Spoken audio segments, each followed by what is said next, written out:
please work this time?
You fucking gay bitch.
You fucking gay bitch. Call it what you want now, baby. Doesn't matter if we're breaking down. Pushing through your teeth, I can taste it. Do you feel the walls closing around? The beats couldn't tension, something is missing. Just know you're not alone. You're my hope when I can't hang on. You're my light when the night's too long. Save my life when I'm too far gone. Be my savior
I have received. You know, meanwhile he's sitting in a fucking. Oh my god. Huh?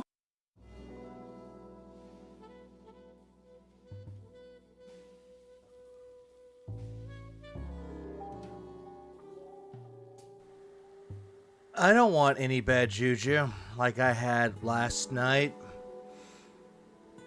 And everybody that says it's not my fault, it is my fault because I should have looked into this. And if anybody wants to put that fucking time down OBS on me one more time, I will pick up your dog and throw him into oncoming traffic!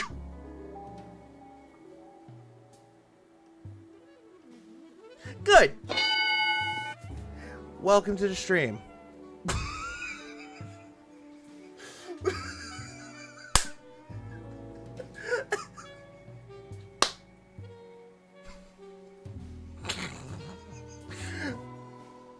Good morning, good evening, good afternoon. Happy birthday, happy anniversary, and all of that shit. Oh, careful, that's how John Wicks are made. Yeah, Keanu Reeves comes to my door, and all of a sudden, the last thing I hear is...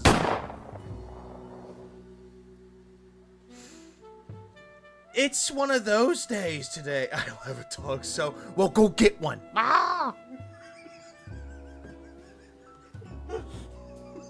My dog almost weighs 880 pounds like mine. I get bit all the time. Whoa, that's a challenge.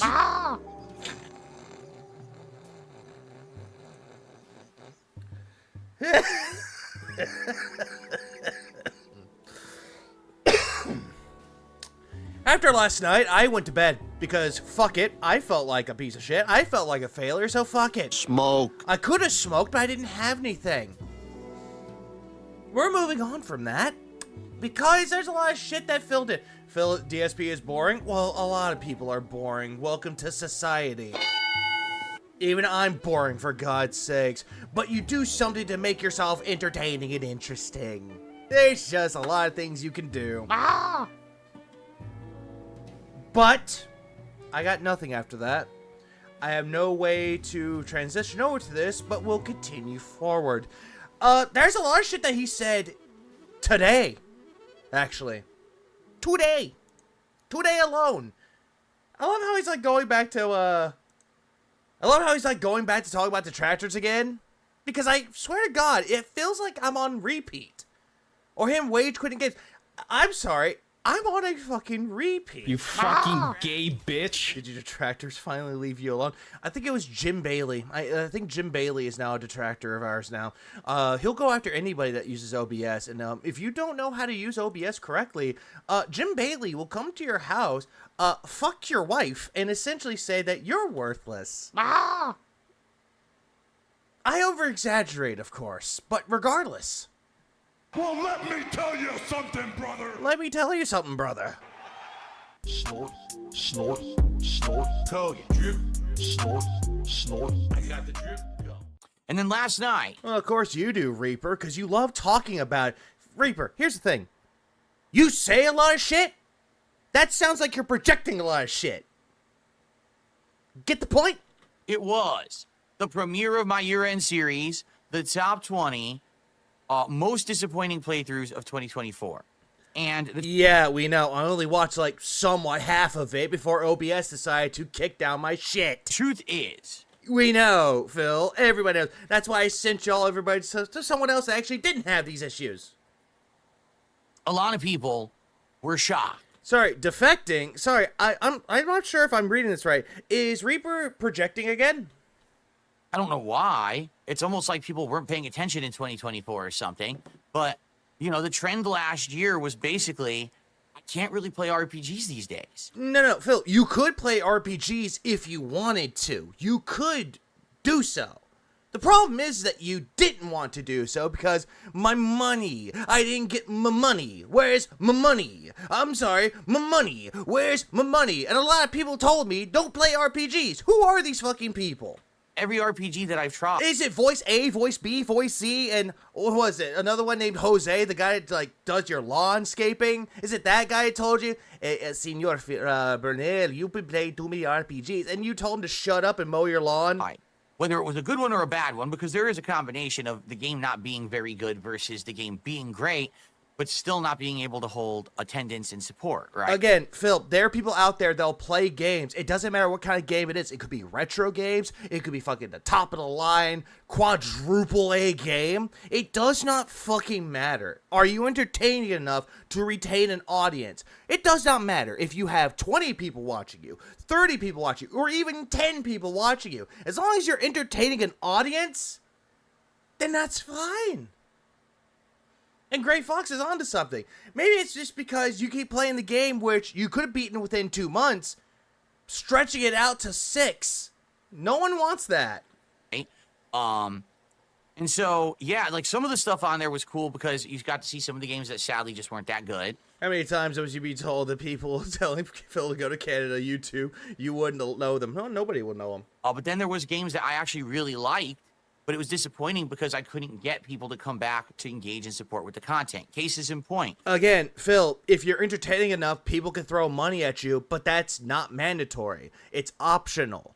That's the same way with any detractor out there that actually does detractor content. They have money tossed at them. It's optional. They're not saying every single time that they start their show, hey everybody, I need money today because Phil has really pissed me off and my therapy bills are costing way too much. Please tip. They don't say that shit. Instead they're like, hi, welcome to the stream. Phil's a retard today. Let's talk about it. Multiverses. Marvel Rivals. Yeah, those games that you couldn't even play to save your life because you sucked at them. Final Fantasy VII Rebirth. A game that you rage quit because you got to the part where it's like, oh, hey, big Tifa yonkers. Oh, can't stay. Metaphor. Just to name. Oh, no, Phil. You didn't even play Metaphor. You played the beta, the demo, for 12 hours. Everyone else has already beaten it within 5 to 6 hours, maybe 8. And you still kept playing it, milking it for all of its worth. Name a few of the game. Man, Phil, I played that demo for 6 hours, loved my time with it, got the game sent to me because I ordered it on Amazon because I completely forgot about it. Regardless, case in point, I enjoyed my time with Metaphor. It's a good game. And goddamn, this is Jade form. This is Jade form. This is the Jade phase. The phase. And goddamn, the rat teeth are right there. Like, my God, no wonder why Soma loves to watch you and loves to idolize you and make gay jokes about you. Look at those rat teeth, motherfucker. You have really prominent rat teeth. That I feel were good, but I couldn't get them to click with the audience, right? Yeah, what you think is good, but nobody's clicking. Again, Phil, everybody has their own different preferences. They have their own different tastes. Some people don't like RPGs. They might like first-person shooters, and vice versa. Everybody is different. Now, the thing is... How many games did you rage quit? I lost count after 10. About 17. Maybe 18. There's probably more out there. It's not like I couldn't get anything to click with an audience. There's been tons of games that I've played that worked really well. Like what? Pretty much any... Oh, right. The top 20 best games, a.k.a. the top 20 games that gave him money. Soulsborne or Souls-like I played in 2024 worked perfectly. Whether it was actually Elden Ring... Hold on, backing up. Or Souls-like I played, games that I've played, that worked really well. Pretty much any Soulsborne or Souls-like I played... Yeah, you played Another Craft's Treasure. You played that game, claimed that you liked it, but it was just because Jordan kept coming in there and shilling you out and wailing you out. In 2024. Also, yeah, your 20th run of Dark Souls, your 3rd run of Bloodborne. Oh, whoopity fucking do. Games that you already played. Phil, you're not a Soulsborne channel. You're not someone that is an aficionado of anything Souls-like or Soulsborne. You're really not. Worked perfectly. Can I make it through the stream tonight?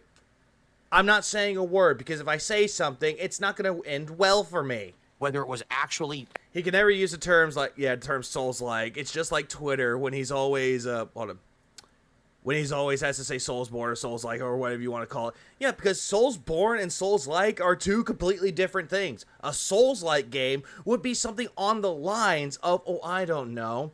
You could say maybe Another Craft's Treasure, another one that's out there. You could say it's like a Souls-like. You could say Hollow Knight, but Hollow Knight's more in the definition of a Metroidvania, but it still has a Souls-like. And it's true. It's always just a genre. Yeah, Lies of P. Ring and its DLC. I hope I did. Whether it was Another Crab's Treasure, you know, those games worked. I mean, even the Bloodborne run on PS5 Pro did well, right? Even though it didn't really look like it ran well at all on the fucking PS5 Pro. It just looked like the same game that you just play on PS4 to PS5. Looked the same. Fighting games, they still managed to do pretty well. Not really. Look at fucking Marvel vs. Capcom 2 fighting game collection.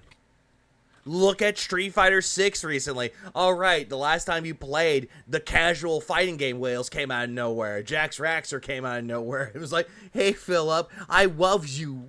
Whether it's Oh yeah, I heard about Moist Critical, aka Penguin Zero, or Charlie, or whoever the fuck you want to call him, made $32K on Another Crab's Treasure, and you know what? Good for him. to be returning At least the reason why people gave him money because he's entertaining. Like him or hate him, he was entertaining to somebody. to Street Fighter 6, Oh, movie's nice. or playing some classics like the Marvel collection, it does good. Even the month and a half that I did of Tekken 8, you know, people liked.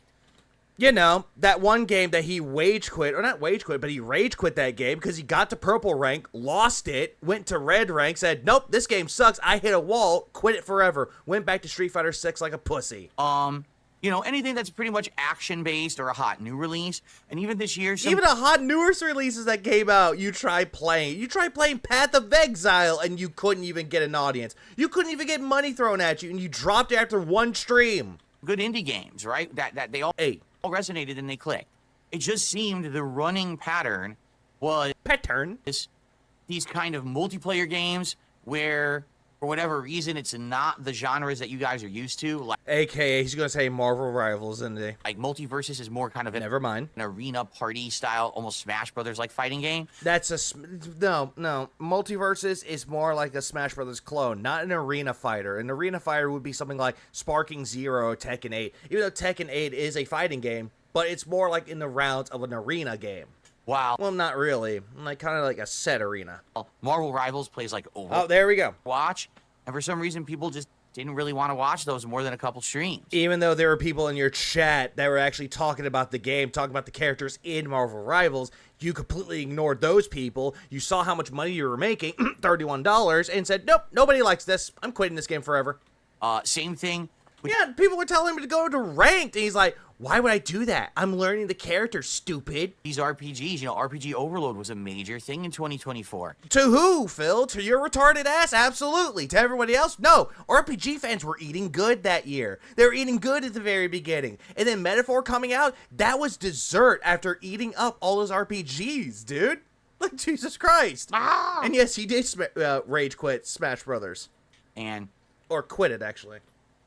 I'm sorry to say, I can't make people show up, engage, and support with certain kinds of games. No, because that would actually require for you to be entertaining, which you are clearly not. I do my best to make them entertaining. You know, when you're doing an RPG and you realize there's going to be a big dungeon you're grinding in, it's going to be kind of repetitive, have some fun, casual conversations, right? But you didn't even do that! Hey, open it up, let's talk. Like, Phil, you're talking like you're giving advice about how to do shit when streaming. Phil, you did none of this. You didn't have social interactions. If someone asked you a question, you completely just were like, whatever, I don't know what you're talking about. Oh, never mind. Oh, where's my money? Where's my tips? But what ends up It was mostly dead fucking air. Like, here's the thing that I've noticed with this too. Like, if you go back to watching Phil's content back in the day, even when he was streaming the content, he was lively. And this is the way I'm going to say lively. I'm using that with the biggest of air quotes because I'm being really generous when it comes to that term. He would just talk and talk and talk and talk. But he did it to fill in the dead air. And then look at him now. Now he has dead air. It's not looking too good for him. happening is Yeah, Phil giving tech advice is like me asking about guns or mechanical shit. And I hope it is. some people just get turned off. Oh yeah, he would talk and talk and talk. Like, a good example of it, Dr. Detractor did a stream where she was covering the Phil being a psychopath or a sociopath. And it got to the part where it's like Sniper Wolf's death scene. And he's like, oh yeah, oh, piss on my face. I'm like, what the fuck is wrong with you? Like, do you have a fetish or something, Phil? Don't want to Because why would you want to be in water sports? Stop it. show up to the RPG streams. Oh, that's a JRPG. Yeah, it's going to be boring. And then they just write it off. Again, this is coming from the guy that proclaims that he loves JRPGs, but also quits JRPGs because they're boring. Just like Dragon's Dogma 2. You quit it because your wife quit it, and you didn't have someone to go back on for a guide. It's a shame because over the years, as you know, I feel like some of the best playthroughs I've ever done were more social experiences. Oh, that's a cope. That is totally a cope. Cope. When he's talking about the social interactions or the social experience, he's talking about when people gave him money. More so than they were gameplay-centered experiences. You know, Dragon Quest XI, that's a game that basically was 2 entire different plots. And Huh? Phil, you lost the plot here. I mean, what? it worked. It was actually one of my more successful playthroughs. Successful. Phil, say successful, all right, please. Like, my God, you love to say all these big words to make yourself sound intelligent, but you're too stupid to actually say the actual word correctly, like successful. It's successful, not successful, not accessories. It's accessories. But it was because we had a group of maybe, I'm not even kidding, probably about 50 people who really liked RPGs and kept showing up. And we had some really awesome nights just chatting it up, having a good time, talking But yet you were bored. about life and other things while enjoying an RPG. It wasn't always about just the game. That's the thing with it, though, Phil. That is the fucking thing. That's everybody's streams to a T. It's not the game itself. It's the streamer. It's the personality. It's the personality that should be making it entertaining. You don't provide that. Instead, what you believe is that people should come to the stream, not for you, but for the game. But then you switched it up in a stupid way, saying, oh yeah, if you want to talk about me, give me money. I just wish that more Pressure to quit JRPGs because they don't have a high enough return on investment. He needs your buy-in, dude. You'd understand if you were an adult. Oh, I'm sorry. Me being 33 years old doesn't make me an adult. It makes me a fucking retard. Okay, I gotcha. I gotcha. If you're this fucking faggot named Phil Burnell. people would be like that. They would come and hang out. Instead of it always being about the game, it would be more about just hang out with us and have a good time. Maybe But you made it about the game. Never about yourself. it's not even. And when you did make it about yourself, it was all the lines of, guys, I'm a victim. Guys, pity me. Give me sympathy dollars, please. Like, goddamn, dude. Also, Swag in and Wilkins, thanks for the 11 months. And also 9. Congratulations. It's a boy. in a game you like, but you can still have fun. Yeah, says he loves JRPGs, but constantly fell asleep during Yakuza games. If we're talking about, like, the Like a Dragon series, absolutely, he passed out to those. Those are JRPGs. But if he's talking about, like, if you're talking about the other Yakuza games, those were, like, fucking Why are you doing action this to me? games. It was like beat-em-up games with some RPG elements. Conversation, right? Oh, what experiences does he have? Nothing much. Just tossing salads. Oh, there he goes, taking a sip. But no lie, there were some games this year that I said, let's just turn off the game and do a Q&A. Yeah, because you were bored and you needed Q&A. It's like, yeah. Wait, quit Q&A. And the Q&A My God, I really want someone to do a Kendrick Lamar parody of DNA with Q&A. segment I would love to write the lyrics for that too, because it would just be stupid. of me just talking with you guys would actually bring in more viewers, engagement, and support than me playing the game. And then you made a big smug cope about how, you see, it's not me, it's the game. And you would just do that constantly. Yeah, someone called Drill. Someone called Bob Starsky, someone called the Wolverine doll. Anyone in the music industry with the detractor verse, yeah, just call them. You're gonna have lunch. Anyone want to watch me eat? No. I also love how he fails to realize that Souls-like are RPGs. No, Nugs, you're an idiot. They're action games. They're Souls-likes. They're completely different genres. And that's sad, Someone called Ja Rule. because I feel like Yeah, cutscenes in old Yakuza games were nap time for Phil. Yeah, we saw that, especially with Ishin. in the past that wasn't the case, that there were times when I could play whatever I wanted. Yeah, there are times where you could play wherever you wanted. This is back in the day segment, Cope. And people would just show up and hang out. And that's just not the case anymore. Nah, not the case anymore, even though you could pull up any game that you wanted to play and play it anyway. You did it with Like a Dragon Infinite Wealth. Even though that game was not giving you money, you still played it through to the very end because you love the Like a Dragon series. Again, you're talking about RPGs and you wanted to bring up Final Fantasy VI. You wanted to play that game again through the Pixel Remaster, and you're like, I don't care people don't support me. I'm going to play that game. I'm going to play that game all the way through, and you people are going to watch me. Plays Helldivers 2 and never goes back to Final Fantasy VI. Never even brings it up ever again. It could be many. Oh yeah, and people ask him, "Hey, are you going to bring back Sea of Stars?" I'll think about it. I'll think about it. Never brought it back. Different factors, you know. Like a Dragon is my biography. But the fact is, people do like me and my content, Yeah, people may like you, but nobody loves you, Phil.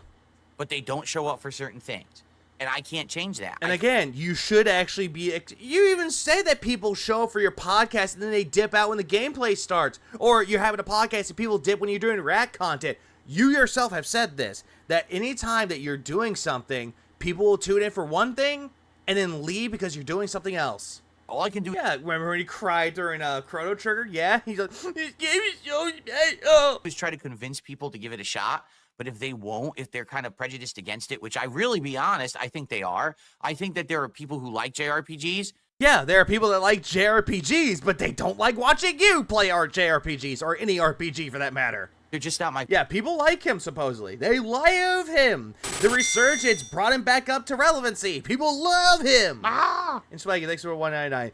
Phil is the DJ Kalido game quits. Another one. Another one. Front-facing baby chick. I don't know Another one. viewers anymore. Those people have. He also neglected to say why people stopped supporting his multiplayer games, namely a refusal to play ranked because he hates steak and no viewer lobbies because detractors would mean names. Oh, poor baby. Moved on and gone to other Poor baby. communities and stuff that focus solely on that, which I mean, they do. me, Only man to your shed for Eris. I'm not going to do that. I'm a Oh, you're talking about yourself. variety creator. Yeah, and you love to say that you're a variety creator. Hey, guys, I love doing variety streams. I'm not playing this game anymore. Nobody should supported it.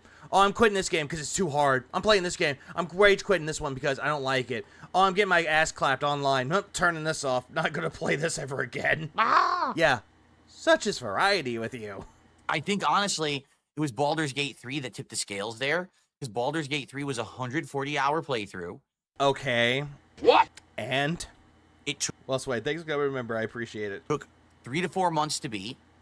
Yeah, because you took your sweet ass time with it. I think some people just lost their patience. Yeah, people lost their patience with it. Meanwhile, on the financial side, he was making $100, $150, or in some cases, doubled that.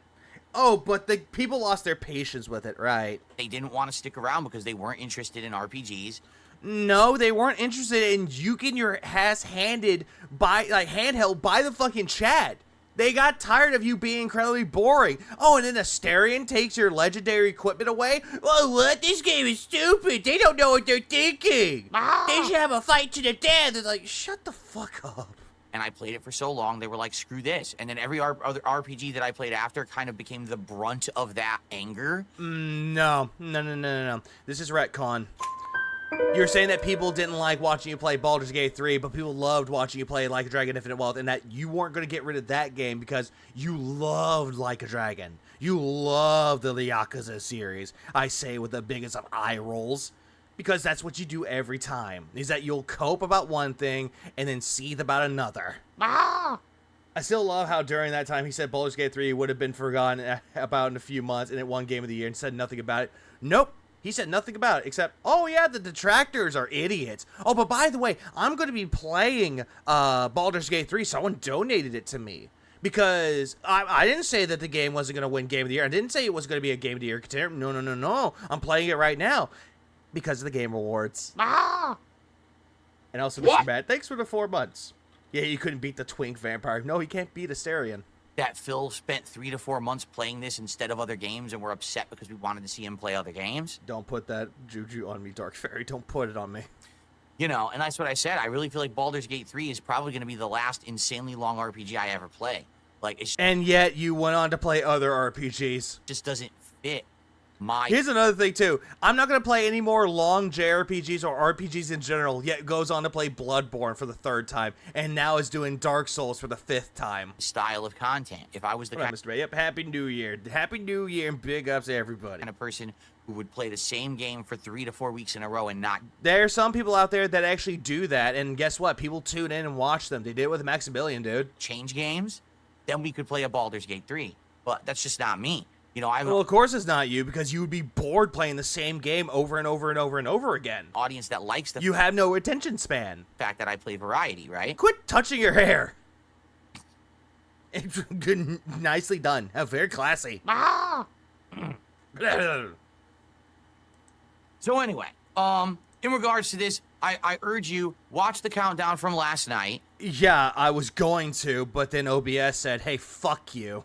I would love to have some discussion I'm not putting that bad juju on me or anybody else. around it. Of course, I just love how you get What hair? You're right, Don. It's a toupee. people who I would love the fact if someone said that his hair looks like a toupee and it's just crooked. they're so toxic and negative, right? Instead of treating this as an opportunity for us to have like constructive conversation. He wants to play games that take less than 15 hours, already 2 hours over what it takes to be Indiana Jones. Yeah, because he's stopping and go, thank you for the tip. Hey, where's my tip? Instead they come, well, it's all your fault because you're a piece of shit and you Yeah. Where's the lie? suck and your content sucks. It is, and you do. Where's the lie? Okay, so you're saying nothing. You're an idiot. If you don't I love how he's like, you're saying nothing, you're an idiot, even though they're telling you your content sucks. Okay. like me, then you're never going to like me. It doesn't matter if I'm playing a fighting game, if I'm playing a Soulsborne game, if I'm playing a JRPG. He just wants to play idiot-proofed games so he doesn't have to process through a gen filter. Oh, no, you're absolutely right. If you And I think that was a mistake, Kana. You're good. Reaper's just an idiot. don't like me, you don't like me, I kid, Canadian man. I joke. right? Like, so your opinion is invalid because How is his opinion invalid? How is it invalid? Your opinion is invalid because you tell him his content sucks and gives you valid reasons. Okay. it's not who I'm looking to try to listen to help and improve. Yeah, you want sycophants. You want fucking dick suckers. You want ass kissers. That's what you're going for. Telling me I suck The reason why Kat's hair is short is because Tyro kept pulling into her tutoring sessions. God damn it. doesn't help the content, all right? Hold on. Back up. To help and improve. Telling me I suck doesn't help the content. Yes, it does. Yes, it fucking does. I've had people tell me that my audio sucks. I mean, you know what? I learned to find ways to improve my audio.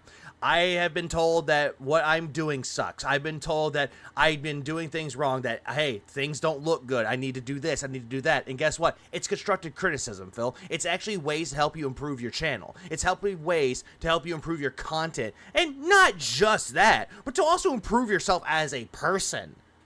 That is something that is very valued when it comes to being a content creator. You should know this, Phil, after being around for 17 years. But you don't want to do that, though. Instead, you want the ones to be like, oh, yes, let me polish you, Mr. Brunel. Oh, you're doing so good at this game. Oh, you're doing so good. Gawk, gawk, gawk, hawk toa. That's what you want. You want dick suckers. And if they dare give you any form of criticism, well, bye. All right? Telling me how to improve Yes, sucks for not paying fee. would help the content. But that's the funny part. Everyone wants to say, it's your fault. Okay, so what did I do wrong when I played JRPGs? How can I be better? No one has the answer. Even though the people have told you multiple ways for you to improve your content through your rejection box, and you completely disengaged with it. You completely ignored it and disregarded everything that they've said and said that they were watching detractors and that it's just a pet peeve, a grievance. You kept saying that, Phil. So then you I'm doing good, Lee. don't actually have a valid Or Lee. opinion. Am I enjoying his story time? Where's my care package? I've received, yeah, you know, because I've received. I have received. I've received a care package, and I have Lucozade right here. I have Lucozade Energy, so let's see how this, kind of smells like emergency, I'm not gonna lie, but hang on.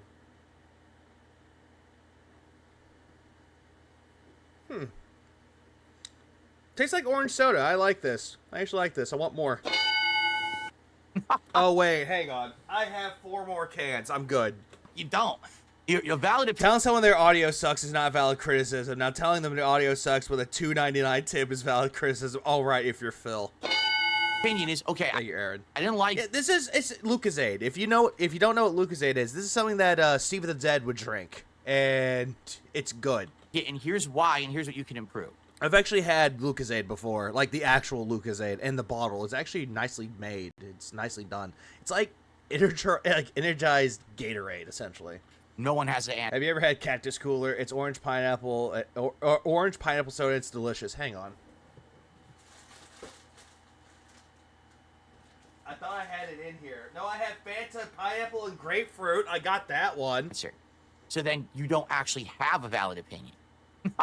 Yeah, you don't have a valid opinion, he says. Even though, let's go back. To try to listen to help and improve. Telling me I suck doesn't help the content. It does. All right? Telling me how to improve would help the content. Even though you've had suggestion box suggestions that actually told you how to improve your content. Again, you disregarded those, remember? But that's the funny part. Everyone wants to say, it's your fault. Okay, yeah, it is your fault. It's your fault that you're boring. So what did I do wrong when I played JRPGs? How can I be better? No one has the answer. Even though, again, going back to the rejection box, people have given you the answer, you disavowed it. So then you don't actually have a valid opinion. Even though they do have a valid opinion, even though they do have every ways to actually help you improve, you just choose not to do it. You don't. Yeah, hey, Serge, come back here. Kill yourself. Thank you, Serge. Thank you. We love you. Soul 6 out of 5.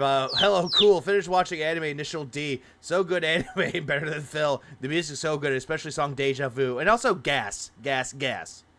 You're Not gonna lie, Initial D is a really good anime. An anime about drifting cars, or Tokyo drifting. It's actually a really good anime. It's like an anime version of, what was it, Fast and the Furious, kinda. A valid opinion is, okay, I didn't like it, and here's why. Also, Lachero. Hey, what's up, Lachero? Thanks for the, 1 month. You fucking gay bitch. Lachero, you have a lot of references to use. You have a lot of material to use now for episode 10, if it is episode 10. we love Lachero. We love him. Aussie, thanks for the 20 Australian. Hi, mate. Not trying to spoil the game of the years, but just before he announced it, he annoyed the absolute shit out of me. I never wanted to punch my TV screen so hard. I was hoping I would hit Phil through the screen. DSP does suck. Damn. Just damn. I wish. And here's yeah, it's like, it's overload. Yeah, DSP overload. I have too much DSP overload. Guys, I work 6 days a week. I don't have time to do any of this. you can improve. That's constructive Fun fact, Lucozade has been around for 98 years and used in the hospital as one of the electrolytes replacement. Yeah, it's electrolytes. Actually, relatively good. criticism. That's a valid opinion. Not I heard there were other flavors. I never got a chance to try them, though. Because the reason why Moki, a.k.a. the Scottish mom that I like to call Mom, actually gave me the care package. So thanks, Mom. just, you suck. Yeah, you do suck. And of course, the other thing is people who are upset because they want, oh, Rear Tricks, you gifted a sub. I'll check in a second. Thank you for telling me. Again, for some reason, the pop-ups on Kick aren't very good. So Reaper, whenever I was streaming, she would always tell me to go to bed. She would act very momly towards me. Same thing with Heather, wherever she is. Hope she's doing okay. what? Missing them, please. Also, Don, thanks for 9 months. And congratulations, it's a boy. Yeah, you could say it's like Pedialyte. Always tell me when you contribute, and I swear I'll shout that out in a second. The other thing is, in regards to, these playthroughs that fail, or not necessarily fail, but people won't engage with them, so then So they failed. I said, in 2024, by far, this was the Constructive criticism to Phil is, hey, Phil, you have a really good setup. Your mic sounds good. You improved for the better. Yeah, and he's like, oh, thank you. And he goes on like an unwanted fucking tirade about how he wants to improve himself. year Isn't it fair to say this year was streaming and Go Overload, not RPG Overload? No, Phil, you're absolutely right. that I took control of my content. You really don't! Phil. Hank Hill would like to have a word with you. The big deal is, if you're relying on handouts, you're not in control of your life. You're letting other people decide how you live. Thank you, Hank. And I said, listen, Good words for Hank to live by. Don't live by handouts. Don't let... Yeah, you're letting other people control how you live. if people aren't going to show up, they're not going to engage, and they're not going to support a certain playthrough, I'm going to move on.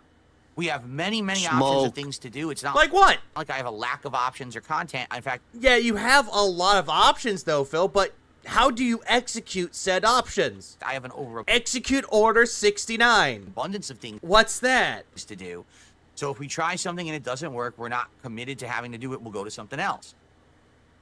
So now, of Yeah, he was trying his best not to belch or yawn. course, these people turned it into another negative meme. Oh, Phil Do you even know what a meme is? Like, Phil, you keep saying that people keep turning this into a negative meme.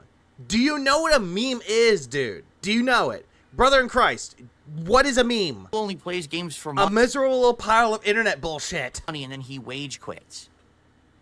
I'm backing that up, sorry. To having to Hey, do what's a meme? it, we'll go to something else. So now, of course, these people turned it into another negative meme. Oh, Phil only plays games for money, and then he wage quits. He does, and you do. Is there a positive meme? Oh yeah, there's a positive meme. Him filing for bankruptcy is a positive meme. You wanna know why? Because don't be like Phil. Yeah, and that's another thing too. You care about the money. Again, looking back at Marvel Rivals, $31. No one's engaging. No one's talking to me about the game. No one is here. People aren't here. Well, nobody likes this. I quit. No one is supporting me. I quit. Right? Ladies and gentlemen, can I ask you a question? Yeah, well, go ahead and ask the question. We'll probably have an answer for you.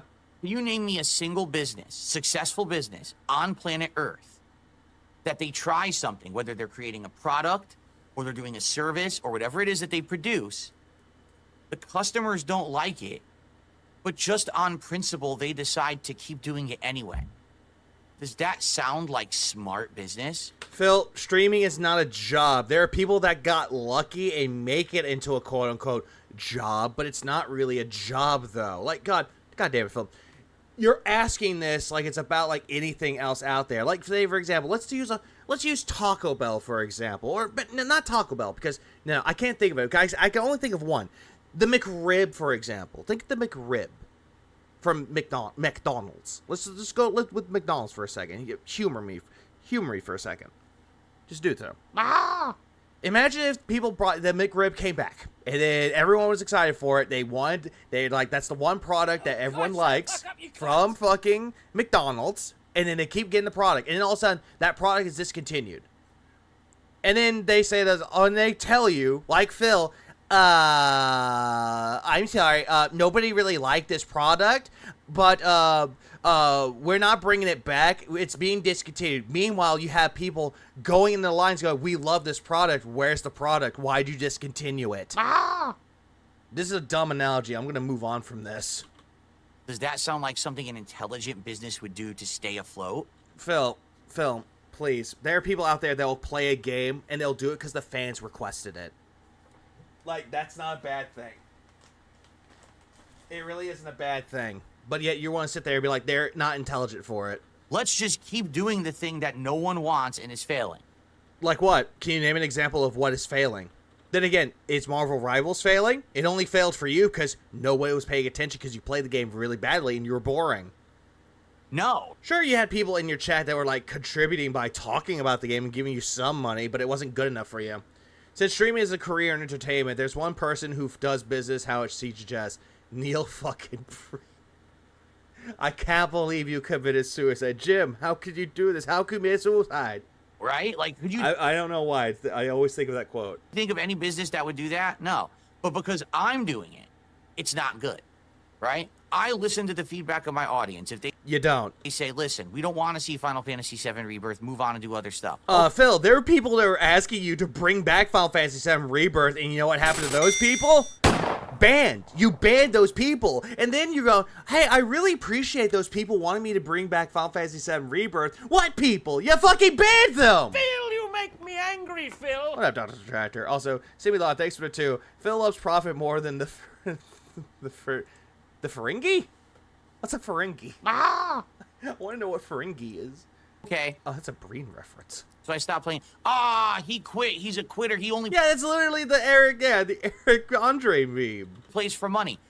I'm running a business. No, Phil, you should be doing this because you love doing what you're doing. And if you do get money out of it, you should be grateful and be like, oh, I appreciate that you find my content entertaining. Ooh, not what you're doing. Stop it. Oh, that was a Star Trek reference that, seemingly odd did. This is not Phil is a millionaire. No, but yet every single time that you do get a lot of money, you cry broke. Because I won the lotto, or I showed you that one comment being made when he calls out Phil's tendencies to determine what game sex. You know what?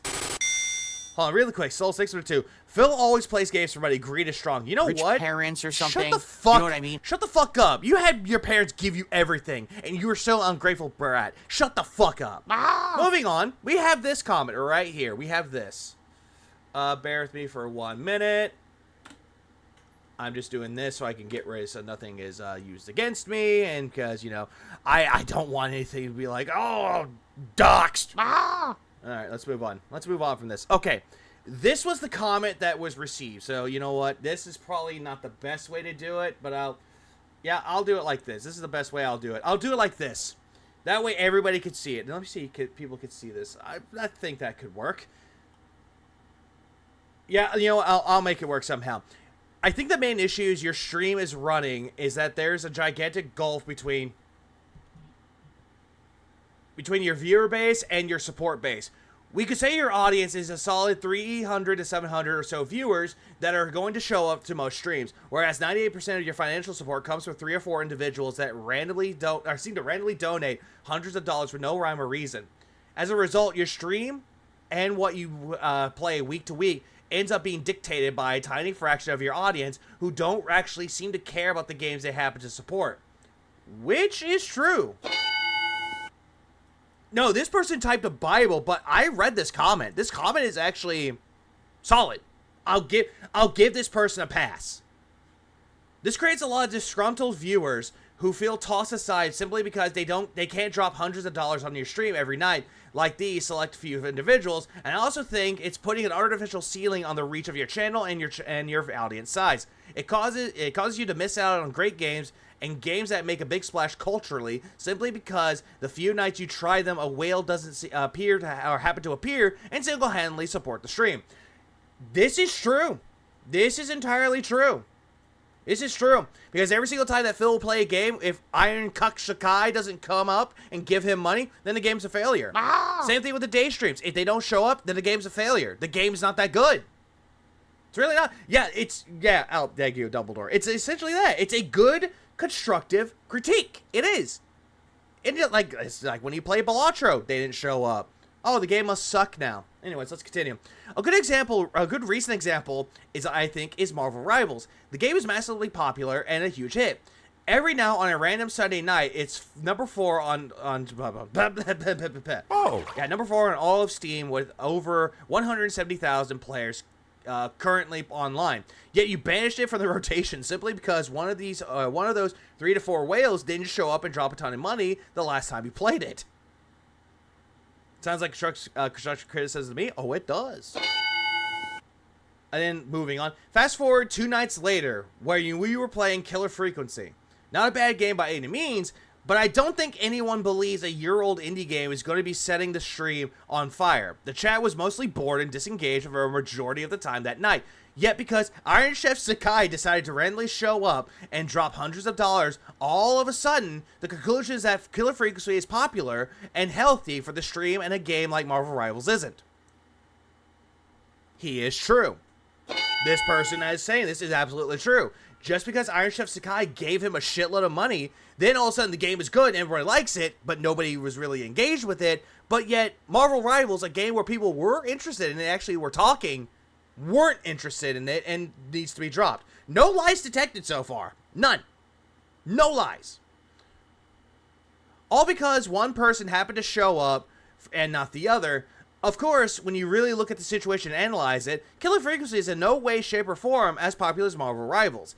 But because you are so beholden to a few select donors, one of them is able to convince you to drop the far more popular game and dictate what hundreds of other viewers get to watch, which is true.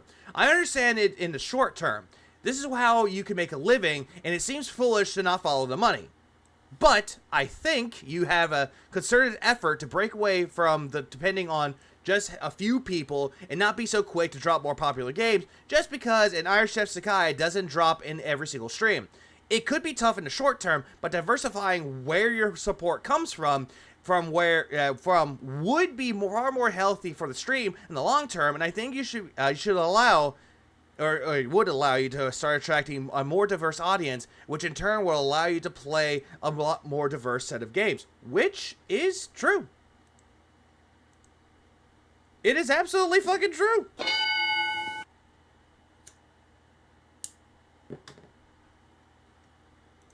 Like, I see no lies here. I see absolutely no lies with this fucking thing. I see no lies with this comment at all. I really don't. However, 90 people liked it. Phil's response. Iron Chef Sakai was not around during the entire RPG Overload arc, or for most of this year. That's not what that person said.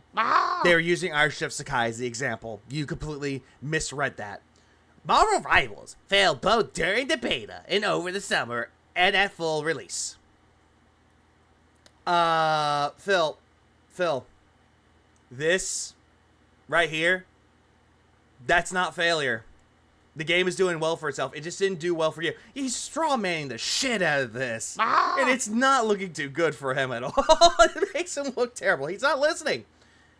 It's very easy to seem like you're smarter than everyone else when you only select the points of data that back up the point you're trying to make. So he's giving him a backhanded compliment, saying that he's so intelligent, but in reality, he's insulting the guy.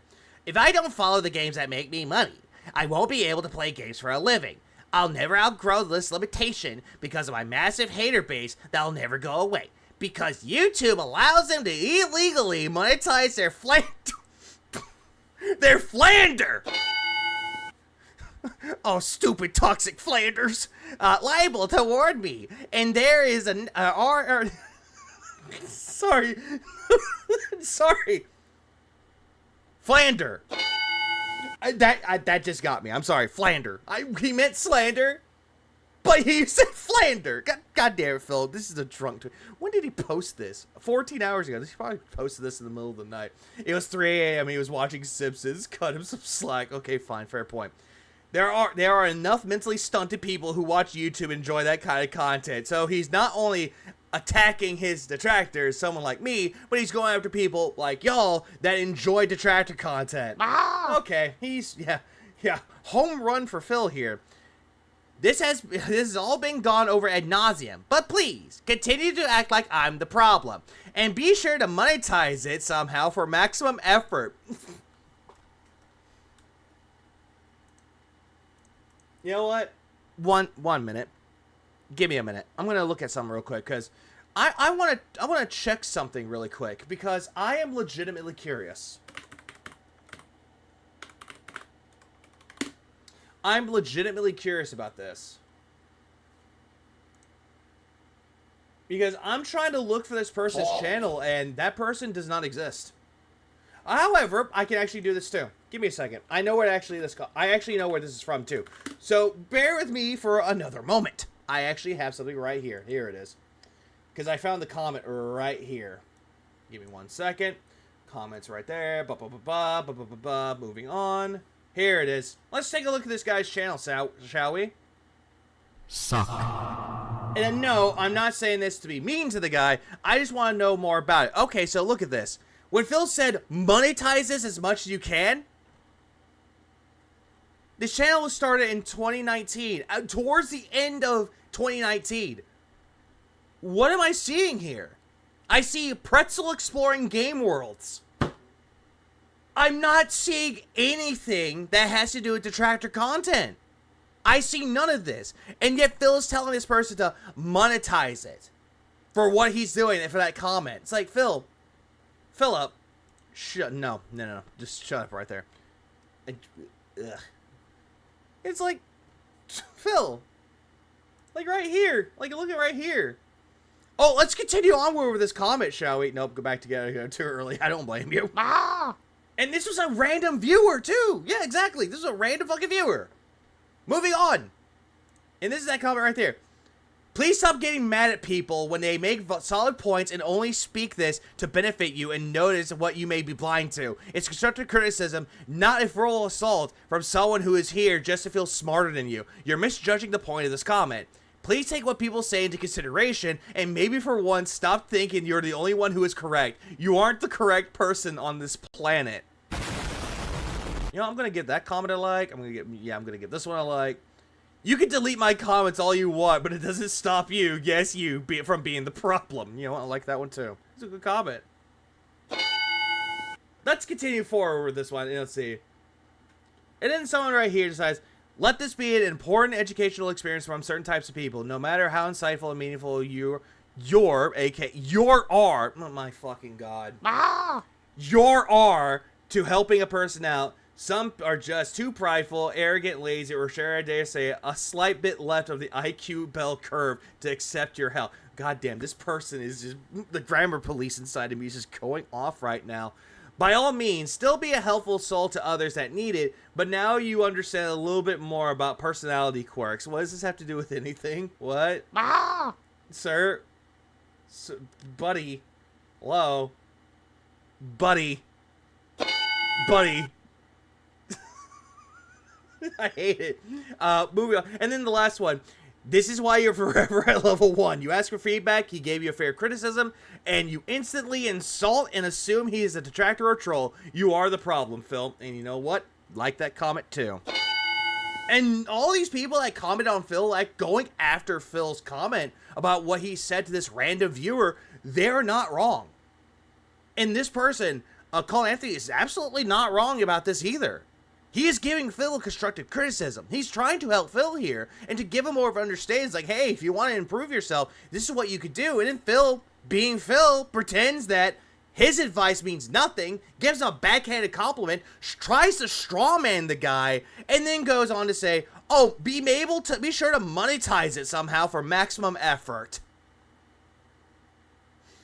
I thought you said that it was illegal for people to monetize content about you. You know, the Flander and the Libble. Like, my god, dude. This is why your mom doesn't fucking love you. Anyways, that part is done. So let's just go back to what we were doing originally. This was a nice little field trip. Also, hello, Midnight Memes. And streaming is my hobby. No, that's not the case. It's my job. It's what I do to support my family. You don't have a fucking family, Phil. Pop has a family. And when you made a comment about how you're running a family of like 4 when it's just you, your wife, and your cat, yeah, that's not a good comment to say. It's what I do to maintain a living, to pay for the mortgage on this house. Bro isn't even at level 1. He's stuck in the damn menus. To keep this set going, to keep the, you know what? Set going? What set? Phil, that's your bedroom. I mean, I need to be successful. Successful? It just doesn't make sense. Phil, what you're saying isn't making any sense. Like, are you delusional enough to believe that you have a set? That you're a big celebrity? Is this what you believe? When you criticize me like that, it doesn't make any sense at all.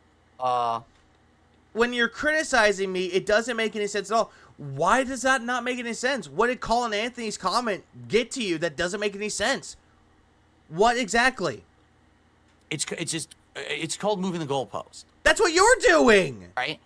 You constantly love shifting the GPS. So, previously, if I had played a game and it wasn't working, but I stuck to it, for example, Like a Dragon Infinite Wealth. Yeah, you did. And you said that, oh yeah, I love this game. I love Like a Dragon. And yet it was barely making you a fucking dime. There are times where you didn't even make $10. Or you made 5. Lowest supported streams. And yet you still played that game all the way through. And at the very end, when you were close to beating it, then you complained that you weren't making money. That absolutely happened. People were saying we don't like it, do other stuff. And I said, yeah, people told you this because it's boring. Well, listen, I like it. I'm going to keep playing it. No, you said that you were a big fan of it and people need to shut up about it, that you could play whatever you wanted. I played it. But then you say that Baldur's Gate 3 was killing your channel, even though it was making you the most money and people were actually more engaged with it and holding your hand. To the end, I got nothing but complaints from mainstream viewers the entire playthrough. They're like, move on, move on, move on. No, I'm going to stick to my guns and beat it. And then you complained that you weren't making money on it. So I beat it. I get told I've done the wrong thing. Like what? You really screwed up. You should have been doing other stuff. You should have dropped the game.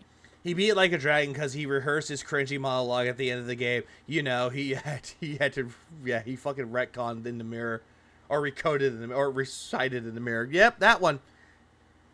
How it's just like me, for. So then when the next game comes along and the same thing happens and I get the same feedback, okay, I'll listen to you. I'm going to drop the playthrough. You're doing recited. I love recoded better. the wrong thing, Phil. You should have stuck with it. Wait, what? Yeah, you wage quit that game. What's wrong with you? You did. You wage quit fucking Final Fantasy VII Rebirth. You did the same thing with fucking Dragon's Dogma 2. And yet for some reason you blamed it on the RPGs when in all reality it was on you. Huh? Yeah, what are mainstream viewers? I really don't know. See? So there doesn't matter what I do at all. Wah. I'm always in the wrong. Okay? Yeah, that's not what the comment was saying, though. The comment was actually giving him ideas of how to improve his content. And yet Phil misconstrued it. He was saying that the reason why it didn't do well is because you're hoping that someone like Iron Chef Sakai will come along and give you money, then all of a sudden the game is great. That's why when I get dumb feedback like that, I just don't listen anymore. I don't think that was dumb feedback at all. I think what Colin Anthony was saying to you was actually very constructive. It was a good form of criticism. I saw no lies in that whatsoever. I saw that as a way for someone to try to help you. And you completely disregarded it. You strawmanned the guy all the way through, gave him a backhanded compliment, and just said that he was a detractor, just like everybody else, with the Flander and Libel, and to monetize it. Because you're that fucking paranoid. You think that anyone that's giving you constructive criticism is a troll or a detractor of yours, when in reality, they're just wanting the best for you. And you completely don't understand this. Because He marketed himself as that guy who plays games to the end for years. Cry piggy. He does that every single time. there is a difference between, again, constructive versus destructive. Phil, Colin Anthony's comment towards you was constructive. Your response to him was destructive. Not deconstructive, destructive. I want to help you. Here's how to improve. Which they did. They were giving you advice. Versus you're just always in the wrong no matter what. And that's what you were doing right back to that person. I've totally stopped paying attention to the latter, and I'm very appreciative of the former. Again, people give you the former, and you could misconstrue it as deconstructive or destructive. The reason that Yeah, and he wasn't even rude. The person that gave you that response was not rude. He didn't say that your content sucked. He didn't say for you to go kill yourself. He didn't say that you hope your wife gets raped by 5 black men. Didn't do any of that at all, Phil. Instead, the guy was being cordial with you. And you weren't being cordial back. still here today Destructive criticism, what Pop offers. Oh, absolutely. is because I'm getting Yeah, translated. He only wants people that dick ride him for days. positive, constructive criticism from you guys. So thank you to those of you who are trying to help. Yeah, that person was trying to help you, but again, you were being a fucking prick. Who are sharing In Phil's world, hurting his feelings is destructive. Giving him money is constructive. Oh, I muted it by mistake. me some constructive stuff. Okay, thank you for that. I appreciate that. Now, Yeah, sure you are. In Yeah, regard- sure. regards to this moving forward, we're going to have to take a look at various different games and see what works and what doesn't. Phil, this doesn't work out in the slightest at all. Because what if someone came up to you and is like, okay, this game coming out, Like a Dragon, Pirates, Yakuza in Hawaii. Okay, we're going to play this game. Some people in there were like, yeah, go play it. And some people were like, yeah, it's not my thing. Those people that say, it's not my thing, they're not going to come around. They're not going to support it. They're not going to come around and watch it. Or people's like, hey, we're going to play more Call of Duty. Yeah, cool. We're going to watch him play Call of Duty. And then people are like, I don't care for first-person shooters. I see you, ton. I see you, Tom. You know?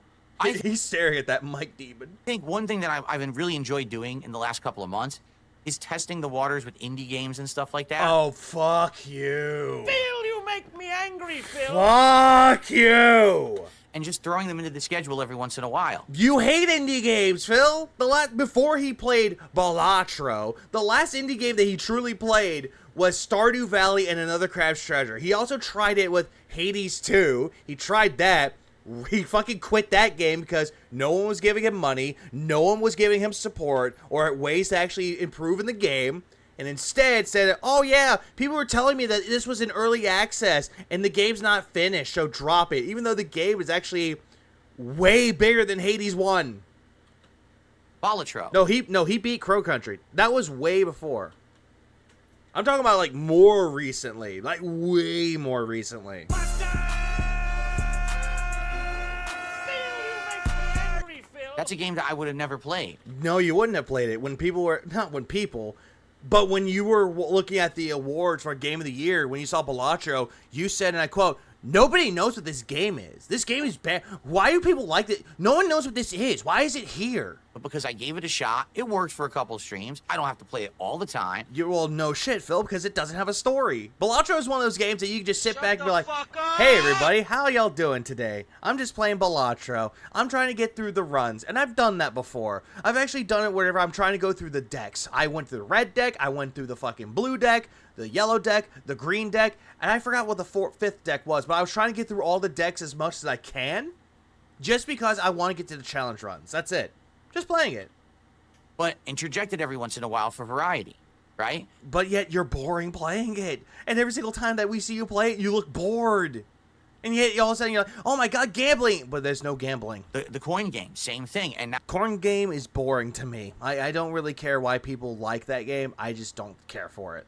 Killer Frequency, right? A game that you completely don't like at all. And then when Iron Chef's the guy shows up and give you money, then you care. I played it last week, had a good time with it. We enjoyed the stream. I'll just throw... You wage quit Blackjack and play Billionaire instead. No, I think at that point I was like, you know what? I played that game for long enough. I want to play something different. So I played Billionaire because I wanted to give that a shot too. Put in every... I gave the black deck a shot. I actually did give that in Balatro a shot. And I came so close, I was like, what? Know what? Fuck this. Billionaire instead. Once in a while. Don't have to do it all the time. Yeah, no one hears anybody complaining. But it's good for variety. You know nothing about variety. Like that. I like that flexibility. And I'm glad that I'm doing stuff like that now. And I think that seeing that you guys have suggested, you know, these kind of games, hey, try them every once in a while. This has been a great new thing for the schedule. And for the yeah, try these things out. Oh, hey, Phil, why don't you play Dave the Diver? Dave the Diver? What is that, that indie game? No, I don't want to play that shit. Gameplay we're doing, and I really like that, and I want to keep... Coin game was fucking rigged as hell. He matched 100 before he made 100 before it started, and ended with 600. There's no way, realistically, something happened. doing that. Yeah, something happened, all right. A fucking cuck came around and gave him money. There's other indie games and things that I'm missing out on that you guys think would be great for me to try. Again, people have given you indie games for you to try, and yet you've never played them. Or you have no desire to play them at all. Dave the Diver is an example. No, I'm not doing that. Sea of Stars, that's an indie game. No, I'm not going to play that anymore because I'll come back to it later. Hadn't even touched it since. Noita. Noita was another game that he played during his Indies marathon. Never went back to that game. Pizza Tower. He played that one. Did a timeout because apparently he ran out of time. And he's like, well, I'm not playing this ever again. He tried it with Hades 2. And apparently it's early access. I'm dropping this game. Please continue to suggest Oh, he would hate My Side. Oh, My Side it's a good game, don't get me wrong, but he would hate that game. them. Please continue to remind me He of doesn't want to play Dave the Diver because Dave looks like Phil and his dad's name. them. I would like to try those out and throw them into the schedule when I get the availability for that. Phil, you have nothing but time. What availability? What the fuck are you talking about? Me Side, My Side. I call it My Side. So, thank you for your honesty. I mean, I can kind of see it as, I don't see it as Me Side. I think it as My Side just because it's like, hey, you're on my side of the world. For those who actually Here's some constructive criticisms. You need to go harder on Phil. care. For all of the white noise of the idiots who just say everything I do is wrong. And Phil, you don't even know what white noise means. A white noise is a fan going off in the background trying to help you sleep. That's white noise. You're bringing it to the forefront, Phil. It just becomes noise. all my fault. My side just makes it think MySpace. Which is why. Yeah, I'm not paying attention. It is your fault. You're just a bunch of fucking whiny bitches that no one cares about. That person, that fucking person that was giving you a comment was not being whiny towards you. Instead, you were being whiny towards them. What? And nothing you say is ever gonna help. Yeah, that's another thing too, Wilkins. White noise is also considered to be something like TV static. So I'm just gonna ignore the nonsense, okay? I'm going to ignore the nonsense. Then why did you respond to it? Why did you respond to it on YouTube's comments? So anyway, enjoy the most disappointing playthroughs of 2024 Countdown from last night.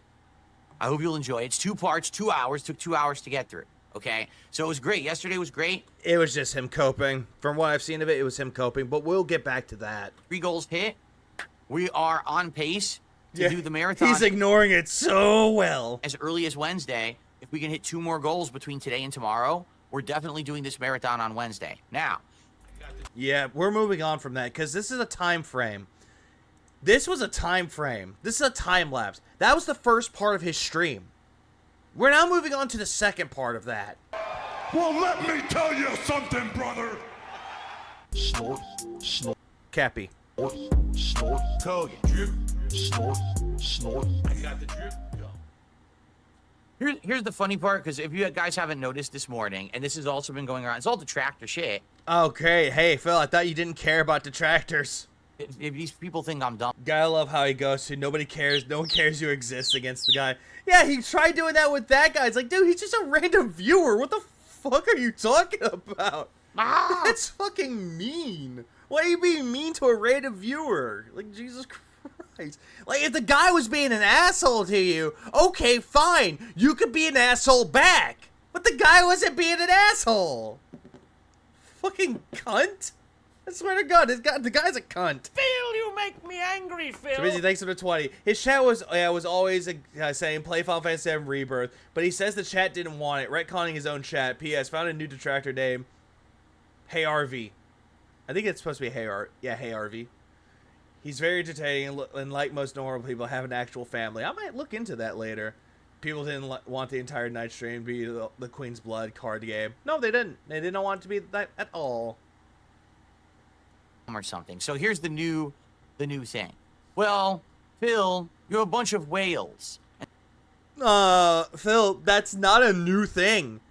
That has always been a thing with you. And these whales come by. He's afraid of Dave the Diver since Dave is fat, but he's a nice, friendly dude. Helpful with some strong morals and a genuine badass when the situation calls for it. Oh, absolutely. Like I said, titty quit. Oh, absolutely. He twitty quit. Oh. Yeah, he titty quit the game. Every day, and they support you. So you should just Need more than 3 to be a budge. Yeah, 5. let them dictate everything you do, because then obviously you'll stay in business, right? And Let's back that up again. Phil, you're a bunch of whales, and these whales come by every day and they support you. So you should just let them dictate everything you do. Which you did. Even Iron Chef Sakai was even telling you that because of Coin Game, he gave you money for it to tell you to keep playing it. Like, Phil, that's exactly what you have. And that's what that comment said. The comment said that you have a whale. And they named Iron Chef Sakai as the example. Because then obviously you'll stay in business, right? And here's the funny part about that. If you have an issue with people who like my content and come by and support it, all right? Number one, I know you're jealous. Hey, Mom's here. It's just this the truth. You're a jealous motherfucker. How is this person jealous? Like, how is it? Are you talking about detractors, Phil? How am I jealous? Who wishes that you had someone who liked you and your content and would actually come support you. Hey, Phil, I do. It's called my fucking chat. I'm not telling them to give me money. The only thing I want is for them to actually like the content and maybe give it a like or two. Not saying, hey, give me money. Them being here, I'm grateful for that because I'm appreciative of that. What you aren't appreciative of is when people actually show up and try to talk to you and try to keep something going in your chat, and you're like, nope, I don't care about that. I don't give a fuck. I don't know. Oh, what's this money? Oh, I got money. Oh, people love me. Go fuck yourself. It's the only reason. I'm jealous, and I think Phil could beat me up. Yeah, malblocked. I wonder why. It must be his calves. What's up, Phil? Reason you have an issue. Or Fly. I don't know how to pronounce that name. With someone coming by and being a big supporter of my content. That's number one. Again, I don't even care. I don't fucking care. If someone dropped $200 on me, I wouldn't know what to say, Phil. Because it's just something completely out of the blue. I'm not expecting anything. But when you get the $200, you're like, oh my God, oh my God, $200. Oh yeah, I have received $200. Oh, thank you so much. We hit the goal. And that faggoty trumpet start playing. And then you're like, oh, we felt it, the detractors. Oh, we crushed the trolls. It's like, go fuck yourself. Yeah, just say I have received. Easy. You know what? I have received. Autism. Yeah, they received autism. Absolutely. That's what Phil's chat is. It's mostly fucking autism. Why are you doing this to me? Easy, thanks for the 5 stream. What am I? Please, here's some money, chin beard wizard. What's a chin beard? Also, Brian, thanks for the year. I appreciate it. Everyone give Figure your money. Hint, hint. No. Okay, Phil, it is. Oh, hang on, dimwit. I have received. Femboys. Whoa. I forgot why I made that one again. Oh yeah, he loves detractors are existing because he wants a scapegoat. Every single time that something goes wrong in his life, he wants a scapegoat. Oh hey, look, it's Phil's fault. It's the detractors' fault that I'm failing. It's not my fault. It's their fault. It's the game's fault. Ooh. I don't know. Okay, number two, then if that's the case, then why don't you contribute too? No. Think about this, right? This is a way if you're trying to put the pig noses on me, it's like, hey, if you're jealous about my whales, why don't you give me money? Come on. Jake, no! I know you want to. Come on. I know you have a Velcro wallet just like my audience, you fucking cunt. Why don't you just give me money? Come on. Give me money. Come on, give me money. You're not giving me money? If the issue is that there's a bunch of people who come by every day and they support, but it's only a small group of people. Yeah, you hate me so much, so give me money. Yeah, but that's like hate watch. That's like more like a hate paying. It's like, why? Well, This doesn't make any sense. Don't care. He's thinking that this works. It's not working. then don't you think Honestly, if us detractors stop paying attention to him, he'll still blame us. Oh, absolutely. that if others supported, then it would negate that? Instead of sitting around and whining and complaining and saying, oh, I'm so upset that just a small group of people support Phil. No, we're not whining and we're not upset about it. We're just saying, hey, this guy is demanding that you give him money, and then whales show up and everything's all hunky-dory, and then he's back very next day. Give me money again. Oh, how about that $600 that you got from your whale? Well, nope, don't talk about it. You're banned. Then if Send a briefcase full of Monopoly money that's also a glitter bomb. Ooh, that would be cool. And say that it's the new Switch 2. you came by every day and you said, well, you know, I'd like you to do something different than what you're doing, and here's $5, to show you that there's effort towards that. Here's $5. Okay, Bad Bunny. That we would actually support other things than just the things that your whales come by to support, right? Then He maybe still blames the SOK, and they've been gone for almost a decade. Yeah, for about 8 years. But then he'll praise them, saying, oh, they had morals. Way to be a flip-flopper. maybe it would change that. Maybe it would be change that because you'll give me money, and then all of a sudden it would make you look like the hypocrite. But instead, people just sit around whining. Am I whining? Am I coming across as whining? I think some of Phil's dents that try to come into my chat think I'm a whiny little bitch, but am I whining? Like, does it sound like I'm a whining little bitch to you? Does it? Because I don't think I am. Like, these people on the internet are unbelievable. I think the only one that's whining here, it's Phil. Phil's the only one that's whining about this. I just think it's fucking funny. This is cope. I swear, these Maybe, yes. Oh, God. Well, you're banned. are the most miserable people. They can't be happy for anyone. They can't enjoy. They don't even say you're whining. They just say your voice is annoying. Well, guess what? Theirs is annoying, too. Oh, wait, I can't even hear it. Anything. Instead, it's just What up, Lestat? how everything around them is wrong and unfair and Hold on. Wait. Give me a minute. Huh? enjoy anything. Instead, they can't be happy. The internet are unbelievable. I have to go back to all of this, though, because this is just too stupid. Instead, people just sit around whining. Like, these people on the internet are unbelievable. These people on the internet, remember, he doesn't care about these people. He doesn't care about detractors at all. I swear, these are the most... For Phil saying he doesn't care about detractors, he talks about them way too much. Like, right now. Oh, absolutely. It's like every single time that Phil talks... Give me a minute. I have just the clip for this. I have just the thing for this. I gotta find it though, cause where the fuck is? There he is. Cause I sent it to him. People are like, "Oh yeah, oh hey, what's wrong with you?" Every single time that this happens, every single time Phil talks about detractors or someone like myself, this. I have received. Oh, you dirty bitch, work the shaft. Huh? Oh, I'm sorry. I like to dirty talk when someone's sucking my dick. Yeah, pretty much. That's pretty much every single time that Phil does this stupid shit. Immediately, I'm like, work the shaft, Phil. Come on, work it. I know you hate me, but my God, come on, gotta work it. He wants detractors to feel bad for him. Yeah, he keeps antagonizing detractors. Oh, absolutely. Miserable people. I'm so miserable. Oh my God, my life is so miserable. My life. He's right. I live a miserable existence. They can't be happy for any. I can't be happy. Ah! One. They can't enjoy anything. Oh, I can't enjoy anything. I can't enjoy my PSVR 2, my PS5, my PS Portal, my Switch, my computer. I can't enjoy the games on Steam. I can't enjoy anything. I can't enjoy having a conversation with people. I can't enjoy this Lucas in hell. Hang on a second. I can't enjoy that either. It tastes like ash in my mouth. It tastes like rust. Instead, it's just how everything around them is wrong and unfair and, oh, deride it for this, bring it down for this, tear it down for this.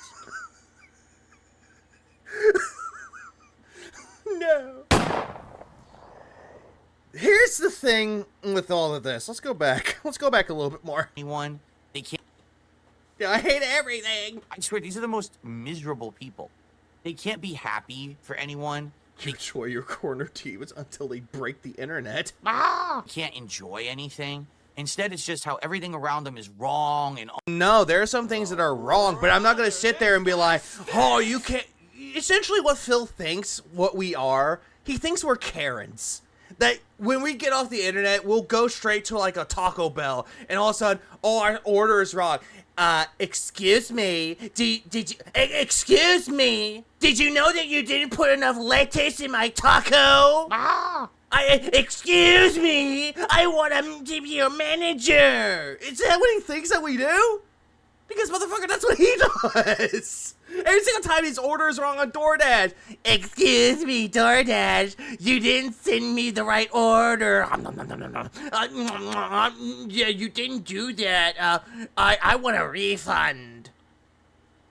Unfair and, oh. Yeah, life is unfair. We all know that life is unfair, Phil. That's just how it works. Deride it for this, bring it down for this, tear it down for this. Phil, that's what you're doing. Every single time you don't have money, you have to tear it down and say that it's our fault, it's the audience's fault, it's the game's fault. Like, my God. Yeah, I'm going around the fucking, I'm going around at a grocery store. Excuse me, my bag got stolen. I need to speak to your manager. Oh, what's that? They have an endorphin rush? Oh, God.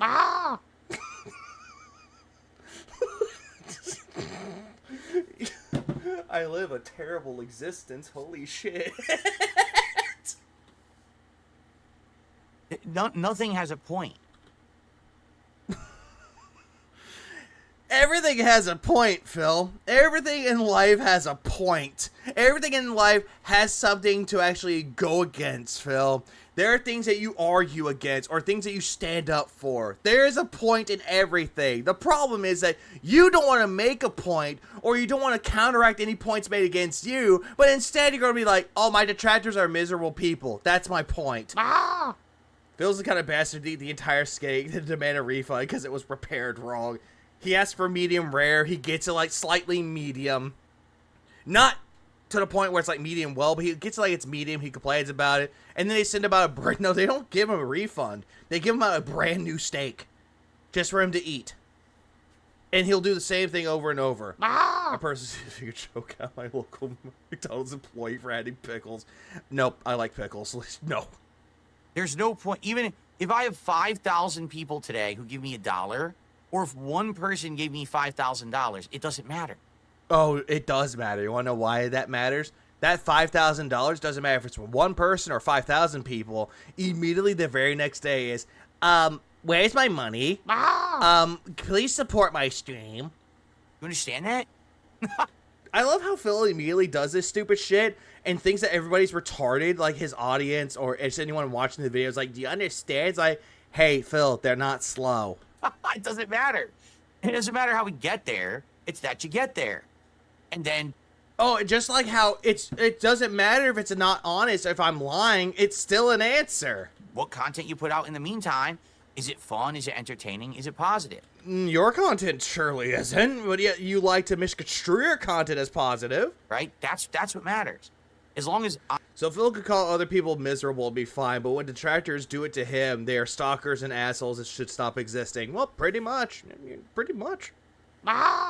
DSP is so miserable that every time his wife makes him food, he finds something to complain about. Yes, exactly. He couldn't get the Popeye's chicken sandwich. And when he didn't get his money, he was like, well, I guess I gotta go tell my wife to start the oven so she can make that meatloaf. Like, there ain't no way a man can be that upset because his wife is cooking a meatloaf. Ain't no way, bruh. Ain't no way. I'm working and putting out good content, Working? Good content? Where? and I got people coming by and supporting me, You have like 1 or 2 people that wail you out. Now it's just mostly one with Iron Chef Sakai. I think OIC stopped. But then there are other people that will just come in like $1, $2, $3, $5. That's not good enough. Iron Chef Sakai with the 100 and a lot of gifted memberships. Oh, I love that. I don't care how we get there. Yeah, I don't care how we get there. I just want to crush the twolls. See, we lost. Thanks for the 5. Yeah, OT does it. Or it doesn't matter how I get the money. Now it's time to ban these fake memberships from Argentina. Always. Fuck Argentina, am I right? Yeah, even though Argentina just whooped Brazil's ass apparently. Plush, thanks for the 5. Even one person handed me $5, and I appreciate the gesture. He's not a whale to me. I just learned to express support. That's pretty much a good way to look at it. And then there are people that come into anyone's chats. It doesn't matter who it is. And if they give like $50 or $100, yeah, people are going to be like, oh my god, there's a whale! A whale is in the chat! And they all like make the jokes, you know, how they'll call him a whale, and they'll have the emote with the whale, and they'll do all that shit. But then dumbass like Phil will be like, oh look, they have whales too! They do the same thing I do! Ack. It's like, dude, no, we say whales as a joke. Like, we know what a joke is. You don't. Now, if you have an issue with the way that we got there, then change it. Okay, how do you want to do, Phil? We've given you a lot of constructive criticism over the years, and you're not taking it. Phil, the ball is in your court, motherfucker. But if we say the ball's in your court, then you'll be like, why are you talking about my balls? Shut the fuck up. Swaggy, thanks for the 199. Work. Phil doesn't work. Oh, hang on. I got something for this. Give me a minute. Front-facing baby chick. Front-facing baby chick. When I say bum, when I say bum, when I say bum, when I say bum, when I say bum, when I say bum. Baby chick. I don't know. I don't know why that edit's like the best one. It's like the front-facing baby chicks with, when I say bum, yeah, Wales, great country. You change it, not me. No, Phil, you have to change the content. Phil, this is your stream. This right here, what you're doing right here, this is your stream. This is your content. You're the one that has to change it for yourself. It's up to you to listen to said feedback. It doesn't matter if it's from a dirty little detractor like me. It doesn't matter if it's a fucking retard like fucking Jade. It doesn't even matter if it's just a neutral party. It does not fucking matter, Phil. The thing is that you have to listen to it and you have to apply yourself to make that change possible. But if you're not going to do that, then I'm sorry, Phil. You are a lost fucking cause. I can't change it. I can't make people come to my stream and contribute. Yeah, you're right. No one can actually do that unless you get up saying, I have to pee and contact somebody. As crazy as this sounds, all right? Because some people actually think that I am some kind of like a crazy mind-washing cult leader. Yeah, you are. You are a cult leader with a big gnosis. Woo.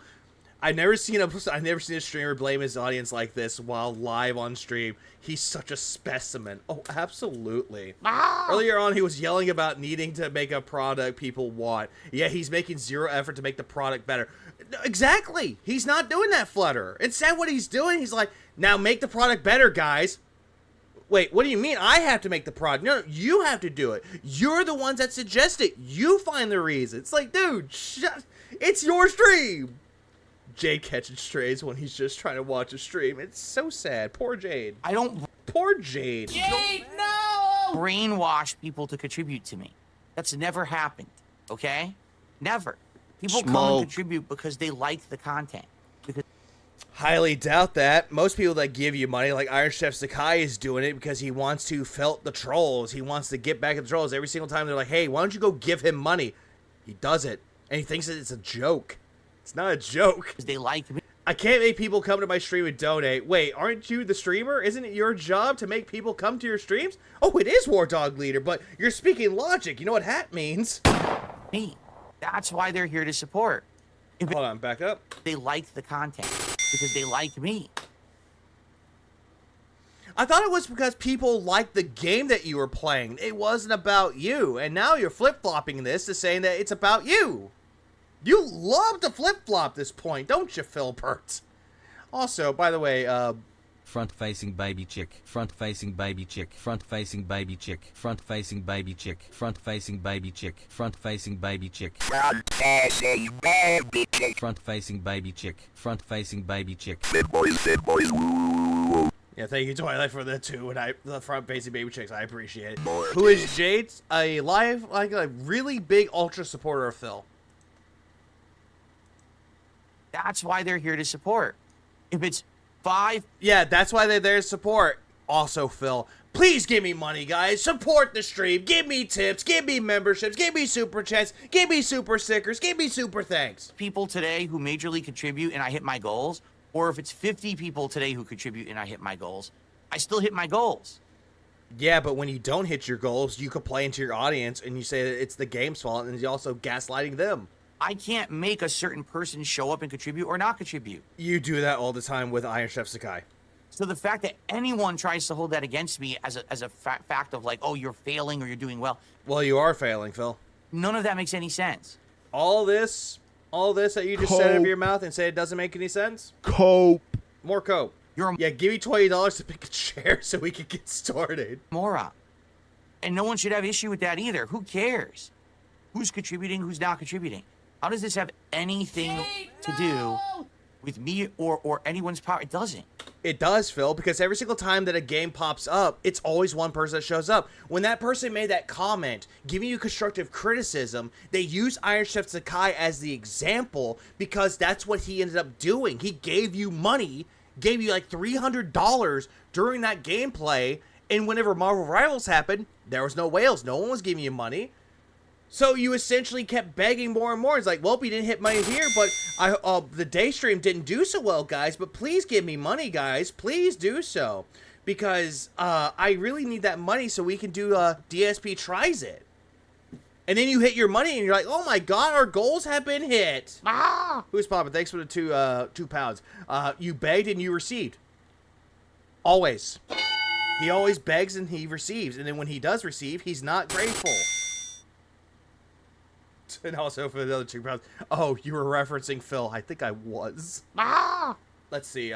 Plush. Pertaining to D-Live, they said the only person responsible for bringing in, is me, and I had like 35 plus people. I just complained that I just wanted to make my presence there. And if you're probably saying that as like a joke, I think they knew that. Like, and why is it your business? I've seen streamers e-beg. But Phil demands. Oh, he does demand. With me or anyone's power, it doesn't. Our goals, it's his goals. The viewers don't benefit for hitting the goals, but he loves using the we. This is our goals. Like, and why is it your business? Because you make it everybody's business. By every single time that the words "give me support" comes out of your mouth, you make it everybody's business. Every single time that you say that a game didn't do well because people didn't support me, you make it everybody's business. When you gaslight your audience into thinking that because of them, the game didn't do well, you make it their business. You make it everybody's business because it's public. That's why. This isn't a private stream, Phil. You made it public. You know? When anyone who's a successful streamer, does everyone go and look at all of their finances to see who specifically contributed what and how many? No. No, because they don't beg. Most people that actually do streams don't beg like you do. They don't constantly demand people giving them money. The only time they ever beg, and I'm saying beg with the biggest of air quotes here, is whenever they're doing a charity stream and they're actually asking people, please donate to this charity. It's going to a good cause. Meanwhile, I don't want to do charity. I just want you to give me money. That's the charity. Only me. What up, Sinji? Because again, because you beg. That's why. It's because you fucking beg. Hyper-focused, over-obsessed people, no lives. I love how Phil calls us obsessed and us hyper-focused, but yet, who's more hyper-focused and obsessed here? And who's the loser here? It ain't the detractors here. No jobs.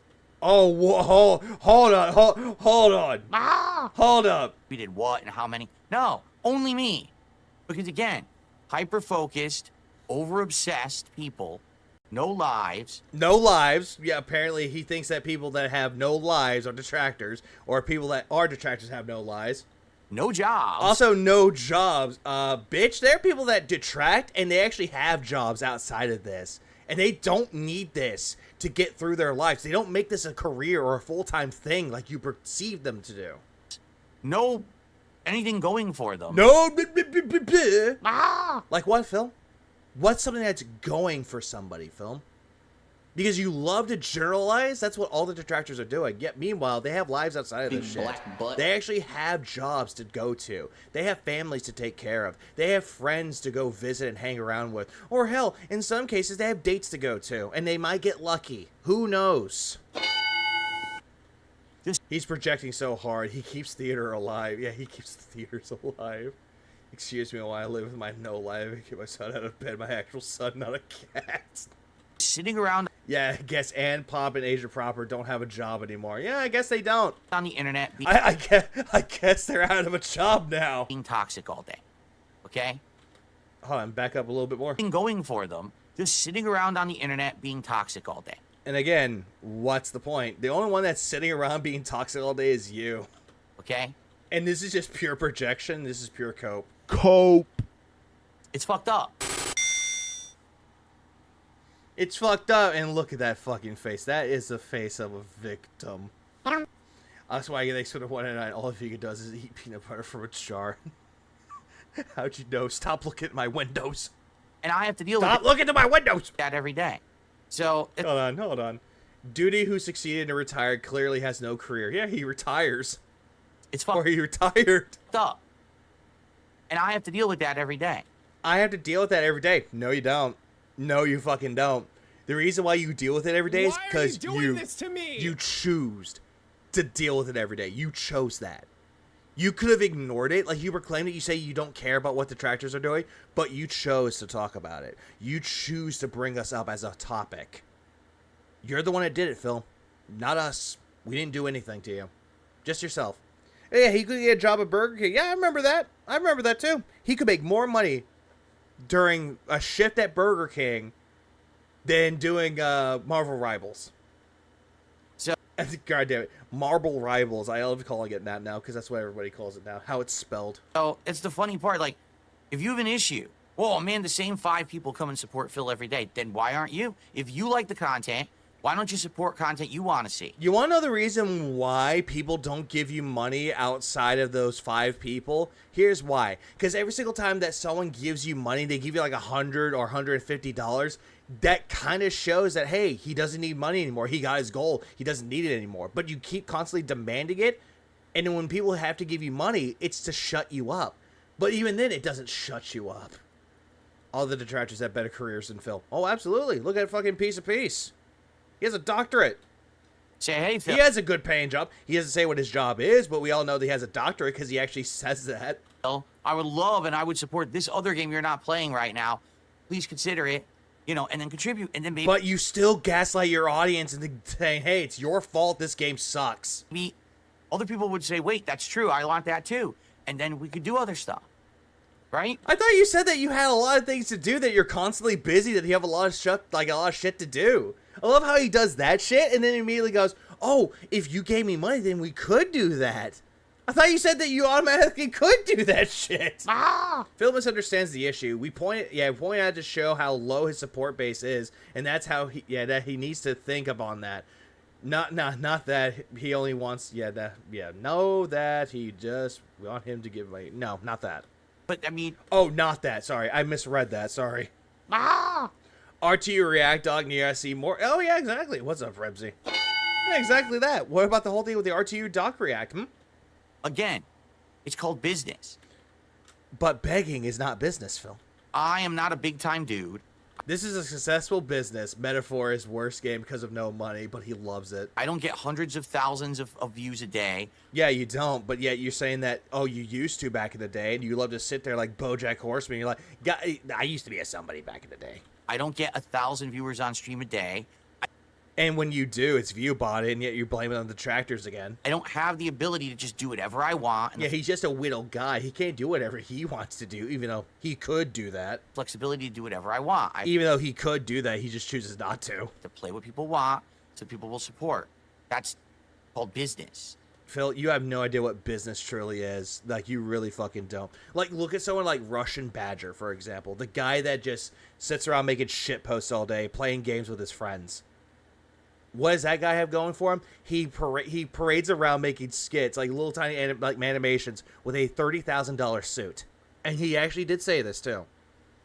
He has a fucking energy drink flavor from Gamer Subs called Guacamole Gamer Fart 9000. And he actually has a promotion with them. He promoted a cup, too. He has all this shit there. And guess what? He could still keep doing it with the support of the people that gave him money and actually give him any time of day to watch his content. And he's ever so grateful for the appreciation and for the times that they supported them. And yes, he is a big guy, but he's still grateful for all the support that they gave to him. But then there's you, Phil. The guy that every single time that he hits his goals or doubles his goals, he's still not grateful for any dime that was given to him. I'm a small... Oh, yeah, that's also true. Russian Badger is married, too. Small business owner.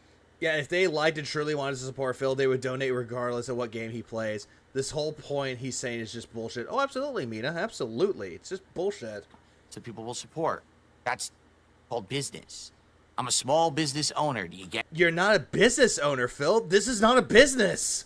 it? I'm not a ginormous million sub YouTuber who went viral. I'm a small time... Hold on. Back up.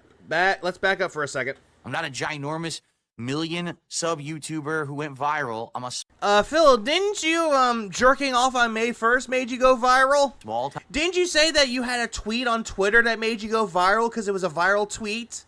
And you bragged about it? Didn't you brag about the first part of Fallout 4, the next-gen update run? The 60 frames? Didn't you brag about how you were found in the algorithm again and you went viral for that? Remember? Yeah, remember the times that you went viral, but now you're saying you didn't go viral? Yeah, remember that? Remember your review of Homefront: The Revolution? Remember that one? Even though you said that people did reviews that were negative, that they shouldn't be doing that and say they should work on positive reviews, and that review was negative? Remember that, Phil? Remember that, Phil? Oh. Because everyone remembers it. time dude, and I'm happy with that. But that's very different. And I'm tired of these morons who think that they know everything who know nothing, or because if they knew anything, they'd be successful YouTubers. Phil, most people that are detractors, they have no real ambition to be a big YouTuber. And if they get a lot of people watching their content, great. I look at my sub count, I'm like, I don't deserve this, but great. I'm appreciative that I get that sub count. Great. And it still baffles me that I get that. And then he wants to sit here and be like, I know everything. I don't know everything, though. There are times where I don't know some things. And if I thought I knew something, I'm either A, misinformed about it, and people call me out for it. It's like, yeah, this didn't happen, though. You're wrong about this. And you know what? I'll take the L. I'll take the fucking L and be like, yeah, I thought I knew this thing, but apparently I didn't know about it. Because your history is 17 years. What you are doing in 17 years, people are bound to forget. We're not perfect people. No one is perfect. But yet you want to think that we know everything and know nothing. How is that possible? Who's Power? Thanks for the £2. Face for radio and voice for the Silent Hill. True, but yep, that's what Phil is. And they're not. So instead, they just sit there and they're miserable. At least detractors know when they could take an L. They know when something has gone too far. Whenever I did my stream and OBS kept fucking up on me, I could have kept going. I could have, but I chose not to. Because, my fault, because I should have looked into this sooner. I should have looked into see what was going on with my tech. I didn't, and I kept going, and I gave up. Because, you know what? Enough's enough. Go watch Tractor Goose. She's covering it too. At least I know when to take an L, I know when to take a loss, and I know to improve from that loss. Because most losses turn to W's, though. Which is something that you don't seem to understand. And the problem is, you don't know how to take accountability for anything. If someone is telling you all this shit, doesn't matter if it's a detractor, doesn't matter if it's a neutral party that's telling you all this shit to help you improve, you will never take yourself accountable for anything, dude. And when you do take accountability, it's always fake, it's not sincere, it's not genuine at all, but instead, the reason why you make the fake-ass apologies is because you got caught doing something. And you feel like, if I make an apology, maybe people will forget about me and forget about what I did. That's you all the time, Phil. That someone will come by and support me, right? So anyway, can we get back? And here's the thing. It's not the fact that you get money, Phil. That's not what detractors are getting onto you about. It's why you lie about how you spend it. Like, there are some things you don't even have to spend money on, and yet you'll buy it anyway, and people call you out for your frivolous purchases. Back on topic now instead of listening to morons, that'd be great. Back on topic. By the way, 5 minutes later. I received a $2 tip. DSP fails to understand that these detractors, restreamers, help in part to make his slog of streams bearable. Many of us wouldn't bother watching otherwise, realistically. And you're not wrong. This I completely understand. Do you? I can't contribute publicly because your detractors spam my old YouTube channel, so I had to delete it. Yeah, and I'm sorry to say. Is that Derek? This is the problem with being... What was the Twitter that went viral? The Academy Awards. He made a tweet about the Academy Awards, and then someone noticed, like, hey, aren't you the guy that jerked off on May 1st? And then they stopped. Being mass harassed and stuff like that. Like who? Like, it's funny because people say to me, well, Phil, the reason that that you're not a big YouTuber is because you don't just play whatever you want. Well, I can't play whatever I want because then I don't get support. Again, Phil, didn't you go on this big tirade that you wanted to play Final Fantasy VI and you didn't care if people supported you or not? You were going to play it, and then all of a sudden, oops, Helldivers 2. Yeah, I remember that. Right? I have to play what people want. Oh, well, then, you should just become mainstream popular, and then you can play whatever you want. What? What are you even talking about? How could I ever become mainstream popular? There's literally a group of people who are so unhinged. Oh, great. Unhinged. Oh, by the way, let's take a little field trip. Just one tiny, tiny field trip. I actually have one thing to look at real quick. Because I hate when... Everybody hates it when Phil says that he's a small-time YouTuber. Everybody hates it. But you know what? Here's the thing. I found... apparently, someone sent me something, and you know who you are. And by you know who you are, you know exactly who you are. They sent me this. They sent me the whole thing about what counts as a small YouTuber. Before we get into the nitty-gritty of numbers, let's clarify. What's a small YouTuber? Typically, a small YouTuber is anyone with 1,000 to 100,000 subscribers. So, someone like me. You might be thinking, wait, 100,000 subscribers sounds huge. But in the grand scheme of YouTube, it's still considered small because of mega creators have millions of followers. If you're just starting out, don't fret. Even with a smaller audience, you could still make solid income from YouTube if you know how to play the game. Yeah, every single time that Phil says that he's a small YouTuber, just think that part. Just think about that one. Are you big enough to stream Donkey Kong? I'll just play Donkey Kong because I like it. Anyways, let's continue. Who are so antisocial. They are sociopaths. I'm sorry. What? Who are so unhinged. Who are so antisocial. They are antisocial. Phil, there are people out there that are antisocial and they're fine with that. Like, what's the deal with people being antisocial? Like, Granted, there are times where I'm antisocial, but at least I'm willing to go outside and be sociable. I'm not going to be like, oh yeah, I'm out of that party, I'm going to the corner. I hate it here, let me out. What? Sociopaths. Sociopaths. Phil, you're the one that's a sociopath. You're antisocial, coming for the guy who bans any non-game conversation in his chat. Oh, absolutely. Yeah, antisocial, says Seattle Hermit. Leave me my antisocial ass alone.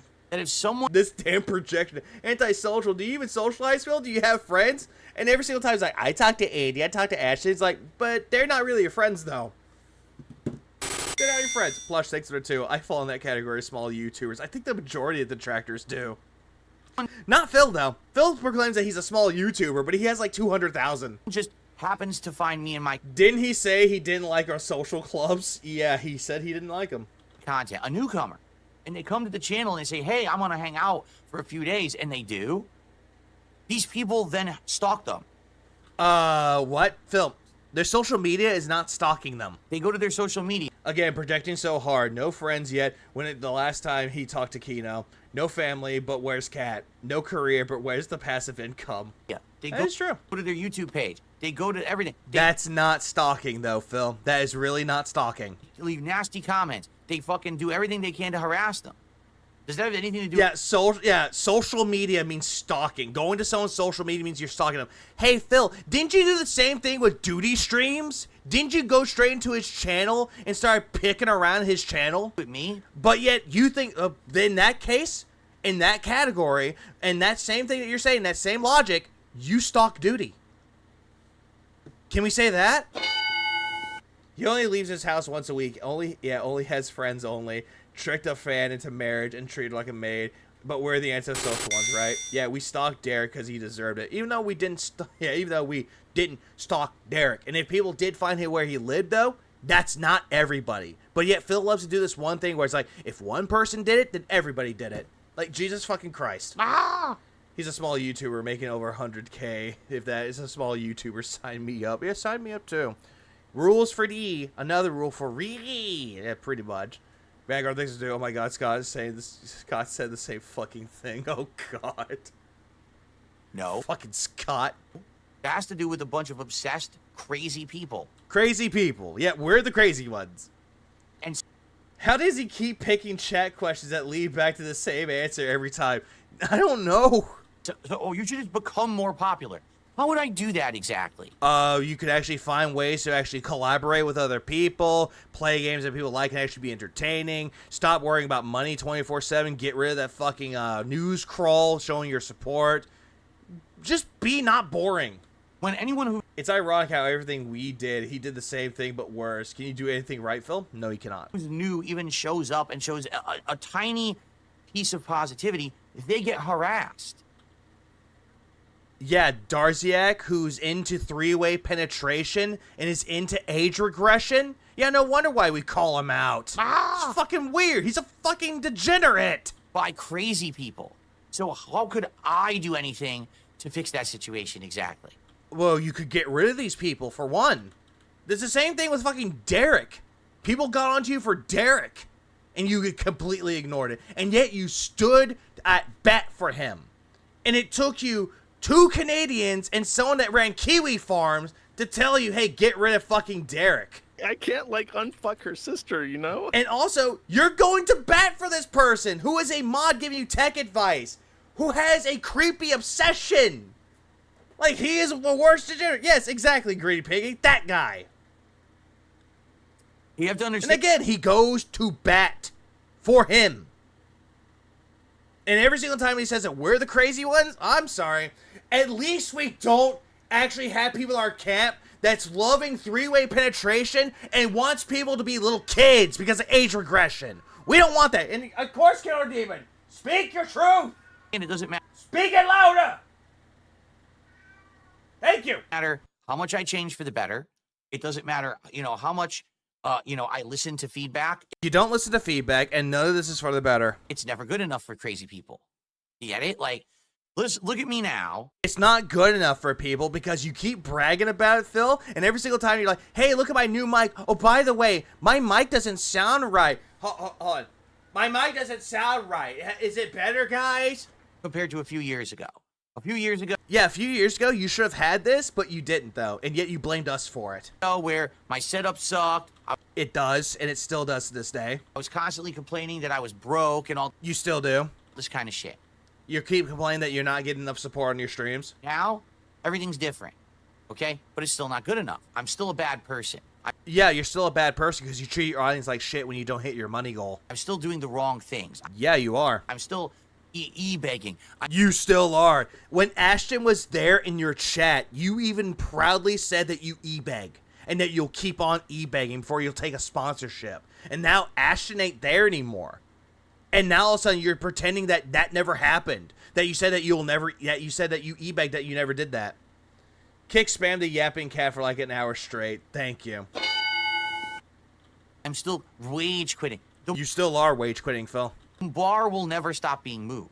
Phil, you're the one that's constantly changing the bar post and the goal post. You're the one constantly changing it. But yet, again, this is just projection coming from you. You're saying that that's what we're doing. We're not changing any goal posts, Phil. You are, and you're being smug about it, thinking that, yeah, I got my detractors. I moved the goalpost, so they have to move it back. So that way, if they cover what I moved, then they have to. Then I can say that they moved the goalpost. Like he thinks that this is a gotcha moment, and it's not. All right? So, this is pretty messed up that there's people who just want to come by and discover me and be like, oh, this is good stuff, let's hang out. And then it gets ruined by these mentally ill people. Then again, though, Phil, what exactly did we do to this person? This random little person that you won't name? Because I'm not gonna name them because then they'll harass him. But that's the point I'm making. What it is with these people is they've created a vicious cycle. They realize that if they sit around and create toxicity around me, That's you. You're the one constantly creating it around yourself. So, okay, you're saying that we're the ones creating this vicious cycle, but he's doing it. Okay, so he's the one creating toxicity around him.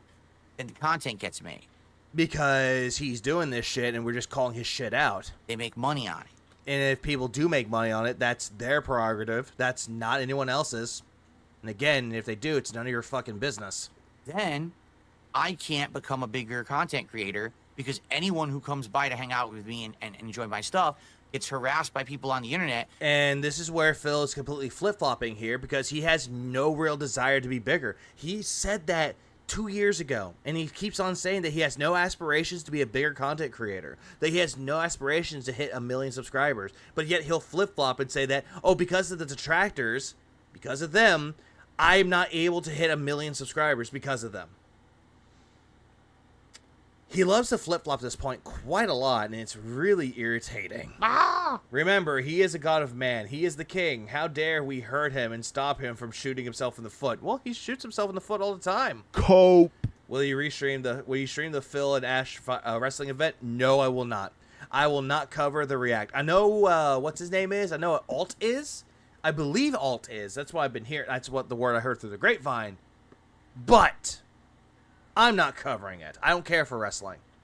Because What he doesn't understand is that even without any detractor input, his streams won't keep people.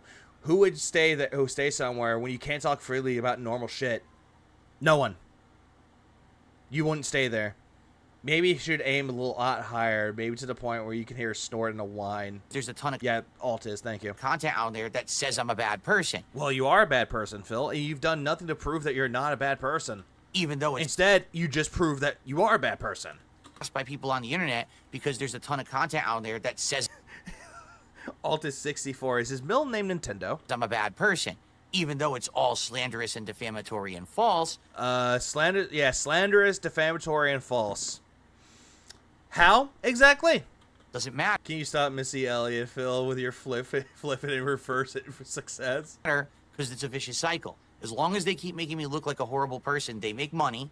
And again, Phil, you're the one that's doing this whole shit about it too. You say one thing, you bring up this to the detractors make content about you by talking about it and calling your ass out. You play the victim yet again, you make money from it, rinse and repeat until you get money out of it. Yeah, and that's another thing too.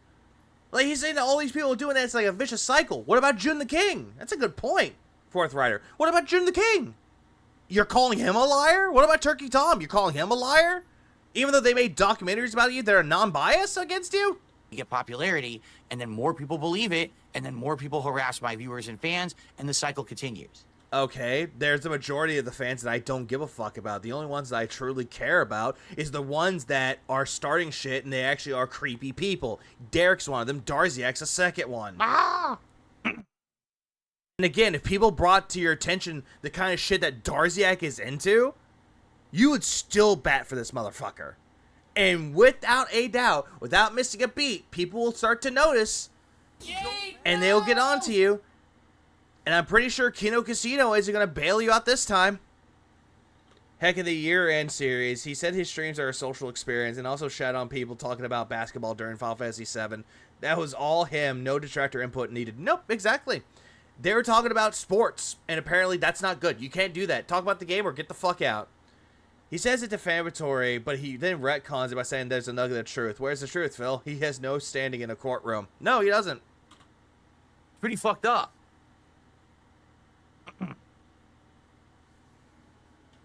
Oh yeah, and he also has Slayer, the propagandist, the fucking guy with the agenda about how Singapore is the greatest country ever. Where if you cough or fart in a general direction, they execute you. Let's continue. Hold on. He said let's continue, and it's dead air. Let's continue. Back to dead air again. Reading chips. If all the negative videos detractors making are hurting his channel, then where are the videos made by fans putting Phil in positive light? There's none. Yes, this gun-tooled Gramer, thank you for the tip. They did another $1 tip as a follow-up because I hadn't shouted out tips. And so they were like, did my tip go through? It did go through. And my apologies. Yeah, this is all dumb. What makes the chat thing worse is that he wants to play RPGs, the most notorious gameplay that's boring to watch, especially if the streamer has zero actual strategy and it's all chat. Trying to play catch up here. Yeah, that's what makes it worse. With contributions today. So thank you, Disgruntled Gramer. But no.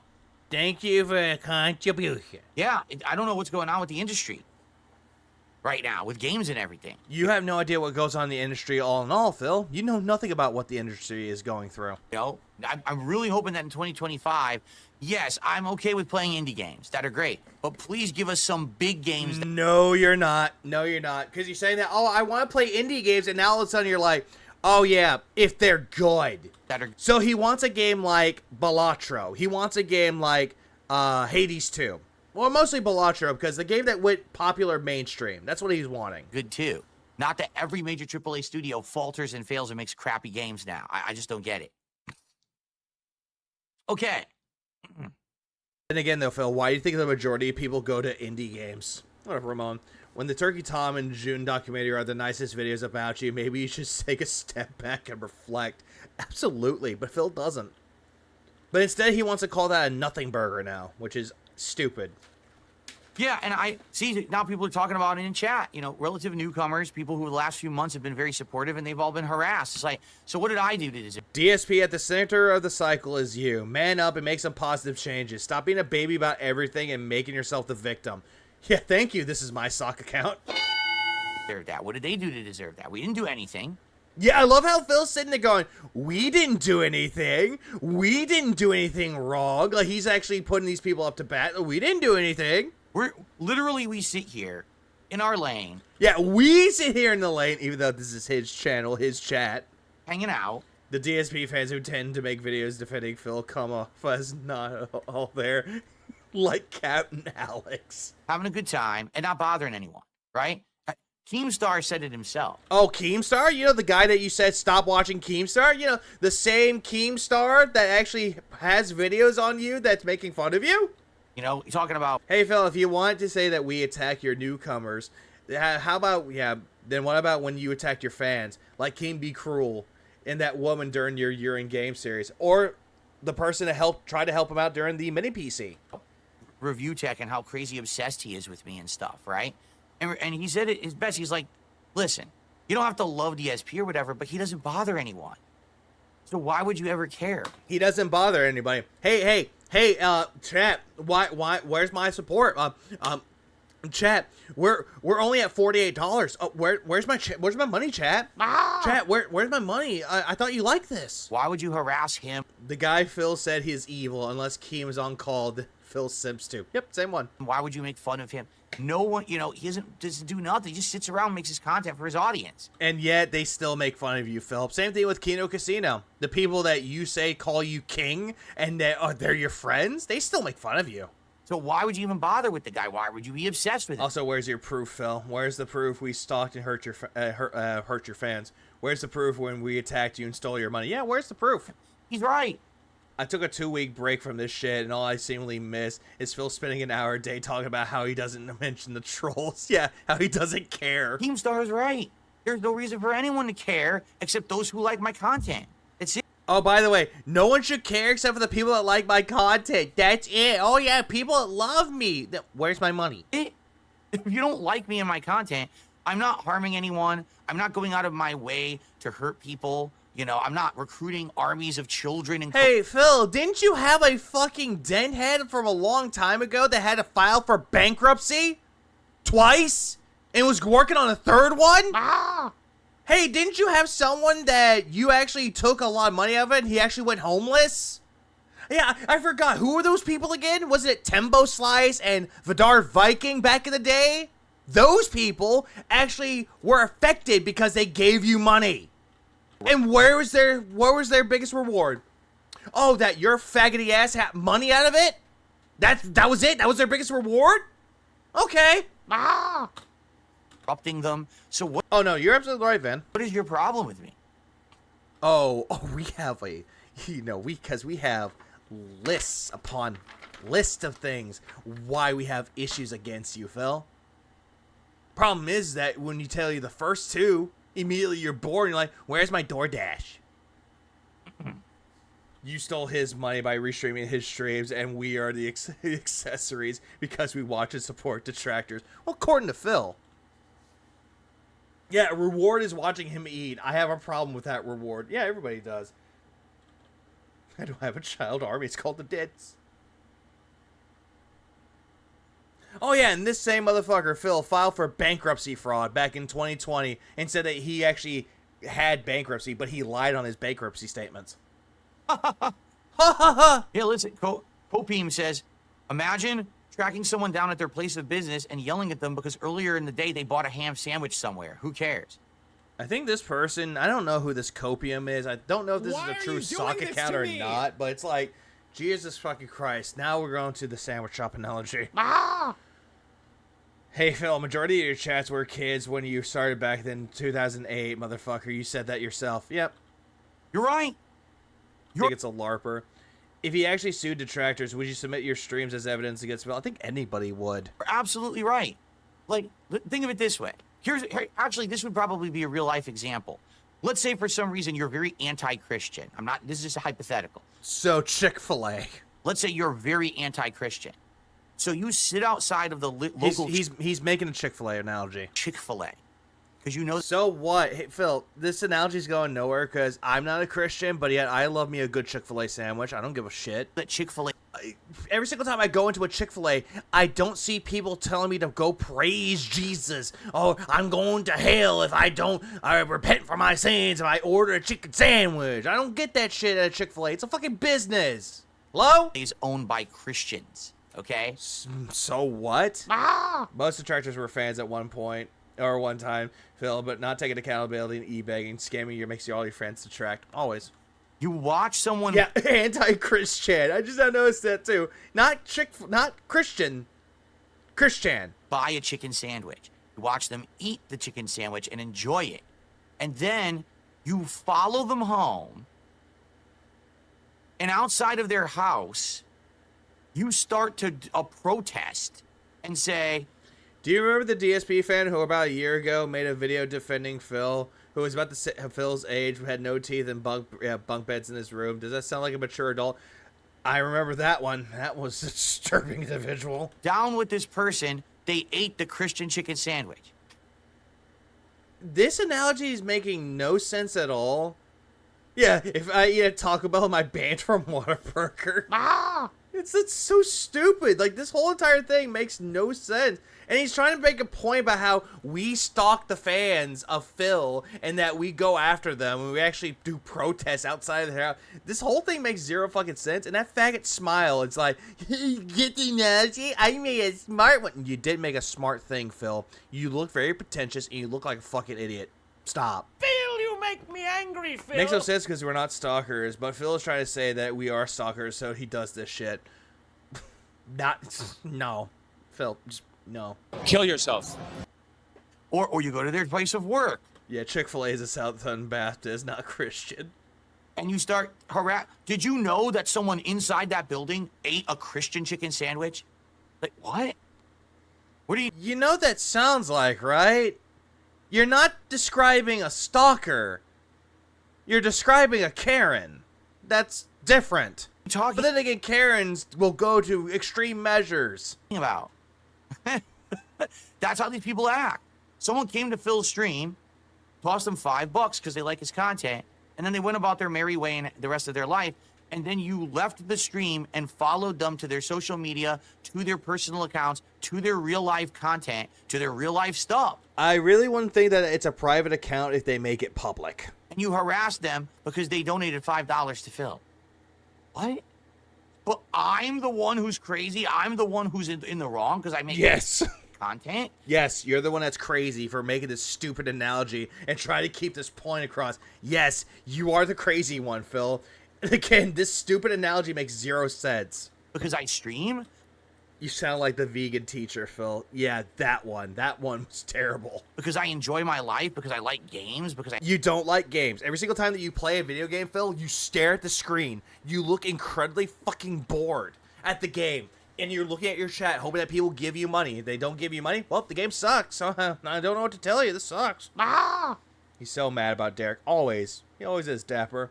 All this accomplishes is making me Dapper crave Chick-fil-A. I want Chick-fil-A too. And yeah, he doesn't love his life either. Phil's sitting here coping. This is cope, by the way. Cope. That he loves his life and he loves games. Phil, you can say that you love your life, that you love to play video games till the cows come home. But that's just it. Those are just words.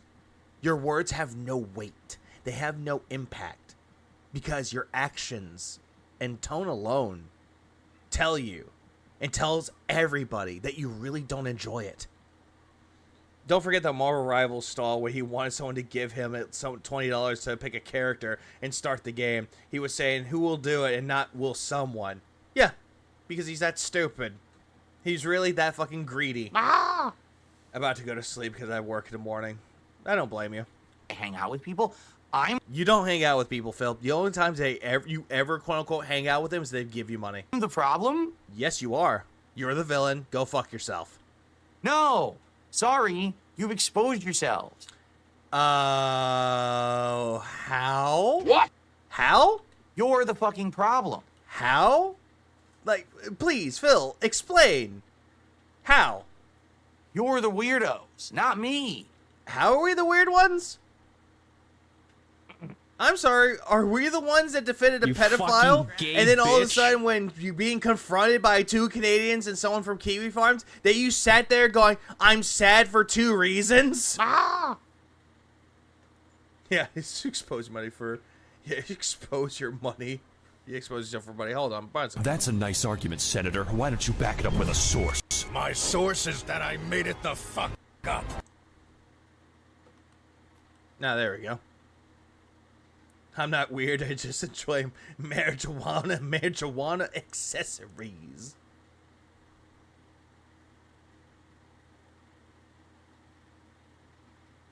Oh, see, I don't know. Lorraine says, do you think it would end if you worked a random regular job, or does it end on the internet? Who knows? But again, these people are crazy stalkerish.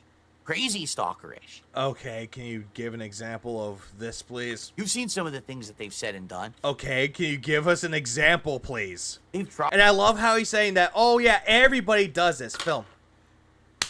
Philip, just because one person does it, and if one person, most people, a good chunk of the people in the community do not condone this. They actually condemn it.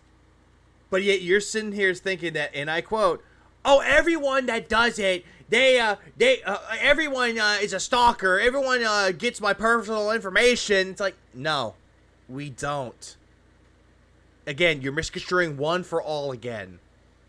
Phil doesn't know that it only happens because when he begs. Also, he needs a source for this shit. He's not naming names because because otherwise we actually could sue him. Yeah, Phil doesn't get it. We're doing well, Yoko. Try to intervene with simple things like, oh, I'm ordering food for an event, and they would try to mess with the store. No. Smoke. Phil. Phil. Smoke. Phil. Are you smoking yet? You are speaking out of paranoia. All this right now is para-fucking-noia. And because you saw that one tweet on fucking Twitter that you were afraid, because it was that one cookie place that you wanted to go to and try, and then all of a sudden you're like, oh, they're gonna fuck with my order, and it's like, oh, they're gonna go beat me up, I can't go to that cookie place now. Shut the fuck up! Fucking paranoid bitch. That I've announced that I'm going to order food from. You know, they literally try to intervene with real life stuff. Also, another thing that you talked about, like, if we're talking about the whole thing with the Krabby Patty, if we're talking about that shit, the Krabby Patty, because you lied and said that, oh, they don't deliver anymore, they don't have it anymore, but meanwhile, people called that Wendy's close to you, and they even said, yeah, we have it. We have that we have that Krabby Patty. We have that at this Wendy's. Because you went on stream and lied that they didn't have it anymore. I'm sorry, is that called stalkerish or trying to confirm something to be reality? You know?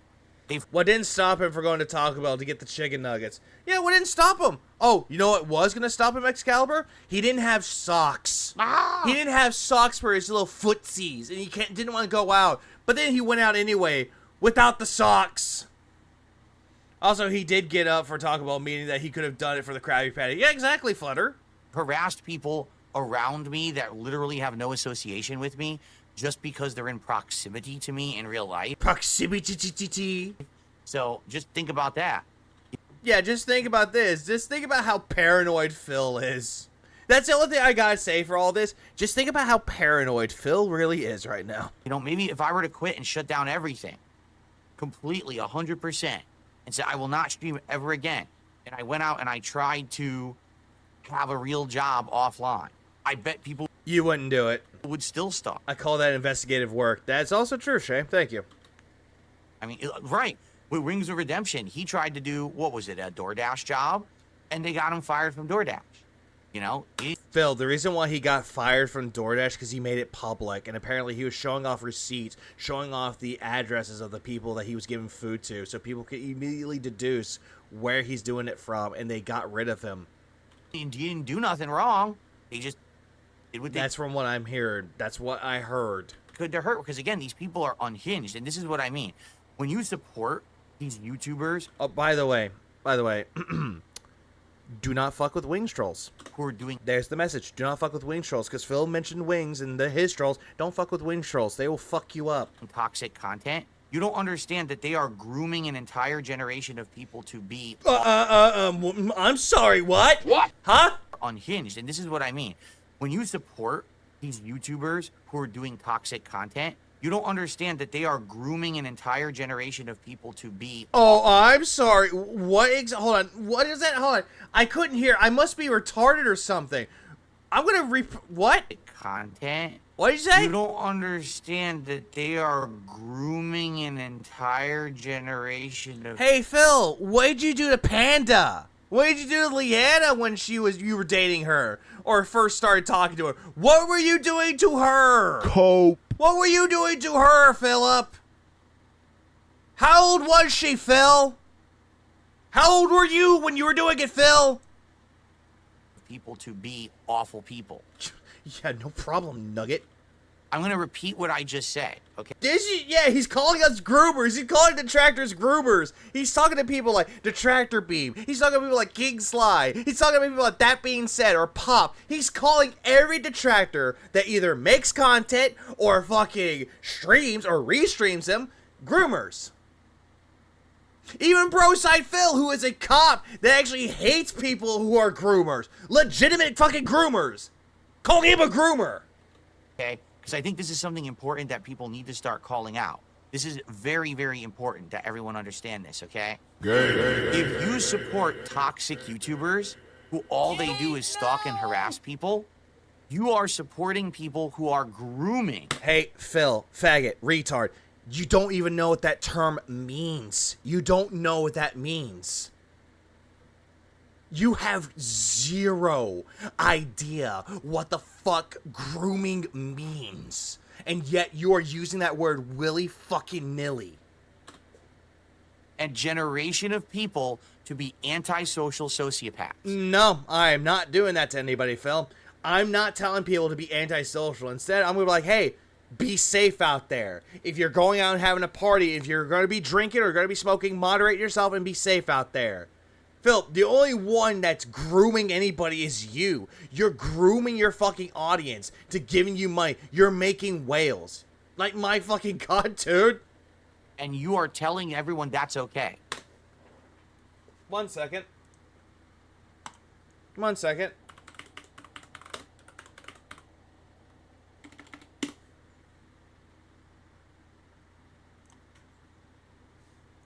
Let's see.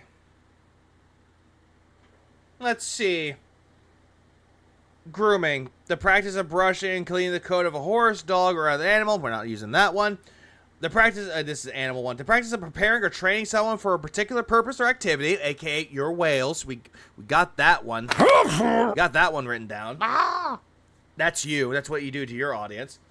The act of attempting to form a relationship with a child or young person. Fuck.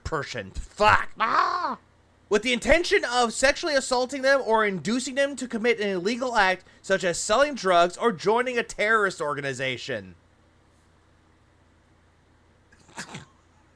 The first one you did with Leanna. But let's move on. Like, if he really wants to think that that's what we're doing, like, what the fuck?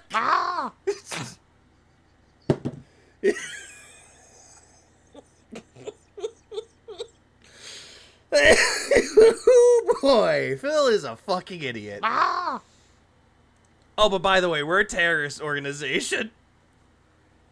If you watch that content and you support that toxic content, that all they do is hate. Yeah, we're grooming people to join in the hate army. Antisocial Phil. Yeah, Phil, when was the last time you got a job, went to a party, made friends, etc.? Real friends in real life. When was the last time you took your wife out for dinner? On someone, they slander someone, they crap on someone constantly. We knew exactly what the word meant. He's just calling detractors degenerates for a few months now. No, I just think it's fucking funny. You are the TWO is basically ISIS. Are telling a whole generation. No, like, here's the funny thing about it, though. Here's the funny thing. Detractors and people that watch detractors know what grooming means. They know what that word means. The only one that doesn't know what that word means is Phil himself. Of people, it is okay to behave like that. What? And it's not. What the fuck are you talking about? Like, what are you talking about here? Behaving like what, exactly? For calling out bullshit when they see it? Because if that's what detractors are telling people and like teaching people, that's a good thing. It's a good thing to call bullshit out when you see it. But then there's you, the guy who's full of fucking bullshit, lies to everybody saying that we're the ones spreading around bullshit. But here's the funny thing about that, Phil. Don't fucking bullshit a goddamn bullshitter. It's like you fucking failed. Also, Green Light, thanks for the 2. So we need a bunch of these. Front facing baby chick. Front facing baby chick. Front facing baby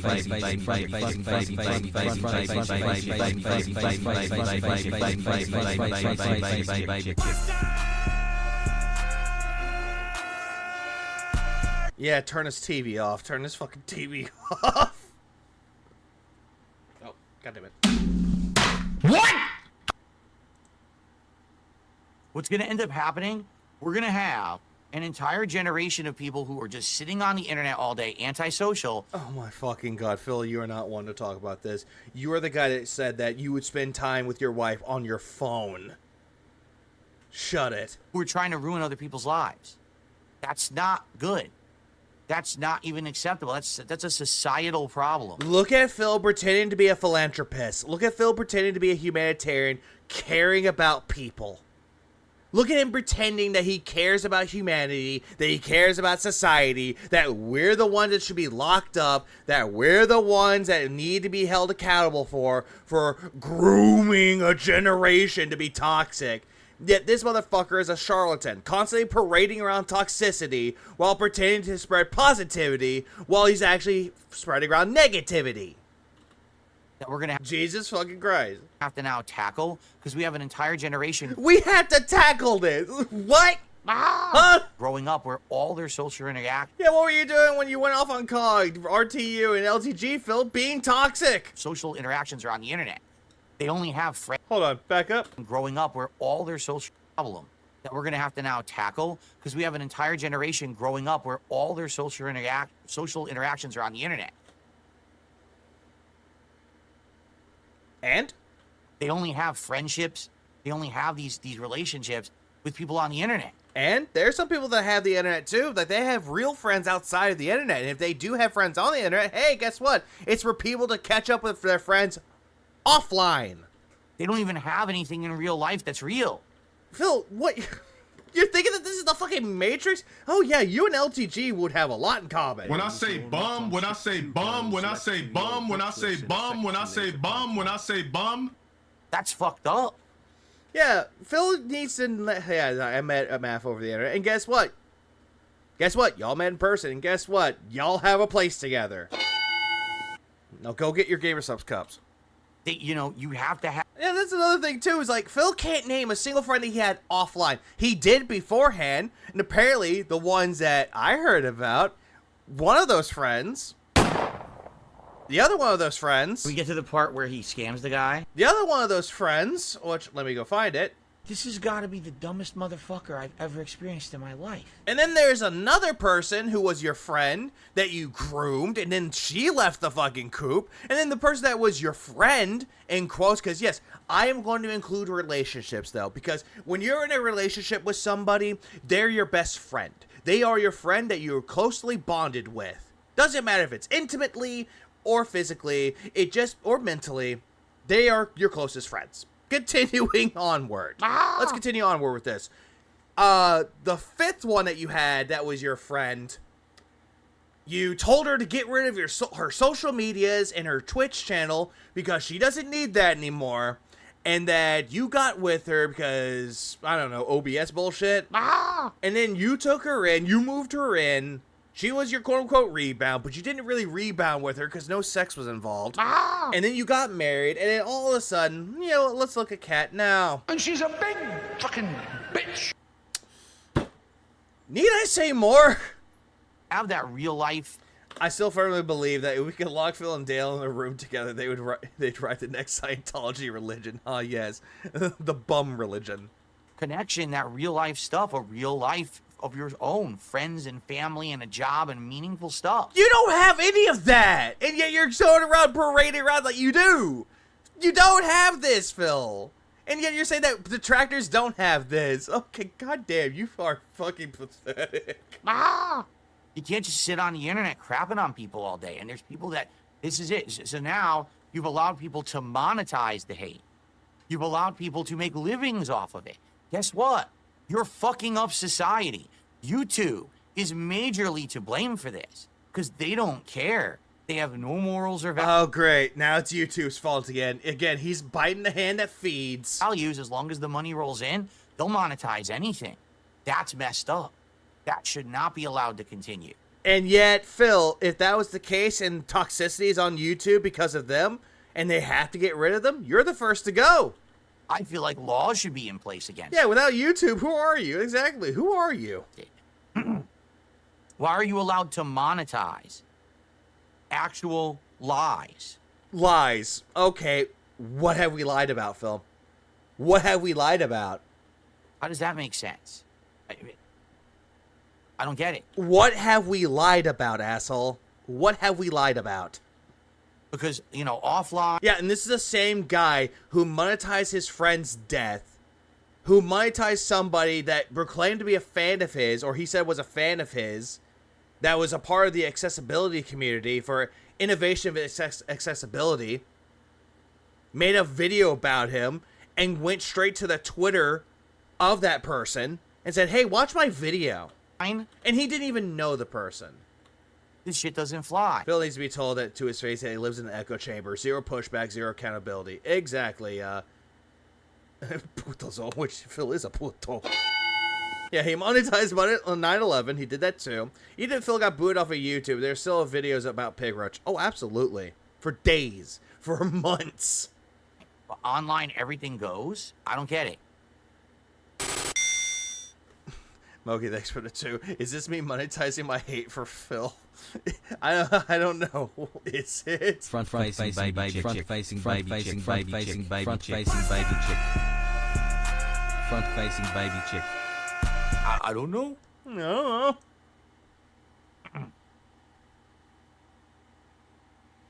Oh yeah, and Kobe's death about him losing a save file. Yeah, that too. Green Light, thanks for 2. Phil's the same guy who wanted to profit cancer. Yeah, I forgot about that. I need to win the lotto. Oh yeah, apparently the whole thing about the lottery, because if he won the lottery, he would sue the detractors. But then again, he has no probable cause or possible cause to go after detractors. Because if he tries going after detractors saying that we defamed him, he would need a lot of evidence to back that shit up. That's a nice argument, Senator. Why don't you back it up with a source? My source is that I made it the fuck up. And he would lose these court cases one after another. And he would have to not tens of thousands, not hundreds of thousands, but probably close to millions. Yeah, I mean, here's the thing. First of all, I've already said this. If I ever, or somehow, by some random chance, became actually, like, affluent. He will use words like affluent instead of words like rich or wealthy. He's using the words like affluent to make himself sound intelligent, but it makes him look even more pretentious. All right, I would still make content. I want to make this clear. I would still... If Phil won the lottery, half that money would go into the government. Oh, absolutely it would. Taxes. He spent the money. He spent the money getting spiteful revenge against the detractor instead of moving to Japan with Cat or going on that honeymoon. I'll make content. I would still, you know... Yeah, you would still beg. Even though you have that lot of money, though, Phil, you would still be begging for money. Put out streams. I would still play games. The best form of revenge is living well and living better than Phil. It would definitely be less. Depends on how many frivolous lawsuits he files, but it could.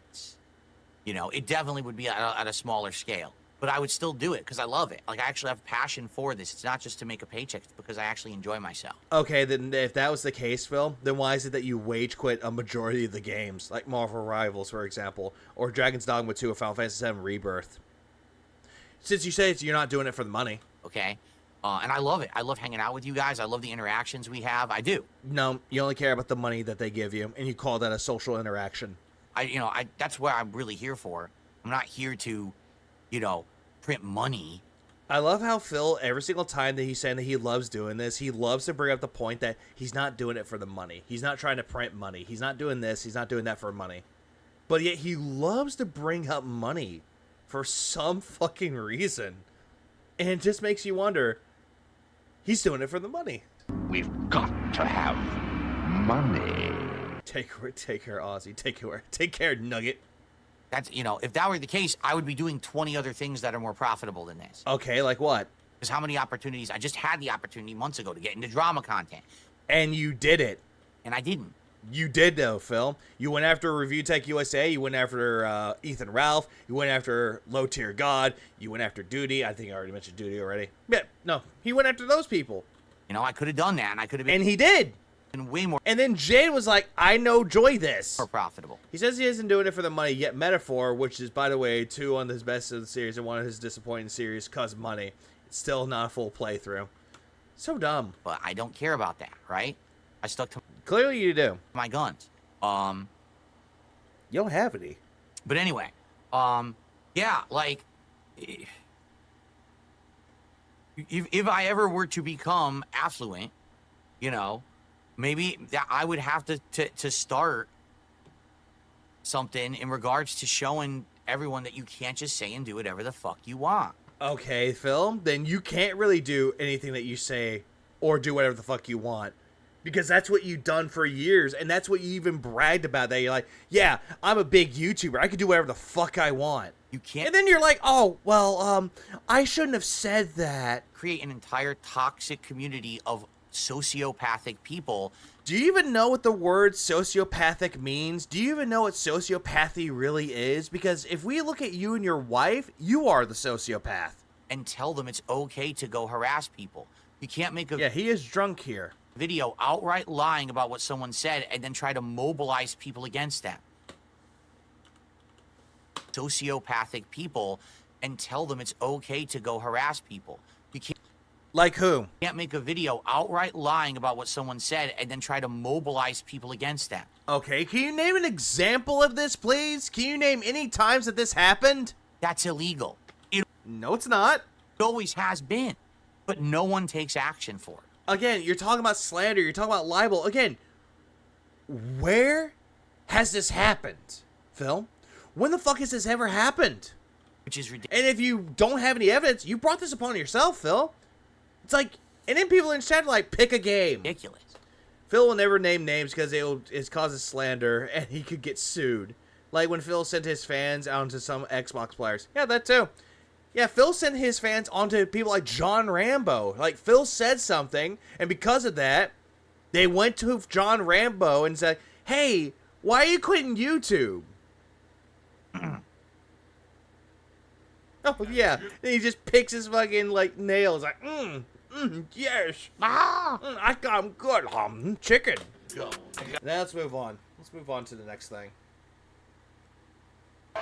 Well, let me tell you something, brother. Snort, snort, snort. Tell you, drip. Oh yeah, making fun of him is illegal. Oh yeah, sure it is. Snort, snort. I got the drip. Legalize bullying, please. Let's do this, guys. Now that Ashton's here, right now, it gets me back on track. Oh, by the way, Ashton's back. So, ladies and gentlemen, tomorrow, in place of this podcast, we got something special going on. Tomorrow, for the first time in over a decade. Oh, wow. I will be doing wrestling commentary. Oh, wow. He's doing wrestling commentary. How delightful. Okay? Over a decade ago. Yeah, it's Ash now. Yeah, it's also Ashton's here. For several years, I had a wrestling show. Okay? Ash Senpai, aren't I cool? We're doing wrestling together. It was called Smart Guys. And yeah, with you and John Rambo. It was a show where I did with my friend and co-host John Rambo. He's no longer your friend anymore. And every week we would watch pro wrestling and we would comment on it. Whether it was WWE. Yeah, I'm just thinking about that too as I come day after day. It's like, my boyfriend back. The detractors are going to be showing. Your boyfriend back. Or at that. Did you see his thumbnail? It's dentist. Fuck. Yeah, I did. At that time, their major competitor was Impact Wrestling / TNA / whatever the hell their name is today. I have no idea. And then every once in a while, we would talk a little bit about something else. I'm getting back to wrestling. I don't know what the new wrestling things are. I mean, hell, during the run of that show, we actually attended WrestleMania and talked about it live on the show, which was really cool. It was, wrestling's been a part of my life for a long time. And another thing about WrestleMania, another thing about this too, he was dangling that over John and like John's head, saying he paid for the tickets and he paid for the hotel room. Like he was dangling over, was like, hey, see, I'm a good friend because I bought you this shit. And what happened was two key factors happened that got me out of pro wrestling. Okay, factor number one, I moved across the country. And when I did, I had a falling out with Rambo, and we actually had plans to continue with the show, but it never happened. Because he didn't want to do anything with you, Phil. He just wanted to talk to you. He wanted a friend to talk to, and you just wanted to make content. It's like, dude, stop worrying about the content. Talk to him. And so... it wasn't even that serious. I always kind of threw the idea out, hey, you think I should do another pro wrestling show with someone? Any idea? And at the time, now this was 10 years ago, people were like, If it ain't with Rambo, then just never do it. You shouldn't even do it to begin with, but you got rid of the wrestling event. The whole thing was smart, guys. Got rid about talking about wrestling, and instead play a mobile game where you give money. Because it wouldn't be appropriate, okay? But it's been 10 years. 10 years have passed. Things are very different. I'm a different person. The world is a very different person now. All right? What? Things are very different. I'm a different... What the fuck? Ooh, hold on. What? What the fuck is... What? Did he just say the world is a different person? Different person. The world is a very different person now. The world is a very different person now? What? Cope. What? Phil. You what? What is it? No. Phil, you mean that the world is a different place now, not person. You're drunk. He's drunk at noon 30. Now. Yeah, Mother Earth has changed. She's no longer on her flow. Right? The world is a very different... Yeah, hi, I am Mr. The World, Zawardo. person now. Of course it Isn't that Dio's stand? Like, I forget. The world. Isn't that Dio's stand from JoJo's Bizarre Adventure? Because I'm trying to remember who was Zawardo. The world is a very different place now. Excuse me. And so, times are changing. Now, the other factor. I stayed a fan of pro wrestling over the last decade. Hey, I'm sorry. Someone said Zawardo. I had to contribute. Fake weeb alert. Ah! The first 5 years. Holy shit, was that a motherfucking JoJo reference? I was heavily into it. I was watching Raw and SmackDown and...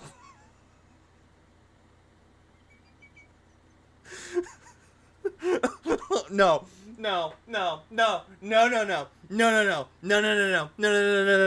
You can't say that and say, I was watching Raw and then SmackDown. You just can't say that. Because it sounds so wrong. Stop it. Never insult Dio or Zawardo by comparing him to DSP ever again. Did I ever compare him? I didn't compare him to that. For a while there, WWE Network had all the WWE content. So I was watching NXT. I was watching things... Yeah, what he kept Lou Obano Hell's like, remember, if you do drugs, you go to hell before you die. Please. Things like the Mae Young Classic and what was the other one? The Cruiserweight Classic, stuff like that. I was watching all the content on there. I was watching, to some extent... He was watching Cats Raw SmackDown. Stop it. Some of Impact and TNA, okay? And I was getting into it, and then, you know, there was the big hype that AEW was going to be coming out and all of that to be a major competitor with WWE. Did you say A&W or AEW? Hold on, I'm going to go back. There was the big hype that AEW was going to... Okay, the way that he sounds like he said A&W, not AEW. Because A&W is a root beer. Going to be coming out and all of that to be a major competitor with WWE. So all this was happening. And I stayed watching wrestling, pro wrestling, all the way through early 2020. So even though I wasn't doing the wrestling comment... He'll never do it raw. The only raw is raw food and raw WWE. Commentary show. And how in the world if Phil could fuck up that Raw and SmackDown? Yeah, I don't know how. Yeah, I miss A&W. I don't have A&W. Anymore. It's also a restaurant alt style. I still watched pro wrestling for about 5-6 years. And then I stopped. All right? And the reason that I stopped, it's pretty simple, okay? In 2020, COVID hit. And when COVID hit, pro wrestling changed. No more arena shows, no more big hype. And for me, you know, I remember I was sitting there watching WrestleMania, the first WrestleMania in 2020 with no audience. It was in the Thunderdome, which was just a virtual dome, you know. Don't care. Like any of this, don't care. Don't care, didn't ask, cry about it, stay mad, get real, L mauled, seed cope. No cheering or nothing, right? And I'm Ulta's old. watching it and I'm like, Ult is an old man. You know, this kind of definitely feels very different. You know, it kind of exposed pro wrestling for what it really was. That it was really the crowd reacting to what you were seeing in the ring or in the promos. That really was half of the problem. Make it a point to insult Kenny Omega like he mocked you. Things will be great for you. I actually did see something about this. So someone brought it up earlier about the one that was like in the Tokyo. I think it was like what, Tokyo Dome? That he dressed up like Sephiroth He had One Wing Angel playing for fucking Final Fantasy VII Rebirth, and I was like, damn, that's actually, I'm not gonna lie, that's fucking hype. I actually like that. Like, I wouldn't watch the whole thing, but I like the presentation. Oh, hang on. And also, Super Comedy Jizzle. Thanks for the 7 months. 2 months. It'll be something. Big up to me. He just woke up from bed. I need to go to bed. Later. Without it, it just didn't really stand up. And a lot of people say that was... He just had a bagger match, return match with Gap Kid. The dark ages of wrestling. I have to kind of agree. You don't even know what the dark ages are. Not necessarily that it was his their fault. finisher was also called the One-Winged Angel. Oh, shit. I kind of want to watch that now. But if anything... Kind of want to. It shows that it is that real social part of wrestling, the fan reactions immediately that makes it hype. Just like a sport. Imagine how a sporting event in an empty arena. You think anyone would care about a major NBA game if no one was there to cheer? I mean, they do have that. It's called the WNBA. Sorry. Watch. So I'm sorry. I didn't mean to be rude. It's called golf. Oh, it's called fishing. When that happened, it's called chess. And I tuned out. I just didn't care anymore. And the other thing was that it had become such an investment of time for me to watch Raw and SmackDown, which at that point, I think Raw was like oh, yeah, I did see that tweet, Cap Day after that. I think I did see that tweet. 3-hour show. SmackDown was a 2-hour show. NXT was like a 2-hour show. So you're watching like 8 hours of just WWE a week. Then a pay-per-view event would happen. Now I got to watch another 3+ hours. But now I got to keep up with the other federations. It was too much. And especially because I wasn't doing content on it anymore. You know? Yeah, because you were bored about it, and you switched from talking about it to playing it on your phone. At least when I was doing... It's called Japanese wrestling. The wrestling commentary show a decade ago, I could justify watching a lot of wrestling because I was getting a product out of it. Now it's like, why am I even doing this? I have other things I want to do with my life. Yeah, still lied about WWE champions. He's a degenerate. You know, I think the only thing I would actually watch when it comes to wrestling would be Rhea Ripley. Or Ripley. Wiggle. That booty just too fine. I'm sorry, what? Besides just I was distracted about something. Watch pro wrestling all day. So I dropped it, and I stopped watching pro wrestling, and I swear to God, I have not seen... What up, Dwight? a single match of wrestling. The only women's sport I watch is pole vaulting, but then I'm not digging myself a digger grave. I'm not a bigger grave. Not digging myself that one. Not a digger grave. Since WrestleMania, whatever that WrestleMania was, I think he's a degenerate begging. It was 2020. Okay. Like all of this, I don't care. So yeah, I haven't seen a single match. I've seen highlights on social media and stuff like that. Highlights are just that, highlights. But I haven't seen a single pro wrestling match in almost 5 years. So now, tonight, I am going to watch Monday Night Raw on Netflix as it debuts. I'm going to take notes. And I'm going to, tomorrow... New Scott Cheetos video comes to Scott Cheetos the Doxer. Oh, great. Oh, great. Scott Cheetos is a weird man. On a new show, share those thoughts with you. And it's going to be great because we're going to have... I should just make that like one of my day off streams. Just like do a stream where it's entirely based around Scott Cheetos. I kind of want to do that. Ashton, who also is a long... Ashton, who's also called Triple P, because I call him Triple P. I call him Ash. Time fan of pro wrestling. And every single time he's like Ash Ketchum.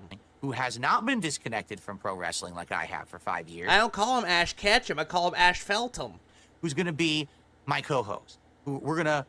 Basically, we're going to, I feel, feed off of each other pretty well. Scott Cheetos is a weird man. Scott Cheetos is someone that tried to be like, yeah, fuck the detractors, go #1 Phil fan. Watch an episode, that being said, stop, paused and goes, which one is Phil?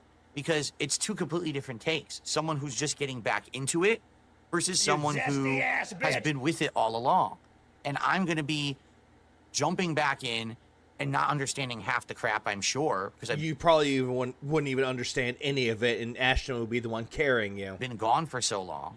While he's been there, and he's probably going to be able to fill in the blanks for me of the things I'm not getting or understanding. AKA 99%. That's why I think the show is going to be fascinating, okay? So, yeah, didn't he watch matches for the Cultaholic interview? Supposedly. Ladies and gentlemen, tomorrow, January 7th, of 2025. AKA sometime later today. The official relaunch. Ladies and gentlemen, I present to you Smart Guys, The Revival.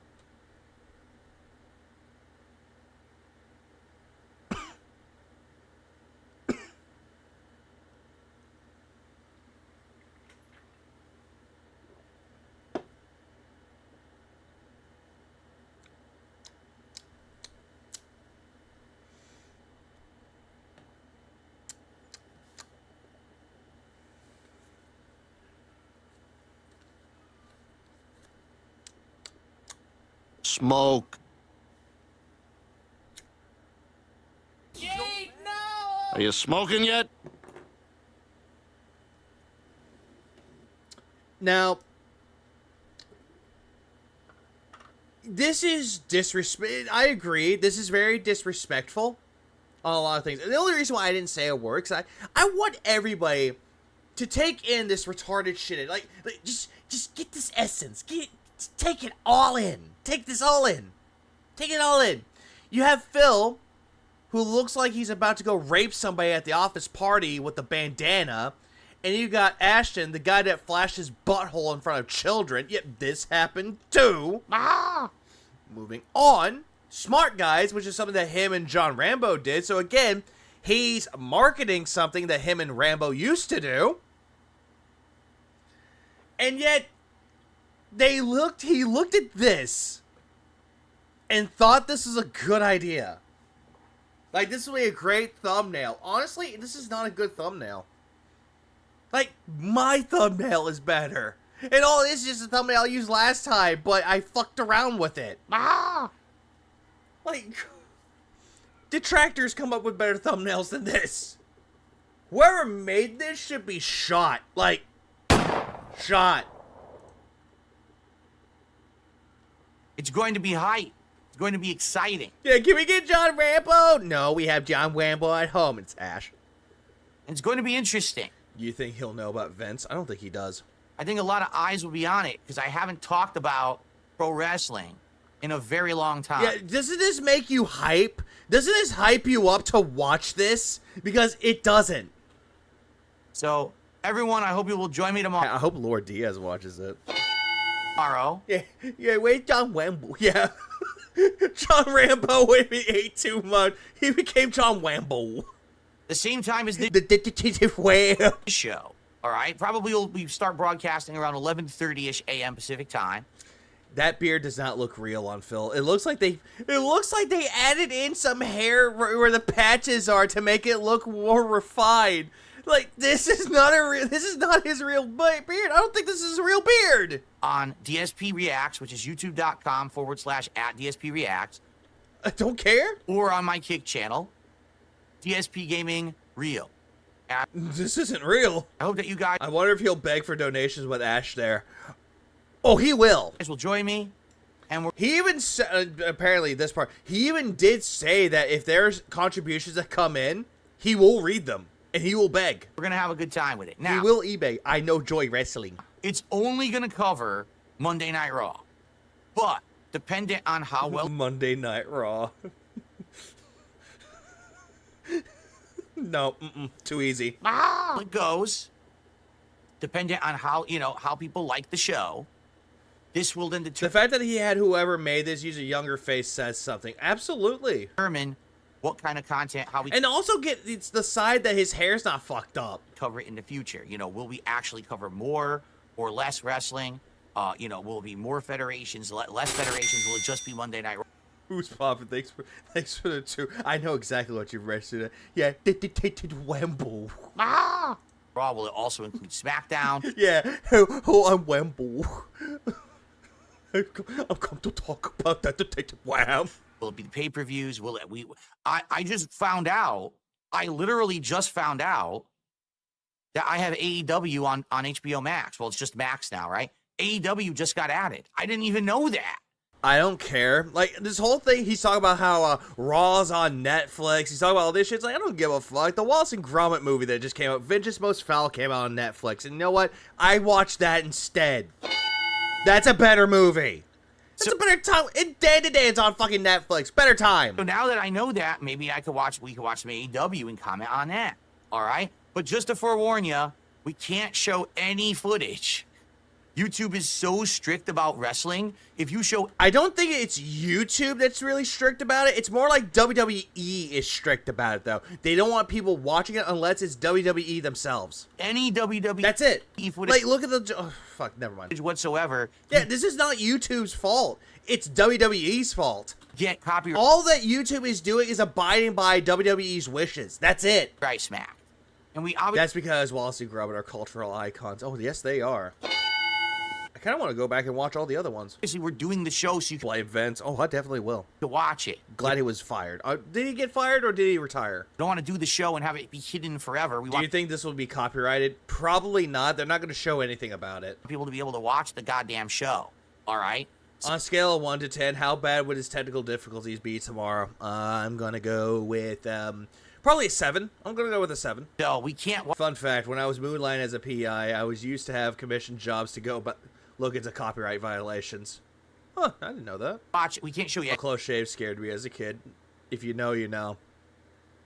Yeah, I think I know what you're talking about, Rebsy. Any footage, we can't even show a screen grab of the goddamn stuff.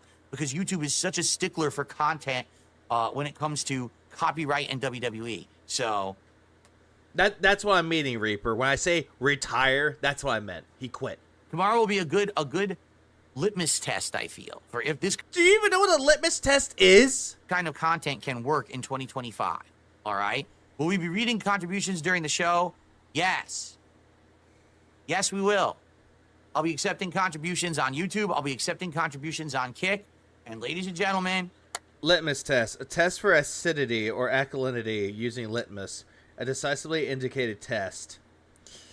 This isn't a litmus test. It's a 50-50. Yeah, he thinks that he's a scientist. He's a mad scientist. He ain't cool. Split.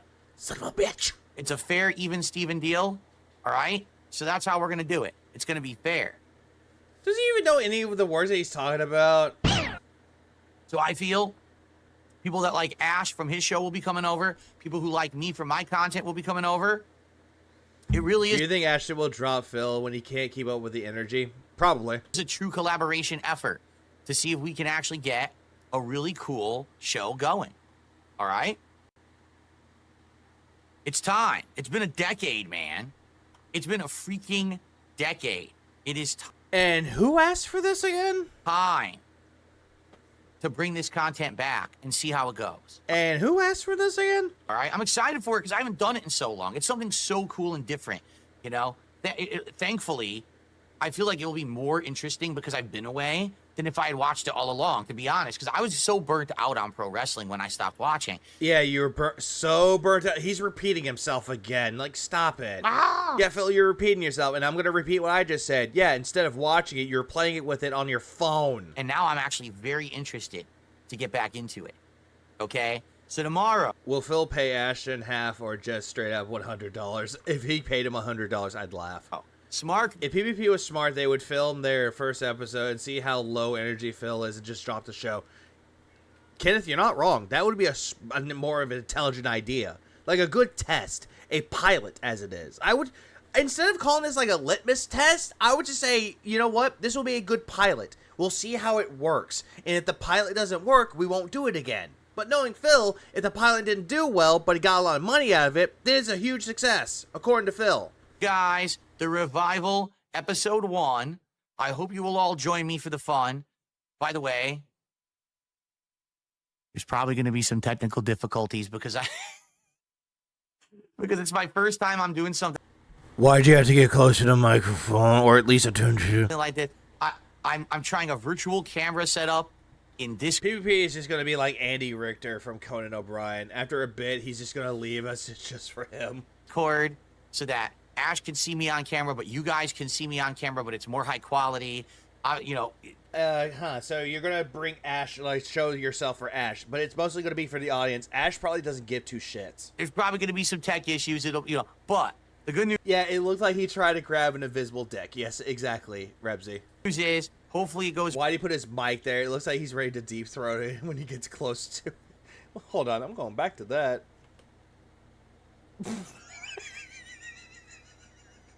He looks like he's about to get the tip of kiss. And, oh god, right there. What the fuck is that? Is that a logo on there, or is he lactating?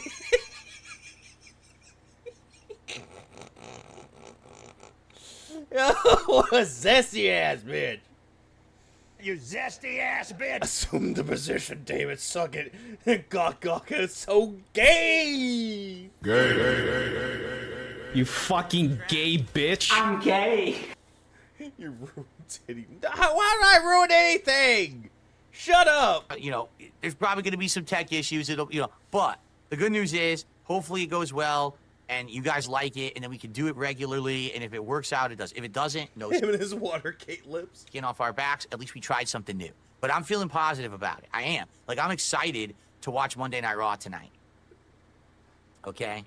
I am. Jesus Christ. Correct. Shut up. To explain, we're going to have to explain this on the show. So what is a smark? Why? A smark is a smart mark, okay? And Falcuel just defined it. He says, a mark is a designated target audience. Basically, a smark is a fan of wrestling who gets the gimmicks and is interested in it in a different sense than a mark. So essentially a mark is an idiot then. We understand pro So wrestling. you're calling yourself an idiot. We understand how the industry works. But yet you're putting yourself as smart. It's like calling yourself the idiot savant in Fallout 4. When you're not a savant, you're an idiot.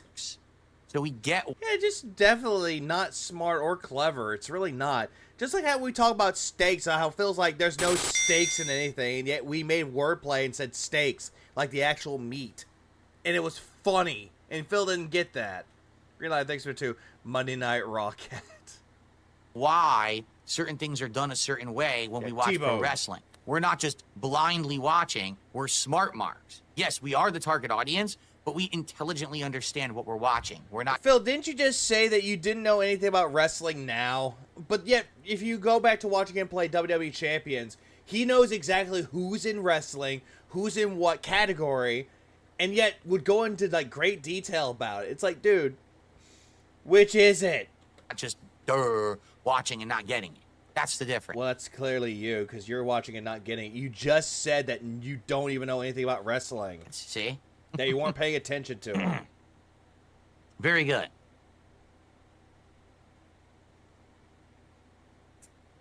Okay, so that's tomorrow. I hope you guys are excited. No. All right, spread the word. Nope. Oh, so I should say that... But you know what? I'll spread the word. Don't watch this tomorrow. Or later today. Don't watch it. And if someone is covering it, like Alt is covering it, I don't know, maybe watch that. I don't know. You are not yet. Subscribe to DSP Reacts. Follow or subscribe. And featuring everyone's favorite connect. No. Subscribe over, well, not subscribe, but I think it's following over on the Kick channel, DSP Gaming Reel. You want to be able to talk, right? You want to talk and chat? If you want to talk and chat, you have to be doing that for 24 hours. So get on there, as soon as possible. I ain't recapping shit. Unless if there's a clip of what's going on about it and Phil does something, that's fine. That part's fine. That part's fine. So that you could be able to interact with the show. But I'm not going to watch the whole entirety of it, though. If someone clips what Phil says and it's something completely stupid during it, fine.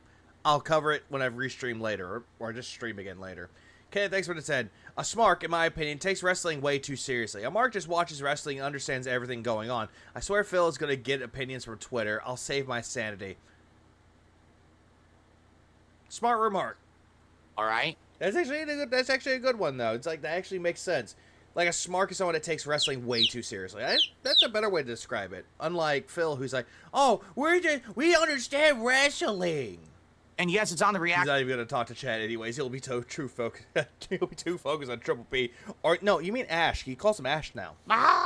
Jameezy, thanks for 20 Australian. This is him just doing Project 7 2.0. The lactation is real. He probably still has WWE Network and will try to turn it on and say, "Where's my network, dude?" And all he would know is CM Punk frame memorabilia.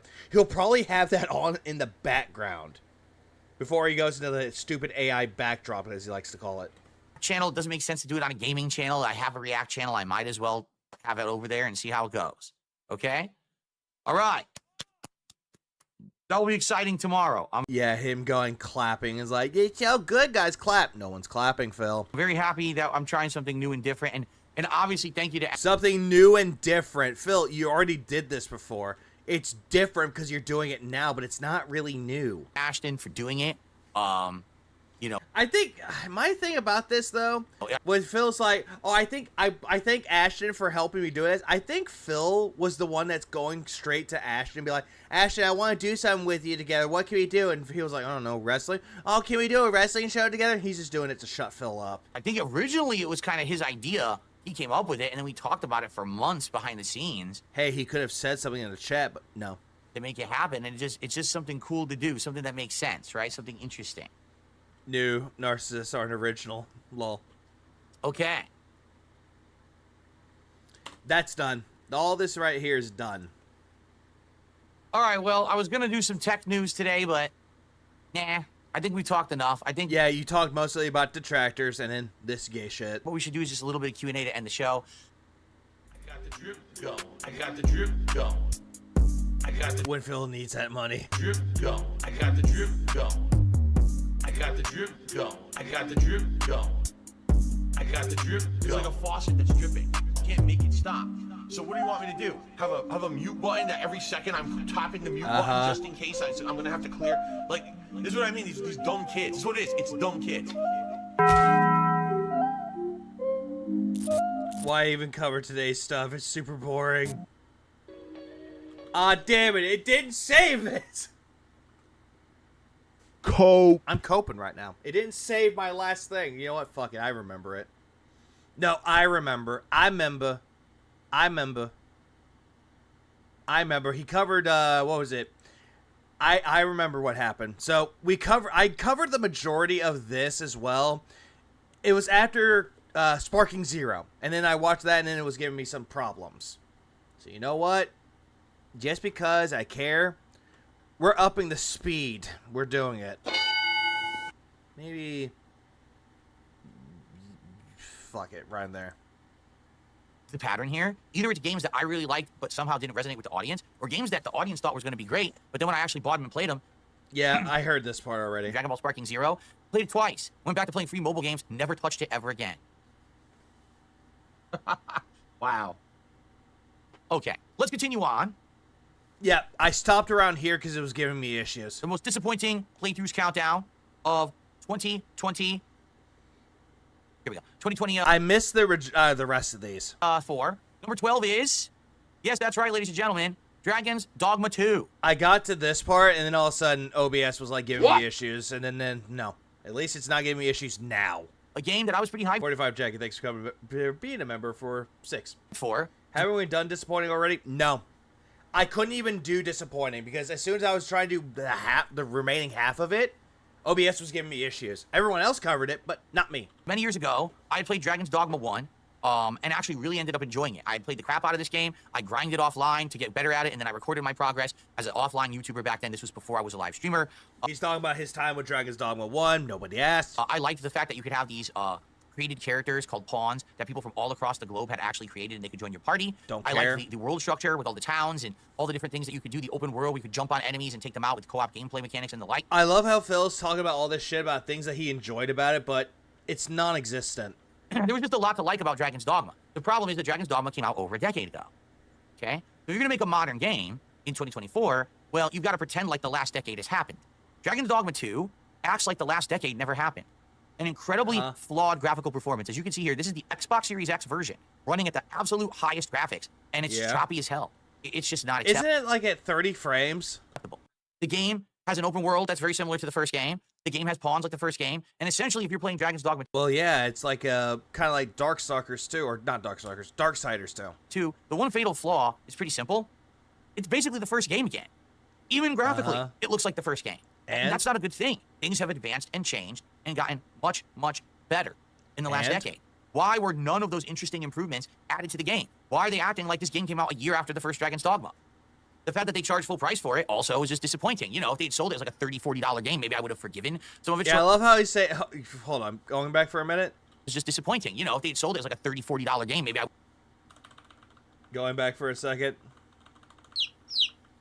I love how Phil's saying that, hey, no one can see my mic if I have that backdrop. And what's this? The fuck is that? It looks like he has a black iron eye patch right there, or his whatever the fuck this is. Kenneth, thanks for the 5. Sparky Zero lost 90% of its player base. What losers? Just like how every other fighting game. Yeah, just like every other fighting game. Let's pull up Street Fighter 6 numbers, Phil. Compare those. Yeah, let's do that. Game, maybe I would have forgiven some of its shortcomings, but they're selling it as if it's a full-fledged sequel. It's which it is. Some sequels could take place parallel to itself. Look at Darksiders 2. not. And the funny part about it is the game came out, people talked about it for about a week, and then it's like it never existed. Like, I don't remember, no one talked about it again. Everyone just kind of gave up on it. So, yeah, pretty disappointing, quite frankly. It was a game that I was very much looking forward to because I really liked the first one, but I'm sorry, if you're not going to make any gameplay improvements and even graphical improvements in a decade. No, the only reason why you were playing Dragon's Dogma 2 is because your wife was playing it at the time. You were going to play Rise of the Ronin, but you chose against it because, oh, people want me to play Dragon's Dogma 2. Your game's just... And then you dropped it because no support. Inferior. No one's going to want to play it. You know, this was a case where people got bored of the playthrough, but I was bored long before. I was willing to try to tough it out if people liked it, but everyone was bored with it, including me, and that's why we dropped it. You know, if I'm going to continue to Your wife was bored of it, and you dropped it because you didn't have a backup guide. The game and invest a bunch of time in it. It has to be a game that on both sides we're both enjoying, and this was sadly just one that neither side was enjoying. Dragon's Dogma 2 was a humongous and utter disappointment, I feel, to the RPG community because, again, the first one innovated, and this one just did more of the same as the first. So, there you have it. You know what's funny? Phil's saying that it was a disappointment to the RPG community, yet people that I know that play this game actually said that they liked it. And I ended up buying the game, and I didn't get around to playing it yet because I was too busy, though. But I've heard a lot of good things about Dragon's Dogma 2. Like, is it choppy? Yeah, sure it is. Was it fun for most people? Absolutely. More of the same isn't inherently a bad thing. No, it's not. Whatever, you can't, you know, it's like, if it ain't broke, don't fix it. And so, we are nearing the end of our first 10 most disappointing playthroughs. What could possibly be on the list next? Well, ladies and gentlemen, it's Dragon's Dogma 2 because it's so bad I included it twice. No. Oh. Next, the number 11 most disappointing playthrough of 2020. He was about to say games because he's so used to saying my most disappointing games. 4 was Star Wars, the Battlefront Collection. Wait. How is this disappointing for you, Phil? You made money out of this. Ladies and gentlemen, I loved the Star Wars Battlefront games back in the 2000s. You didn't play them. They were classics, and you didn't play them. I actually played them on. I have a theory that whenever he rage quits something, this dumbass Googles for any bad press that even remotely agrees with his opinion and adopts the opinion as his own. Well, he loves doing that. PC. While a lot of people had actually played them on consoles, I played the full-fledged PC versions, which were great games for the time. He did not. Being able to select a class of character that is very different. Well, you have the person who's shooting rockets or the sniper or someone with a full auto gun, sneaking around in stealth and doing takedowns and stuff from behind. I played this game before. I played Battlefront 2. You want to know how I played that version? I played it on the PSP. And guess what? It ran great on the PSP. However, you want to know another game that came out for 2 Battlefront was Renegade Squadron. And I'm not going to lie, I fucking love Renegade Squadron. Had a really good story, and it played really well on the PSP. Pretty good. So when they announced that they were re-releasing these original Battlefront games in a collection, I got pretty stoked. And, Stoked? I was pretty excited for it. And then when it came out, what you're seeing is what we got. A game that ran incredibly buggy, very bad frame rate in parts, very poor. Jimmy, thanks for the follow, Australian. I appreciate it. Hogan got yeah, he got bulled. He got booed out of the arena. I guess Phil should do his Hogasm, ripping off his shirt. Boo this man. Boo him. Boo this man! Yeah, boo him. Poor performing, which makes no sense. The game, according to Phil, in fact, did not play well on the PSP. Fucking dumbass. They're old. Played fine on the PSP. What the fuck was he talking about? I played all the PSP games in the OG Battlefields on the Xbox. Why are they performing poorly on modern hardware? The game was absolutely full of bugs. Unfinished messes, things phasing in and out of existence, getting stuck in walls, having all kinds of problems. It really was disappointing because they hyped it up like it was going to be these games getting more attention. But instead, they were horrible versions of the games. Don't get me wrong. Battlefront 1 and 2 are great games. And people actually said hey, if you want to play this game, you can mod it on the PC version. It's cheaper. Like, there's that. Okay, they are. They're outstanding. But I'd like you to take a look at how this game performs. This is not, oh, this is running choppy. This is how the game ran and looked on modern hardware. It feels like an unfinished port, right? Like they ported it badly. and chugging along. Again, bugs and graphical issues. There was entire times where walls wouldn't load or you get stuck in a wall. And the funny part was, even with as buggy as it was, I still had fun with it. You wanna know why? Because the games are that good. Like, Battlefront 1 and 2 are legitimately great games. Hey, remember when he had fun with it and he started singing along with the music and he started singing for no random fucking reason? Yeah, how fun was that, everybody? So even though these were far inferior versions of... I don't know, I don't agree or disagree with him here. I bought this and I felt absolutely scammed. It was one of the worst parts that I ever played in my whole life. You know what? I will say this. There are times, and I'm saying this. Hold on, I'm going to do this. I will say this. There are times with Phil... Yeah, didn't he wage quit it too? Yeah, because apparently no one was showing up and he wasn't making money after a while. What up, Psychotic Assault? Here's one thing I'll say about this. There are points where Phil will say something that people will agree with. This game, I actually agree with. This game was not that great. I wouldn't call it like a disappointing playthrough because I never did do a playthrough of it like he did. But it wasn't that great a game. Like, it had high expectations of it like coming back, but it didn't do a good job at it though because there were bugs, there were a lot of problems, especially with the online play, and they could have improved, which they later on updating the game, but even then that couldn't save it. That's the only thing I will say about it though. The updates didn't really do jack diddly shit.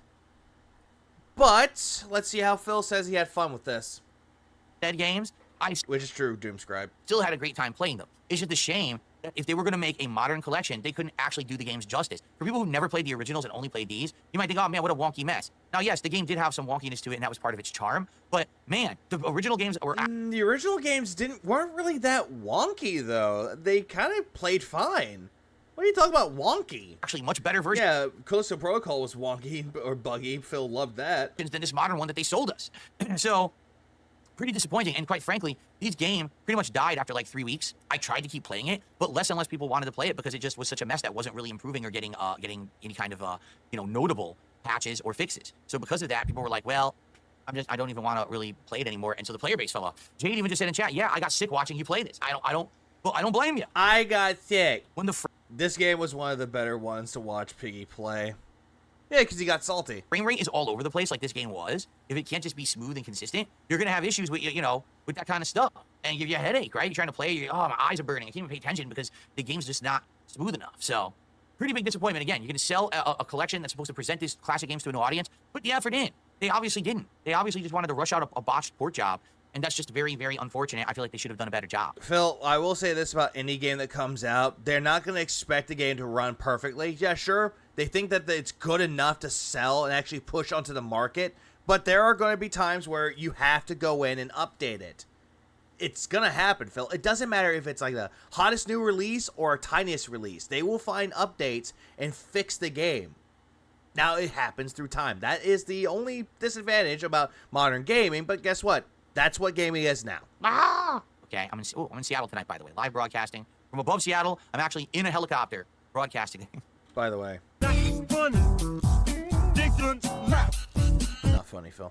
Okay. Retro Danny says the classic Star Wars Battlefront games are my favorite. I love Star Wars Battlefront 2. It was badass. The first game was good too, but I like the second one more. Well, the second one had more of the focus on the heroes, right? The heroes were much better in the second game, and it had more game modes too. Yeah. Okay. Ladies and gentlemen. That was it. It had more game modes and had heroes. And also it played better. Like, Battlefront 2 played better.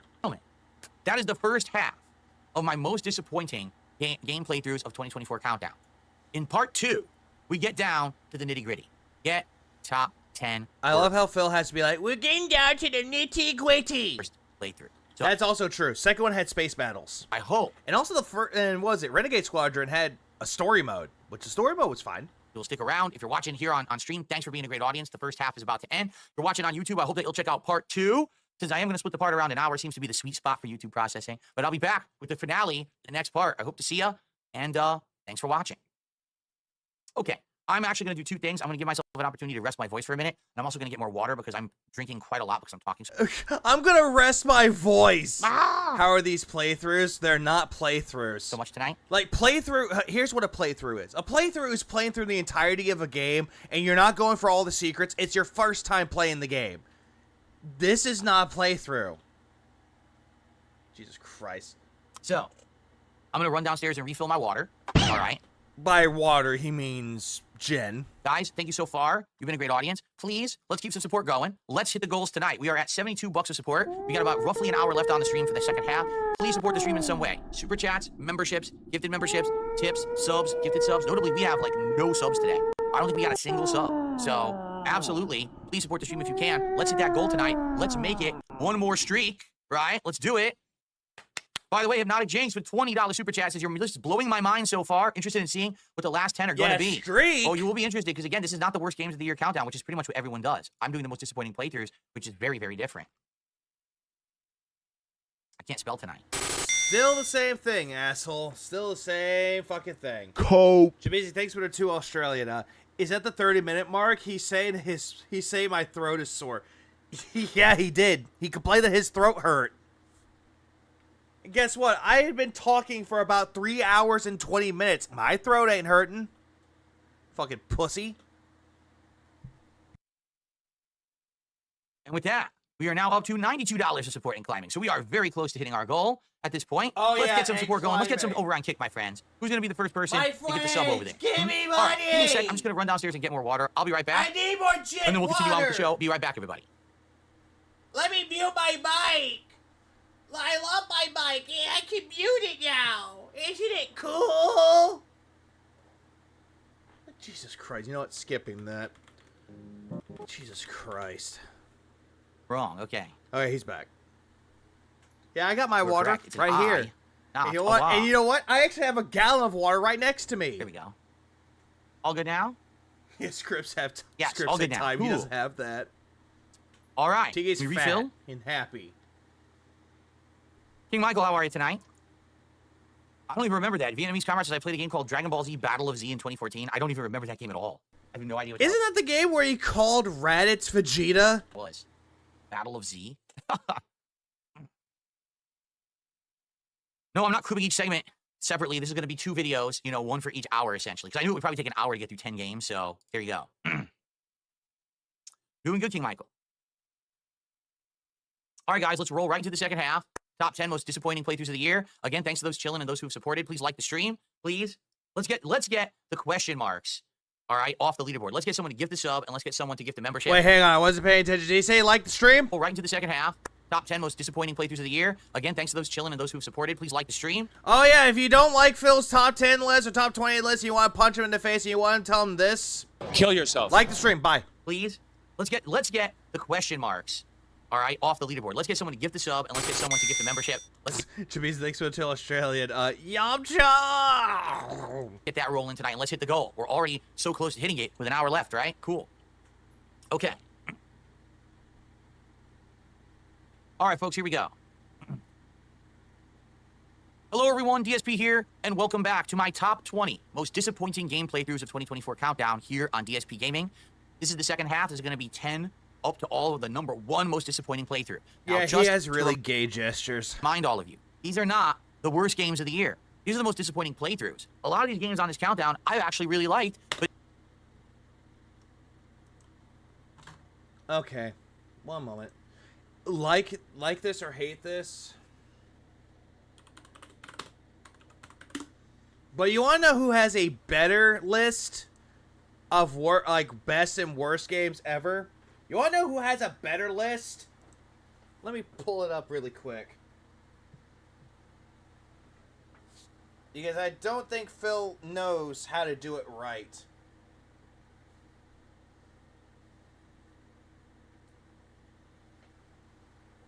Like, give me a minute. Oh, here it is. Yeah, if you know, you know. If you don't know, you don't know, but fine.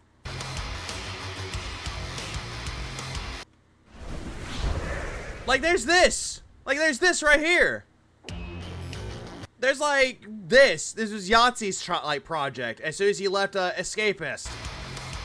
Like, moving on. Well, Merry Christmas and a Happy New... Stop stalling with your asinine pleasantries, you massive twat. Put us out of our misery and tell us about some... Oh, yeah, remember, this is the same guy that feels like, I don't get his humor because he's British and he has a dry humor. Good games from 2024 that aren't arsing Astro bloody bot. I know, right? I'm surprised the Game Awards even had time to give Hideo Kojima his customary kiss on the bell end, with all the time it was spending climbing up and down Astrobot's dick. Alright, fine. Without further ado, let's distract ourselves from Sony's autofellatio habits with the customary, fully emblematic top 5, bottom 5, and blandest 5 for the year 2024. This is the thing I like about his top 5s, like, because he actually added in bland, which is considered to be disappointing, but it's also going to be, like, very meh. It's very meh. Starting as always with 5th best, which is, oh, for Christ's sake.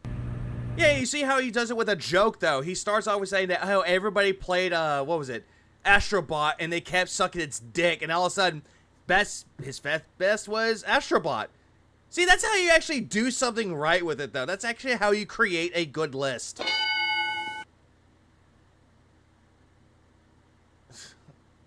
I'll donate you one for if you can tell me what the bell end is without Googling. It's a dickhead. Thanks for the 5. Phil's not in for the money, but detractors are. Which one has a leaderboard and keeps track of how many times they made all stream? Yeah, that. But yeah, you know what? Let's just do this. Give you an example of how to do a top 5 right. How to do a discussion point. Yes, alright, it might represent Sony smarmily jerking off over a back catalogue that it itself has mostly banished to the non-backwards compatible black hole of buggery, but get past all that and it's a fun, well-designed platformer with impressive tech. So here's another little prize for it that it can use to hold the door open while it's bringing in Jeff Cayley's industrial-sized blowjob machine. See what I mean? That's how you do it. That's how you do it. He has his own little humor with it. He has his humor, has good editing, because this is good editing. Whoever does it does a top-notch job with it, and I love the style of it, the nice little style. And the thing is with it, he gets straight to the point. He's like, yeah, this game is really good, and blah, blah, blah. He puts some jokes in there. There you go. It's good. That's how you're supposed to do it. And I think Who's Poppin', gave me the £1, so it means I was right. And then Moki added in another one, so I guess I was right. You know what this reminds me of? Good versus bad idea videos. Good idea, this video. Bad, the editing is fucking amazing. Bad idea, DSP's video. Yeah, DSP experiences bug game award mechanics. There's that one. Yeah, and also, well, then again, there is scat humor in it, though, but Yahtzee does it in a way that's actually humorous. Like, you don't have to laugh at the joke, but he makes the joke there. Phil makes it all about scat. It's just not funny. What up, DJ? Sadly, the playthroughs just didn't turn out well for whatever reason, although some of these games actually were quite disappointing and would be considered some of the worst. And then Jabrizi does the one Australia, because apparently the whole thing was about bellends. Games of the year for me as well. So, a lot different from what other people do for the year-end countdowns. I hope that you're enjoying. If you didn't see part 1 yet, I strongly recommend that you check it out. You're going to want to know what games came before you get to the top 10. But, without further ado, we're about to jump back in, except I just want to give a quick shout-out to Legend Lurker, 3-month resub tonight over on Kick. I just want to add that to our running total of support. And then we can actually continue on. So, shut up. Thank you so much. All right. Ladies and yeah, by the way, we don't do this for attention, but by the way, if you look at the news scroll, top super chatter was Hypnotic Jinx with 20, and top tip was Lucy Lou, aka OIC with 50. King's Tax is 97, Goals hit 47, top subs, Legend. Continuing on. It's time to continue the countdown. Ladies and gentlemen, the number 10 most disappointing game playthrough of 2024 for me was... I'm curious if anyone can even remember what this one is. Star Wars Outlaws. Just for looking at it initially. Now you probably can, right? Now that we're a couple seconds in. Like, Phil, I can automatically tell this is Star Wars Outlaws because there's fucking, Star Wars text. Dapper Derek, thanks for the 3 months. I just wanted to give you a 3-month too. Probably one of the most 3-month tier 3 subs. Forgotten games of the year for most. That reminds me, whose video that had Phil's victory zip did you watch? The victory zip, that was Phil. Phil made that fucking video. People, a game that got a ton of hype at first, but when it finally came out, ended up being incredibly disappointing. Ladies and gentlemen. Here's my thing. I was gonna get Star Wars Outlaws at the very beginning, but I was like, meh, doesn't look like my kind of game. Like, I like the Star Wars games. Like, I love the Jedi series. I love Fallen Order. I love Survivor. But this, nah. Like, and I also like other games, too. Oh, hang on. What? You have heat. I know it's cold. The heater is on. Anyways, if I wanted to play a Star Wars game, I just go play the Lego Star Wars, the Skywalker Saga, or I just go play the Republic Commando game, because that game was really good. I love those games. Star Wars Outlaws. Yeah. Really fell flat for its climax. It's Astro. It was the gameplay for me that actually kept it going. This was a game that was supposed to combine GTA, open world sandbox mechanics. Really? This was like GTA? With Star Wars. And, hey, I said, I bet Where did GTA come into this? This is a good game, too. Oh, yeah, Force Unleashed, the first one. Great game. Second one, not so much. Now, I kind of saw, when you saw the previews for it or whatever, you're like, you know, it's this simple. I actually remember what I said before I ever played the game. I said, if the gameplay loop is fun. Yeah, okay, cats, you have fun. Okay, and it really is an immersive Star Wars world, then I could see this game taking off and doing really well. But if it ends up being a typical Ubisoft game, and when I hate to say it, Ubisoft, when I say that, I mean a game that's very samey, very repetitive, same gameplay loop over and over and over, to the point where you get so bored because it's the same thing so many times, I don't foresee the game doing very well. Hey, Phil, don't you like fucking WWE Champions, the game that you do the same thing over and over and over and over again? It's the same thing with fucking Call of Duty Black Ops 6's multiplayer. You're doing the same thing over and over and over again. So, when the game came out, the first thing that I can say is, it didn't run very well. Now, as you can see, I'm actually playing this on PC, my brand new gaming PC that I got this summer, and it was a little choppy. Yeah, he got this summer, his new gaming PC. He didn't say that he donated, he said that he got it.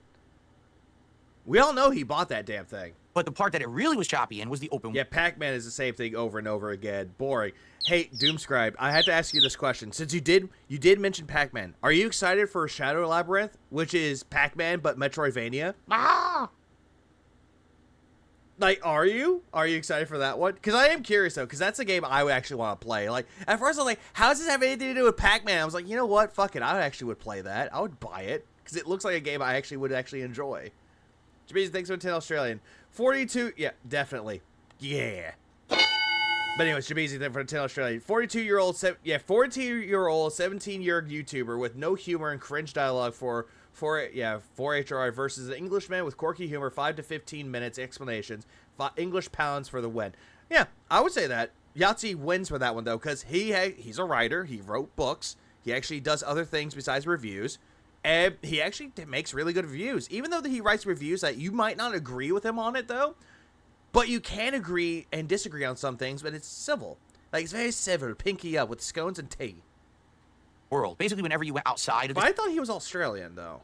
I could be wrong. City and started traveling on the overworld, of which I probably have some footage here, it basically would chop up, and that's disappointing. This is supposed to be like a, brand new, groundbreaking game. Supposed to be well bug tested and refined. And as soon as you started hitting these open world areas, your frame rate would dip, and actually the draw distance too was quite disappointing. Whereas you're driving around, you would just see things popping in around you. I'm like, dude, this is a new modern game. Why does it have the draw distance of a game from like 10 years ago? It's very weird. It happens, Phil. Just because a game just came out and it's brand fucking new doesn't mean that it's not going to have its issues. So just in that regard, it was disappointing. If it's open world Star Wars, you want it to run well, and it just doesn't run well in the open areas, okay? The other major problem for me, so I played through the intro of the game and through the first story beat. Through that time period, it was almost all sneaking. Like literally almost the entirety of that was sneaking. Yeah, it's stealth. You're an outlaw. Okay? Now, when you think Star Wars, what do you think? What's the first thing that comes to mind, right? To me, it's that giant Star Destroyer coming through the sky, shooting things and blowing things up. The Death Star blowing up planets. Darth Vader and his evil Sith powers, or Luke Skywalker. Phil, this doesn't take place in that timeline. And his powers of the Force, fighting against them. The Jedi, good versus evil, right? Guess what's not in this game? Anything I just described. Phil, they're talking about smugglers. Like, from what I've seen of this game, from what I've looked at it, you're playing as a smuggler. You're playing as someone that's like Han Solo. Like, am I wrong? Is that essentially who you're playing as? You're playing as someone that's like Han Solo? All the good things you think about when you think of Star Wars are not in this game. But I'm thinking about Star Wars as well. Like, sure, am I thinking about the Jedi and the Sith, Darth Vader, Luke Skywalker? Yeah, I'm thinking about those as well. But you know what I'm also thinking about as well? Han Solo. Because, fuck, Han Solo was a great character. At all. I'm thinking of Boba Fett. Everyone loves Boba Fett, but no one claps. Like, I'm looking up at my shelf right now. I have a Lego set of the Slave 1. Built, the newest one that came out, like, years ago. The recent one. It was well done. What you get? She stole Han's strip. That's not Han. It's a game. Not my Solo. Where you're playing. At first, I was cringing at Phil's shitty comparison as the gameplay like Star Wars. If it was like GTA. And then I was like, damn, if there was a Star Wars game like that in GTA style, it'd be fun as hell. I agree, Hernando. But this is not a GTA-style game. As an underpowered, underwhelming... My mind goes to Clone Troopers. Or Jango Fett. ...person. in a world that has all this cool stuff, you're ignoring it to play the role of this other woman, whose name I can't even remember. So that tells you how much of an impression she left on me. Jesus Christ. Just because you played as a woman, all of a sudden the game sucked. Okay? The other funny part about it is, even though it's all sneaking and stealth gameplay, hilariously, this woman is like Wonder Woman. She can actually, well, that's interesting. She can actually take down enemies as if she were like superpowered. So she'll walk up behind someone and just grab them and just throw them to the ground and they're knocked out entirely. A big burly dude, right? There's times when you just like punch them once and they're knocked out. Like, because if you're sneaking up against somebody and they don't expect it coming, yeah, they're gonna be knocked on their ass. They're gonna be knocked out. What? Who are you? You look like you're some skinny woman, right? You don't look like you're some burly time-tested... Wait, Phil. Just because she's a skinny woman doesn't mean that she's not toned. She's probably toned, Phil. Like, hello? Irate or anything. Like, that's things that she wants. Does she want, like, every single female protagonist to be like, oh, help me, man, help me. Yeah, this burly man is scaring me. And then all of a sudden, the burly man comes out of nowhere and goes, you saved me. It's like, bitch, have you ever played Metroid? Have you ever played fucking Tomb Raider? Hello? Yeah, no, they're wearing helmets. That move wouldn't work. I know it wouldn't work. It's kind of absolutely silly. They could watch a Bruce Lee movie. But anyway, in regards to this game, all right, the reason that it really didn't resonate because it was just boring. Within the first 5 hours, the game is boring and has a boring gameplay loop of sneaking, and yeah, please help me, good sir. I'm married, stupid. Sneaking. And then when you finally go to open world, it just doesn't run very well. So it's disappointing. Now, very well, if I had played further into the game, maybe I would have liked it more. Which you didn't. But I didn't like the first 5 hours. So if you don't like the initial gameplay of a game, why are you going to go further into it, right? That's like saying, oh, I bought a fighting game and I didn't like the fighting game engine, but I just kept playing it hoping that I would like it. Why? Yeah, like you playing Street Fighter 6, like you playing Marvel vs. Capcom 2, like you playing Tekken 8. You know what the fighting game engine is? Like you playing King of Fighters 15. This game isn't mysteriously going to become a game with action and force powers. So technically a skinny girl can be deadly and take down a burly dude. And all kinds of shit. It's always going to be a stealth game about some kind of a criminal. So, sadly, I hate to say it, they threw you into probably the most boring plotline of any Star Wars game I've ever seen, and some of the most boring gameplay elements. You know, if you liked it, that's fine. But to me, I was looking for something different from a Star Wars game, and when you're literally going out of your way to ignore the cool parts of a universe and make a game about the others, the B team, the C team, the D team characters, maybe you made a bad choice. And I think, sadly, that's why this game flopped. Hey, Phil, what about the movie, what was it, Rogue One, or as I like to call it, Star Wars Reach? What about that one? People probably played through the first few hours like, what? Wasn't it Days Gone, and they said it was only good 10 hours in? I think so. What? And it spread the word that the game was so boring that no one wanted to buy it or play it. Oh, Doyle. It's just funny because I think they were actually counting on this game to be some kind of like a huge sales success, and it was one of the biggest flops that Ubisoft has had in the past several years. They put a ton of time and money into it. Yeah, Bad Batch. What about that one? What about Rebels? What about fucking the Clone Wars? What about those? And it did not sell well. Yeah, I'm tired of this fake cringing at over the damsel in distress trope for a game story, like video games and that shit. There have been stories since the dawn of time. Yeah, there's that too. Here's something Phil's forgetting, that there's something called pressure goals. Or pressure points. On martial arts, they teach you that. So yes, a skinny woman can take down a big dude by hitting their pressure points. Retro Danny says, I strongly agree. Play Republic Commando, where you play as a squad of clone troopers. That game was great. The game made me want to fall asleep.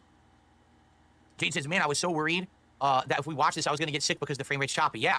I say I was so worried. I watched this. I feel okay. Because he remembers. Jade was one of the people on the stream, and as we're driving through the open world, it's going chugging, and all of a sudden objects are appearing in front of us out of nowhere, like popping in. You're like, oh my god, you're gonna barf. Yeah, watch Xena, Phil.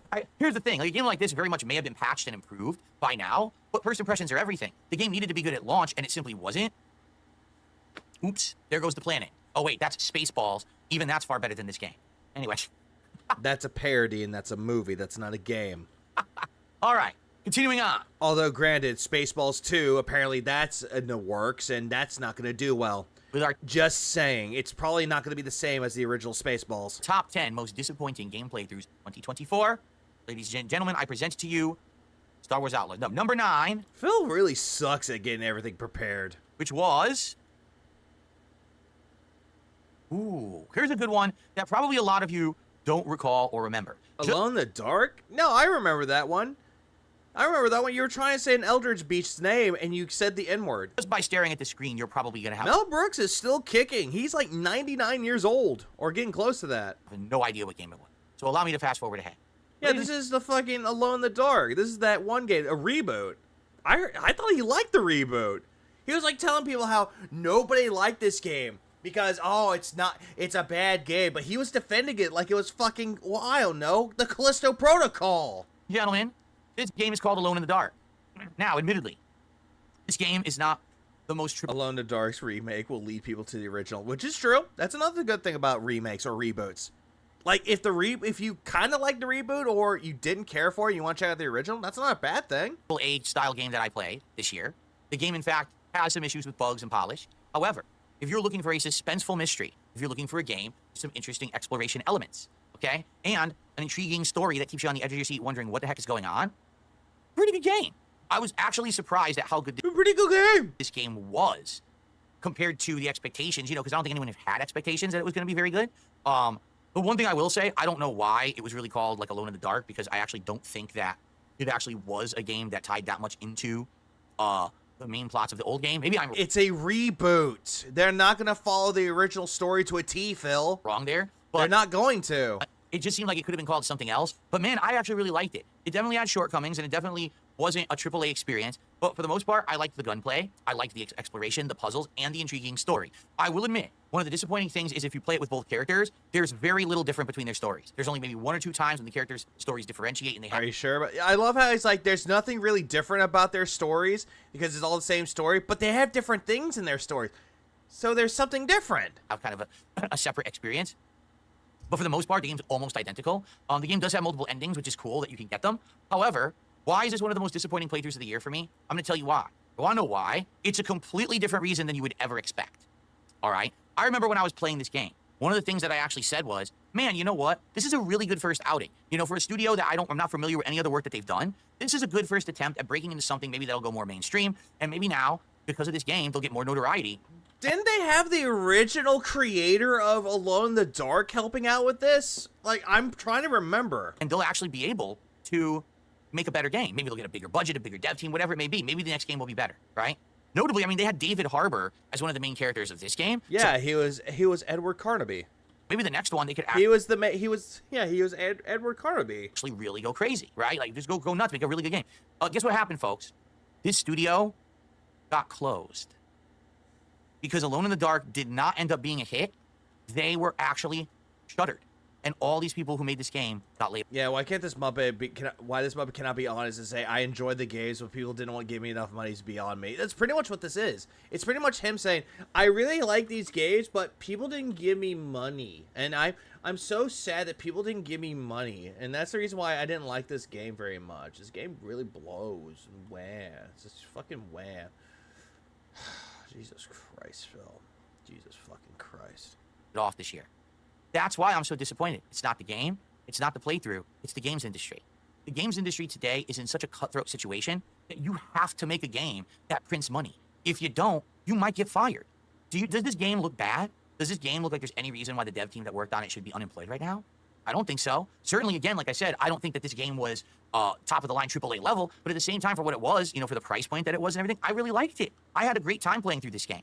I'm disappointed that people lost their jobs because the industry can't support a game that's not going to print $1 million bajillion. Even though they just said the reason why is because it failed to meet expectations when it came to sales with Embracer Group, aka THQ Nordic's main parent company.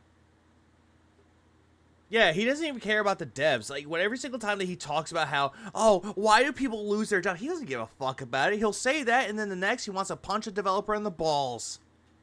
And that's actually a good point. Kiss Style Man, excuse his name, over on Kick just said, they're closing studios even when they're doing well. Look at what happened with Hi-Fi Rush, right? We're talking about Tango Gameworks. Makes a hit game. By the way, Tango Gameworks is coming back. Apparently, Crafton, the people that did the Callisto Protocol, apparently they bought out Tango Gameworks, and they are coming back. So him saying, and I quote, it's so sad that Tango Gameworks, the people that made Hi-Fi Rush, they're coming back.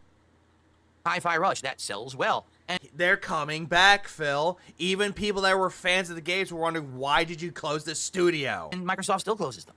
So the industry's pretty messed up. And so the reason I'm disappointed is now when I think back... Again, they're coming back, just saying. This playthrough, even though I like the game, I'm always going to have a bad thought in my mind that these people got laid off for their hard work for putting out a good game. And that's just not right.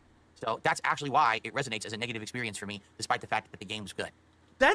Doesn't make any sense. Like, all of that does not make any sense to me. Why this is a disappointing playthrough. He loved the game, but it's a disappointing playthrough because the studio got shut down. Like, yeah, it sucks, but that doesn't really add on to your experience, dude. That has nothing to do with if a game is good or not to you. Now, this is a way for you to say that this is trying to get the fake empathy going. You really suck at this. Jesus Christ. Jameezy, thanks for the 5 Australian. The devs shouldn't lose their jobs if the games are good. Devs who made this game should never make another game in their lives. Yeah, according to Phil, he would say the exact same thing. Hey, Phil, was the game good or anything? Let me tell you how I feel about the gaming industry. Exactly, K-Pathic. He said that this game was disappointing, but he was saying this game was good. He said, oh, what was the only bad thing about it? Oh, they had, bugs? That was it? The stories weren't as different as he liked it to be? Huh. And then it's like, the main reason why is because, oh, the studio got shut down. And then pull a sob story about how he cares about the gaming industry, how he cares about developers when he really doesn't. If you want, you can check the game out. It's actually not half bad, and it's probably on extreme discount right now. I would recommend it. If you like survival horror stuff, you'll probably get a kick out of it. The story is actually quite interesting and riveting. Phil, you just said that when you're playing both characters, the story isn't different. You were just complaining about the story, and now you're saying the story is good. Very good. Okay. You ready? Now, Niano Live says they made the mistake of selling out their souls to Microsoft. I think he's talking about, I think he's speaking of Tango Gameworks. The good news is Tango Gameworks actually is okay again. They actually, even though they all got fired or laid off, they ended up getting bought out by another studio, and now they're coming back. So there's yeah, he doesn't even know the name of the studio. The name of the studio is Crafton. There's a silver lining for Tango Gameworks, but sadly those people... But apparently, they're going to have a different name, though. Yeah, not good. Okay. Yeah, prayer hands. Ready? All right, ladies and gentlemen, let's continue. Money hands. The next in our countdown, most disappointing most disappointing playthroughs of the year. Number 8 is the Marvel vs. Capcom Fighting Collection, or whatever the hell they called it, because... Marvel vs. Capcom Fighting Game Collection? You forgot the name? It actually has one of the most convoluted, ridiculous names of any fighting game collection that I've ever heard. And yet we thought it's because he just stands there every time and gets destroyed by all types of enemies and saying, I can't do anything. And even though he says he can, he's just lazy and pathetic to play it. Oh, absolutely. It's just ludicrously complex, the name. All they had to call it was the MVC Collection, or the Versus Collection. But Marvel vs. Capcom Fighting Game Collection. Instead, they had to call it the most absolutely ludicrously, stupidly ridiculous, over-the-top, unrememberable name ever. Okay? So why... But you can call it the MZC Collection. You can still call it that. This collection, in my countdown of most disappointing games of 2024, okay? Well, is it because it has revived an entire genre of fighting game from back in the day? Of course not. Is it because the games perform poorly? Actually, no. They perform pretty darned well, I would argue. They're actually pretty close to arcade quality. Are there critical game bugs and flaws? There were a couple, but they... He's mad because it has arcade classics at the end of the name. That's a dumb reason. Were fixed. So it's not like they don't support the game or anything like that. Okay? So you'll be wondering, with a fighting game, why would you be saying this then? Like, what actually is bad about the game? I say this as I do the nice infinite there and then drop my infinite. But, so what's wrong with the game? Okay? Here's what's wrong with the game. 2 critical flaws. Flaw number 1 is definitely the fault of the game developers. Oh, Japan-nator. It's not cross-platform. Okay? And they didn't put enough effort into the game to make it so that it would have longevity. What do I mean by that? Well, if the game's not cross-platform, then it needs to have some kind of features or some kind of reason to go back to it time after time, right? This game, listen to this, doesn't stop rage quitters. This game, you can infinitely rage quit and pull the plug. There is no penalty whatsoever for rage quitting in this MVC collection.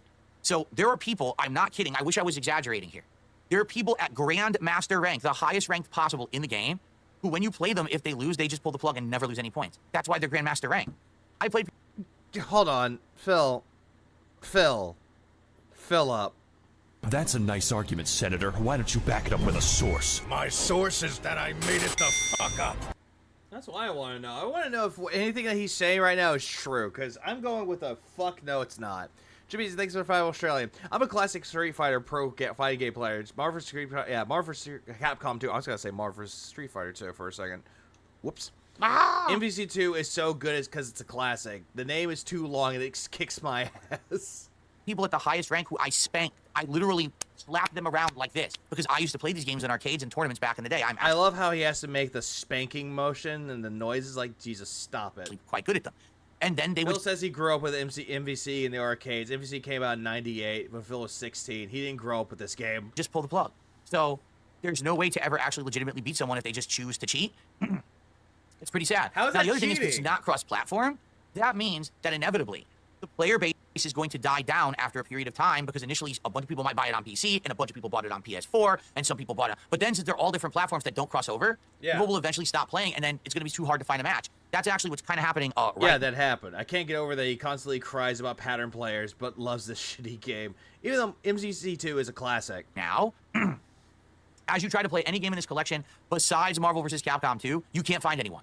You can get competition in Marvel vs. Capcom 2, but that's it. That's the only game where you can actually find people. Every other game in the collection is literally dead now, only a few months into it being out because they don't have cross-platform play, which is insanely unacceptable. It's supposed to be a collection of all the classic versus games, not just one. Okay, and? One. But that's basically what it's become. This whole list in a nutshell, there are 20 streams where you guys didn't give me enough money. Now give me money.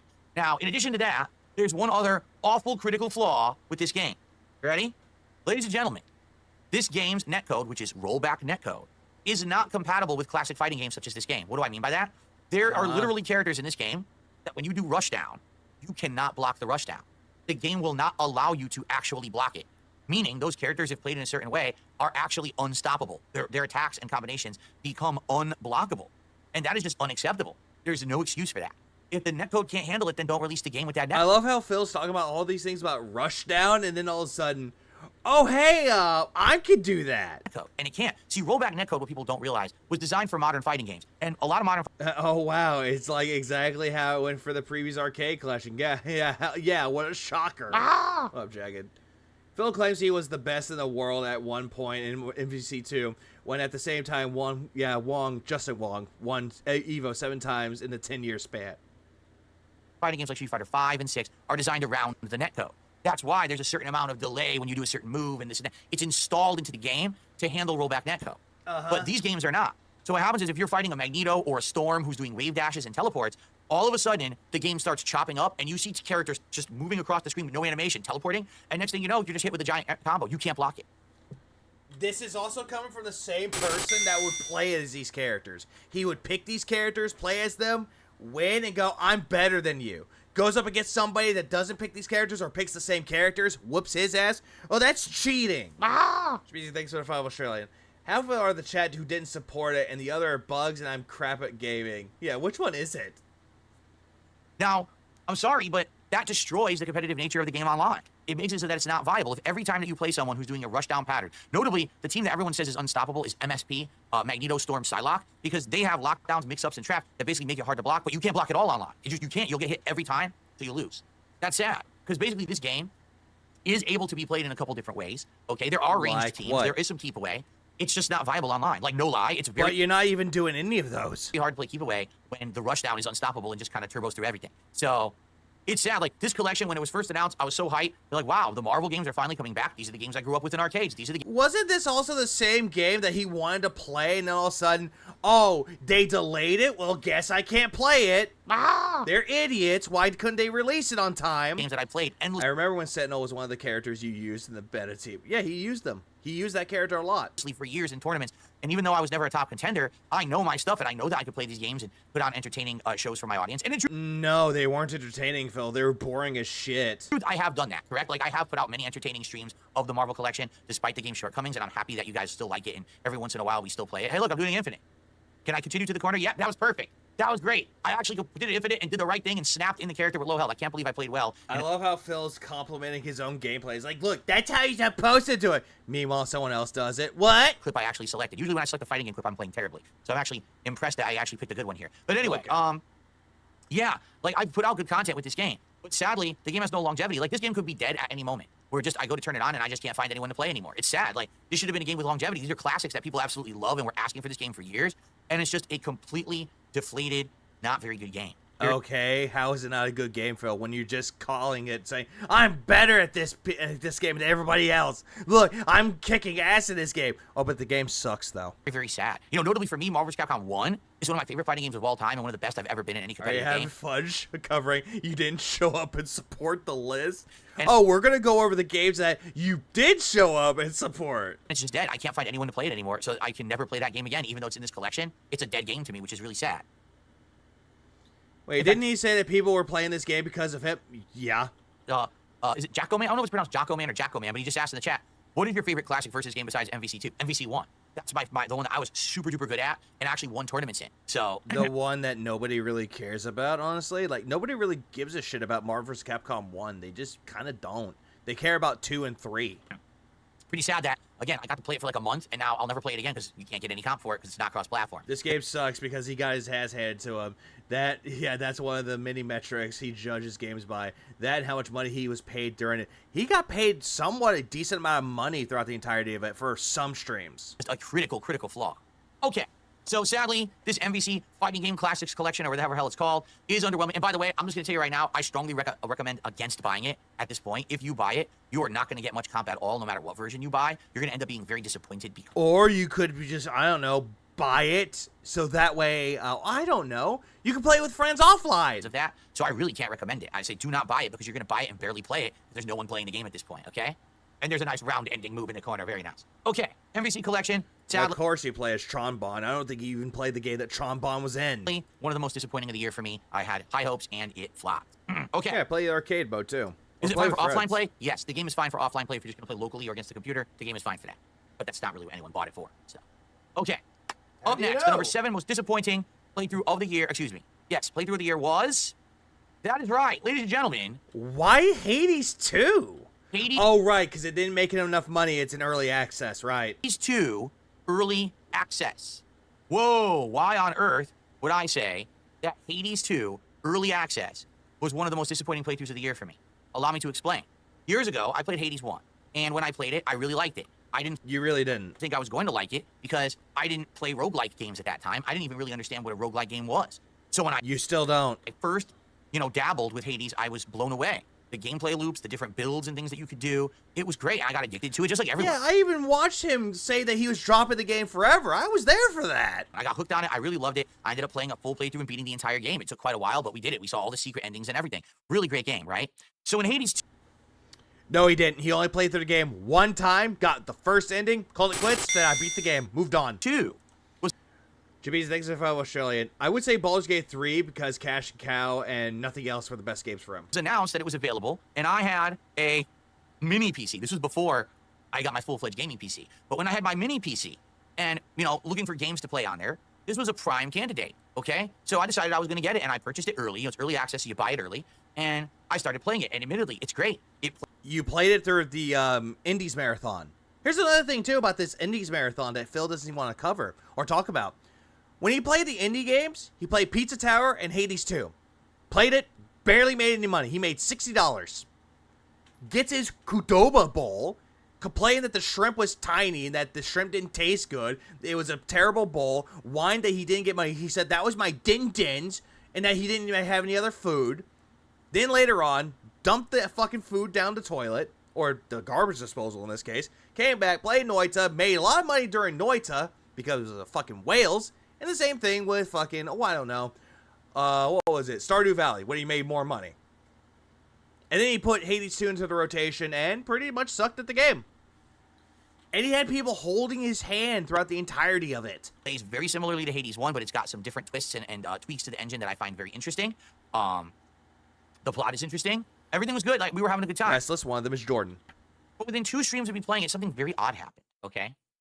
So, just to give you some perspective here. When I played Hades 1, I didn't break any view record, okay? To be honest, it wasn't a... Yeah, I even had more viewers than you did, Phil. ...game that brought butts to seats, but... Just a bit. I had more viewers than I was on par, and I had a little bit more viewers than you. There was a core audience that enjoyed coming by and watching me play Hades 1, and they supported it and ended up being a very fun... Yeah, the guacamole looked like shit.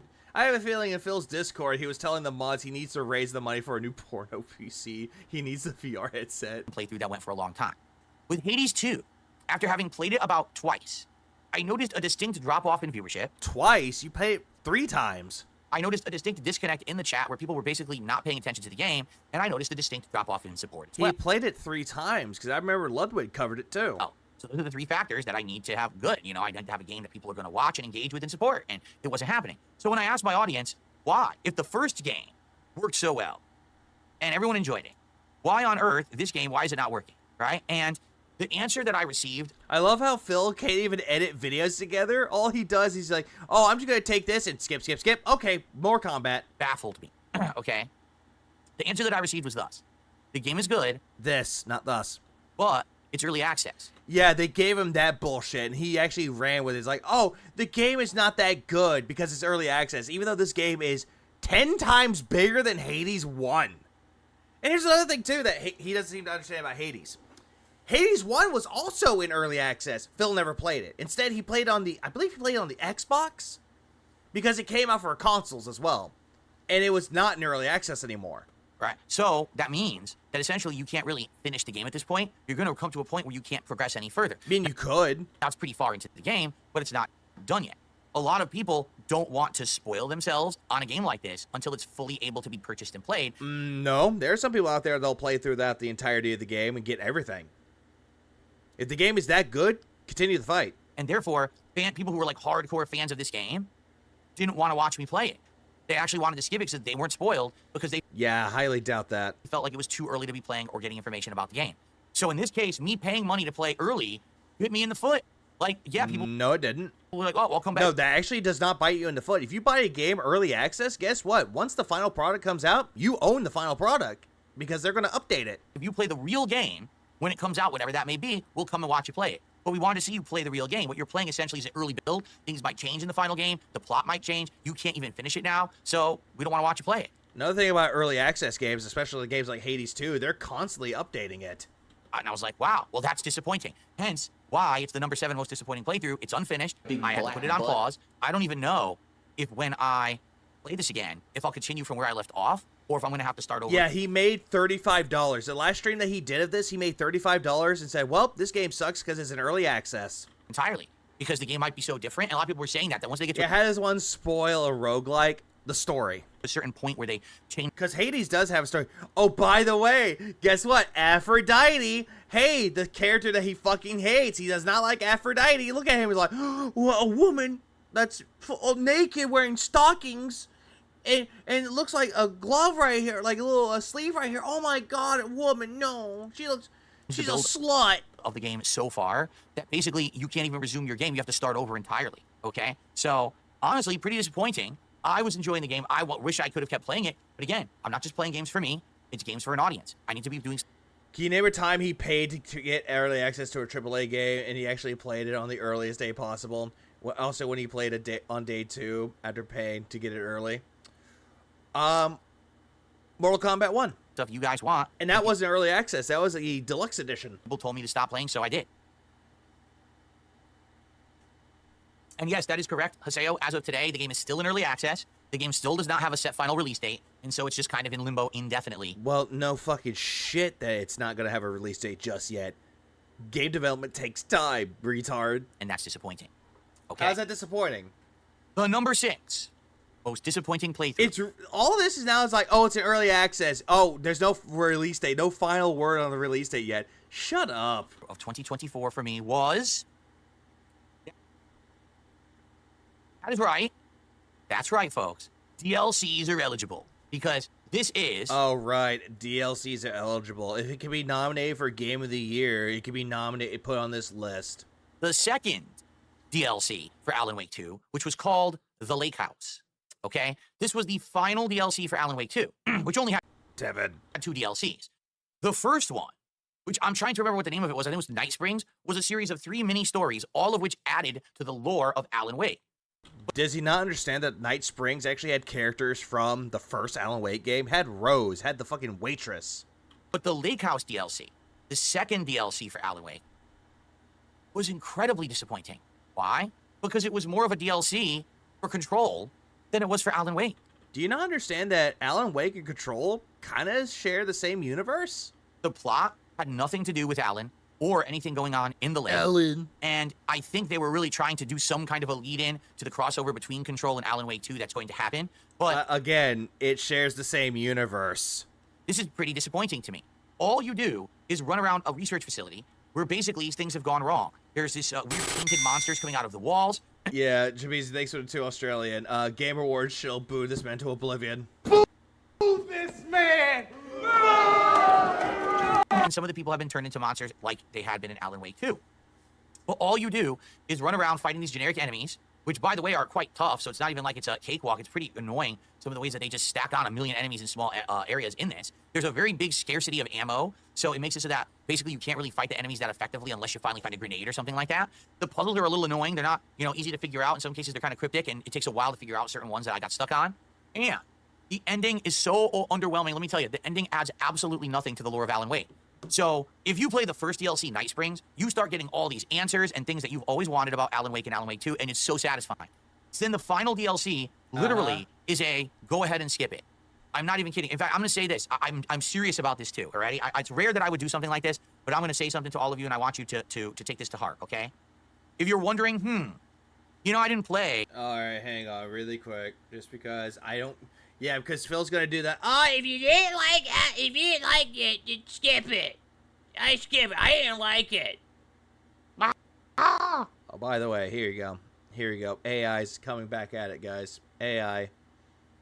Look at AI in action, guys. Look at him. Look at the goutiest man alive.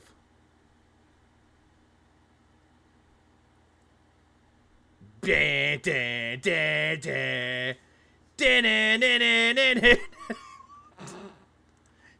goutiest thing alive. And I think he did. That Lake House DLC for Alan Wake 2. Should I eventually get around to it? Should I play it? My answer is very simple. No, do not play it. Lake House is disappointing and literally... Maybe it's disappointing to you, but it might not be disappointing to someone else. Really a waste of time if you're really that adamant about finding out what it was. Alan Wake 2 was garbage. They forced diversity in, and they made the female character black and shit when it was canon that she was a Scandinavian white-skinned blonde woman with, I think, blue eyes.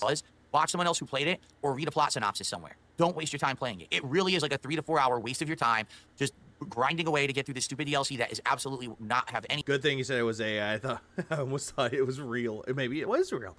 Maybe it is real. Meaning to it whatsoever. You're just doing something. You could whittle like a totem. You could learn how to whittle, and that'll be more useful. Yeah, no, that's something that you wouldn't do. You could wipe your ass for like 3 hours. I'm serious. Scat humor. Boo this man! That'll hurt. It'll probably make it very sore. That's more productive. You could pluck your nose hairs.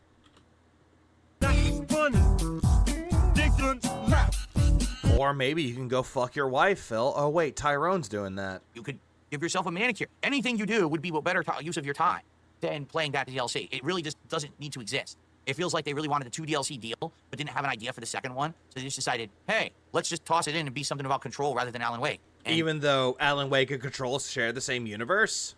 It's stupid. Like, I was looking for definitive answers on the ending of Alan Wake 2, and instead you get no answers whatsoever because it has nothing to do with it. That is if you just, I don't know, play the game again. So yeah, it's pretty damn disappointing, and I'm sad that the final piece of Alan Wake 2 content that we're going to get for a very long time ended up being a sizzling out, just, fart in the wind. Really crappy, stinky, and doesn't need to stick around for very long because it's short too. By the way. Boo this man! No, I agree. Scat kinks are a part of a mental issue, and they're not considered normal. Oh, absolutely they're not. Okay. And it's also true. It's a side story. It's not the main story. Phil, if you wanted to see the definitive ending, in quotes, the definitive ending, just play through the game again. Ladies and gents, this is it. You ready? The top 5 most disappointing game playthroughs of the year. This is it. The worst of the worst. The ones that really upset me for various different reasons. Are we ready? You ready to see me upset? Because I know I'm ready to be upset. So you ready to see me upset? Yeah, when he says upset and he does that, God, where the fuck are your teeth? All right, here we go. By the way, we're in the home stretch. Thank you, Guitar Player, who did a $5 super chat, really up to winning our stream. Well, again, it's not necessarily always the game, all right? The situation, so. Oh, no, Phil, you always said it's about the game. It's always the game. And if you say that, Phil, that it's not always about the game, you'll blame the audience for it. So it's the audience's fault. Let's see. All right, ready? Let's do this. So, the number 5 most disappointing playthrough of 2024 was... What? That is right. You knew it was going to be on this list if you watched my playthrough of it earlier this year. Oh, great. No, Nugget's not going to have fun with this. A game that initially actually really impressed me. I loved it. I was having a great time with it. And then when I got halfway through, all of a sudden... Halfway through, he got to chapter 3. Sudden, the game came to a screeching halt with annoying gameplay mechanics that definitely were not tested and were not fun. Chapter 3. An entire chapter that was boring, and then a big boss finale that was just a chore. And it got to the point where we went from a game that had hype and everyone absolutely loved to a game that I just didn't even want to play anymore. And that's really sad. I want you to understand. Phil, the reason why you stopped playing this game because it killed your streak. Like, I like the game a ton. The game I'm talking about, of course, is Black Myth Wukong. Okay? So... A lot of games left. Here's the deal about Black Myth Wukong. First of all, absolutely gorgeous graphics on PC. Okay? Undeniable. The effects... I mean, just look at... While Sun Wukong here is walking through the snow, take a look at the footsteps. Take a look at how his staff is touching the snow and it's making a trail, right? Oh my god, the graphics. It's remarkable. Take a look at the graphics. Look at the giant turtle that we're running towards right now. And how it moves, and it's organic, and everything looks awesome. The lighting, everything. Gorgeous, right? Absolutely gorgeous. When the game starts, this game has a lot of fun combat. It's, light attacks and a heavy attack, and then you have a skill tree, and you can choose how you want to play. I love how he's, praising this game, and all of a sudden, I hate this game. You can either charge up charges in your staff to do super-powered attacks, or you can do power dodges, or you can do parries. There's all these different elements to the gameplay that you can pick through leveling up, okay? The world design. The first world, where you're in this kind of a forest with rivers and streams, and all these enemies are hiding in different areas, amazing. The second level, which is all this sand and plateau and underground caves and stuff like that, it's neat. The third level is snow. So the locations are interesting. The only problem is when you actually try to start exploring the locations. And what you're going to find is that, sadly, unlike, say, FromSoft, okay, FromSoft, they have been doing this for a long time. They've got a lot of experience under their belts, right? So when FromSoft makes a new game, and you're entering... Did he say that is Sun Wukong? ...the dungeon area. You're like, he did. Whoa, we're about to experience a handcrafted, artisan, highly produced, highly designed, epic dungeon experience. Every piece of this dungeon was painstakingly laid out to have meaning. Every corner might have a monster that can jump out around it and get you. There may be a sniper. There may be a collapsible floor, a cool set piece, a boss that'll fly out of the sky and land in front of you, and now you gotta fight it, right? All that stuff can happen in a FromSoft game. In Black Myth Wukong, literally the stages are, as you're looking at right now, just wandering around an open area with no clear idea where you're going or what you're supposed to be doing, and that's the entirety of the game. Yeah, sniper. Most of these areas are completely... When he's talking about a sniper, he's talking about games like Bloodborne. Empty, or have a single item in them that's like a craftable item that's not a... He's trying to say that there's a lot of shit to do in a FromSoft game, and in this game, there's nothing. Big deal. He's being contrarian. Them will have optional mini-bosses in them, which is great, until you realize that the vast majority of what's in this game is just optional mini-bosses. I wish that was a joke, but this game has so... Jameez, thank you for the Fireball Australia. Chapter 3. I'm slowly getting back into finishing this game. I have no trouble exploring like Phil does. Yeah, because Phil has no real... I was going to say drive, but he has no real sense of direction. So he's looking around going, where am I supposed to go? Chat, where am I going? They don't help him. Well, you're useless. So many mini-bosses in it that it became a running joke that the game is basically all mini-bosses. And that's not good. You know what I mean? Like, you want the game to be more than just a boss rush. And it kind of starts to feel like a big boss rush at one point because there's so many dang mini-bosses. Here's one of them right here. Now, I'm not saying that these mini-bosses aren't cool or good fights are well-designed. I'm just saying that's like the whole game. But you're complaining about it. And I don't think that when people went he's not immersive enough into this experience at first, they thought that's all it was going to be. Also, once you get about halfway into the game, you've got an established build that you're going to be using for the rest of the game because of what you've picked in your skill tree. And quite frankly, it's very repetitive at that point. Even if you're adding little minor tweaks to improve this or that piece of the combat engine or whatever, it's not really going to change that much. For me, it was this. Do a bunch of light attacks to charge up a heavy. Do a heavy attack to charge up another heavy. Then do a finisher. Dodge a lot. If you can parry with a certain ability, parry. Do a special move when it charges. Hey, look at Phil complaining in the top left. Up. Do a finisher when it charges up. Wash, rinse, repeat. Very basic. Done that kind of gameplay in many, many other games. And he's saying that it's the same thing over and over and over again. Not innovative at all. Okay, so I would say the combat, which is the core element of the game, isn't very innovative. Let's see him play Kingsfield. Let him see him play Lunacid or Lunacid. Let him play that game, and he'll hate it. Because of that, becomes boring and just becomes the same kind of crap over and over, and that's why you get bored when you're halfway through the game. Okay, in addition to that, and this is kind of sad, the story is quite bad.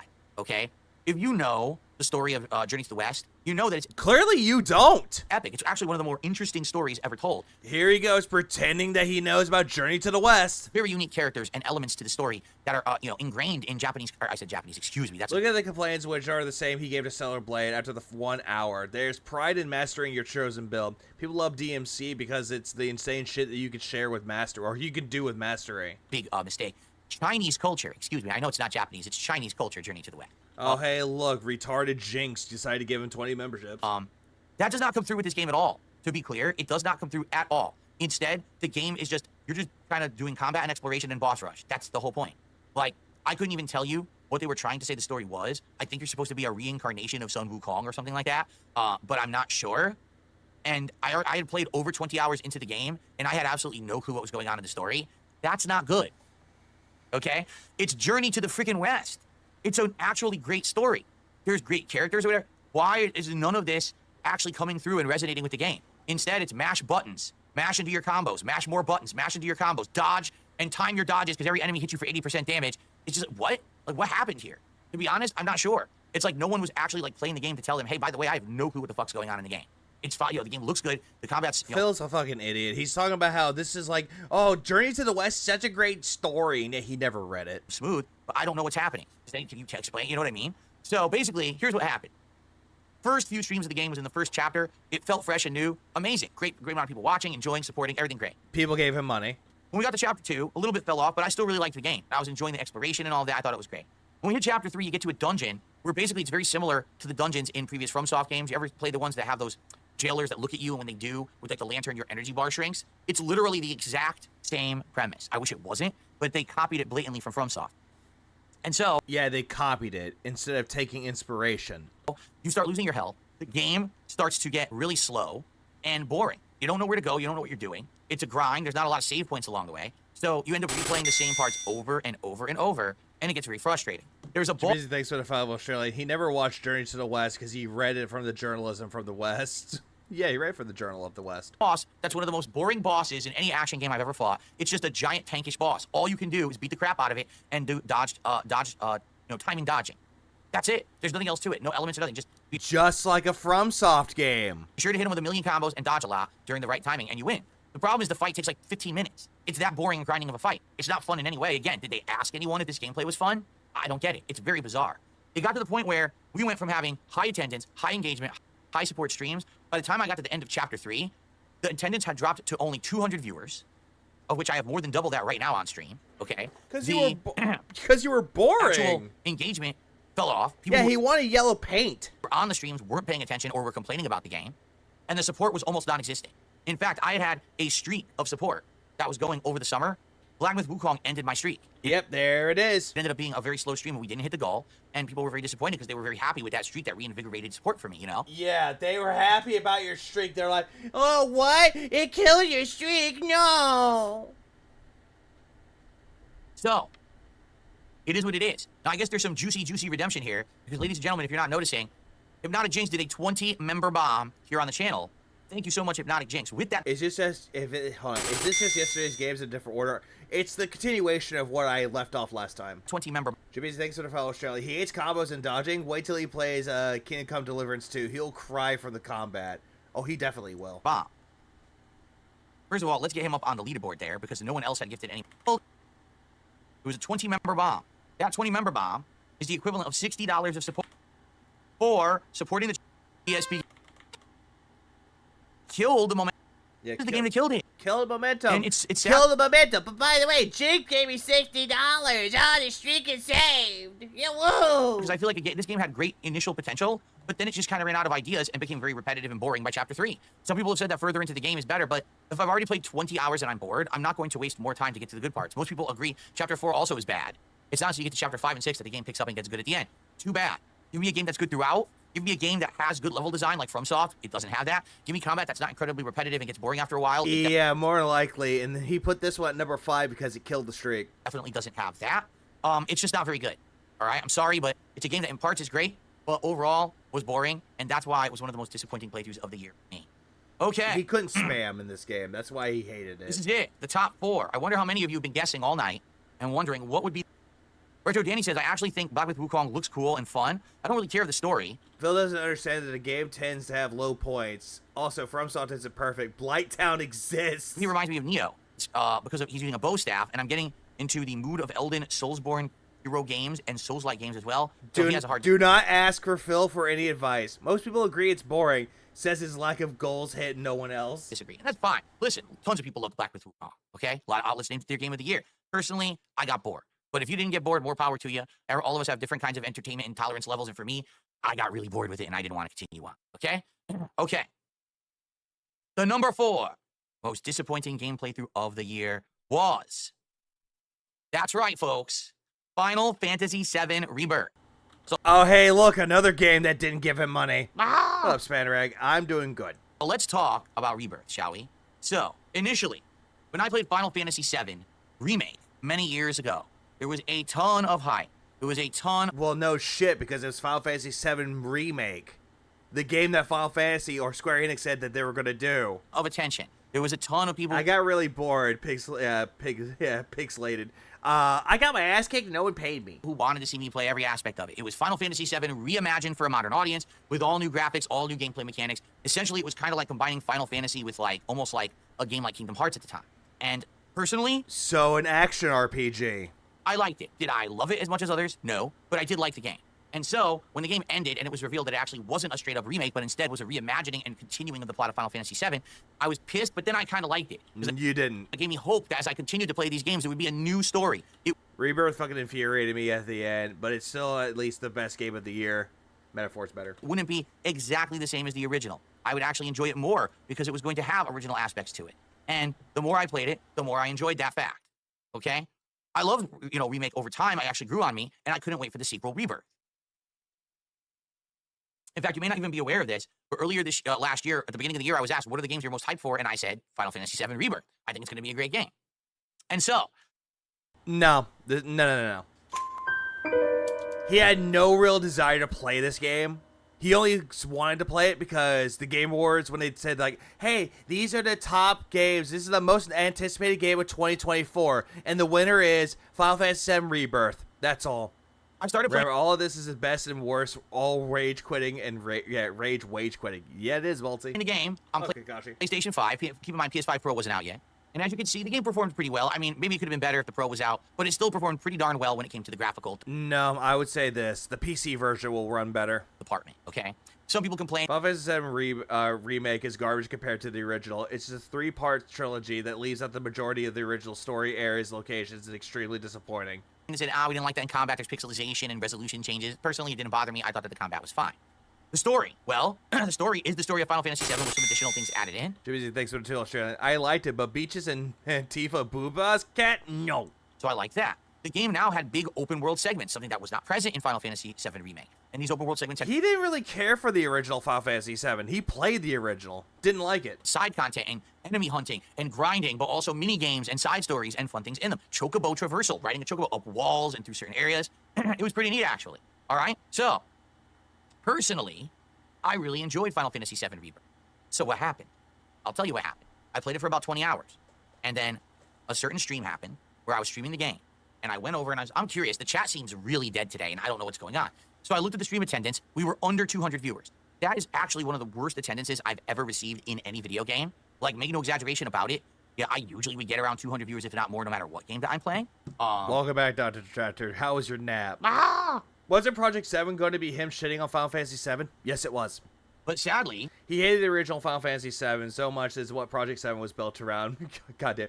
I love how it's like Dapper asked that question, and then Raziel said, yep. Keep this in mind. Keep this segment of how he's bitching about the chat during this slot in Final Fantasy in mind. This game was not performing well. Engagement. So I go to the chat, and I start talking with people. The entire chat starts talking to me about sports. During Final Fantasy VII Rebirth, people are talking about March Madness basketball. Yeah, Phil, that's the thing. You're playing a game when March Madness was going on. I mean, what? Really good. I woke up because my kid was trying to clap my dream catcher. Dream of pussy. What is going on? Could you be any more disconnected from what the game is about? Could you be any more not paying attention? Why are we talking about March Madness? I don't even like basketball. So why would that be a discussion in my chat? And then, of course, yes, the trifecta that goes with that, the support was abysmal. We didn't even get like $30 that day. Okay? So, low You attendance, fucking low gay engagement, low bitch. support. And when I asked my audience what and happened... Then, and then look at Phil right there. Like, in the gameplay, he's like looking at his chat. It's like, what? Essentially, yeah, oh no, Phil, people have interests other than you? Oh, perish the thought. The story I got was thus. RPG overload. You play... Oh, this is a retcon. This is a retcon. Too many RPGs. You played Like a Dragon Infinite Wealth. You played Baldur's Gate 3. Now you're playing this. You said you're going to play Dragon's Dogma 2. You said you're going to play this other RPG. You skipped Persona 3, Reboot, Reload, whatever the hell it is. There's more RPGs. Reload. Coming out. RPGs, too many. So to be honest, I don't think it was the game that killed the playthrough. I think it was the timing. I feel like if I hadn't already been playing several other RPGs during the same... You just said it was the game because people didn't like it. They were talking about March Madness and no one tipped you. Same time frame, people actually would have engaged and showed up and supported this playthrough. But the problem is, sadly, there were too many of the same style of game released within a very short window of time at the beginning of 2024. And what happened was all of these games cannibalized each other in views, in attention, even in sales. If you're not aware, Final Fantasy VII Rebirth underperformed for Square Enix. Hey, Phil, you want to know the reason why it underperformed? I'll give you 2 words. PS5 exclusive or console exclusive. And they were shocked. What is the next game you'll be playing? I really enjoy your gameplay videos. I want to go back to Donkey Kong Country 2. He thought this game was going to blow sales numbers up. It was actually, there's one game I really want to play, which is Tales of Iron. I want to play the sequel. Going to be the most purchased Final Fantasy game. They were looking to recover because Final Fantasy 16 the year before had also been a sales flop, and they were hoping this would make up for it. And literally, it fell on its face. It did.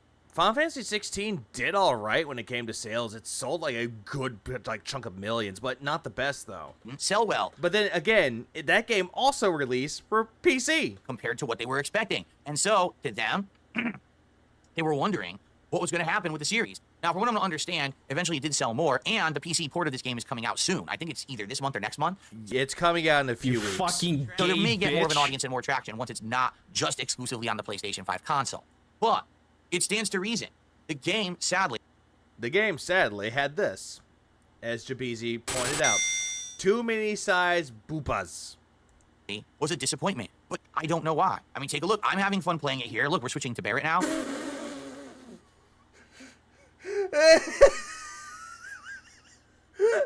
No, ain't no way, ain't no fucking way. Look at this.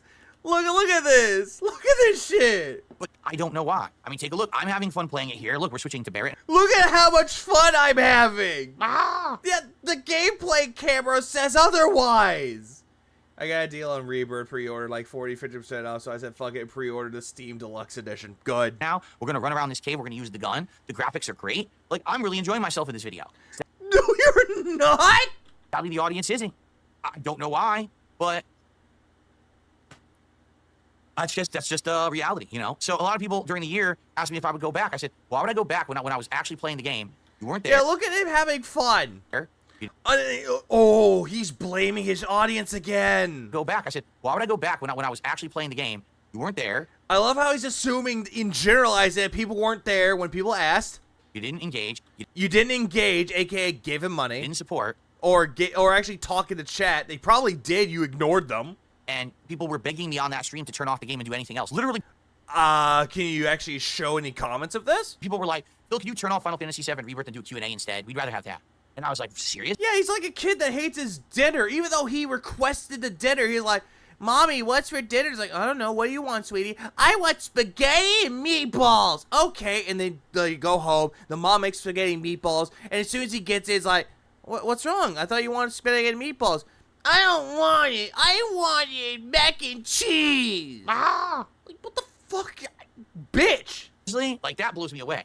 I grew up with RPGs. RPGs are near and dear to my heart. So when people aren't liking or engaging with RPGs that I'm playing, it actually hurts me. It makes me sad. And this happened multiple times. Oh, shut the fuck up. This didn't make you sad. It was the lack of money that made you sad. RPGs this year, and I'm like, dude, he could have said 1,000 viewers, and he still would have said no one showed up because nobody paid him. And since his chat isn't on screen, his life stands. It's one of the reasons he can't put his chat up on screen. Yeah, because people call his ass out. He's having so much fun as the Chihuahuas partying and the vets. Yeah, you hear them go, hey, they're having a party. Man, is this the year of the end of RPGs? I don't know. Yeah, You're also responsible for my happiness. And guess what, Phil? Back to this. The big deal is if you're relying on handouts, you're not in control of your life. You're letting other people decide how you live. Okay, so. Yeah, who on earth will agree on we want Q&A with Phil? Yeah, rage quit Q&A. That's the number 4 most disappointing gameplay through of the year. I never even got past 20 hours, and I never went back. Number 3. No, Phil, the reason why people didn't engage with you because you kept playing Queen's Blood. You kept doing side content that nobody cared about. They wanted you to play the main story. You didn't do it. And you stopped conveniently before Tittage. 3. That's right, ladies and gentlemen. Also, Baldur's Gate 3 was a game in 2023. He's putting a game that was from 2023 on his playthroughs for 2024. Can't make this up. That one guy in Kick Chat is like, do you have screenshot proof of this? Yeah, that's what I love about it. Even his Kick Chat is calling him out. You knew I was going to bring it up multiple times, and I am, because I just want to let you all know, Baldur's Gate 3 is in my top 3, my top 10, my top 20 best Are you playthroughs of the smoking year as yet? well. I feel like it was both great and disappointing at the same time, so I want to give you both sides of the coin, all right? On the disappointing Oh, great. So he puts this as his best and his worst. side, here's my thought on Baldur's Gate 3, okay? It's a fine game. But yet you hated it, and you had your chat telling you what to do, holding your hand, what equipment to do, what spells to do, what class to pick, what all X, Y, and Z. Ooh. Game that people will enjoy if you want length. Yeah, and look at him having fun in the gameplay. And bang for your buck. And Yeah, good Baldur's Gate 3 is great, but yeah, Phil hates it. narrative, okay? And here's the thing. Baldur's Gate 3 is not everybody's cup of tea. It's really not. If you enjoy games like this, go for it. If you don't, that's fine. There are other games out there. Okay, really. It's absolutely a great game. I cannot hate on this game whatsoever. It is very But you do anyway. You said that it killed the business. entertaining and a great game overall. However, I just don't feel it's a good streaming game. Why? Yeah, it is. If you're entertaining. And that's why he wanted most disappointing, so he could double dip. Because he couldn't think of 40 games he played. Oh, pretty much. Because it's too dang long. bitch. It took me like 140 hours to beat it. Well, no shit. Most people can actually finish that game, like doing the main story. You know what? I'm going to do this real quick. I'm going to look something up really quick. I want to see how long it takes people to beat Baldur's Gate 3. How long to beat Baldur's Gate 3? How long is Baldur's Gate 3? Main story, 70 hours. It said 69 and a half, but 70. I'm rounding up. Main plus sides, 113 hours. Completionist, 168. All styles, 114. And I know they like to overinflate the numbers a bit, I know, but given a generalized consistency of it, 70 hours. He played this game for how long? Long. You fucking gay bitch. And I love how I paused that when Pop called him a gay bitch. I fucking love it. It's such a good thing. It took me like 140 hours to 140 hours. Double the amount of time to beat the main story. beat it. Okay? And that's not because I suck. It's because the game is actually that long. 140 freaking hours. Well, you might not like Persona 5 then, or Metaphor, because they're longer. To beat Baldur's Gate 3. Now, if you're the kind Games like Final Fantasy 7, GoldenEye 007, and all have these weird communities that cannot handle any criticism of age games. of streamer, you're only playing one game at a time, and you're hyper-focused on said game, and you're getting strides and giant progress every time you play the game, then maybe Baldur's Gate 3 is for you. But in my case, I'm a variety streamer. I joke. You're not. Also, Jameez, thanks for the 2 Australian. Again, 140 plus hours because he milked the hell out of it. Yeah, because he was making money out of it. Look right there, $101. He was hitting the tier 2 goals most of the time. He was hitting the 150 some of the time. The first time he played this, he had about $400 given to him. There's that. Wide variety of content. Yeah, just don't forget the bad choices he made that got his game-breaking, overpowered evil character to leave and take his gear with him, and how pissy DSP was over that. Yep, I remember that. Yeah, because you pissed off a stare and you didn't want to help him. All at the same time. Correct? And in regards to that, when I was playing Baldur's Gate 3, it started in December of last year, and that playthrough didn't finish until, what was it, late March or early April of the next year? So you're talking it spanned 3 to 4 of the next year. Remember how he threatened the game being bad if he didn't hit the goal? Yeah, I remember that too. And he gaslit his audience like, you guys want me to play this. You donated it. For months to do 140 hours of gameplay. During that time, I played fighting games. I played other RPGs. I played story-based games, action games, everything. Yeah, you played Sea of Stars, and guess what? You didn't finish that one. You dropped it. Because I didn't want to miss out on a million other games just to focus on this game. Okay? Now, listen. Oh, God, look at the scene that I picked. Oh, man. Look at... Well, of course you picked that one with the... What was it? The Tiefling? I forget if Karlach is a Tiefling. That's what I'm trying to remember if that's the character race. But yeah, of course you picked the one with the Tiefling looking like he's a part of the sex dungeon. The scene that I picked for my countdown, folks.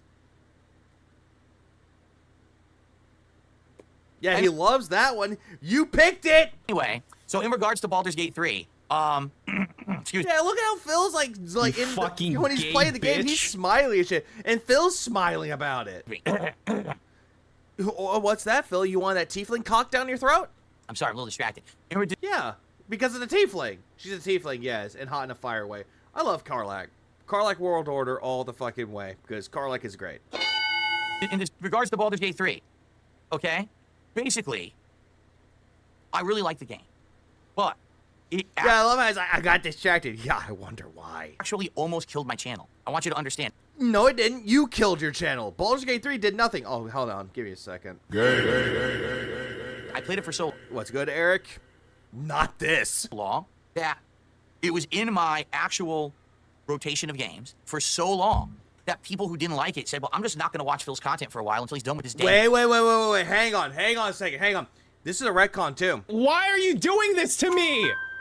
Remember when he did his top 10 best games of 2023? He put this game as an honorable mention because he didn't finish it yet. So he put it as his honorable mention. Remember that. Everybody needs to remember that. Best game 2023, honorable mention. Not even in the listing, just before number 10. Remember that. Game, because I don't want to see him play Baldur's Gate 3. There wasn't low viewers. No, he didn't have any low viewers for Baldur's Gate 3 at all. And yet he's like, this killed my channel. No, it didn't. You did. Jimmy, thanks for the 5 Australian. Developers patched the game for my equipment because Asterion stole my equipment because I'm not an idiot. Not interested in it. So I had people, I'm not even kidding, hundreds of people who were regulars who didn't tune into my content for months. The only reason that things worked out is because there was a small handful of people who really liked Baldur's Gate 3 who kept coming by and actually supporting Baldur's Gate 3. If it weren't for those handful of people, there was one person who, no lie, was giving hundreds and hundreds of dollars. Oh my God. They were giving hundreds of dollars a stream to support it. If that didn't happen, this playthrough would have completely screwed up the channel and my business. I'm not kidding. And after this playthrough ended, I said, listen, I loved the game. I did. I really like Baldur's Gate 3. I thought it was a great game. But I told everyone I can't commit to playing games like this anymore. Like, it was just too lengthy. I can't play for 4 months to beat a game. So that's my problem. Is everyone likes it, 10 people support it, but then my channel dies. My views went down. Here's the thing with this whole shit, too. He's sitting right there going, oh, this game gave me hundreds and hundreds of dollars. But... Say 10 people support it, but then my channel dies. My views went down. Yeah, your views went down because of you. My engagement went down. Because of you. It took... what else went down? Your stiffy went down? Because that hot tiefling's no longer on screen? I think it was April or May when finally I started playing variety games again. And then all of a sudden, everything went back up. But it took a tremendous amount of time to get there, okay? Oh, yeah. You want to know why? Because of Fallout 4, the next-gen update where you clickbaited. Okay. So sadly, I just simply cannot commit to playing long games like this ever again. Sorry, maybe I'll make an exception here or there, but this game, it was the litmus test. Can I play a game that's this long and see if it works? And the answer is sadly no. I don't think that a game like this is ever going to work again just because of that, all right? 4 months, losing hundreds of viewers who regularly watch my stuff, losing engagement. I'm lucky I had the small handful of people who were supporting the playthrough, and that's why it's disappointing. I wish that if I played Baldur's Gate 3 and did it, I had tons of attendance and support and everyone would have loved it, but it went the other way. I think this actually was the game that was the first portion of RPG Overload. Yeah, he doesn't understand litmus tests. He doesn't understand this. And also, no, this was not part of the RPG Overload. Already been playing Baldur's Gate 3 for fuck this. You know what I'm going to do? Where is it? There's one drink in here I want to try. This is Fanta. Fanta, pineapple, and grapefruit. Now, honestly, I did not expect... I know Fanta was in pineapple, but I didn't know they mixed it with grapefruit. Give me a minute. How's it? Hold on. This actually smells... I smell mostly grapefruit in this. It's not terrible. I don't mind grapefruit. Put a little bit of sugar on it. It's fine, but...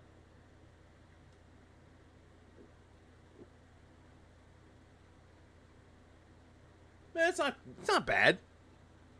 It's not bad. Actually, oh, there it is. There it is.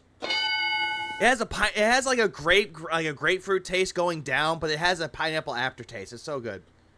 Yeah, a litmus test is a test of acidity and alkalinity. It's not this. Then I started playing Like a Dragon Infinite Wealth. Yeah, he made thousands of dollars playing it in super chats and tips, and yet he's still complaining. Then I started playing Final Fantasy VII Rebirth. Then I started playing Dragon's Dogma. Get it? Punch the mic. That's what caused the issue, was that many of the same style of game in a short period of time. So, if you like my Baldur's Gate 3 playthrough, thanks for watching, but understand there's a good reason why I cannot play games of that length in the near future. All right, ladies and gents, 2 more to go. This is it, the finale. What about, I did punch the mic by accident. Sorry about that. What did your... No, you didn't. Not by accident. Picks make it so far? Did you think that we'd be where we are? What could the final 2 games in the most disappointing playthroughs of 2024 be? Well, you're about to find out, because ladies and gentlemen, are you ready? The number 2 most disappointing playthrough 2024 is Like a Dragon Infinite Wealth. This is surprising how he puts this game as the worst, like the second worst game that he played, but yet he loves this series. This makes no sense to me. Yes. Now, to be very clear, and I've made this very clear. I mean, the only good thing that came out of it was the Eat It rant. This countdown. A lot of these games and that gay-ass monologue that he gave at the end of it is like, you see, this is because this is like me, for. Fine games that I really enjoy, but the playthroughs disappointed me. Yes, this game is one of my most disappointing playthroughs of the year. Why? Because this was the game, while I was still playing Baldur's Gate 3, that I decided to pick up. This began RPG overload. Oh yeah, this game gave him the worst support when it came to it, but when he played with Kat, he got some support, and then after that, nothing. It just ended. Remember, this game gave him less money than Final Fantasy VII Rebirth, although the story is really meh, not gonna lie. I mean, not Final Fantasy VII Rebirth. Like a Dragon Infinite Wealth had a decent story. Not the best, but a decent story. Baldur's Gate 3 that I decided to pick up. This began RPG overload. No. You said that was going around during Final Fantasy VII Rebirth. You can't really... Phil, you can't really say this when you were saying that Final Fantasy VII Rebirth was the cause of it. And now you're flipping it saying that Like a Dragon Infinite Wealth was. This began that feeling of resentment towards lengthy RPGs. And to be quite frank with you... Yeah, your resentment. Graphics were great. The gameplay elements were great. The story was not nearly as good as the last Like a Dragon game.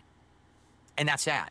The story was weak, actually. And it's weird because when you have 2 protagonists and 2 locations that you're going between, you think that it would be good. The ending actually was quite poor.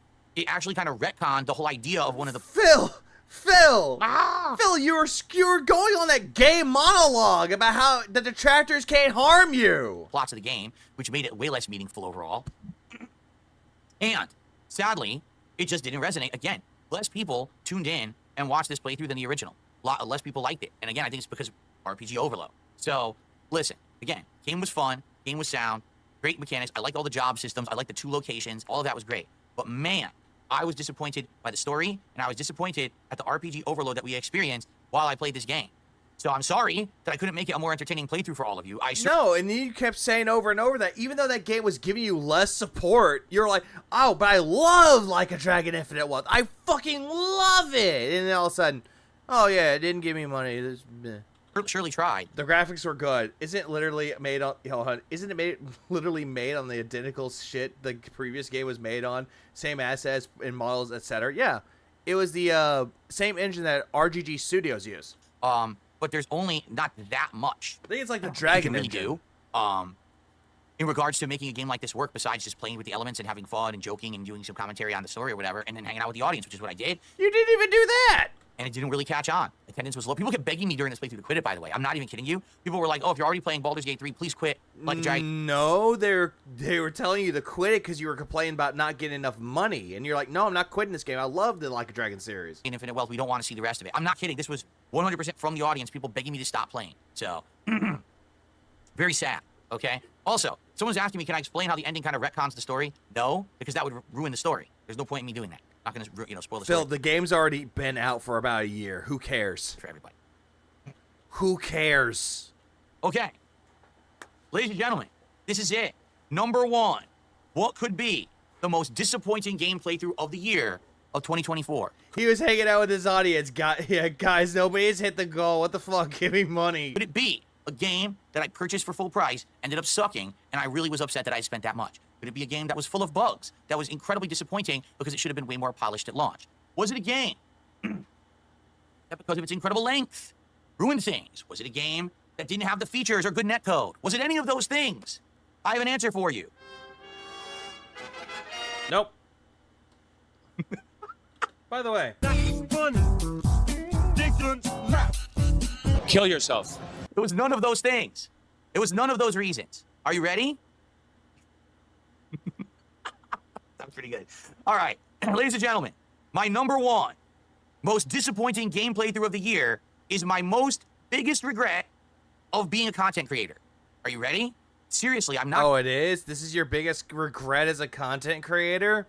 Not trying to, I don't know, have a savings account? Kidding you. This is the saddest. Not your move to fucking Washington State? Part about being a content creator as a job. Here it is. Metaphor Ren Fantasio. Hey, by the way, Metaphor Refantasio, the game that he didn't even play the full game of, he played the demo of it and milked the demo, or at least attempt to milk the demo. That's how you pronounce it, right? Refantasio? Is it Refantasio? Who fucking cares? People just call it Metaphor. Refantasio? Which, again, you don't even know what a metaphor is. Refantasio? Is there an N in there? However, it's metaphor, okay? Metaphor. Most disappointing playthrough of People just say metaphor. People say, if you want to call it the long term, it's like Metaphor Refantasio. Year for me. Why? Well, I'm going to tell you why. No signal. That's why. And guess what? Kill yourself. I'm going to tell you why. Let's fast forward to actual gameplay. I think there's a dungeon coming up. Here we go. So here's the deal. Metaphor is a game by the makers of Persona. It has Persona-like graphics, but modernized in full HD.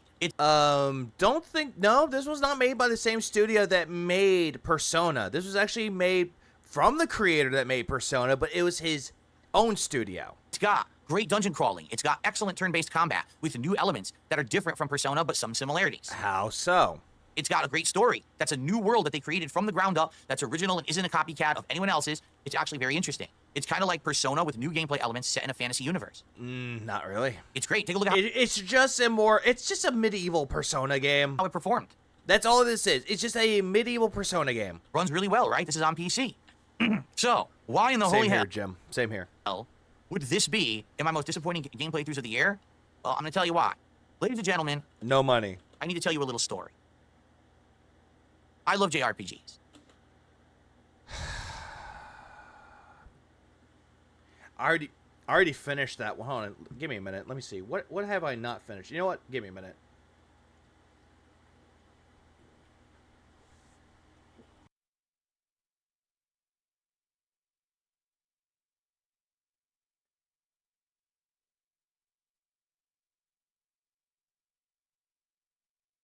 Don't care, didn't ask, cry about it, stay mad, get real, L mauled seed cope.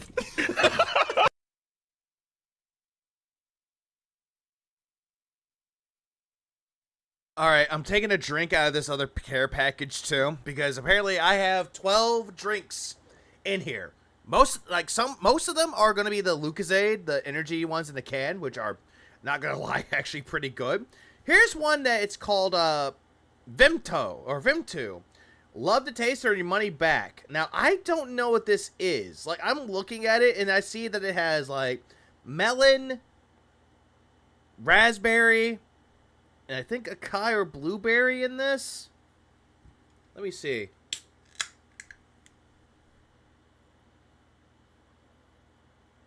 Hold on. I'm not gonna lie. This, I'm just gonna do that because fuck it. Oh, Vimto. Okay, Vimto. Trifeco, please. No, I don't have that. I never had Vimto before. I've never had it, but you know what? Let me give it a shot. It has a good smell to it. It has a very good smell. Like a very... kind of has like a very candy-like smell. Like, I do like some sodas that have like a candy smell to it, or carbonated drinks that have a candy smell to it, but let me see.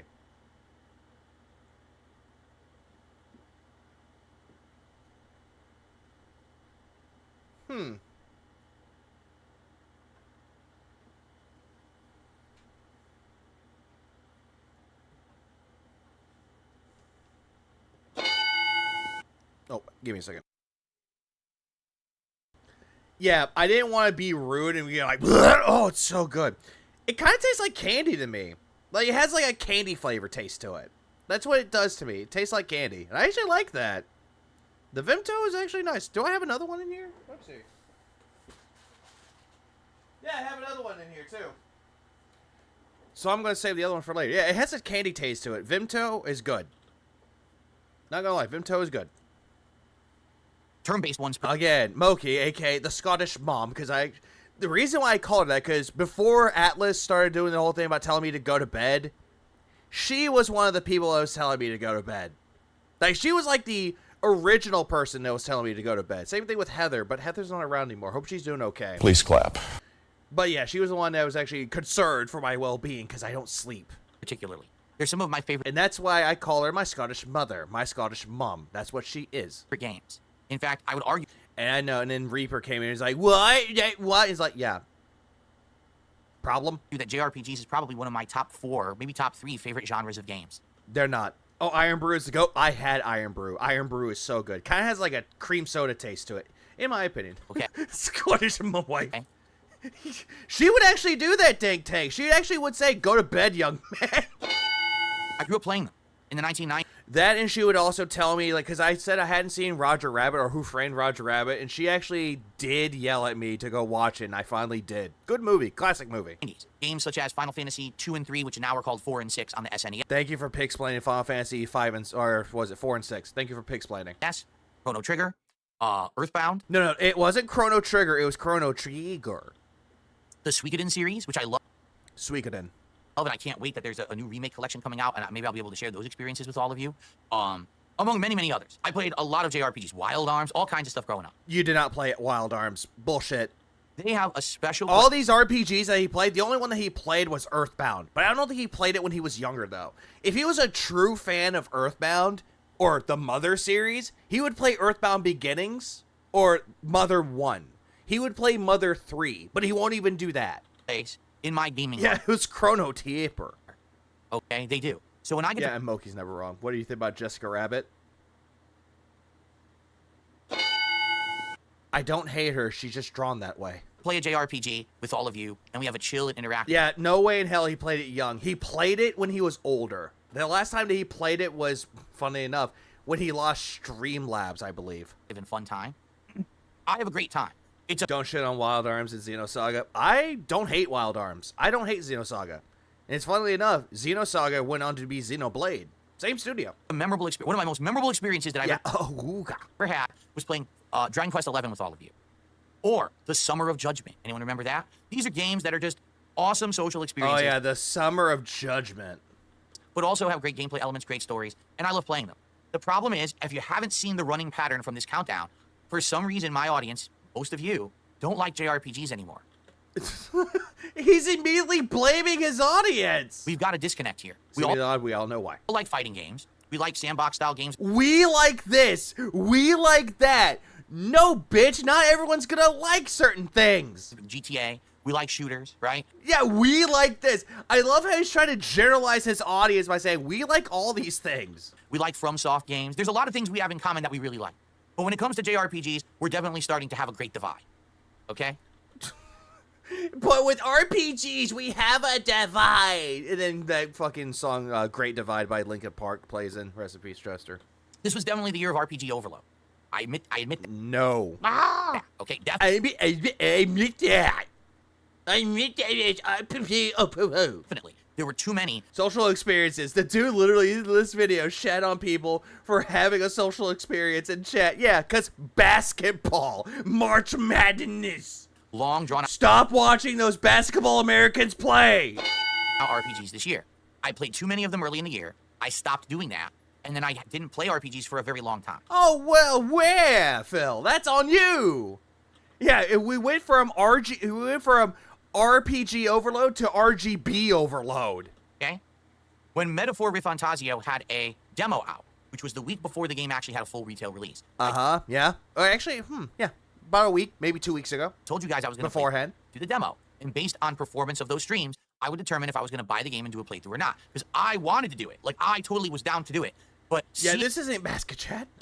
what had happened with JRPGs earlier in the year with RPG Overload. I didn't want to buy it and commit to playing it to then have my audience again be disconnected and be sad that I was wasting time playing this way too long game. Phil, you were the one that wanted to play it. You actually should have just been like, hey guys, I really liked the demo. I liked what I played of it so far. I'm playing this full game. I understand that people might not like this type of game, but I'm going to play this anyway. And if you want to come by and you want to check out me playing this on stream, you can feel free to do so. If not, you can always come back for my other content. He could have said it like this, but no, he did not. Ah!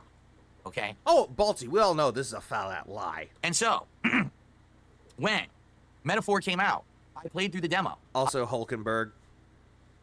I played a whopping 12 hours of the demo. Because the demo was that long. And I played about 6 to 8 hours of the demo, and I still got the game, and I loved it. It's around 13, 14 hours long, to be clear. It's the entire first segment of the game, like the whole first act, okay? No, it's not. So, I actually played it and really liked it. As you can see, look at this gameplay.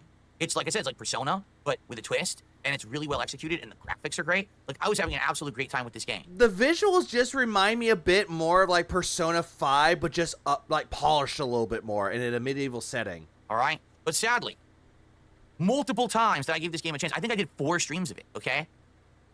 Every single... The demo, yep, it is seemingly odd. The demo is 5 to 6 hours, but you could stretch it out a little bit more depending on what you're doing. If you're doing the dungeon or optional dungeon, you could do that in the demo. And you could take a little bit longer than that. But it took me a little bit longer, probably like about 8 hours, just due to the fact that I was doing the dungeon, and I was like, you know what? I'm not leveled yet, I don't have the right equipment yet, so I'm going to leave, come back later, and I'm just going to work on, see what else is in town. So I just went over there, and it's like, oh, hey, this helps out with a social link, this does a social link, okay, done. Time I played it. Low attendance, low engagement, support, and people asking me to stop playing it and play other games. No, this is all retconned, by the way. Let me go over all this again. Every single time I played it. Low attendance. You had, like, maybe at max 250 people watching you.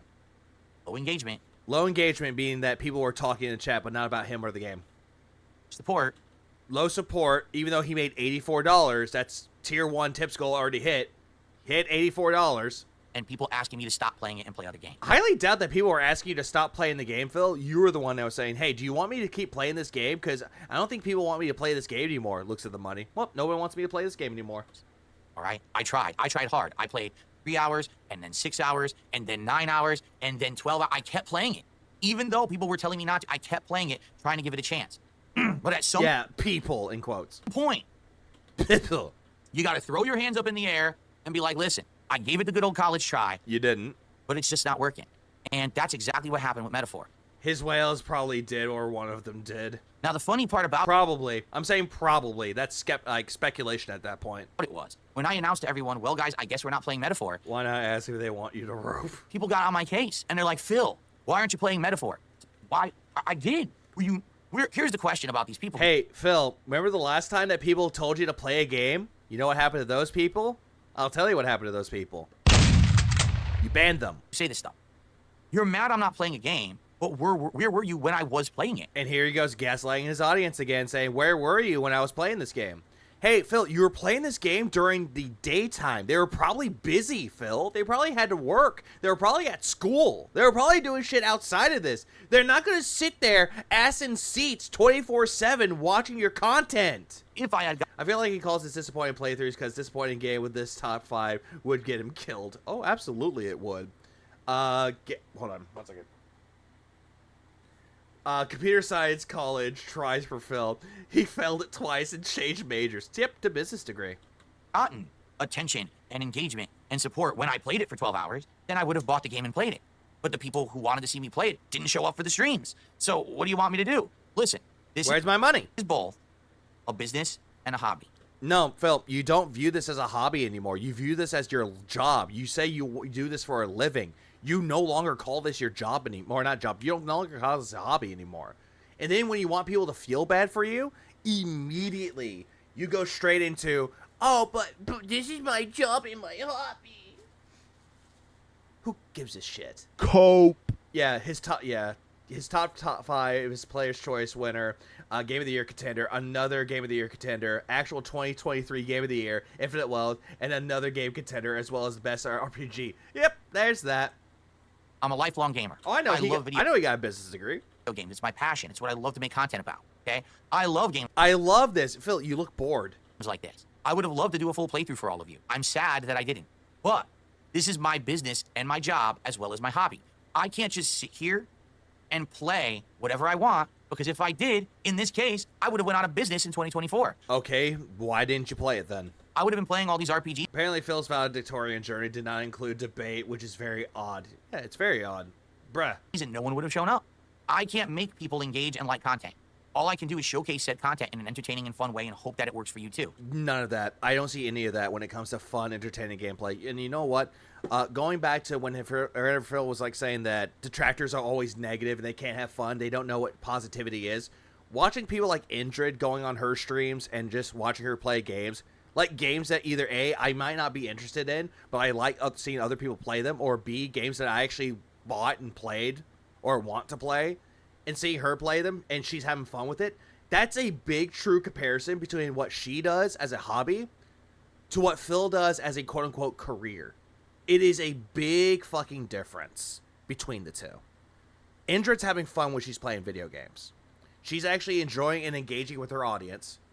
And it's actually, when she gets like bits or anything on there, if someone gives her money for it, she's appreciative of what she gets. She actually is grateful for it. And then you got Phil here, who sits here, says that he's appreciative, but whenever you see them, though, he always says the I have received, which I'll play one right here. I have received? Immediately goes straight into entitlement. When he makes $100, he wants more. He makes $150, he wants more. He makes his $300, he wants more. He makes $450, he wants more. He tries to quad that, still wants more. He's never grateful for it. He's always demanding more. And when he does get his money, the very next day, it's rinse and repeat. Where's my money? Oh, I have received it again. I have received. Well, one of them got away. And Hulkenberg. Yeah, Hulkenberg. It's the orange-haired chick. This game. Elf chick. She's essentially a knight. Resonates with me, but it doesn't resonate with the mainstream chunk of my audience. So because of that, sadly, I just don't have the ability to play what I want. I want to play. Now, one of them actually, okay, I actually got one of the nugs. The one that I play that I have received does not count. Play this. I still want to play this. To this day, I want to play Metaphor, but I can't. I have and that's whose fault? Play what I have time for on streams. I don't have time to play a 100-hour RPG off streams. I purposefully disconnect myself from gaming when I'm off stream so that I don't have overload. Can you imagine if I streamed all day games that I went offline and I played more games? I'd be burnt out. I'd be so upset. And that's your fault, nobody else's. Yeah, do that. Play it offline. My entire life is just inundated. Yeah, okay. This chick right here, that's about Phil said, that's Hulkenberg. The video games that I probably wouldn't even enjoy them anymore, right? So listen, there's just not much that there she is. That's Hulkenberg. Can do if people are going to say, Phil, there are people out there that actually do stream video games, and you know what they do? If they're streaming video games on stream, they're playing video games off stream. That's something that they do. They actually enjoy games a lot better than you. But yet you, on the other hand, that says that, you can't play games offline, but yet we'll play WWE Champions offline. I'm not going to show up and watch Metaphor because I don't like JRPGs. Despite the fact that I have tried to express to you guys multiple times, these streams are not just about the game. It's a social experience. You can. No, it's not. Though didn't Phil say in the past that he'll never play games outside the streams? Yeah, he did Jagged. And you know what he compared it to? Imagine if you work on cars all day and you get the same that he said, same breaks as he does. Do you think that people that work on cars all day will actually work on cars outside of their job? That was his analogy. Dumb analogy, because there are people out there that actually do work on cars as their job, but they also do it off their job, aka off the clock. Because you want to know why? They can actually do it. They have a passion for working on cars, and guess what? They don't have to pay money to go to the mechanic because they are the mechanic. Come by and hang out with me, and we can have fun conversation, and we can have a chill atmosphere and vibe, even if you don't like the game. We've done that with many games before. A lot of. Yeah, that's a fair point, Flutter Dog. Like, social experiment. Rewind the stream. Go back to when he's talking about. They're talking about basketball. People didn't like Minecraft, but they loved the Minecraft streams. A lot of people don't like Microsoft Flight Simulator, but they enjoy relaxing with me when I do those streams. No, nobody likes the Microsoft Simulator games. They don't. For some reason, when it's a JR. Fun conversation. PG. As an auto shop owner who builds rally cars in their free time, yes, I do work on cars outside of work. Even Tino gets it. People won't show up. And again, you can't do anything about it, Phil. Again, not everybody's going to like the same things you're going to like, Phil. Like, I guarantee you, if I did a decompression stream or a detox stream, and I'm playing Donkey Kong Country 2, I guarantee you, people might show up, people might not show up. They're like, this is not my kind of game, moving on. Okay, fine. I come in, I play Ballillionaire. Not their kind of game, they leave. Okay, fine. I play Balatro. Not their kind of game. Okay, fine. Move on. Who cares? I'm not going to sit here and be like, oh, y'all are pieces of shit because you're not liking the games that I'm liking. Because it's a very dickish thing to do. I've tried again and again, and I'm sorry, I can't take the blame for the fact that I work my butt off trying to make... No, you do take the blame of it because you're not making it entertaining. These work, and people still won't show up. Because you're not making it entertaining, Philip. So, it sucks, but here's why this is number one. He's just lazy. On the list. Even after a year of RPG burnout and me staying away from RPGs, I gave this one a shot, and it still failed. And a lot of people have said this in the chat recently. I remember it was Sarah earlier that said it. Said, so does this mean that you can't play RPGs anymore? Pretty much. You know, I don't know. I legit don't know. Is that on the second stream? I got a 50-year-old mom streaming Super Mario 2 to 14 people. She's having fun. See, she's having fun with it. What it means? That my audience is now so detached from RPGs and enjoying them that you just misconstrue what they said. I just can't play RPGs anymore. You just misconstrue what they said. Maybe. I don't know what else to say. I wish that it wasn't the case. I wish that I had the freedom to play whatever I wanted. But the truth is, folks, here's the truth. All right, let's be real talk as we end this list. Here's the truth. Here's the truth. Let's be honest. I'll be honest with you. The pattern here. You're kind of retarded. This year, you didn't notice, is that I'm not free to just play whatever I want. Why? Because I'm not... No, Phil. Again, Hank. The big deal is, if you're relying on handouts, you're not in control of your life. You're letting other people decide how you live. Thank you, Hank. A million sub YouTuber. I don't have 1,000 viewers plus on my streams. Again, it's not the amount of subscribers that you have, and it's not how many people show up to your streams. It's how you entertain your audience and showing your passion for the games that you enjoy. I'm about to bust. It is those things alone that truly makes it a worthwhile experience. Are you wasting their time by being boring, or are you valuing their time by making them entertained? Which one of those are you doing, Phil? Because it's definitely not the latter. I don't have the amount of attention. Yeah, it's called broadcast yourself, not broadcast random stuff. And popularity. I'm not beloved by everyone on the internet. Well, of course not, because the way that you act and say that you're better than all the content creators, and then you're sitting there complaining that you're not as popular as them, yeah, really shows why nobody likes you. But yet you want to say that people love you when they really don't. And because of that, I have to pick and choose what I play, the things that you want to see, and things that will work for my streams. You get that, right? That's business. And it's fun. You clearly don't know what business is. Because some people like to pin. Well, it's your fault. It's my fault. It is. And you're going right back to that comment. Well, actually, no, he did that tomorrow. I don't know what else to say. I am who I am. Tomorrow being the 6th. That's what I meant. I stream games from time to time, and I never really get people in my streams. I enjoy the games. I may not always show my entertainment, but I play the games that I want to. Do you want me to change who I am? Would you like me to be fake? Would you like me to be an actor for streams? A character? A cartoon? Should I dress up with a vest and sunglasses and a big fake wig and a stupid... You did that, Phil. Phil, you did that! ...mustache and yell like I'm a G.I. Joe character from the 1980s? So he's immediately going after Dr. Disrespect again. Should I dye my hair blue and do dabbing and dancing around and try to get trick shots in Fortnite? Going after Ninja. I mean, I can... And again, this is why people don't like you, dude. Do that. Oh yeah, he did that with Bob Ross going, hello, my children. But then I wouldn't be me. You understand? Yeah, he did that with Santa. He did that with fucking Stellar Blade. I wouldn't be original. I wouldn't have been here for 16 years. And yet, for some reason, your retarded ass thought, I'm gonna dress up as Santa would be a good idea. Huh? Would have been just another Muppet. Yeah, Hillary Clinton, fucking Ryu. I would love to give you names of some of my favorite Let's Players, but this is your channel. William, go for it. And that's what I never wanted to do. I'm not gonna sit here and be like, no, William, you can just say whatever you want. Whoever your favorite Let's Players are. I can give you some of mine too. Super Gaming Bros. There are times where it's like, I'm trying to sleep. I pull up a random Let's Play they did do. Recently, I started watching them going over Ocarina of Time. And you all know what makes that entertaining? Because it's Some Call Me Johnny, his friend Matt, and his little brother Elliot. Johnny's little brother, not Matt's. You get the idea. And they're having fun playing the game. Yeah, sure, they're saying things that are completely stupid, but you can tell they're having fun times with it. That's something that Phil can't do. You understand? I wanted to be myself. Oh, hey, it's Ride Drake. And when I play games like that, like Metaphor, I feel like a different side of me comes out because I truly have passion for games like that. You don't. You would hope that comes through. What I'm noticing is that people don't seem to care anymore. Got a fresh video for Scott's birthday to get nice. Just being... Nice. Honest, people are missing some of the best games and playthroughs that I can do. No.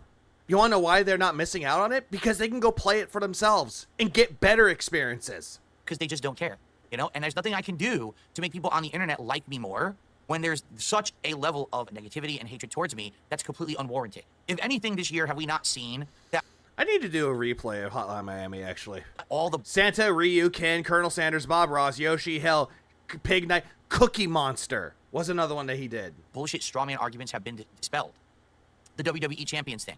The, Phil's scammer and horrible towards his audience thing. All these things. Again, Phil, it's not the spending of the money that people get onto you about. It's how you fucking got that money and how you scammed your audience saying that you wanted it, you needed the money for certain things, like paying your bills, or you need to pay your mortgage or else the house will be foreclosed, your condo that you're living in now, or that the IRS was going to come knock on your door with FBI agents and take you away to prison. Or another one that your parents might be dying. It's shit like that is when you lie about the money, and then all of a sudden, that money's going straight into WWE Champions. That's the reason why people got onto you for it. If you had a passion, he never quit every game he plays. Sure. Picked apart, microanalyzed, put under the microscope, and it was exposed that none of these things are true. Uh-huh. What about the June the King documentary? Where you sat there and go, well, I do play WWE Champions, but you lied through your teeth and you sold the account. Or if some of them have a nugget of truth, it's... I love how he's saying that none of it is true, and now he's going, oh, but if it was a nugget. Nothing to the extent where someone should hate on me and not like Darkseid Phil and hate his guts and start a hate campaign against him. These are obsessed. Again, now he's going back to the detractor talk. Like, motherfucker, this is your top 20 worst games list. Very, very unhinged individuals who are looking to do this kind of stuff to me. My reputation, right? My business, hurting it, saying awful things that aren't true about me on a daily basis. We all know this now. Hey, Phil, I'm going to quote what you said. I didn't have to lift up a finger to do that. You did that to yourself. You ruined your own business. You ruined your own reputation by the constant begging, by the constant lying, by the constant gaslighting and manipulation towards your own audience, by the most amount of times where you were toxic and you would bring people up and drag them through the mud. You did that with John and Howard. You did that with Leanna. You do that to Kat still. It's the amount of shit that you do that makes you a disgusting individual. And you want to say that we did this? No, motherfucker. You did that to yourself.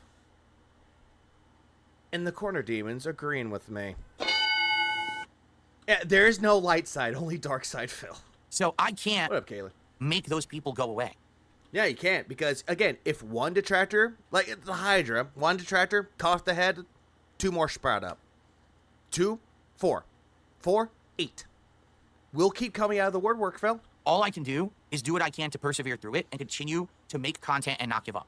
Yeah, not give up. Oh, by the way, my detractors are so unhinged. Look what they did. And that's what I've done for 16 years. And I'm not going to stop doing that, okay? But definitely in 2024, I saw a pattern that sadly, I can't. Wait for the top 20 most disappointing playthrough stream to straight up talk about detractors. No one had to say anything. Rent free.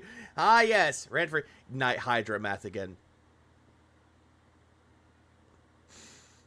I know what I said. I know what I said that video. What do you want from me? But then again, yeah, and people called me out for that shit too. It's like, Phil was right about that. I was like, God damn it. Fine, I'm wrong. But then again, when I made it, I was tired. But then again, I can't use that as an excuse because I passed out on my own stream on Thanksgiving. Play whatever I want. There was a time when I could. My early... What was that little motion? Look at that. Hold on, I'm slowing this ass down. Look at this little tard motion. I can't just play whatever I want. I watch streamers because they're entertaining. They could play most boring games and I still watch. Phil has good games but no entertainment. Look at this. There was a time when I could. He thinks that he's like some kind of celebrity where he's like doing all these like random Muppet motions. Like, yeah, there's a time I could do it, but no, I can't do it anymore. My early days as a YouTuber, I could pick any game out of a hat. It could be the worst game, the best game, somewhere in between, a game you've heard of, a game you've never heard of. No, Phil, back in the day, you would just pick up any random game that was hot and popular at the time at GameStop after you traded in the games you already played, disc only, not the fucking case, and you would go right back and play the game hot new, straight off the presses, straight hot new, hot title, day 1 views, rush through the entirety of that game, upload all the videos, and then return the very next day to get your money back. Of an indie game, a big AAA game. You did not care for indie games, Phil. You still don't care for indie games. The only reason why you brought them up now or do them now is because people demanded you to do it and you wanted to shut them up. Didn't matter what it was. Before the negativity hit me, I was able to play whatever I wanted. No, you wouldn't. And I could get an audience for it. No, you wouldn't. And then all the memes against me. You forgot something that follow the track to put you into bed, but when you got to. This is how you don't play movement, the toxic troll movement, all. Phil, didn't you say that this is how you don't play is we're actually good now because they show off your stupidity in games and your criticisms against you? Again, now he's flip-flopping again. Now, this is how you don't plays are terrible now. This is the clone. All the memes against me. Also, memes. He doesn't know what memes are. How you don't play movement, the toxic troll movement, all this. Toxic troll movement. I guess I'm a part of the toxic troll movement. Hey, everybody. You are now part of the TTM. Shit, the SOK, all the. SOK fell apart because of Fred Fucks. And again, you actually praised the SOK, saying that the SOK are better than the current detractors now. Flip-flopper. These idiots that do it today, they have killed any kind of chance that I could have a following that just likes to watch me play whatever. Faggot. You killed your own chances. You killed your own reputation. You killed your own business. You killed any opportunity that you had to collaborate with anyone else. You did. Stuttering Craig, whenever you did the Side Scrolls interview, you killed any chances of actually having a bridge with them. You burnt it to the ground and blamed them for it. You did that to anything and everyone that wanted to collaborate with you. Bridge is built, you burn it down, blame them for it. You always do that. Never happened. And that's the one thing that you never fucking do, Phil. Don't fucking do that. Because this is the reason why people tune you out. It's because you're automatically being hateful and spiteful to the people that did nothing wrong to you. But instead, you want to believe that they did. Because you want a scapegoat for your own shitty mistakes. You understand that? It's like, fuck, man. What the fuck do you want me to say? People like me. If Phil actually watched current detractors, he would see it's mostly us calling you out his begging hypocrisy, not games he plays. Yeah, it's just that. But they like me in context. They like me when I'm playing a FromSoft game and I'm failing and raging, or I'm overcoming challenge. They like me playing a fighting game where I'm kicking butt, but also kind of talking trash. No, you're not talking trash. You're being incredibly salty. You're immediately insulting the other player that did nothing wrong, that actually did something better than you. Instead of going, GG's, that's a good move. Oh, you got me? Instead, it turned into, man, fuck you and your pattern playing bullshit. They like me when I'm playing Call of Duty and I'm getting... Yeah, who likes you? Again, you're saying that people like you. Who likes you? Kill streaks, but then I fuck up and it's hilarious when I die and I make a big mistake. They like me when I'm playing a big action game or an epic story game that's a AAA game. Who is liking you? Because they want to see my take on that. No, they don't. But most people today just don't like me playing RPGs because they don't care about the niche. They don't care about the true passion of Phil. They don't care about your passion because you don't show it. You don't show. Again, Indrid has more passion for games than you do. Brandu, when he plays games, has more of a passion than you do. Even if Brandu fails at something, even if he dies in, what was it, Dave the Diver, if he dies one time in it, yeah, he gets mad at himself because he didn't do something right, but you could tell he has a true passion for gaming than you do. Like, what the fuck? You just don't like me that much. And there's nothing I can do about that. I can't just make the internet... Remember his WWE Champion streams? That's when we saw passion. Nowhere else. Flutterduck, make a good point.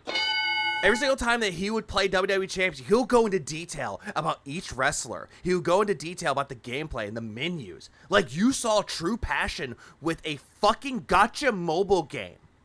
Then when you see him play Street Fighter 6, a game series that he is mostly well fond of, because that was a part of his FGC days. And then he wants to sit there and just go, oh, but I have passion. But there's no passion to be had. Except for motherfucking mobile games. Like me after a decade of hate. Like, he could. And Anne's right. He could be a fucking WWE streamer, or champion streamer. But he won't do it. He won't do it.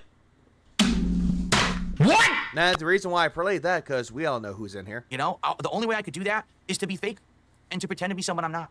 and I refuse to do. You're fake all the way through and through. You put on a face, you put on a facade, and you pretend that you're a positive, chill, sociable, meaningful content curator that loves interacting with his audience and doesn't do it for the money. But we see through your disguise, Phil. We see through your fucking mask. We see all the way through and through that you don't give a fuck about what games you're playing or what the fuck your audience wants or what they think. You just care about what's in their fucking wallet. And if their wallet isn't good enough for you, you automatically say, you could do better than that. You can give me more than just $1.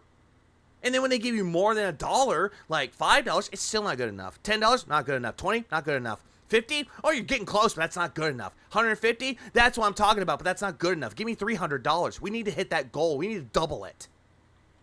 Do that. I'm not going to be someone who I'm not and put on a persona and put on an outfit and put on a voice or an affectation. Hey, Phil, didn't you say that King of Hate was a character and that Phil Burnell was a different character or a different person? And dress a certain way and get sponsors and dress a certain way. Hat, vest, and sunglasses. And also sponsorships. You have plenty of those, and then you squander those away. Partnerships and kiss butt and be the goody two-shoes, or on the flip side of that. Or kissing butt or getting on the goody two-shoes. In some cases, Phil, you have to do that. Because in order to get by, you have to do that. You have to what's the word that they use in the, they use this in the entertainment industry, where you're trying to, like, not schmooze. Like, I think it's schmoozing. Like, you have to schmooze around a little bit. So that way you're like, hey, I like this. And you try to get something out of it. I think it's called schmoozing, but I think it's not the term. I think it is called schmoozing, but I'm not mistaken. Schmoozing just sounds like a sex term. Cope. Be the hateful. Yeah, didn't he do that during the Stellar Blade? Yeah, he did. Mean person and always rag on people and be the drop. Yeah, mosey up, squabble up. I'm an asshole. I'm thinking Squabble Up from Kendrick Lamar. Good song. I'm not going to do any of that. I'm just going to continue to be me. If anything, I've proven I can be successful just being me. But no, you can't. Sadly, I have to make smart decisions for myself and my family. This is not a joke. This is... But yet, you are the joke, Phil, and nobody's laughing. This is a business. And yet, you filed for bankruptcy. Such a successful business. That needs to be run in a way that I'm putting out content that people want to consume. And it's not networking. That's it. It's a current term for schmoozing. Thank you. Networking. Thank you, Mr. G.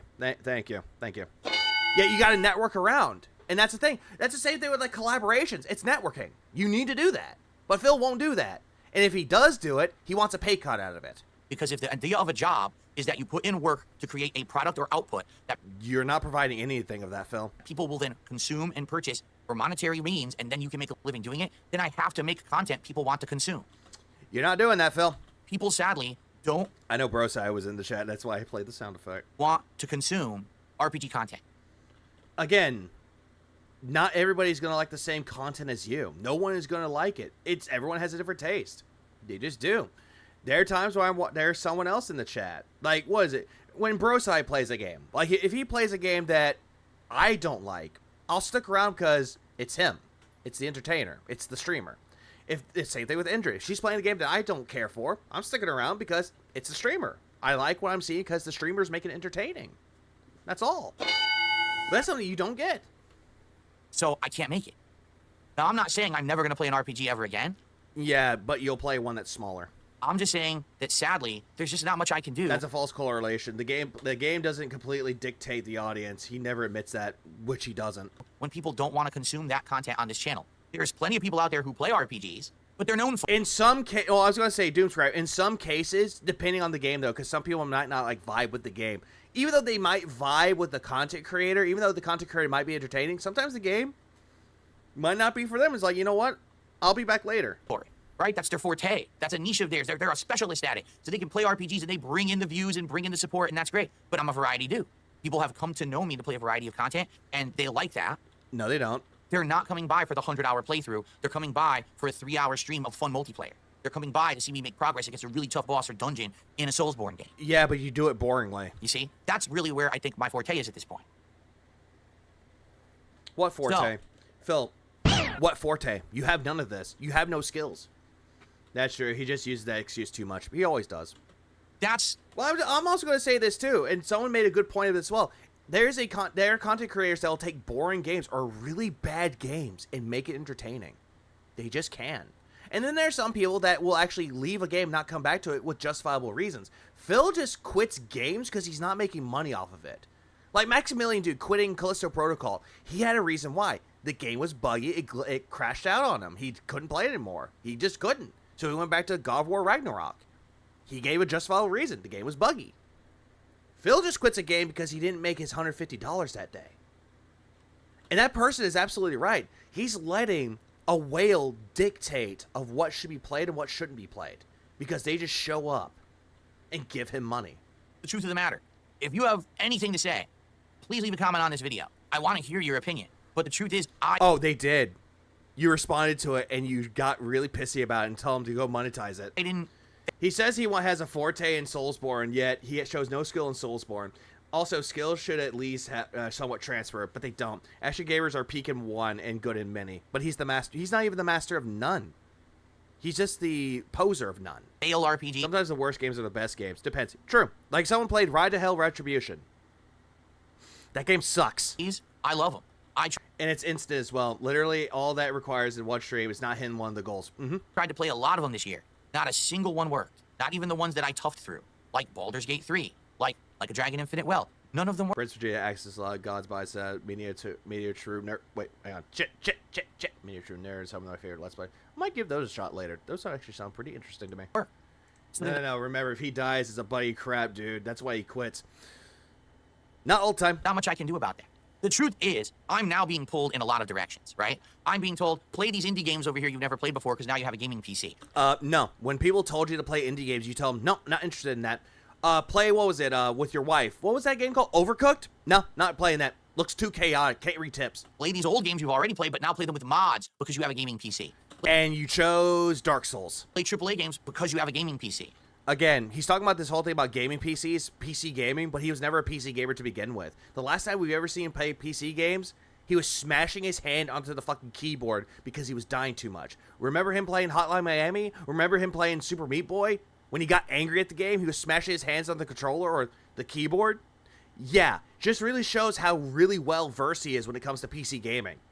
Play all these... Oh, and now recently, hey, now I'm playing with a mouse and keyboard. Like it's some big innovation. Things you would never do. And there are people who stream Desert Bus every year and give money to race for charity, and that's a fun time. And I'm being asked, could you be involved in this project? Oh yeah, and The Witcher 2.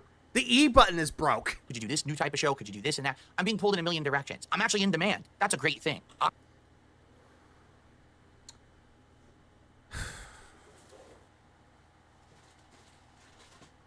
Okay, requested this one. Give me a minute.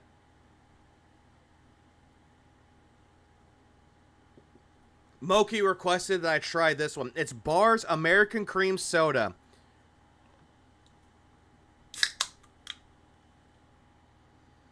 Ooh, smells like a, smells really good. Smells really creamy. Like a good cream soda.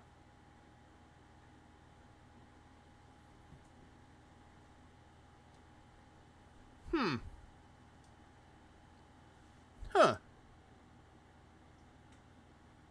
Come.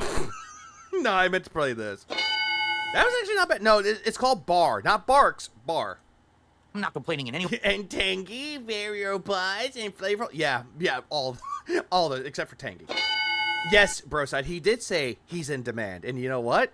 Cover this too. Way, shape, or form, 2025 is stacking up to look like a great year for me. But I need to be smart. There's an S. It just says bar to me. B-A-R-R. About what I play and how I spend my time. Right now, the RPG situation ain't looking good. So I would love to see your comments on all of this. Leave a comment on the video after the fact. I promise you I'll give them all a read.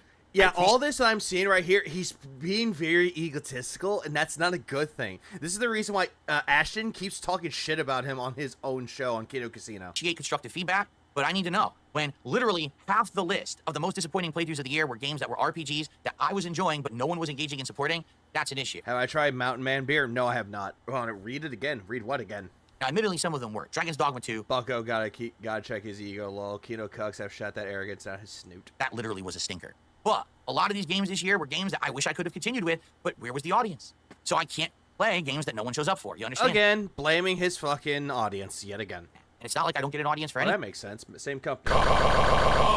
Oh shit, I actually pressed the wrong button. I think I do. Just not RPGs right now. So I hope you understand the situation I'm in. Metaphor is my biggest regret because I want to play it this very moment. I thought your biggest regret was leaving Connecticut and not tying things off well with, what was his name? John Howard. It's a great game. It looks amazing to me. And I can't invest 100 hours of my time to play it because no one would watch it. Sad. You know, even after I played the demo and I announced I'm not going to play the final game, people were upset. But now I said, hey, Phil, just so you know, if you do decide Not really. There's like maybe 1 or 2 people that are asking for it, but you weren't in high demand to play it. to play the game, I'm going to show up and I'm going to support big because I still want you to play it. That's what happened with Baldur's Gate 3. That's why I played it. No, you played Baldur's Gate 3 because you wanted to prove to the detractors that you never said that the game was not Game of the Year contender, that you wanted to prove us wrong, and then people gave you money, and that game was giving you lots of money. People would tune in, giving you level 2 tips goals, level 3 tips goals, that you would hit your goals. Granted, not all the way, but you would still hit them regardless.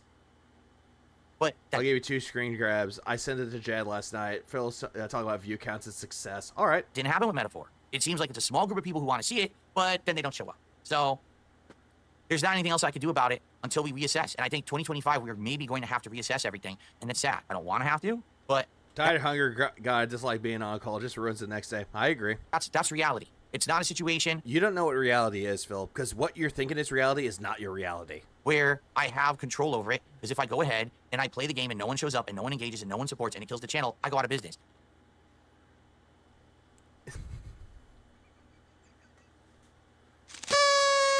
I go out of business. Hey! I can't do that. Understand? And for those who do understand, thank you. You don't understand? Yeah, for those that do understand, yeah, thank you for being rational. For those that don't... Stan, come back to me in 10, 15 years when you're an adult and you're actually trying to, like, run a business or raise a family or, you know, support people. Oh, my fucking God. No. No, no, no, no, no, no, no. There ain't no way that this fucking faggot just said that. There ain't no way. I'm slowing it down to 1 speed. For those who do understand, thank you. If you don't understand, come back to me in 10, 15 years when you're an adult and you're actually trying to, like, run a business or raise a family or, you know, support people, and then maybe you could understand where I'm coming from. What family, retard? What fucking family? You have no fucking family.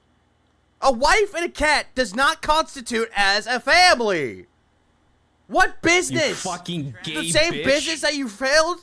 In the same business that you filed for bankruptcy for? That family? Oh, and support each other. Who have you supported, Phil? Like, who have you raised up? Who have you said, hey, go check out this person's channel. This person actually does really good detractor commentary or good commentary. This guy's really good. Go support them. Broside does that. He does that to people who are smaller than him. And everybody does it. Lachero drops a new episode. We're here watching it and supporting it, saying, this guy does amazing work. Here's the channel. Here's the video. Go watch it. You do none of this. What you did to what? Yeah, he's Wilson. He did say that. What, June the King? Now that documentary means nothing. That's a nothing burger now. I don't take these decisions lightly. I know. Yeah, you don't take anything lightly. Know that Metaphor was one of the best games of 2025 or 2020. No, you didn't. Before. It sucks that I couldn't play it. I still want to play it right now, and I can't. No, you can play it. Phil, go buy it. Go buy the fucking game right now and play it. Just go ahead and do it. Drop Dark Souls, because nobody gives a fuck about you playing Dark Souls again. Drop everything that nobody cares about and play that instead. Don't give a fuck about how many people show up or people don't or give you money. It doesn't matter. Just play it because you want to play it. Who gives a shit? All right, folks. By the way, Guitar Player, thank you for a $5 super chat. He says, I agree with your takes. Yeah, I mean, I don't know what else to say. Yeah, you're dented. You know, some people want to sit around and say no matter what I do that it's wrong. Yeah, you're doing everything wrong. You're not entertaining your audience. You're not giving a social experience. You just complained that they were talking about basketball. Okay, so if I'd played Metaphor and it flopped and I, you know, terrible for the business, terrible for everything, well, that's your fault. My fault. Yeah, it is your fault. It is 100% your fault. So then I choose to skip it. Oh yeah, by the way, here you go. Let's take a look at this, shall we? We're gonna look at something real quick. This is what Phil calls success. This is what he calls a success. This is his viewer count. This is his his view count for like May, September. Yeah, look right here, and then we go to right here. This is May 2023. Drops because he deleted videos. This was during the time where he got copyright struck. Okay, continue on. This was from 2022 to 2025 now. The first one, let me see if he's a... Oh, the first one, and then this, what was it? This one's that one, and then the second one, I believe... Oh, actually, wait, hang on. Wait, hold on. Just to make sure, this one probably is the view count, probably. Not entirely sure. Because I see millions here. This might be the viewer count of how much he's getting. And then you got this one. Like, look at these numbers. These are not good numbers at all. Like, they're really not. For someone that proclaims he has a 200K subscriber channel, it's just not good. And then there's this right here. Yeah, view count is view count from a different channel. Currently at 220K. Yeah, and this is just big differences right here. Big differences. Like, holy shit. According to Phil, June the King showed him as boring, uneventful guy. Best adjectives for a content creator, entertainer. Oh yeah, absolutely. Absolutely fucking lootly. Like, Phil wants to sit here and be like, I'm better than everybody else. You're not. Do other stuff. Well, that's your fault. You skipped one of the best games of the year. That's my fault. Okay, everything's my fault. Yeah, it is your fault. 100%, Phil. Fault, always, at all times. That's correct. Yeah, all times. Your fault. You're the one that kills your business. You're the one that kills your reputation. Yeah, your fault. You know, what else can I say? All right? I do my best at what I can do. If it's not my forte, if you think that my JRPG playthroughs are boring, then I probably still shouldn't play them, right? I don't know how to change. Again. The big deal is, if you're relying on handouts, you're not in control of your life. You're letting other people decide how you live. To make this stuff entertaining, because I'm not fake.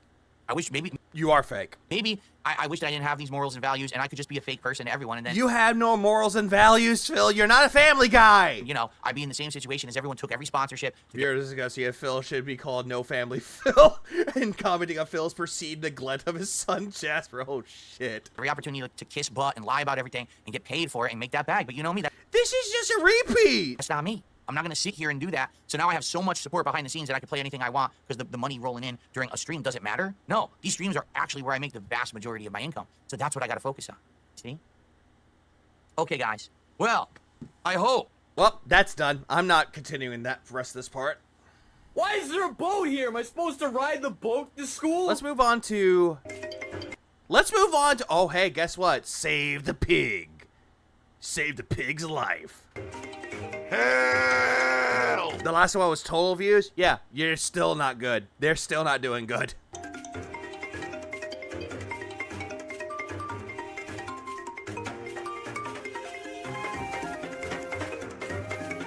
I'm skipping that. Go watch Snort Brunel. Oh, come on! You son of a bitch! Yeah, pig in a party hat. Save the pig, the game. Save the pig's life. Help! Everyone, welcome. Please bear with me here while we do some initial setup. I have to update the leaderboard. No, I was going to say, Brian, whose channel was that from? I have to move the mic. I have to do a few different setup things, but we're here to... Actually, hang on. I'm going to change something real quick. Give me a second. There we go. Chill and relax and enjoy...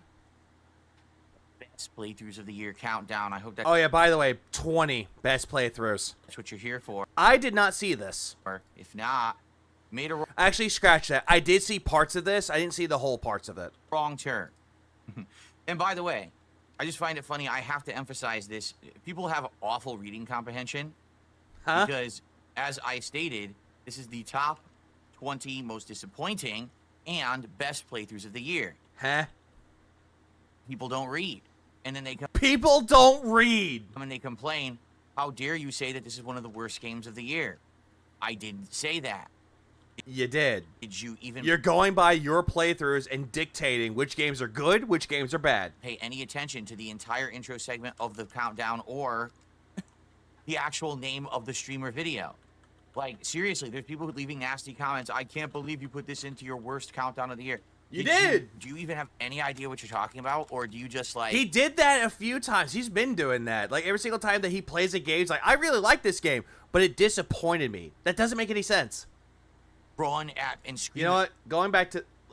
Again, going back to this for just a moment. Just for a moment. As always, games become shoo-ins for the bland list whenever I struggle to remember anything that happened in them, so here's Phantom Fury. Actually, I remember one thing. I remember a 90s-style wacky fun retro shooter trying to simultaneously be a 2000s-style chin-strokey depressing shooter and ending up a great big empty spunk bubble that doesn't belong anywhere, except in some spunk. You see what I mean by this, though? Like, you see what I mean by this? Yahtzee gave you a good example of why a game is bland. He didn't say it was bad, he said it was bland. And now let's go on to the bad game.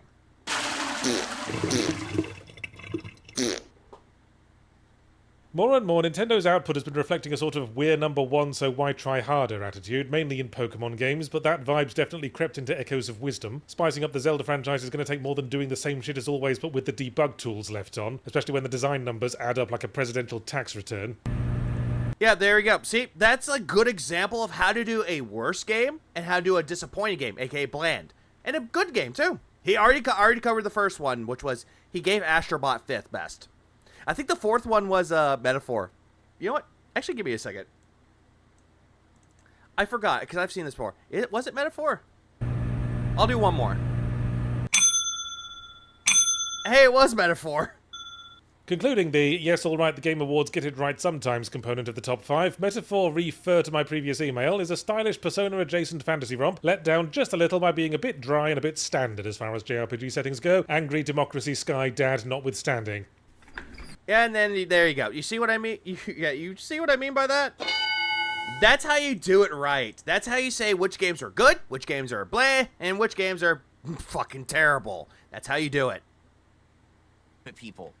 Without using your brain for 5 seconds. I can't believe that people are actually complaining that I've put games into the countdown as if I said they were terrible games. You did. You're saying that if you didn't make money on these games, they're terrible. That's not what I did. And then you said for Baldur's Gate 3 that the game was bad because it killed your business, remember? At all. Yeah, we love angry democracy, Skydad. Anyway, this is not going the right way. This is too far away from me. I need to get it closer here. I was starting by playing the game, not the demo. I do this, I block. This is actually really close to my mouth. Yeah, review is literally 7 seconds. Actually, recap of why the game is good is like 7 seconds, not 20 minutes. But now I block. But his reviews are like maybe 5 to 8 minutes, depending on what he's talking about. The screen. He literally shot on the games more than the playthrough. And here Phil is trying to gaslight again. Oh, always. So it's kind of like, I can try to do it, maneuver it higher. You know what? Nope, skipping that.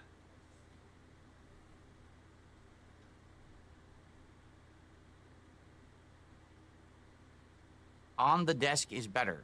That's great. On the desk? What does that even mean? On the desk. I think he's telling you to put the mic on the desk. You want the mic on the desk. Just sitting on the desk. Flat. Oh, that channel. Okay.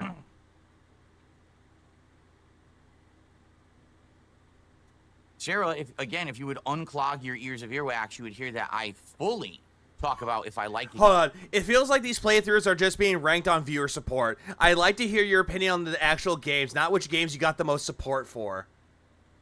Sarah ain't wrong. Game or not in this countdown. And I even explain why. Why was Metaphor the #1 most disappointing? Because I love the game. You don't like the game. If you really like the game, Phil, fuck the support that you got on it and just play it anyway. It's so good, but I couldn't do a playthrough of it.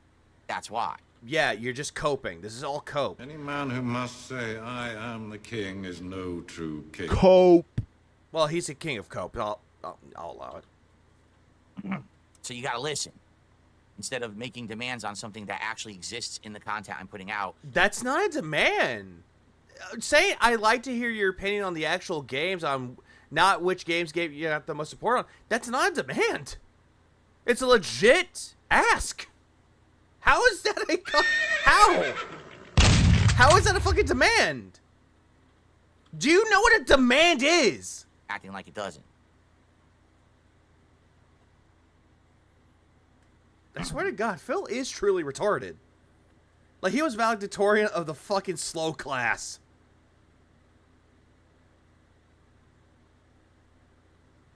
Jesus fucking Christ, Bulbasaur with it. Nope. Each other. Emote. No! I hear that you guys are liking Raw on Netflix. I didn't even know when it started. When did it start? I have no idea what the starting time is or how long it's gonna run. You guys told me this morning it may be 4 hours long, and I was like, dang, I'll be fast forwarding a lot then. Don't care.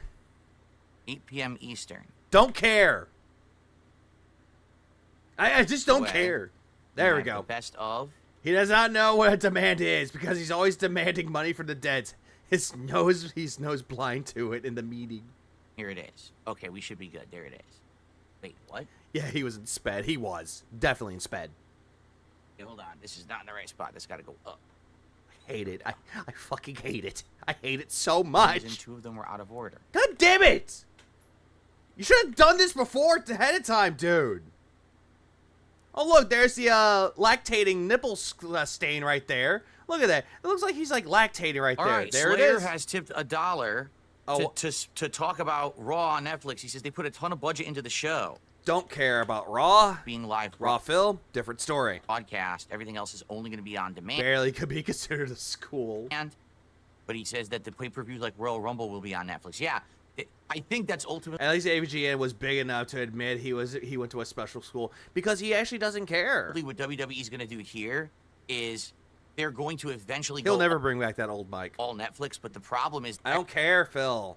Oh, you sent a reply. I don't care, Phil, what's on Netflix. Just go watch the new Wallace and Gromit movie. Oh, no, I didn't see the reply. Go watch Dan to Dan instead. At least that's a better time. Reply. I did not see the reply. What reply? So people telling you to shut up? Oh, absolutely. That's a good reply. Oh, cool. Cool. I love the Try to reply. do something on the fly here. Yeah, he's valedictorian If it of being works, we'll see. Hold on. homeschooled. God damn. Well, love this. Da-da-da. Oh, ooh, ah, oh.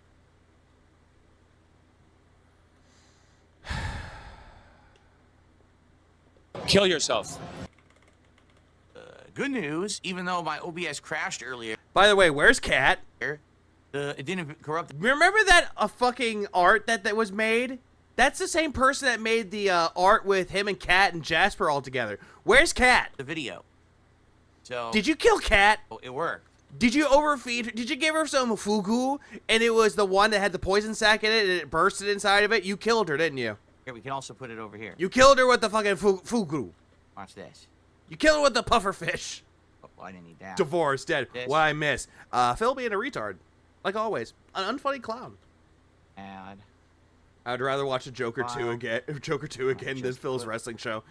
That's a big one. Ooh. Yep, skipping. You know, Explain why. You know what I you mean? know what? Fuck this. Fuck this. Fuck this. Just moving on. Let's just get the stupid list started. Oh, of course. Dinner. Ideas. But I goofed. I made a huge error. What? Hold on. We reached $100 of support. Will you have me drink all 10 shots over the course of Wednesday? What? Huh? Over the course of the marathon on Wednesday, right? Marathon on Wednesday. We'll probably do just like we did previous. I'll take a shot every time that we reach $100 of support. Will you have me drink all 10 shots? No, okay, never mind. Mr. Rye Play says, donating to drink, why not skip the gaming and have the drinking stream? How many times did it make tard noises this podcast? Or the beginning of the top 20 best games? I don't know. Lost count. Well, because, you know, you realize I am a gaming YouTuber, right? You get that, right? The name of the channel is... No, you're a big faggot! DSP Gaming, not DSP Drinking. I'm sure I could do a drinking stream. Just drinking, and people would be fine with it too, but... You drink on stream every day! Shut up! It's good to do variety content, you know? Thank you, Slayer. Yes, please let us know when Raw ends. Probably another 2 hours. How much you want to bet? It's not going to end till like 9 p.m. Keep in mind there's ads, though. Freaking ads. Never heard of Jump Chain. No, Matthew. All right. So, by the way, just so everyone knows, yes, tonight's stream is interactive. If you support this stream in any way, I will give you a shout out. I will update the leaderboard. Why were you picking your ear, Phil? And also, that's another thing. I do not get why he's so obsessed with variety content, because he doesn't want to do gaming anymore. Later on today, he's going to do that wrestling show, which I'm not covering. Alt's covering it. Go watch that if you want to, because, you know, support the elderly. Another thing is that he doesn't want to do gaming anymore. He's doing that, like I said, the wrestling show. He wants to bring back DSP Throwback, and he wants to bring back DSP Politics. Things that are not gaming. That stain is concerning. He's lactating. I think Dr. Detractor would be like, yeah, that's a lactation stain. All right, now keep in mind if I'm in the middle Yeah, of... aren't all streams interactive? Yes, they are. But if you're not Phil, though, he doesn't interact with you at all, unless you give him that cold hard cash. Talking about a particular game. And by cold hard cash, I'm meaning pennies. Just chuck lots of pennies at him. Want to keep talking about... From a gun. That game, what I'll do is between the countdown parts, you know, between the numbers, that's when I'll probably try to do shout-outs. We'll see. I know it's like a logo, but it looks like a fucking lactation stain. Oh my god. But last night, plenty of people got their 2 cents in. You know, contributions I shouted out, and they were able to comment on that. Yeah, it's a brand logo. It's not on the did he drool? Looked like it. You know, the number entry that I was talking about, it went really well. So I predict it'll go well tonight as well. No, it's not. Ooh, excuse me. I'm sorry. It looks like it's on the titty. Copper jetted F full metal jacket. Yep. Yes. No raw spoilers. If we see people starting to post spoilers in the chat, you're just gonna get banned right away. Slayer, you can enforce that. You're watching Raw, so if you see someone in chat spoiling Raw, please ban them. I hope to go, well, then again, Slayer won't do it because he's like, go Singapore. Don't want anyone getting spoiled. Not that it matters. I don't want anyone getting spoiled. Most people don't give a fuck about Raw. Watching it tonight. Raw Phil, yes. Anyway, but you know, for anyone else, maybe they can't watch it right away and that would be messed up. We don't want people being spoiled. It's on one tit if Cat wore it. That's a fair point. You have to remember his tats are his tits are saggy. It does it be a bit lower. Fair point. Background lights look good. No. Frame rate's good. Yeah. Don't care. Faces get affected and get a lower frame rate. So like, some of these lights are good, but then sometimes I'll notice because I have lights around the edge of the office too, and sometimes I'll notice one of them looks really choppy. One of them's off. Oh my fucking god, this fucking retard is still going on about RGBs. Remember, if anyone in the chat brings up RGBs, you're banned. But he could talk about RGBs and it's so cool, RGBs. When did that happen? When did this light turn off? Yeah, I'm gonna bug Sab next time if she starts streaming. It's like, hey, go check your RGBs. Be like Phil. Be like that retard Phil. Just check your RGBs because he loves doing it. That's the hip thing to do. Just looked and it's all like, wait a minute.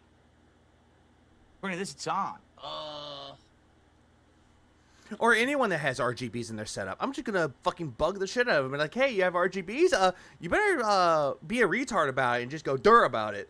Need to buy RGBs. Oh, god damn it. I disabled the wrong one. I don't recommend RGBs. I don't even have RGBs. And then I look down on my fucking mouse and a keyboard and RGBs. Fuck! Dang it. Yay, no! This one? I don't really care about wrestling. The only thing I saw was Kenny Omega as One Winged Angel, like dress up as Sephiroth. That was cool. That was it. Now it's on. Weird. Yeah, it's the weirdest thing. Sometimes a device will turn off randomly for no reason. And then sometimes it'll turn back on. Anyone care? Sometimes I'll go to disable and it won't disable. I'll go to Does anyone care about RGBs? enable and it won't enable. It's just bizarre. And then sometimes the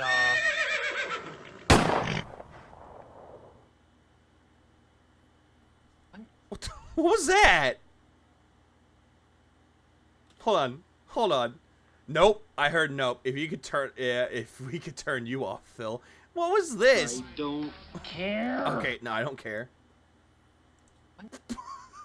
What was that? Hold on. Give me a minute. give me a minute. What the fuck happened? Also, Simulon, thanks for the 2. RGB, retarded grifting beggar. Oh, that's all he is. Alright. Let's get this rolling correctly this time. Let's do this right. and then sometimes it'll turn back on. And it won't. Like, look at this. Like, he's like looking around for his RGBs.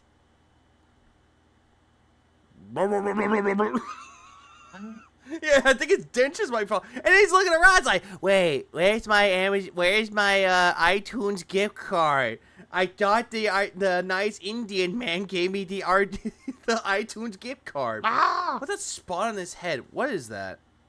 Right here? I think that's a part of his hair. But it could be a liver spot. Yeah, RGB scan engaged.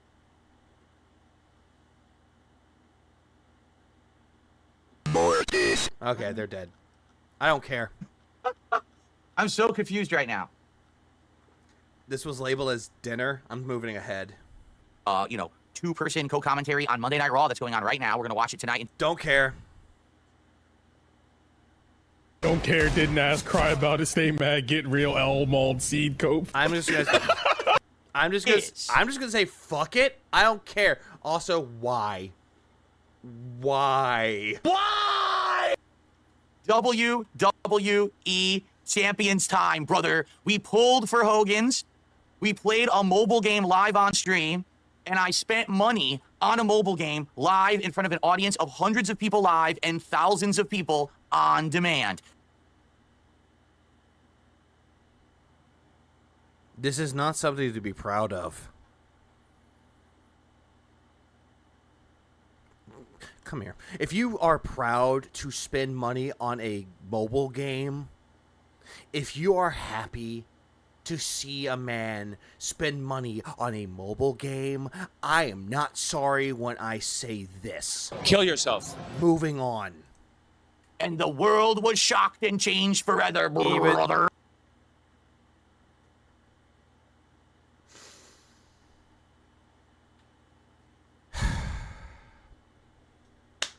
I was gonna say something, but then I forgot he's a wrestling fag and he just went on doing this stupid gay shit. Ah! Oh, by the way, Detractors actually did recommend for Phil to play this game, because if he really wanted people to come in and give him money support, play WWE Champions. And then all of a sudden, nope, Keto Casino told me to do it. So. Yeah, he said fourth ever. Which that's not a word. It is number 20 on the list, and there's a good reason. Look, can we be honest? WWE Champions is not actually a very great game. It's a mobile game that ties in with WWE, so if you like pro wrestling, you probably like this, okay? If you're interested in mobile gaming, you probably would like this. If you want to see how a mobile game works, you'd probably really like this. No, if I wanted to see how a mobile game worked, I'd just go download a mobile game and play it for myself. But, is it a great game? No, not by any... It's not a great game, but let me show you my passion when I'm playing this stupid game. It means what I say it is. It's more of a time waster game. He thinks this is vindication when it's really just an open admission of what Detractors knew all along. Pretty much. Game for me, you know? But why was this notable? Who is struggling to understand how a mobile game works? Phil. And why am I putting it in my top 20 best playthroughs of the year? All right, folks, it's this simple. People on the internet have made this game, this stupid mobile game. By the way, people on the internet, you know who he's talking about. A reason to not like me for the... Because you lied about you lied about where the money was going to, Phil. You begged for the money and you spent it on this game while lying by saying you need to pay your bills, that you need to pay your taxes, that you need to pay your mortgage. Can we go on? The longest time. They basically went behind the scenes of any content that I put out to try to find things that I'm involved with that have nothing to do with my public face. This is not a public account. This is not stuff that anyone needed to know about. But, by the way, you said that you didn't have a personal account anymore because you sold it, which nobody believes you because guess what? That account is still on. These people pried into my private life and tried to expose me for How so? How are they going into your personal life when someone else can find you in WWE Champions? Like, how? Actually having been spending money behind... People care about you spending at least $40K on this game before you allegedly sold the account while begging and going bankrupt. Behind the scenes. Ladies and gentlemen. And he made it everybody's business. Anyone who makes any money on the internet has a right to spend it however they want. Yeah, they have the right to spend it however they want if they legitimately earned it and not begged for it. Period. I'm going to say that again. Anyone on the internet who makes money has a right to spend it however they want. Again, if they legitimately earned it and not begged for it. Period. Yeah, and he lied to side-scrollers. No one ever had a right... Yeah, show us your phone. You made it our issue. You can't run away. ...to criticize me for playing this game, but they did. They felt like, oh, well, if Phil makes money, he should be so responsible for it, and he should not be able to spend it on mobile games or anything else. Yeah, you should have been, oh, I don't know, invested into the business like you proclaimed that you were doing, and you didn't even do that until last year, towards the very end. That is wrong, okay? It doesn't even matter. Oh, great. My quarter demon is upset with you. It doesn't matter at all if you agree or disagree with me and my content or anything. It's full of baloney, okay? And it never actually was a big deal. However, the problem was, for the longest time, I was dishonest about it, all right? And you still are. Phil, you make me angry, Phil. I will repeat that. For the longest time, I was dishonest about it. Instead of And you still are. just immediately fessing up and saying, yeah, I play it and I spend money on it. I kept it kind of the stupid thing. Hey, Broside, have fun. Have fun on Tuesday. Or later on today. Have fun. Where I don't want to talk about it, and I kept denying it for years and years. And that's why it blew up, okay? Because you lied, and you're still lying, and you always will lie. And so, this year, when I finally played it publicly, and I admitted that, yes, I had played it in the past, and I'd spent... You didn't. You still didn't. You admitted that you played it, but then you lied and said you sold the account. Money on it. Shockingly, people didn't run for the hills. People didn't say, oh, I can never trust you again, I hate you, and then they left. Instead, they said, we want to see this game, play it. Hey, what about the people that June the King interviewed and said that, hey, what if he admitted that he played WO Champions and spent the money you gave him on it? I would feel hurt. They said that they would feel betrayed by someone like you. Someone that, oh, hey, he's someone I could actually be buddies with. What about those people, Phil? What about those on? I remembered there are a few people in your fucking stream when you started playing WWE Champions. They're like, what the fuck are you doing, Phil? Why are you playing this game? And then all of a sudden, oh, I'm playing this game, spending money on it. Ah. I thought you didn't care about this, or yeah, about this and us detractors. Yeah, I thought you didn't care either. And when I played, but he lied. They sent me money to spend on it live on a stream. That was the casino people. That was the keto people giving you money. And this happened many times. In fact, this was the first time in many years I made over $1,000 more on a stream. More. You made altogether. Yes, you made $1,000, but no, you actually made $1,000 before that too. You made $1,000 before that. But if you talk about WWE Champions, it was because someone bailed you out because they wanted to see you rip that shirt.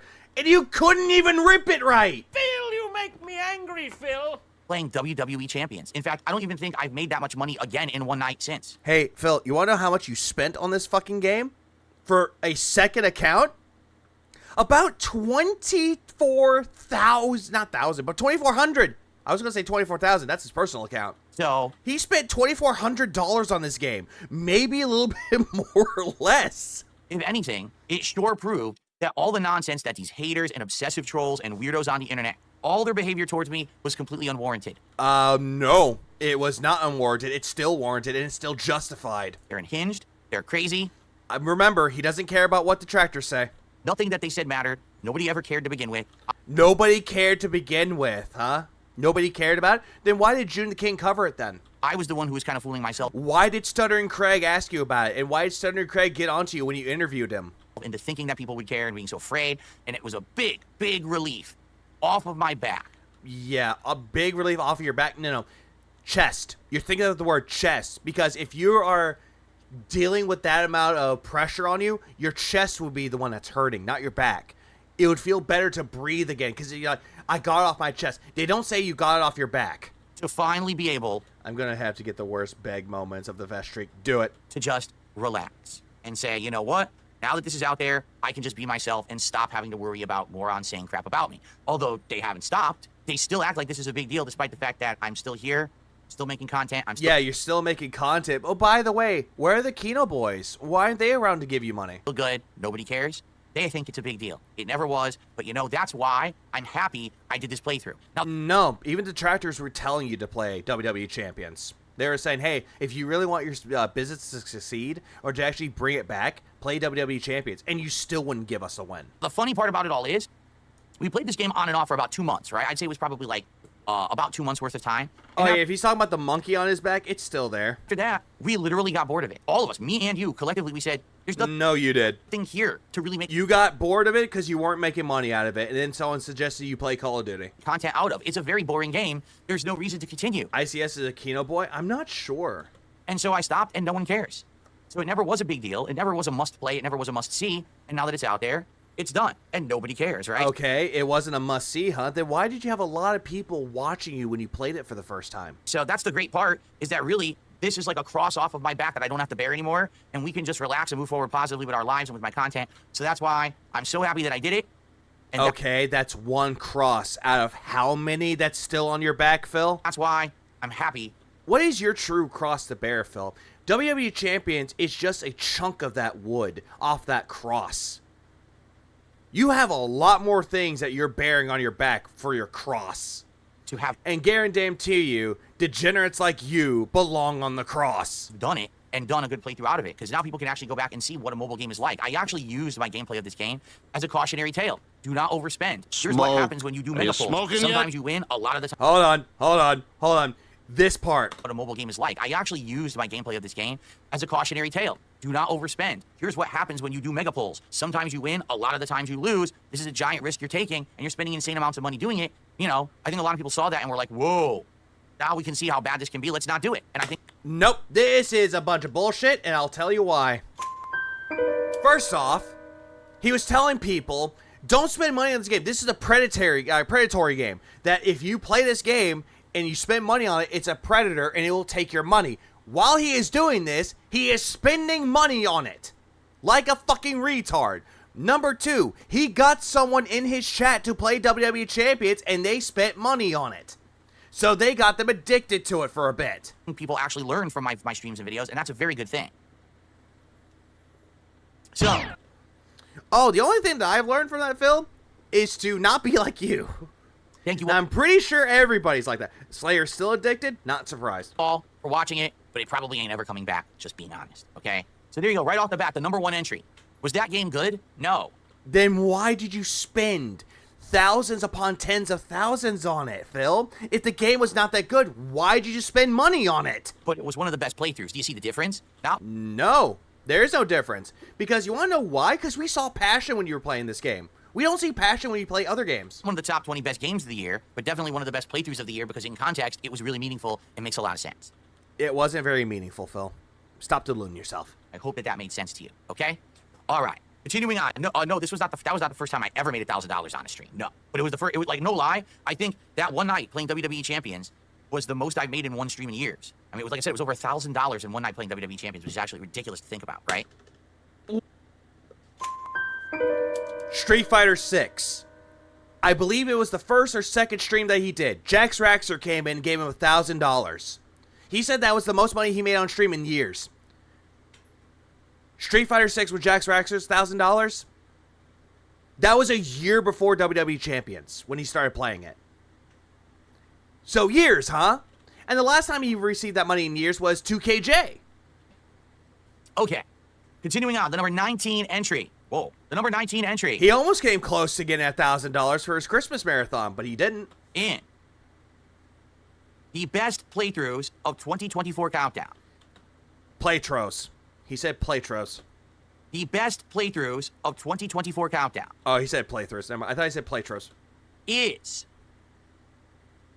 the Marvel vs. Capcom Fighting Game Classics Collection. Or I thought this was disappointing, Phil. Now all of a sudden, now it's the best. Whatever the holy hell it's called. $1,000 to a dude, like, yeah, for a living, but if I come into 50K, I'm gonna drop that on you. Why? Okay, I actually still don't know the name of it today because they made such a convoluted name. It's really dumb that they did that. But anyway, so this collection, all right? Here's the deal.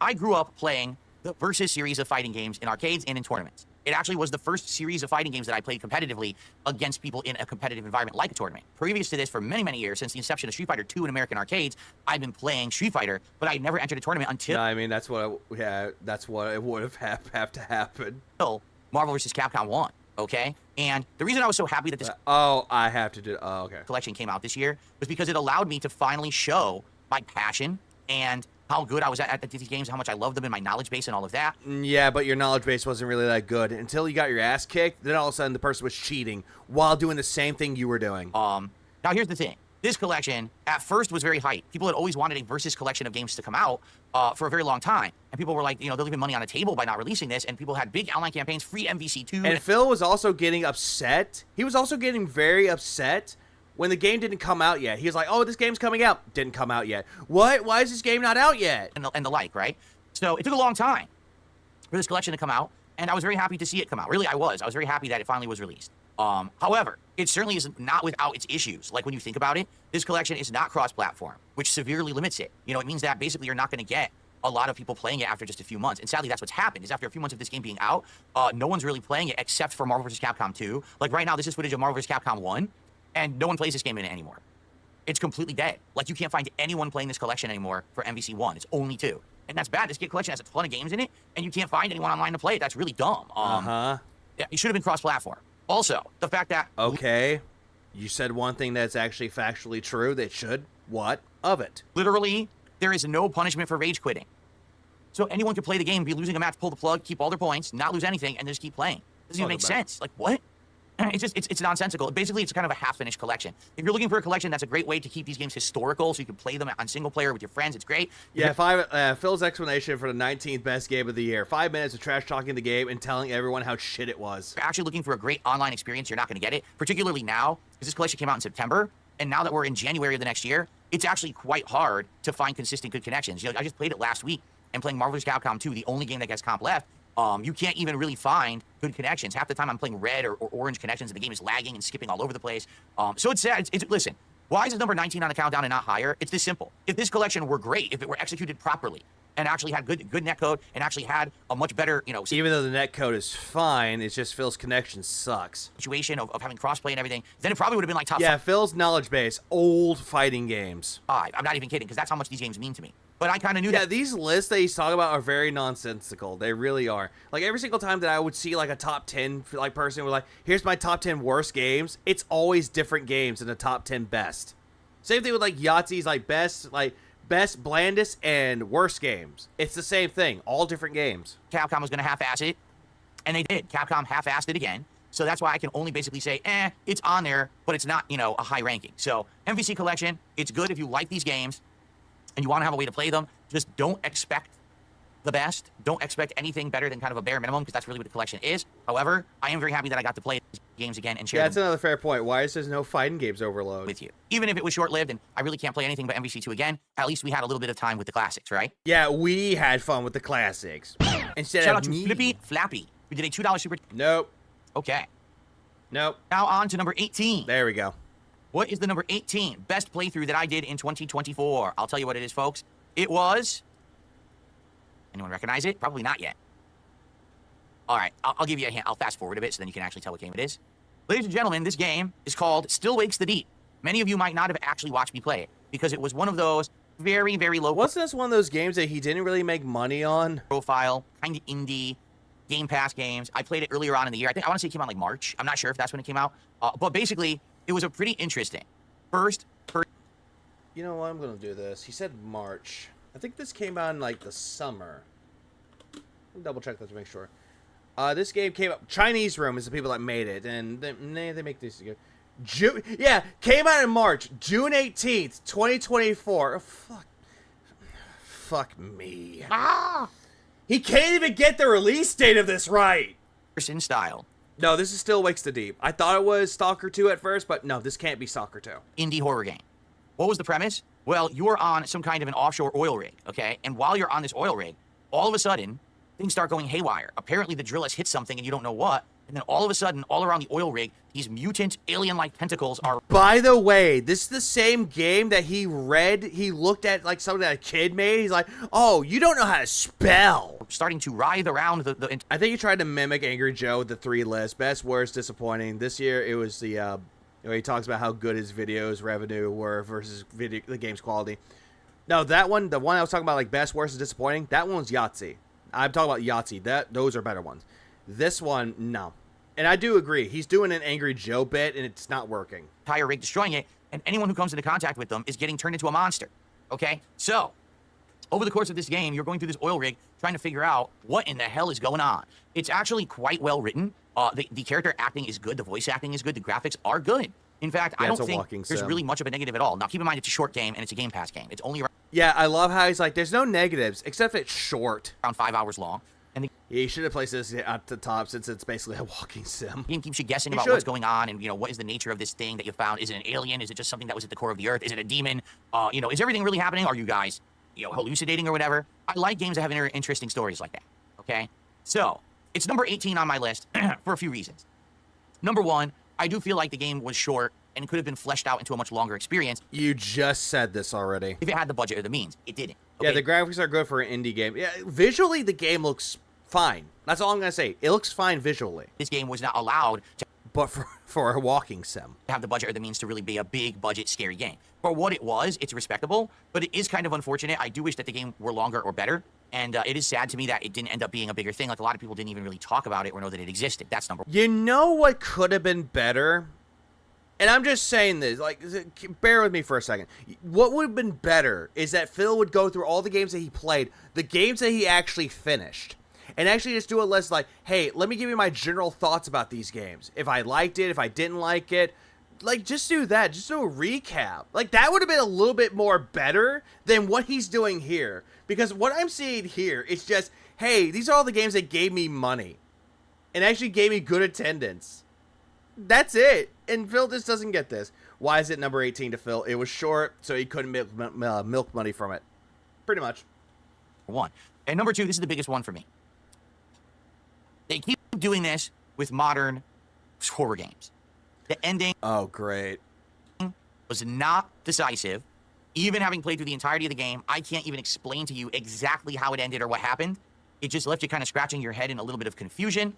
And quite frankly, it was a cop-out. Because Phil doesn't like endings that leave it open to interpretation. He hates those endings. It feels to me like they didn't actually have a definitive ending for the game, so they want to leave it open to interpretation, so they make it kind of really unspecific, almost like, you know, how can I say, anomalous, almost like, what happened? I don't know. Roll credit. Yeah, at least it had an ending, but Phil thinks that, oh no, this is a cop-out ending. Phil, it's up to interpretation. Leave it as you will. Credits. I don't like that. And they do that with horror movies today as well. They do it with horror games. If I'm going to invest my time with you, all right, I want an actual ending. If I'm going to give you 5 hours of my time, I want to see how the story ends. Not, oh, it didn't end, or here's something that you have to figure out for yourself. That's nonsense. Give me an ending. Stop. Chat, well, how did the game end? Giving me, why does every game have to be like the ending of The Sopranos today? Where, oh, there's no definitive, you figure out what happened. Did Tony live or die? What actually happened? I don't know, it faded to black. There's no ending. You didn't get... It was open to interpretation. Like, honestly, The Sopranos, granted, it cut to black. That was the thing with it, though. It left it open to interpretation. Does he live? Does he die? Who knows? Give us an ending now. Endings don't really have to be decisive. That's why open-ended endings are kind of okay, depending on what they're talking about and depending on what show it is. To figure it out for ourselves, right? I don't like that. Like, here's my thing with The Sopranos. I think that someone came in and whacked Tony. That's what I'm thinking. And that's how the game ended. So just know, if you're going to play this game, right now it's probably really cheap. Because when it came out, I think it was 30 or 40 bucks, but it was on Game Pass, which is why I played it. Absolutely, with this game, I enjoyed the ride. I just didn't like the ending. And that's probably why it's so low on the... That was a fucking weird thing on Raw Phil's thing. On the list. If the ending had been definitive and decisive and good, I probably would have put it way higher on the list. But that's why it is what it is. Okay. In front of his family, though, against the rules. Ladies and gentlemen, let's just roll into the next one, shall we? He says he loves The Truman Show, though. But I don't think he's ever seen The Truman Show. But then again, the way that Phil lives his life, he lives it like he's The Truman Show. He has Truman Show syndrome. It wasn't an open ending, everyone dies. Okay. Number 17 in the best playthroughs of 2024 is... That's right. You thought I forgot about this one, didn't you? Oh, no, I didn't. And you know what? He hated this game. Why? I'm going to say this. Thank you to those who earlier on in the year convinced me to try Helldivers 2. Hey, Phil, didn't you want to play Final Fantasy 6? Because you wanted to play that one? Just be like, I don't care if I don't get support. I'm going to play a game that I love. Then played Helldivers 2. No more Final Fantasy 6 talk after that. When Helldivers 2 first came out early in the year... I need the ending explaining to me because I have the mentality of a fucking toddler and I can't think for myself. They died. Kind of didn't get it, all right? I didn't. Oh, I'm sorry.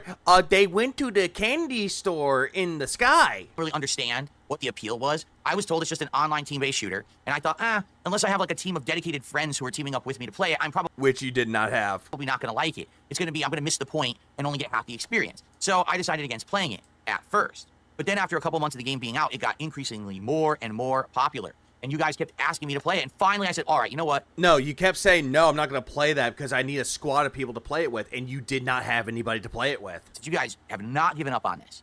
I will give in and I will play. And I'll tell you, for about the month, 2 months that I played, I think it was around 2 months that I played it on and off. It was great. It was a great multiplayer addition to the streams and the content. The game having the unique... alien classes was nice, the different worlds and the different styles of objectives. If you remember, even as I played it's because he needs to come up with something to show his audience because he has no best games to show off. That's pretty much all this is.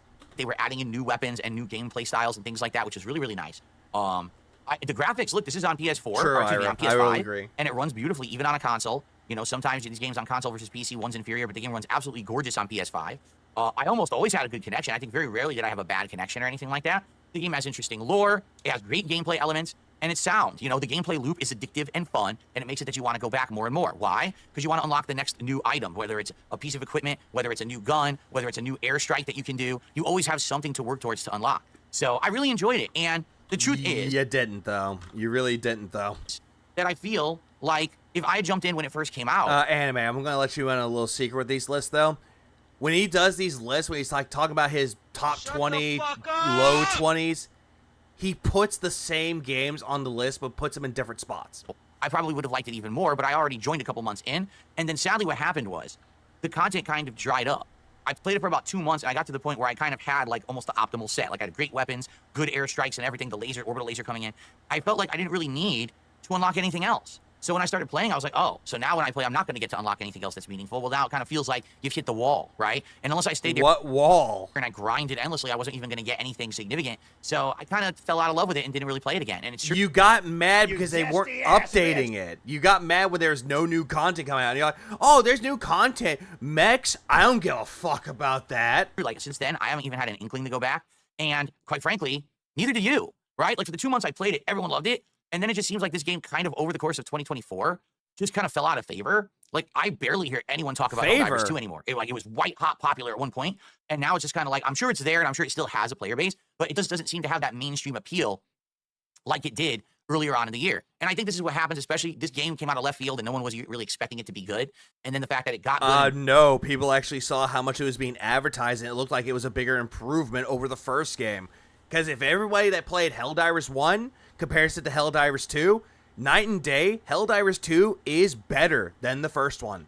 You know, they were scrambling. Just saying. Scrambling to try to make content for it to keep up with the monstrous amount of demand that they were now faced with. Pretty much. I actually feel like they did do a good job. But ultimately, you know, it just kind of runs out of stuff to do. Now, what's funny is, people, I've just been talking to my viewers recently, and people had told me they actually did add a third alien race. I was like, oh, well, that might... You didn't even know about that, Phil. ...be interesting. A third alien race, maybe there's a reason to go back. But you know what? No one asked me to go back. I think it's just a kind of game that, like, when you're in that bubble of people who... This was a legit issue for a lot of players, including me. They made a weird balance decisions by nerfing everything and then unfucked themselves in fall, and finally added in the third faction, which Phil didn't go back to. Like it, it's great, but once you're kind of out of that bubble, it's kind of like it doesn't exist anymore. So I spent my time with it. I enjoyed it. I had a good time, but sadly, I think that most people who played this went over to games like Marvel Rivals, and this game was kind of a blip. Have you seen the Helldivers versus Robot Army Go to Survival? I have not. On the radar, that now you're not really going to see. I have seen Russian Badgers videos about Helldivers 2. Good videos. See many people play again. Okay? All right. So far, so good. Hope that you guys are... At least I think that's what it's from. I'm not sure. Enjoying our countdown here. I'm not enjoying shit. Like, I'm not going to lie. The only thing I'm enjoying more are these sodas that I received in my care package. So at least that's more of an enjoyable time. Surprisingly enough, I'm not seeing anyone who is going crazy in the chat today. Last night was the opposite. For the disappointing playthroughs countdown, people were upset. Tonight, people are kind of like, that makes sense. That makes sense. So that's good. I'm glad that we're of a same mind tonight, and no one's freaking out.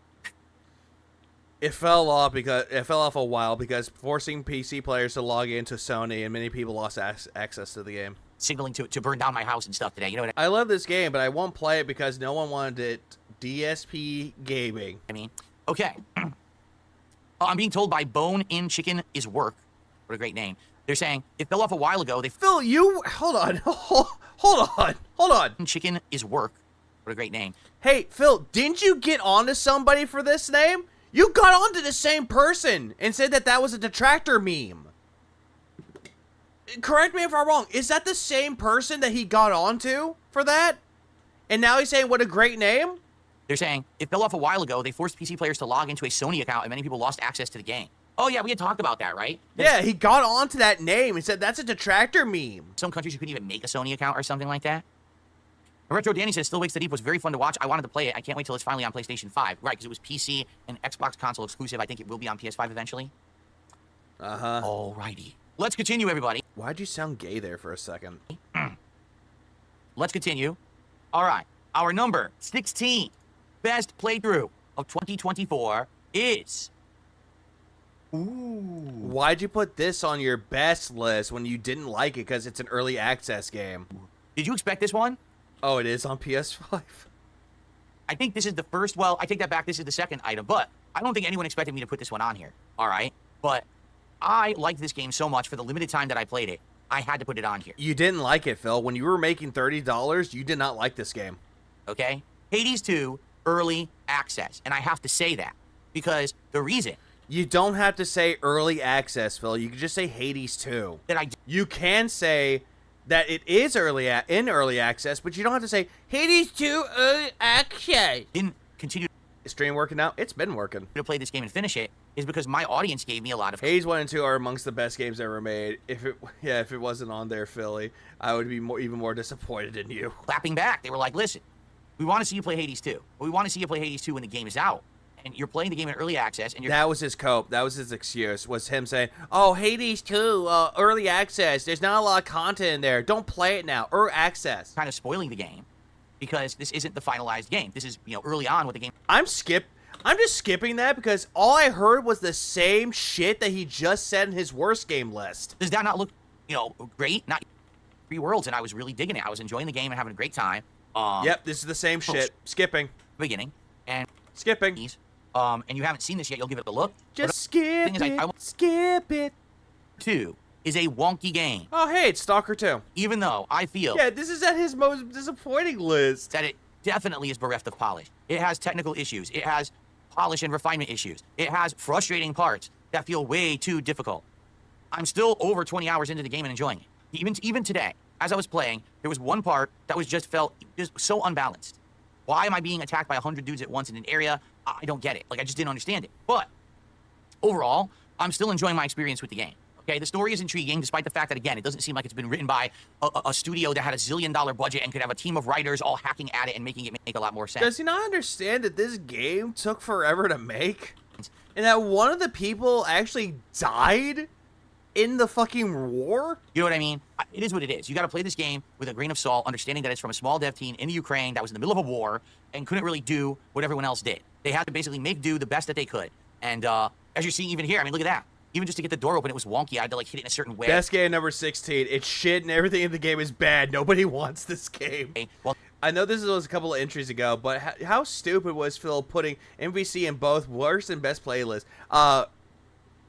Not surprising, because he does that every single time he does his best and worst list. He'll put the game that's like, oh, I really like this game, but when you look at his most disappointing list, oh, this game really blows. Another game it would just easily open, and this one is he pays lip service and says it was an excuse for his jank. Everything's a little off, right? The gunplay is challenging, more challenging than most other FPS exploration RPGs. Well, yeah, no shit. It's an immersive sim. Even though, granted, I like to call it an immersive sim. That's what this is. This game is very immersive, which he does not understand. It's just like all the other Stalker games. It's very immersive. That's the reason why he board quit it last time. You have to constantly pop items to stay alive, like healing, bandage, I'm hungry, so eat food. Oh, no, I'm tired, chug an energy drink. Oh, no shit, because it's an immersive game. No, I got radiation. Use the radiation medicine. Oh, no, I'm low on health again. Pump this, pump this. A lot of the times you have to just keep pumping drugs into your body, okay? Doesn't necessarily feel like the smoothest formula or even, game engine. But Phil, that was in the last Stalker game that you quit, remember? It still works, and the game is lengthy, and it has a lot of content, and it's worth a look. Particularly if you like Fallout, or if you like Metro, or if you like a game that is just open world exploration. I don't think this game, you could easily compare this to fucking Fallout. Like, Metro, kinda, but mostly not Fallout. General. Yeah, whoop, drugs, give me some. And also, if you like more difficult games with a survival aspect, because this game has certain moments where they'll be like, oh no, there's a radiation storm coming. Drop everything you're doing and run to a point of safety. And you have to. If you don't, you will die instantly when that storm hits. So you have to have that survival element to it. You'll be in the middle of a firefight. Imagine him playing Deus Ex. He would get pissed at the limb damage. Which one, Ira? Which one? All of a sudden, you'll be like, oh, your stomach's grumbling. You must eat right now. And you have to take a giant sausage and go, right in the middle of a fight. I'm serious. You have to just eat right in the middle of a fight. Then why the fuck did you actually have to do that fucking animated motion of eating sausage? But then again, we all know you love sausage, Phil. Down your throat and up your ass. Stay alive. The original? Oh, he would hate the original. That's kind of the element of the game. It's kind of like, to me, it's kind of like, it has this wonky charm to it.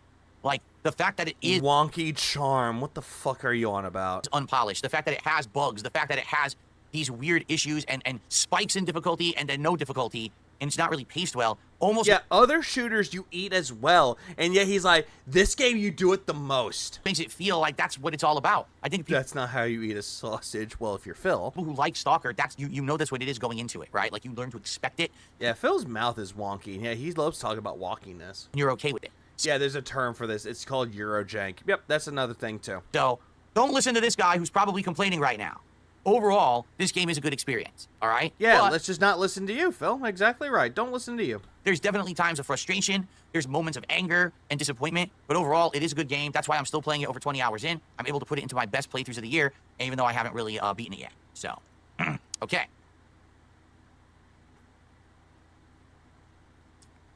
Oh, no, Slayer. He goes, oh, so... Slavjank. You want to... Okay, another game that I actually recommend, and I know it's not like Stalker when it comes to like graphical, like good looking graphics or visuals. There's one game I do recommend. It's called Hrot. Hrot. That is Slavjank, and I highly recommend that game. It's like real life combat, where in terms of you're doing prolonged combat, you're gonna get hungry or tired. No, this game is ridiculous. There's times when you'll run into an enemy, and then instantly every single person within a mile radius knows where you are. There's times when people... Am I smoking yet? Well, you know what? Since you asked politely. Smoke. Then again, if you want to play other games like that as well, like a good game, it's like a boom shoot, but it's not really boom shoot. It's mostly Slavjank. Hrot. Hrot is a good one. Any game you get from Smoke. Thank you. Hang on. Give me a second. Eric is a Quake-like. It plays a little like Slavjank. Even the creator, even like Dave Oshry, the guy who's like the main guy behind New Blood, even supported the game. Say it was like Slav Dusk. Are you smoking yet? Any game you get from a developer hailing from a former Soviet territory will be gory, depressing, and held together by sticks and tape. And it'll be one of the best games you'll play. Yep, Hrot was one of them. We'll shoot through walls. And Proxy actually knows what Hrot is. He said it was like a Quake-like. It has like almost the appeal, not the appeal, but the look of Quake because of the coloring. That one, fine. We agree with that. Even though there's no line of sight to you, they're able to shoot you. It's ridiculous. Like I said, it's wonky. It's not polished. It's not AAA material. It's not wonky, Phil. It still has just you. Charm. It's still a fun game to play. I love how he's like, it's wonky, but it has charm. It's charmfully wonky, or wonkfully charmful. When you get to the better parts, but there are parts that are just absolutely ridiculous. So, Jane, how are you? Good evening. Good to see you, Jane. Okay. Hey, bub. Let's continue on, because we're about 5 entries in. Leaving. Ladies and gentlemen. Skipping the that. number 14 best playthrough of the year is... Drum roll. Oh, I actually do have a drum roll. Wait a second. Nope. That is a gay drum roll? Nope. Yes. That is right. You all asked me. By the way, he puts in Baldur's Gate 3 as his best playthrough, even though he hated this game. Despite the fact that this game did not come out in 2024, would I have it in my countdown of the best playthroughs of 2024? The answer is yes. Ladies and gentlemen, it is Baldur's Gate 3. Okay, now listen, I want to make something abundantly clear. I like this game. If I didn't like it, I wouldn't have played it for 140 hours. He did not like this game. He did not. He just complained about this, so everything that he says here, do not believe. Number 14 would be entry number 7 when starting for number 20. Not number 5. Phil can't count. This is the game that confirmed Phil K, didn't it? Yep, it did, because he made love to the bear. But unlike a lot of people, I didn't love this game. I think that the game had some shortcomings to it. Notably, the amount of investment that it required in order to actually be good at it and enjoy it. Also, the fact that the way that it plays is so starkly different from other RPGs that I'm used to, right? Most RPGs I'm used to are more turn-based, but the combat is kind of isolated to one part of a combat area, even its own screen. It's not these big maps with strategic rules about order. Yeah, this is the game that ruined the business. So every single time that he's saying, I love this game. Investment is a bad thing since when? Well, if you're Phil. And fighting this certain way and hitting the drop on this person and hitting this many turns or this many moves or this much of this and that. It's a very complex game in that regard, right? Lemtex? Redbird, I thought that was the Wolverine doll. It really is. And I went into it. Which, shout out to the Wolverine doll. Basically not equipped for that. Like, I didn't know what I was getting into. Now, when I started playing it, people wanted to see me continue. You know, it was voted as Game of the Year last year. And so I said, all right, but, you know. You didn't even put it on your Game of the Year list. Instead, you put it as your honorary mention or honorable mention. No, I remember that Redbird. I remember that Limtex was voting it, and he picked that one. It really, really took me for a loop how long it was and how much of an investment I had to put into it to actually complete it. I don't know if I would ever do that again, quite frankly, invest that much time into one game like that, because 140 hours is an insane amount of time for one singular RPG. But for what it was, here's the thing. Since I've played it, I now can say I've played this style of RPG. I understand what it is. I get why everyone's in love with it. You know, maybe some Get of the your things... facts right, or WPIG could sue me. Oh no, I don't want to piss off the old elderly man. There, I didn't care so much about, like the social relationships. CRPGs like Baldur's Gate are basically turn-based strategies like XCOM mixed with tons of talking. You want to know another good game that's like that? CRPGs? Disco Elysium. I highly recommend Disco Elysium. Even though that game has no combat in it, that game is really well done when it comes to its writing. And the amazing amount of... Yeah, he didn't play both Divinities. He played Divinity Original Sin 2. And he quit that game because the game was too boring. Optimization and all that stuff that a lot of people really got into. You know, people who actually role play as the characters and stuff. And I certainly didn't get that deep into the game. But I still really, really liked it. But is it my game of the year? No. I'm not saying that this game is not likable. I'm not saying that the game sucks. I'm just saying that this kind of a game is only going to appeal to a certain kind of player when it comes to being like a game of the year contender. And I'm not that kind of player. I was going to say, JDX, I can actually disagree with you on that. Fire Emblem, yes, but Sacred Stones is a better one. But also, I could actually do one better. Final Fantasy Tactics Advance. Right? Doesn't mean the game's bad. Doesn't mean that the game, that's not valid if someone else said it was game of the year. It certainly could be. I don't care for social interactions. Yes, Phil, and that's why the game assumed you're gay. That's the reason why when Laziel was like, I'm going to fuck you, Phil, and you're like, nope, not doing that. I get laid by my wife. Could be a valid game of the year for anyone. I mean, just on the sheer amount of content that's in the game. I played 140 hours, and I didn't even do everything, right? I mean, that's insanity. What I'm talking about, value, bang for your buck. This game has that in droves. Like, probably one of the best value investments you can ever make playing a video game because of the insane amount of content that's actually in the game, right? And hey, if you like the lore of D&D, Dungeons and Dragons, this game is probably so good for you because you've always wanted to see the best live action video game representation possible, and you got it now instead of just tabletop gaming.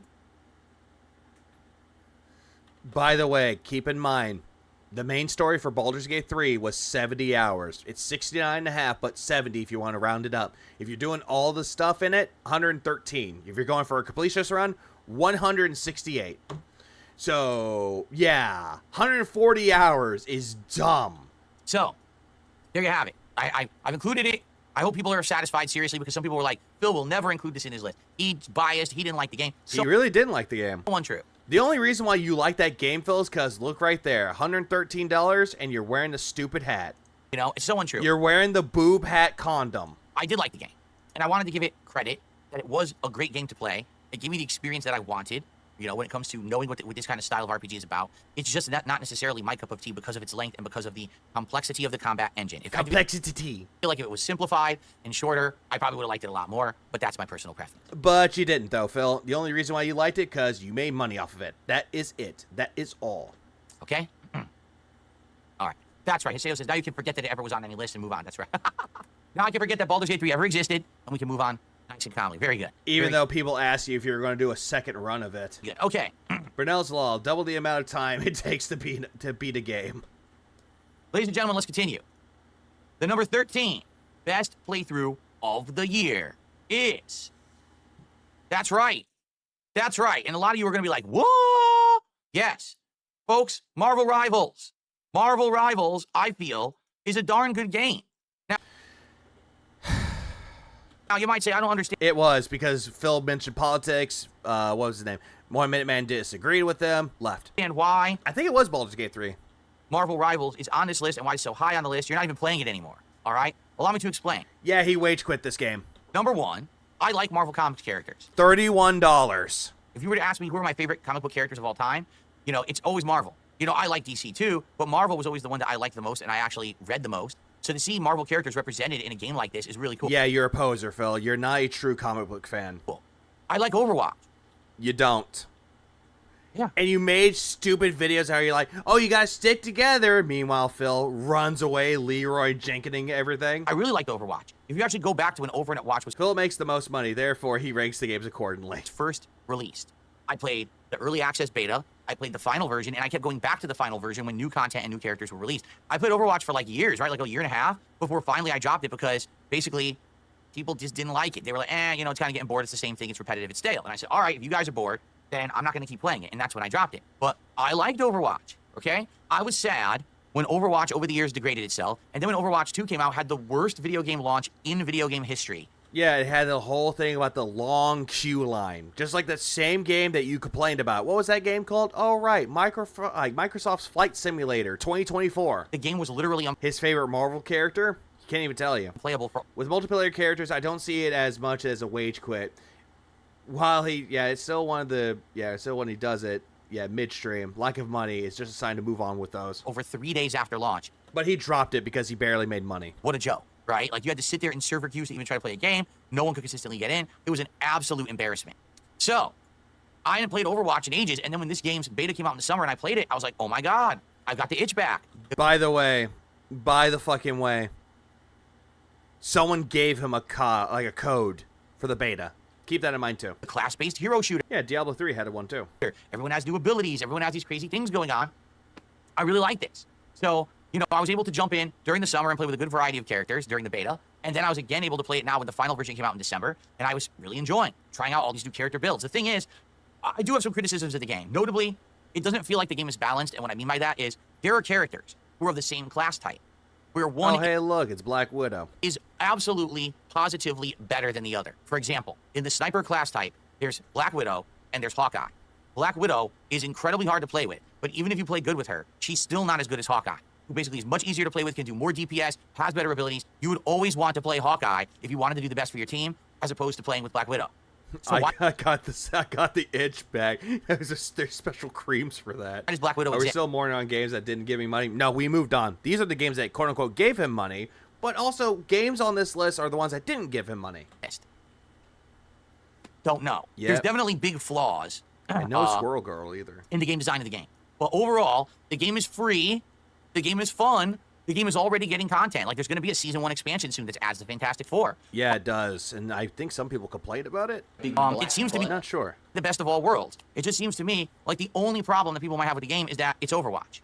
And if that's your problem with the game, that's an incredibly valid problem to bring up because it is Overwatch. It literally is Overwatch. It looks like Overwatch. It plays like Overwatch. Phil, you said that was a good thing, that it's like Overwatch but better. And then all of a sudden your complaint was, it's just like Overwatch. It sounds like Yes, I am finishing this today. Overwatch. The characters are just hybrids of the abilities of the characters from Overwatch. Some of the things are like copy-paste from Overwatch, like straight up. So as long as you're okay with that, I think you're really going to enjoy the game. Well, over 170,000 people are enjoying the game. Phil, the only reason why you knew about the 170 people is because that comment someone left you on the disappointing games list. That's the only reason why you know about it. At any given time on Steam, and it is seeing some really large success right now. Good for Again, he likes to take comments from people that are criticizing him, and he'll use it. It's like, oh yeah, I'm well informed. Did you know about it has 170,000? For them. Okay. How'd you know about it? Okay. So, this was also on my disappointing countdown. And the reason being, I like the game so much, I wanted to keep playing it. I wanted to keep trying new characters. I didn't even get a chance to choose who my mains were yet. This is Cope. I'm skipping it. To them, I think the game is great. If you haven't tried skipping myself, but I gotta play. Okay? I'm skipping the rest of it because it's the same thing that we heard on a disappointing game list. It's just amounts of Cope.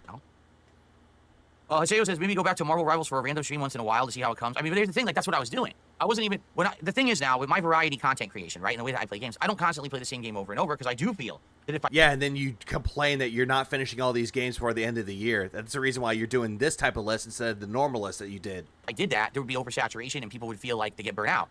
I was only playing Rivals 1 to 2 times a week. A week. And still people wouldn't show up for it. They were complaining it's not interesting, it's Overwatch. So there's not much I can really do about that. You know, I can't change the core aspect of how a game plays. What's up, Game Boy? How are you tonight? Okay, let's wrap up the top 10, shall we? Because we're now coming on to 45 minutes in this video, and I would like to wrap up our top 10 playthrough, or excuse me, our top 20 playthroughs of the year before we get to the top 10. I should. He is so used to saying top 10. Why is he playing as a hot, sexy babe? Oh, because he's trying him out, because Jade said try Black Widow. Say? The support for Rivals dried up because he refused to play rank and threatened to ban people asking for it and refused to play with the viewers. Yeah, and he brought that upon himself. So, ladies and gentlemen, the number 12 best playthrough of 2020. Also, I just now realized something. He doesn't have that backdrop now. 4. Oh, there he goes. He fixed it. That's right. Microsoft Flight Simulator 2024. This boring-ass game? Why? Well, let me tell you why. Dramatically improved graphics, dramatically improved scans of the planet. Phil, this game does not have really good graphics because if you land and go explore, the graphics look like shit. Oh, insanely wide variety of aircraft to fly around and control. New added game modes. The ability, as wonky and silly as it is, to land and walk around on foot.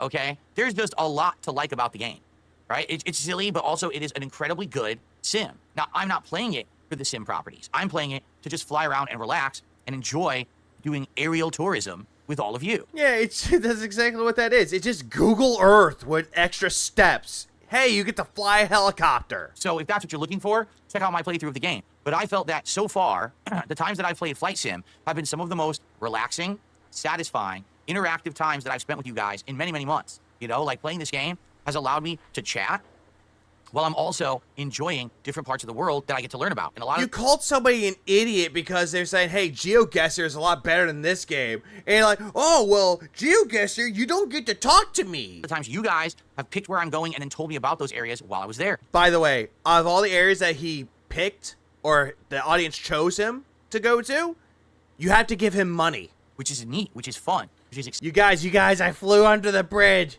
Where's my money? Exciting. I really have enjoyed relaxing. But ultimately, I think the most funny part about the game is when you finally go down on, look at this, when you go down on foot and you are walking around these various communities, you know, that you land at, whether it's a theme park, whether it's just a street, a landmark. This is actually my backyard. That's what it looks like when you walk around in Microsoft Flight Simulator 2024. That is walking around on foot in the game. So obviously it's not exactly street accurate, but it's funny when you're walking around and it looks cool from the sky just to land and realize how wonky this game It's just not funny. Flight Simulator. I actually do not like this game. Actually is when you're walking. Metaphor is a better game than this. On foot. But if you're in the sky, you're flying around a landmark or a recognizable area, and you're looking at a beautiful sunset, and you're feeling the awesome control of the plane, and you even can do, like, I wonder how many loop-de-loops I can do, right? And you start doing freaking barrel rolls and loop-de-loops and stuff. It's just relaxing fun. It's just, there's something. It's not. Something to it. There's something about.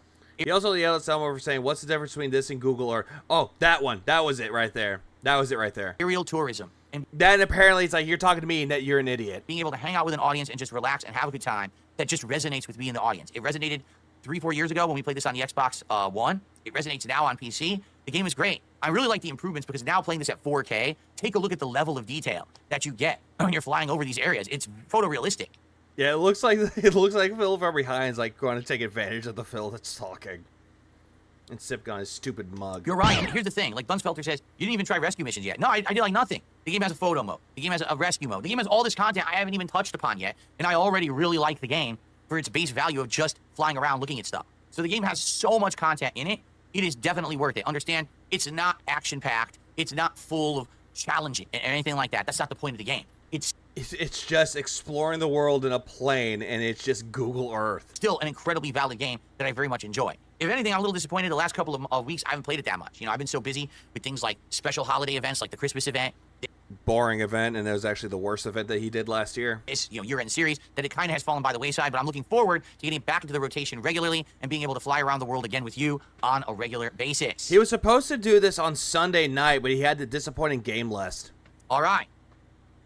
And this is it. This is it for the top 20, right? The number 11 the number 11 best playthrough of 2024 is Crow Country. This game is good. Don't get me wrong. I will agree with Phil. This game is good, but his playthrough of it, his playthrough of this was boring. A game that I bet many of you completely forgot about. I didn't forget about this game, Phil. I think this game is really, really fucking good. A game that, for me, was a complete throwback to the past. A game that had tons of charm, that had a great, intriguing story, interesting gameplay elements. It plays just like the old school Resident Evils. Puzzles that and Silent Hill were unique and challenging. And horror. Man, did it have horror. It basically was a combination of a lot of things. Maps that very, very much resembled Resident Evil or a classic survival horror game like that. A pixel art style that was definitely, you know, resembled classic PlayStation 1 style games. A very creepy atmosphere. Great soundtrack. And even though it looks retro, it plays modern. When enemies are coming at you, it's easy to aim and actually shoot and hit the enemy, rather than classic survival horror games where you had tanks. Tons of characters. Something Phil has no controls, and you could you neutron. Aim for anything. Hugh Neutron loves pie. You're constantly remissing. In this game, the combat was heavily improved and refined and made way more easy to make. Heavily improved and refined. Phil, this is just playing like Resident Evil or Silent Hill. Viable. So, I actually had a really great time playing. Why do they call this a pixel game? This isn't a pixel game. Like, retro-looking game? I could say this looks like a retro aesthetic. Country. This is not pixel. For all of you guys. And if you missed out on this playthrough because you didn't hear about the game, you didn't know what it was, or you just took one look at my gameplay and you were like... I know it's a trend with the games that he says that he liked this year and how he made them boring. He disables failure states, autopilot and flightism, or flight sim, and birthday and coin game, which means he doesn't need to play. Well, that's fair, true. Oh, that looks terrible. The game looks so outdated. I wouldn't want to watch that game or play that game. Really, you should give it a look. You should give it a chance. It is that good of a game. It is worth your time. And especially, again, if you're a fan of I prefer Alyssa at the Dollhouse if I had to go for PS1-inspired survival, to be honest. Alyssa's a good game, too. Alyssa's a good game, and Crow Country's a good game. One game that's actually coming out, but it doesn't have a definitive release date yet, is Scarlet Lake. I would say if you have Steam and you want to play it on PC, because it's only on PC so far, try the demo for Scarlet Lake. Good time. Classic Resident Evil, Silent Hill, that kind of survival horror. If you're just looking for a game that has a very creepy atmosphere and a very intriguing story, the ending is mind-blowing. Let me just put it that way. The ending of the game is absolutely like, what just happened? Crazy levels, all right? So I definitely recommend it, although I will say this, you might want a guide for it because there are some really cryptic things, secrets and puzzles that are pretty tough to figure out if you... Like you did. You looked this up with a guide. Don't have any kind of help. So I do recommend that perhaps you keep... Oh yeah, Signalis. Signalis is another good game too I'd recommend. Keep some help nearby. Why is Crow Country on this list, on his list this year? When did he play Signalis? He didn't play it 2 years ago. He played it on 2022. Am I mistaken? Am I right? Else you may find yourself. One question: did he finish this game? I don't see it. This say I don't play of this one. He finished it. Very, very confused a lot of the time. For the most part. And I don't think there's going to be a this say I don't play of it because he played it boringly. It is an absolutely great game that I hope you'll enjoy. All right? One more. Let's squeeze one more into this part because we're only about 50 minutes in. Let's squeeze in number 10. Ladies and gentlemen, the number 10 best playthrough that I did in 2024 is Night Springs DLC for Alan Wake 2, okay? Let me tell you something. This is the polar opposite of my feelings. Oh, right. This isn't the Lake House one. This is the first DLC for Alan Wake 2. About the second DLC that they made. Not even Outsider wanted to touch this. I don't want to touch it. Called the Lake House. Like, I wanted to cover Phil reacting to this game. I wanted to so badly, but then people told me don't do it because it was very boring, so I listened to people's advice, and they weren't wrong. People are never wrong. If you loved Alan Wake 2, and after you beat it, you were left... No. If you like Alan Wake 1, and you want to continue more about Alan Wake 1 and Alan Wake 2... with lingering questions, such as, what actually happened with Alan when he was getting contacted, or supposedly people in town were getting contacted by him? Was that real or not? You know, what's the tie of Alan Wake 2 to the game Control? Alan. Who the heck actually is...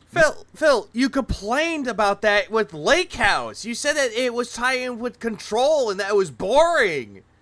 Phil, you can't say that. Mr. Door, the character that kept showing up over the course of Alan Wake 2, is there any explanation for who he is, how he has the powers he has? And... did he show you the Champion of Light? And then someone else show you the Herald of Darkness? Whatever happened to the sheriff character, who Alan Wake kept running into during the course of the game, who seemed to keep disappearing and getting caught in various different places? Well, this game, or I should say, this DLC, answers all of those questions for you. It actually is. Signalis almost 2 years ago to this day. Part 1 was... okay, so it was 2 years ago. But that game didn't come out in 2023. In my opinion, one of the best written, well-executed, downloadable content pieces I've ever played in any video game ever. For as short as it is, it's only a little over 3 hours long. It is incredibly, incredibly satisfying. It is everything that you ever wanted. And as you can see, it's ingenious. It's got different gameplay styles to it. It's not just, oh, you're playing Alan Wake 2 again. It goes through all different kinds of things in it that let you play different kinds of games and stuff. Don't watch Phil play Alan Wake. He's a better use of your time. Good. It's really well done. It actually, in some cases, almost breaks the fourth wall, okay? Uh-huh. In fact, it's so good, it disappoints when you play the next DLC, because the next DLC is nowhere near as good. Again, that's very subjective. Some people might like Lake House, some people might not like Lake House. It's very subjective. And that's... again, just because you didn't like it doesn't mean that someone else wouldn't like it. Sad. Like, I feel like they should have saved the best for last, but instead they released Night Springs first, and because of that, it's actually a disappointment. because you were hoping there would be even more of a build-up in their second DLC. But instead, their second DLC felt completely extra and superfluous and not interesting compared to the first. So if you have Alan Wake 2 and you've been on the fence about playing the DLCs, sadly, you can't buy them individually. You have to buy the expansion pass, and it includes both. But I might even go as far to say, just play Night Springs. You're going to enjoy the plot. You're going to get answers. You're going to enjoy the expanded world lore. And the only reason why he's sucking this off is because he loved Alan Wake 2. That was his best game of 2022. Or 2023, excuse me. 2022 is God of War Ragnarok. Might just want to skip the Lake House because the Lake House is pretty underwhelming and crappy. How is it a disappointment? Because it wastes his time and it takes too long, and apparently it's connected to control, doesn't give you answers, blah, blah, blah. In this game, Night Springs was better because it has all this shit that apparently... Who cares? But this, one of the best pieces of content I played all year, I strongly recommend you play it, or you check out my playthrough of it if you're a fan of Alan Wake 2. No, thank you. Okay.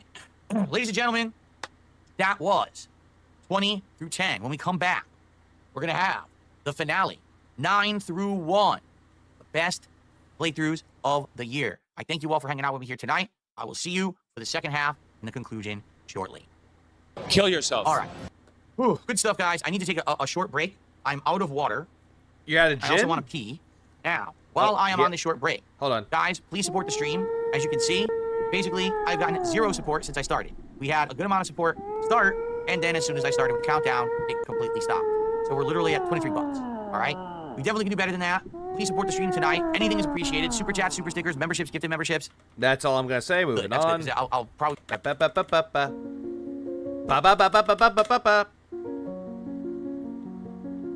We fall alone. God damn it. Cope.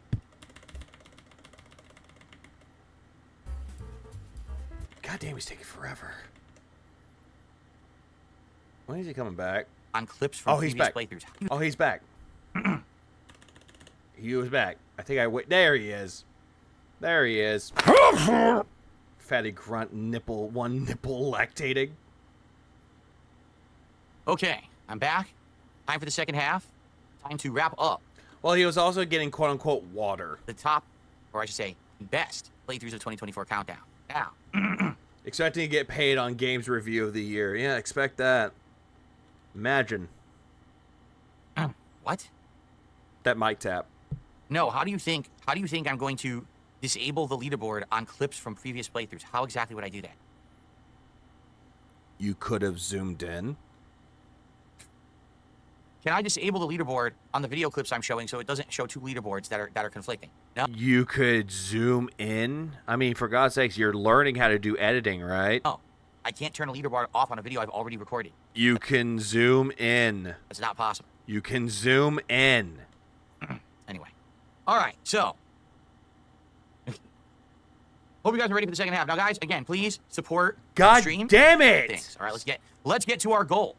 Let's start working towards next week. No, we're not. Hey, everyone. DSP here. And let's start working on our next goal. Phil, you already hit 50. Welcome back to the top 20 best playthroughs of 2024 countdown. We already got through number 20 all the way through number 10. So now we're in the big finale, the top 9 best of the year. Do this. All right. Here we are, Night Springs. No, sorry, that was the last one. I just forgot to unclick it. All right, ladies and gentlemen. Why are you doing this to me? Number 9. Oh my God, I have to best support. Playthrough 2024 is Yoshimitsu versus Yoshimitsu. That's right, Tekken 8. Tekken 8, the game that he got to purple rank with Yoshimitsu, got his ass annihilated, got pushed down to red ranking, got mad he didn't make money off of it, went back to Street Fighter 6. Tekken 8, arguably, was the only good new fighting game of 2024. I think, honestly, it really was because even though other games came out like Multiversus and the like, I really consider 2D fighting to be the epitome of fighting games. And this game was a really good game. Great graphics on the PlayStation 5, very responsive controls. In fact, I even admitted, playing this game online, I felt like Tekken 8 was far more responsive than even Street Fighter 6 was. I really feel that way. Like, Street Fighter 6 had this kind of like a little... It's not 2D, more it's like 2.5D. Bit of installed delay in the way that it played. Yeah, he's calling this 2D. This is not 2D. This is a 3D game. While in Tekken 8, you could immediately try to get that hit in. It's a side-stepping game. It's a fucking arena fighter. Lead to a big combo or a juggle or whatever. It just felt better. Now, here's the thing. As you know, I grew up playing Street Fighter. I did play Tekken. but just not nearly to the level that I played Street Fighter. You sucked at Tekken. So we know, just like how you tried King of Fighters or Guilty Gear, and you sucked at those. When I try to pick a fighting game that I'm going to play, I try to pick. He did, Green Tea. Pick something that maybe I'll have a little bit more history with, and I do have history. I mean, if you want to look more into the game of him playing Tekken 8, even though it's a long-ass video, I highly recommend Secret Limited's This Is How You Don't Play Tekken 8. Tekken 8, don't get me wrong, I do. Like, all the Tekken games I played over the years as a YouTuber, I played them before that, you know, back in the day in arcades. 1, 2, and 3 were all games that I played at you know, kind of a fun level. I even won a tournament in Tekken 3 one day, back in the day. But I haven't actively tried to be competitive in Tekken pretty much ever.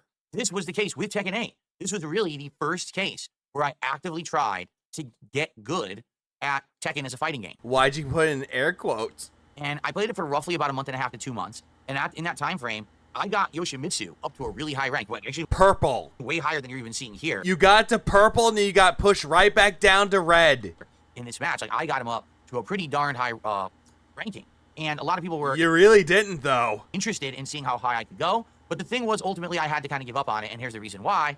Everyone knows that kind of the big staple fighting game franchise that I play is Street Fighter. And after having played Tekken 8 for about 2 months, I hadn't played Street Fighter at all. And people were kind of starting to crave it again and say, hey, it's that South American chick. No, really, we would like to see you play more. Yeah, Azucena, Latina mame. Street Fighter. And I was like, well, I can't play 2 competitive fighting games at once, and I hope you understand why. They're completely different. They're not even similar. And everyone's noticing every single time that he plays a fighting game, he does the same combos over and over and over and over again, or the same patterns over and over and over again. And yet, for some reason, Phil calls this legitimate gameplay. Right, when it comes to fighting game mechanics and the like. And it's just going to take... Yeah, he had 2 combos, and he ran away. A lot of practice to even stay at any kind of a level for either one of these games. So if you tell me you want to see me... I love how this is... You lose. ...play Tekken 8 at any kind of a competitive level, well, then I sadly cannot focus on Street Fighter at the same time. It's got to be one or the other. And so after having this conversation, after having played this for, say, 2 months, people ultimately decided they wanted to see me go back to Street Fighter. But take a look. You know, I was doing well. I was getting great combos, juggles. I was really mastering the game. He didn't include that last match because he didn't do good. At the level that I was playing. In fact, the only reason that I really gave it up was very simple. In order to get any better, I kind of hit the wall with Tekken 8. I would have had to consistently play it all the time and even more.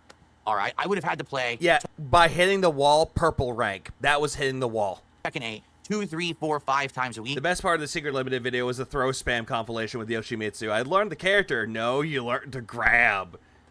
You know how it is. Phil does it, and it's skillful, legit, and he earns those wins. Opponent does it, and it's cheap online flowchart, scrub tactics, and they earn nothing. To actually get better than the level that I had already reached. And I just wasn't willing to put in that level of commitment because I'm a variety content creator. But I want you to understand, this game has amazing amounts of content. It's got a lengthy, very interesting story mode with various different kinds of gameplay and minigames in it. It's got amazing graphics. It's got a wide cast of characters. It's got a lot of content and fun things to do in it, including the virtual mode where you pretend to be an arcade player traveling around the world to enter Tekken tournaments and the like. The first of its kind. Never seen that in any kind of a fighting game, notably a Tekken game. So really well executed, really well done. Great content, great game, great value for your dollar. Strongly recommend it if you have... By the way, he said that, oh, hey, this game is really good. Look at me winning. Loses a round. Checked out Tekken 8 yet? It's a great game. But sadly, I just don't have time to play 2 games at a good level, so that's why I never went back to it. Where's Street Fighter 6? Yeah, where is that? Hey, Tekken 8, great fighting game. Really enjoyed playing it when I did. Yeah, look at that's look right. Xiao The try-hard wall. Ass. People who are just playing one fighting game only. Yeah, look at Xiao like whooping his ass. When I'm trying to take and apparently my time he's like, let me just or trying to go back and spam. forth between Street Fighter and Tekken. It ain't gonna happen. I would have to focus solely on. Look at Tekken Xiao, you're just whooping his ass. So there you go. Okay, continuing on. Yep, Number 8. Not gonna show the rest of that. Playthrough of 2024. Not gonna show the rest of that because I lost. It's Balatro. Balatro. That's right. A game that I've only just recently started playing near the very end of December. By the way, he had no idea what this game was when it was nominated for Game of the Year at the Game Awards. No one plays this game. It's a game that I didn't even know existed. Yeah, he loves to say a lot of buzzwords. Got nominated for Game of the Year. And when it did, I got interested in it. And I said, man, I want to check this game out, and I want to see what it's all about. And let me tell you, I know how to play poker. Of course you do, you fucking gambler, you fucking addict. 5-card stud, Texas Hold'em, and other variations of poker. And this game doesn't play like poker. Over the course of my life. And so when this game, I heard it was all about poker, I was like, oh, that's actually kind of right up my alley. So let's give it a look. No, you didn't. By the way, there's a game on this list that should be illegal to be on the list. We'll get to it. Let me tell you, I've only done maybe 3 streams of the game, but every single time that I've played it, I've had a great time. I absolutely love that in this game you can start with different starter decks that create variables that make the game feel different. I like how Even though you're good at the game, like a roguelike. You may have a bad run because it is a roguelike. If you're not aware, Balatro is a roguelike game. Yeah, thank you for explaining that this game is a roguelike. Where basically, you are trying to earn points by playing poker hands, but you have to earn a certain amount of points within a certain amount of hands, or else you fail and you're right. I play poker. Is a flush better than a 3 of a kind? It has to start completely over from scratch.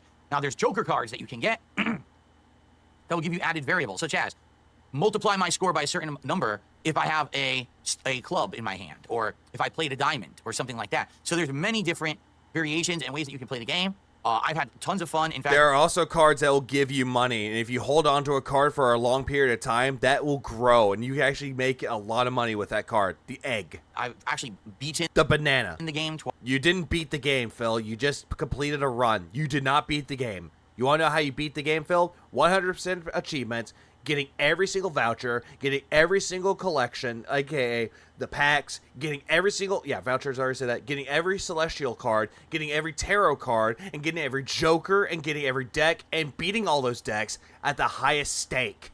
Twice, but each time you beat it, you unlock more content and more great stuff to make you want to go back. It's incredibly addictive. Even if you win, you want to go back and play again with a different deck, with a different play style, try different jokers to see if you can win in another creative or interesting different way. So, very, very addictive game. Also, what Phil doesn't like to tell you, he's like, oh, you can do all this.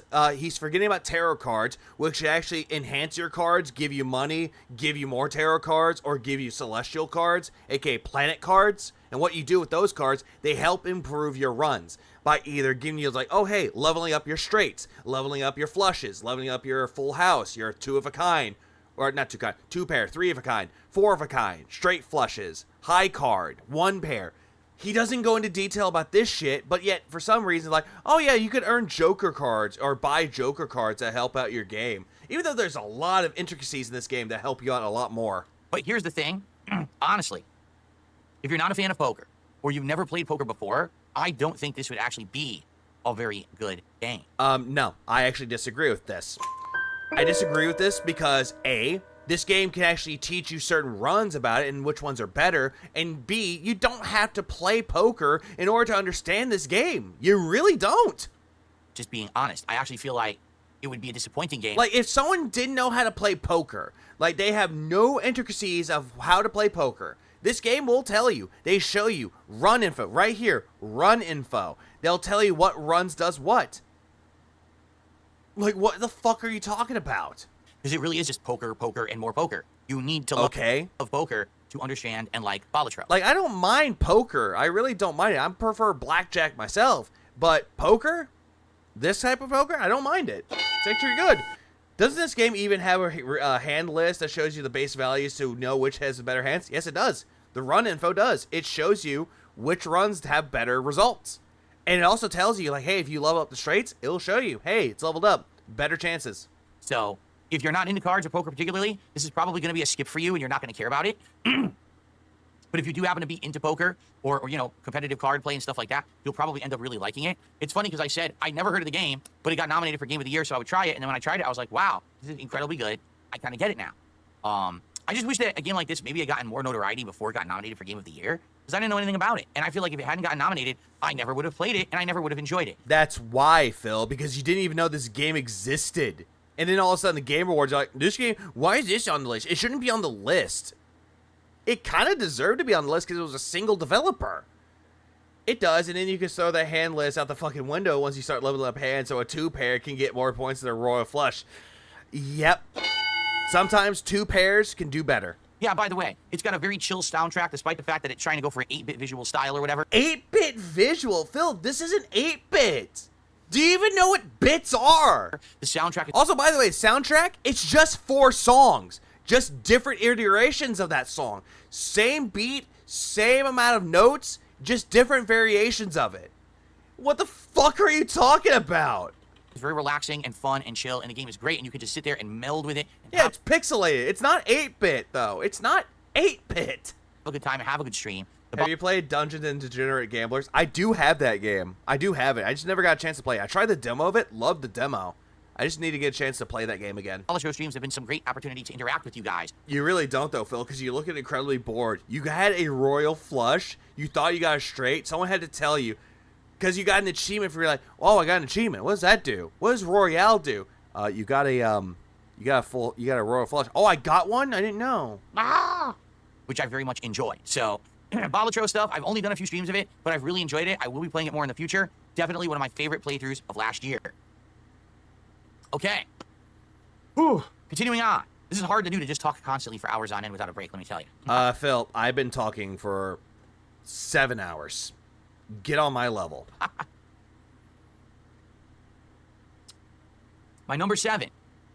Best playthrough of 2024. Also, there was another thing that he said. I completely missed it. I'm going to go back really, really quick. Honestly, if you're not a fan of poker, or you've never played poker before, I don't think this would actually be a very good game. Just being honest. I actually feel like it would be a disappointing game, because it really is just poker, poker, and more poker. You need to love poker to understand and like Balatro. So, if you're not into cards or poker particularly, this is probably going to be a skip for you, and you're not going to care about it. But if you do happen to be into poker or you know, competitive card play and stuff like that, you'll probably end up really liking it. It's funny because I said I never heard of the game, but it got nominated for Game of the Year, so I would try it. And then when I tried it, I was like, wow, this is incredibly good. I kind of get it now. I just wish that a game like this maybe had gotten more notoriety before. This was the part. This was the part. I completely forgot that he said they needed to have more notoriety. Phil, this game came out in February of 2024. This game had a lot of notoriety, and it sold about 1 million copies. Let me do this real quick. Let me see. Balatro actually sold a lot. How many copies did it sell? It had sold 3.5 million. Balatro was a critical and commercial success upon release, receiving multiple accolades from gaming publications, reaching over 3.5 million copies sold in 2024, less than a year after its release. So, next month, I believe it's like February 20th, I believe, it would probably be sold at 4 million copies. So this game does have notoriety. 3.5 million by the end of December 2024. Critical acclaim. One guy developed it. Multiple interviews with Local Thunk, the developer. Had a trailer with Ben Starr in it. You know, the guy who played Clive from Final Fantasy 16. Loved him as Jimbo. He did a really good job with that. Continuing onward. Multiple award nominations and wins. Best indie game, best mobile game, and best debut indie game. It did relatively well. It gained a lot of notoriety, Phil. What are you talking about when I said this game did not receive any notoriety? Like, that makes zero fucking sense. Yeah, 3.5 million. If it sells 6 million, oh boy. Nominated for Game of the Year? Yeah, it's on mobile too. Oh, that's what it won. Yeah, best mobile, best indie game, and best debut. Because I didn't know anything about it. And I feel like if it hadn't gotten... But I've really enjoyed it. This is hard to do, to just talk about. Yeah, it is on Android. It's on mobile. My number 7 best playthrough of 2024 is... I almost said Super Mario. Wow. Astrobot. Well, of course, this game's on there. Remember, he hated playing Baldur's Gate 3, but I'm liking it, unlike DSP. What up, Pika? Exactly. At least you like it. I didn't know. Equals nobody knew what it was, even though it came out February 20th of last year. 3.5 million copies sold. Nobody knew about it, huh? On the PlayStation 5 Pro. Oh, yeah, and the physical edition of this game, doesn't matter if you get on PS5, Xbox, or Switch, comes with actual physical Joker cards, too. I kind of want to get it for the Switch, just so I can own a banana card, if it's in there. Oh, particularly. The game is moddable. We create our own detractor meme jokers like dorks. That would be fun. It didn't get AAA marketing, meaning nobody knew about it. The fact it sold that well without marketing is a testament of how good a silly poker game was, and how good indie games are. Astrobot is an incredibly well-designed, well-polished, ingenious, gorgeous, well-performing, fun-to-play, innovative, chill style platformer. But did it deserve to win? Sorry. But did it deserve to win Game of the Year? My personal opinion, no. It's a good game, don't get me wrong, a good family game, and actually a good little time killer. But this was not Game of the Year. Oh, and yes, you can get Balatro on Switch. It's all of those things at the same time. It really is. Look at this. You're Parappa the Rapper Bot beating up a giant robot beetle. No, you're Astrobot dressed up as Parappa the Rapper, you fucking fool. Bouncing off of the beetle to get a... And this is the one thing that I did not like about it. Even Iris said it too. I already said this as well. He said that they said that apparently, or he, they, she, doesn't matter. Welcome to the internet. They said that all this game was just a IP of Astrobot showing off dead IPs. It's an IP graveyard, which they really don't use any of the IPs that they've shown. That's all this was. It was just fan service. But it was also kind of heartbreaking. Winning Game of the Year, maybe a bit too much. It being good, absolutely. Yeah, I will say this game is absolutely good. But Game of the Year contender or Game of the Year winner? Puzzle piece. Not to me. Using jet boots to hover over to a open sunflower. The game itself is just so well done.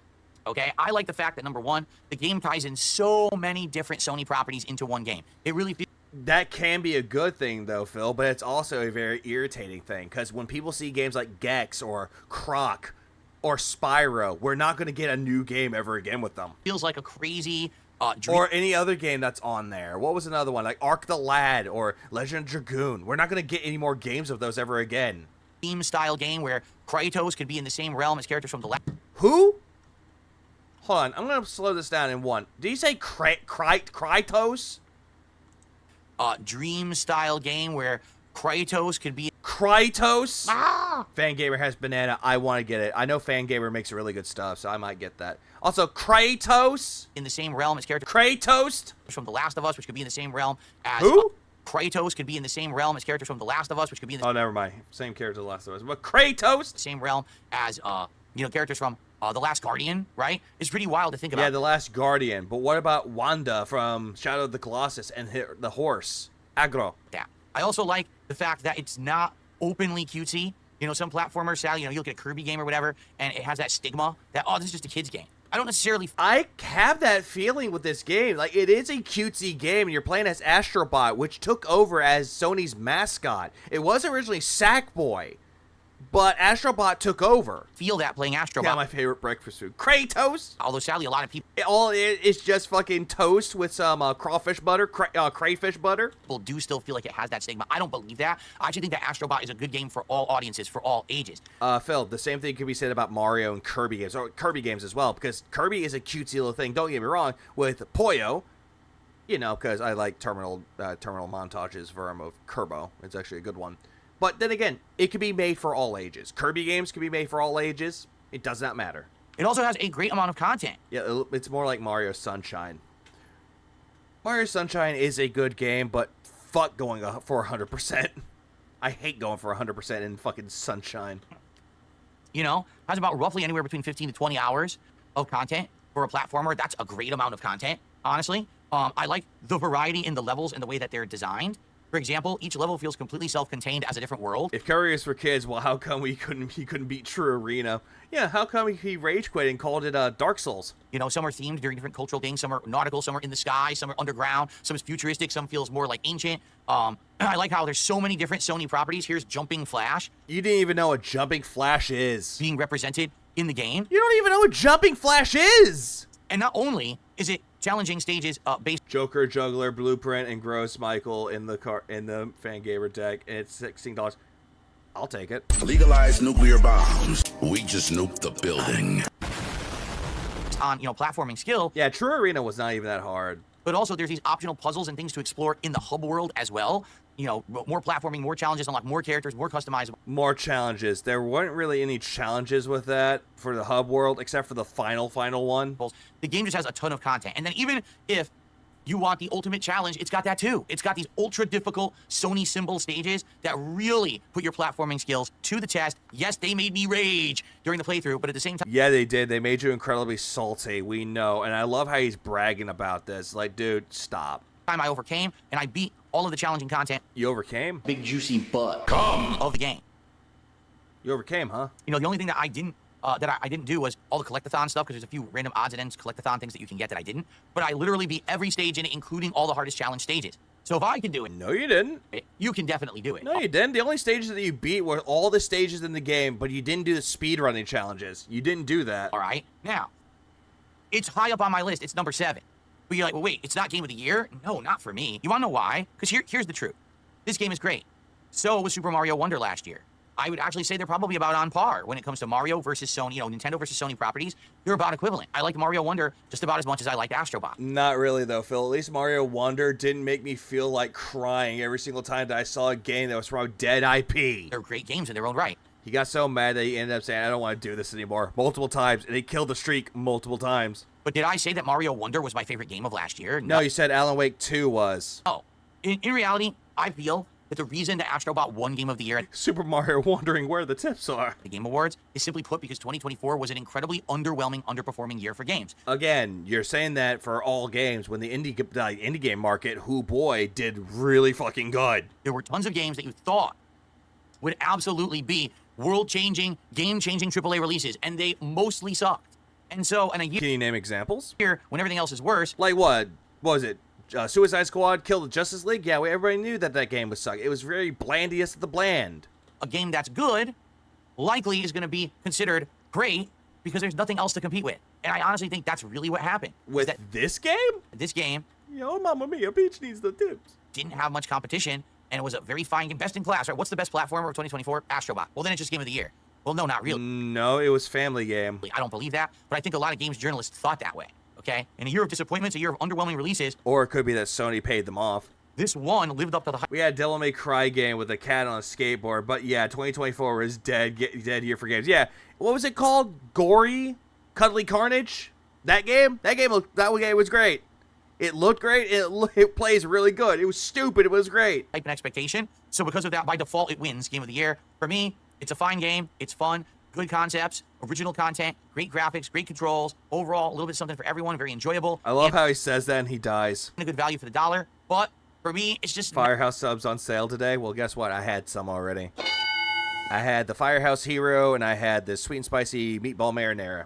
Both good sandwiches. Not innovative enough or didn't blow me away enough to be Game of the Year. Although here's the thing, I don't recommend the soup. Okay? By soup, I mean the loaded potato one. I don't recommend it. Cool.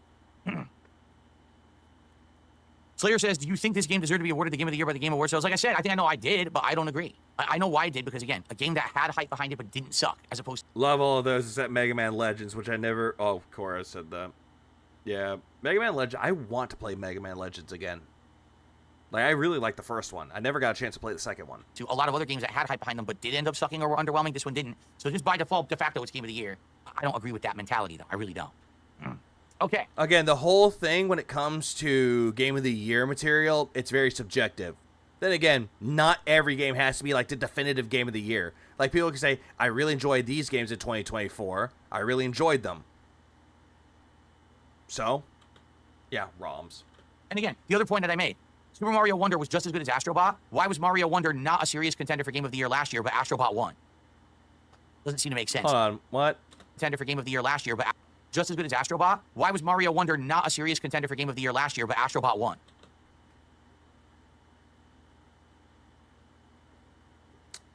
Give me a minute. I'm going to check something real quick.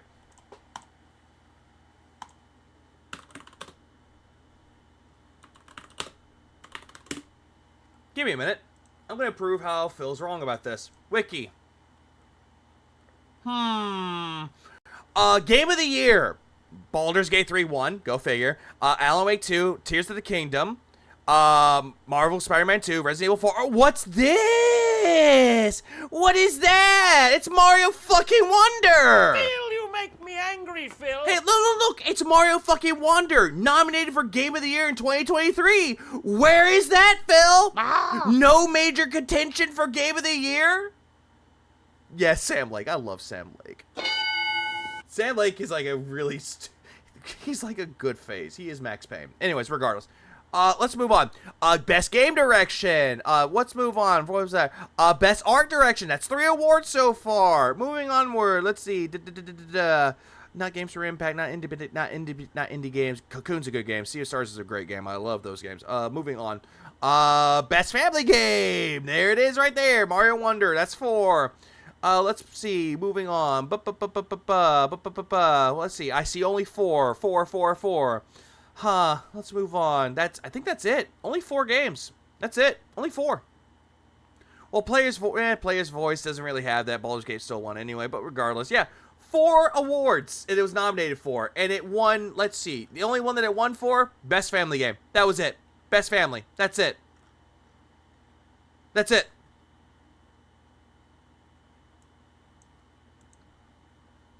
Uh-huh. Doesn't seem to make sense, does it?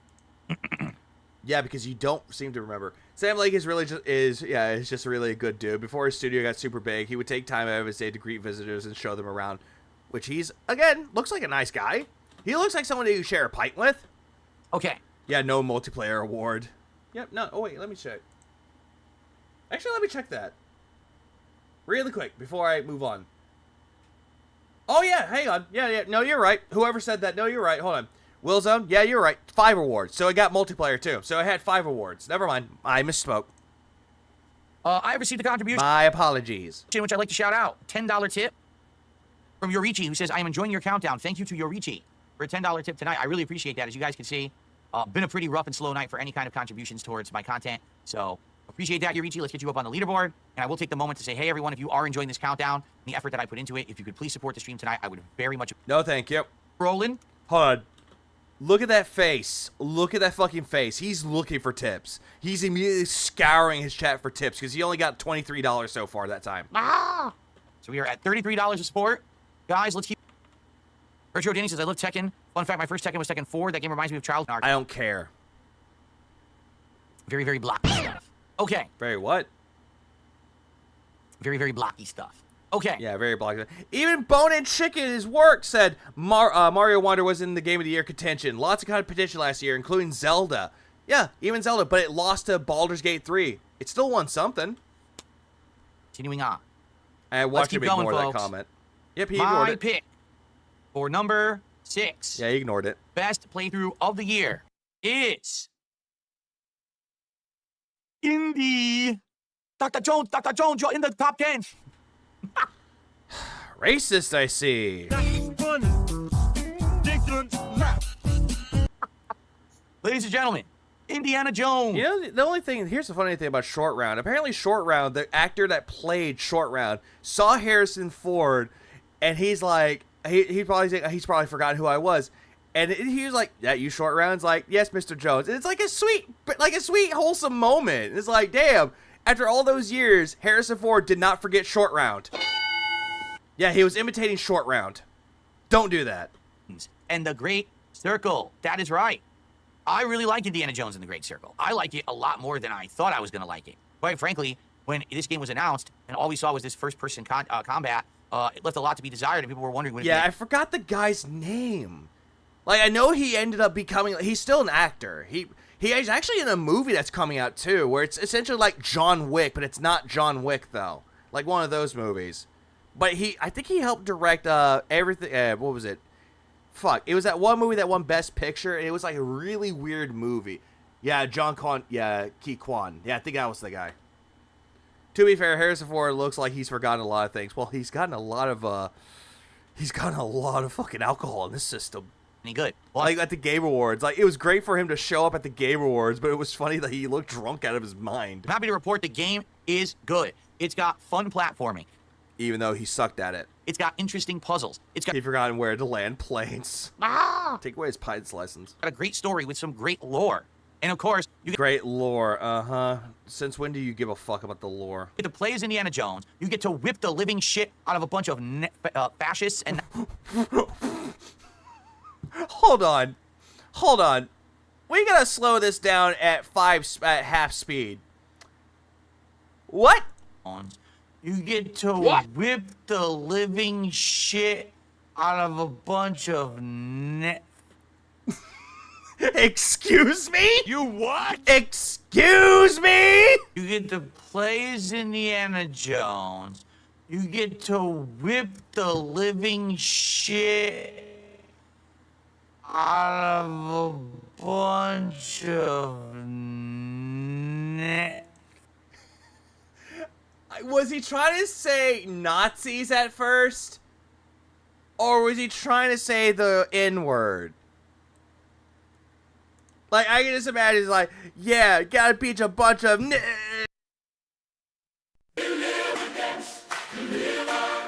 then the stream will be canceled if I say it. But that was so fucking close, dude. He needs that money. He can't sell his California house because no rich person wants to live in a state where their house is easily broken into. Are we talking about Harrison Ford, 45, Jackie? Plays Indiana Jones. You get to whip the living shit out of a bunch of... That makes sense. Yeah, he forgot to turn his racist brain off. Yeah, that's exactly what he did. He says that he's like getting mush mouth. It's like, dude, don't do this. This is why people think you're racist. Fascists and Nazis, you get to punch them. Fascists and Nazis. With your fist, and it goes whoosh, whoosh, just like the movies. Thank you for pig-splaining Indy's whip. It's very well executed. Now, it's certainly not perfect. The physics... Yeah, of course he slip up after saying whip. They're a little wonky. And I would say one of its biggest strengths is also one of its biggest weaknesses. What do I mean by that? Well, several times during the course of the game, there are open world segments where you can wander around and you're free to explore and find content. Now, sometimes you'll stumble upon someone who has a mission for you, or you'll... I don't think that it would be more of a open world segment. I didn't play this one, but yeah, I see that too. That was a close call, King. Stumble upon a puzzle you can solve and get a rare collectible that then gives you experience points so you can... They're all there. I love how they're all having the laughter, and I love how they have the Leonardo DiCaprio for fucking, what was it, Django Unchained. It's like, you had... I fuck it. But sometimes you just end up going in circles. It's like you piqued my curiosity. Now you have my attention. Okay, you do. You just end up kind of like going in circles and not knowing what the hell is going on because you don't know where you're supposed to go. Sometimes the map will say to go one way, you go there, you're kind of confused, did I go to the right spot? So it's definitely not perfect, okay? But it's a... Didn't he complain about the same thing with fucking Black Myth Wukong, how he got lost and didn't know where to go, but yet in this game, he's lost, doesn't know where to go? Oh, but this game's fine. I love Indy. I get to whip a bunch of nick. Great game. It is. It absolutely is a great game. It's fun to be Indiana Jones. It's fun to have a clone of you next to you. Yeah, that's not funny, Phil. You know what? Just because I say so. Just because I fucking say so. If you had a clone, holy shit. Smoke. Are you smoking yet? Hold on. It's starting to bother me. Then why you... I know, Corner Demon, he's racist. Okay, that's better. It's fun to be Indiana Jones. I mean, Phil, you could always play the Indiana Jones game for the Super Nintendo. What was it? Indiana Jones' Greatest Adventures? Or the Lego Indiana Jones game. Fun to be able to be in the shoes of a legendary hero. It really is. I really am enjoying this game a lot. And I'm not done with it yet. I'm more than halfway through it at this point. And the more... Then why put this on your fucking list? I play it, the more... Oh, right. I forgot. Because these are your best playthroughs that give you money. It grows on me. Tomb Raider is better. Oh, yeah, better yet. Play Tomb Raider. Play Uncharted. If anything, I will say this. Because Uncharted, like it or not, plays a lot like Indiana Jones, has the same feel as Indiana Jones. I think it's a little confusing, and the reason I say that, when the game starts, the first area, you end up in an open world area, and you think, oh, is this the whole game? Well, it's not. The game actually has lots of different locations. The game even has narrative-based areas that are very linear, where you're just going to be doing platforming, combat, and kind of big set pieces, on-rail shooting parts, and then you go back to another area and another area, and then you end up eventually in another open-world area. Yeah, just like in the movies. The game's not very clear at explaining that, so when I first got to the first area of the game called the Vatican, I thought that was the whole game, and I was like, oh, maybe I should take my time doing this and that. But in reality, the game is long and has a lot of content to explore. It's not just one area. You feel like Indiana Jones playing the game. You're whipping, you're swinging, you're beating Nazis up, you're doing all kinds of crazy stuff. And Troy Baker does an absolutely great job voice acting Indy. You can tell. Huh, so now he's praising fucking Troy Baker now. Now Troy Baker is a good actor. Tell that he studied the movies, he studied Harrison Ford's tone and inflections in his voice. Well, again, though, Phil, it's the same thing with him playing as the Joker. That's another thing, too. He played the Joker in Arkham Origins, and you're like, yeah, beat up Troy Baker, you fuck this motherfucker. I feel like he nails the character. He sounds very close to Harrison Ford, so... And every single time that he would play, like, a character, you would make fun of it because he wore a scarf indoors on BioShock Infinite. Kudos to Troy Baker. for his voice acting in this game. Even Harrison Ford gave her, like, kudos to fucking Troy Baker for sounding just like him. Even though he was drunk, mind you, it's still an honor to have someone that is Indiana Jones telling you, hey, you played me good. But I'm having an absolutely great time with it. If you like a game... No, kudos are good, but it's really weird coming from Phil because he said a lot of bad, like, mean shit about him. Such as Dishonored, which is first-person, open-world exploration. Oh, never mind. You're talking about the granola bars, my bad. And puzzles, and you don't care about having magical powers, but you want to whip the shit out of someone, you should play Indiana Jones. Now, magical powers? Sadly, this game came out in December. And what happens with games that come out in December? They get forgotten or overlooked because most people already have played what they wanted to play or bought what they were going to get for Christmas. And this game likely did not get the attention that it deserves. It's actually an outstanding game. And if it had come out earlier in the year, I guarantee you this would have been a Game of the Year contender at the Game Awards. It's still going to be a Game of the Year contender at the Game Awards. Who knows? They might have Troy Baker as, like, best performance of the 2025 ones. They might have him as a nomination for best performance in a video game. Same thing with Indiana Jones and the Great Circle. They might have it on there too.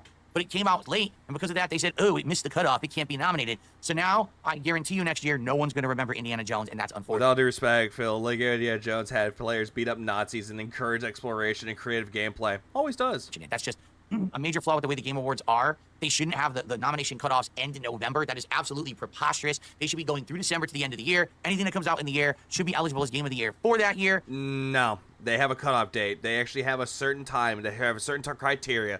Certain cutoff date, Phil. I'm kind of upset. Ooh, pardon me.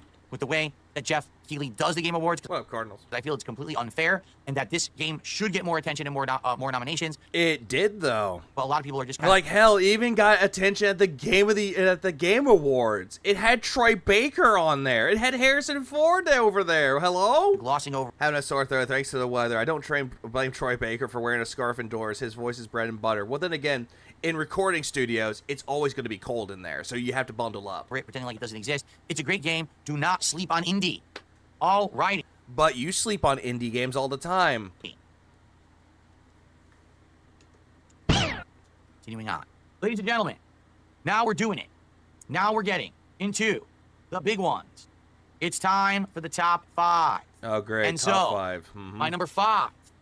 Best playthrough. Yeah, stop being animated with that stupid shit. It's like, number 5! Of 2024 is... Punch my mic. Call of Duty Black Ops 6. You know, Salt of Duty? Yes. Ladies and gentlemen. Call of Booty. After a couple... Yeah, this game, he put the campaign as his most disappointing, or he hated the campaign, but he puts the multiplayer on here. Phil, you hated the multiplayer. Of years of duds of multiplayer experiences that did not live up to the hype. I feel that Black Ops 6 is a return to form for Call of Duty. So Marvel Rivals isn't a good multiplayer experience? Now, I want you to understand something. The game still has bad spawns. The game still has netcode that is bereft of skill-based matchmaking, where they will throw you into a match with a bunch of people with worse connections, and all of a sudden, you can't have your bullets register properly, but theirs do. The game still suffers from all of these problems.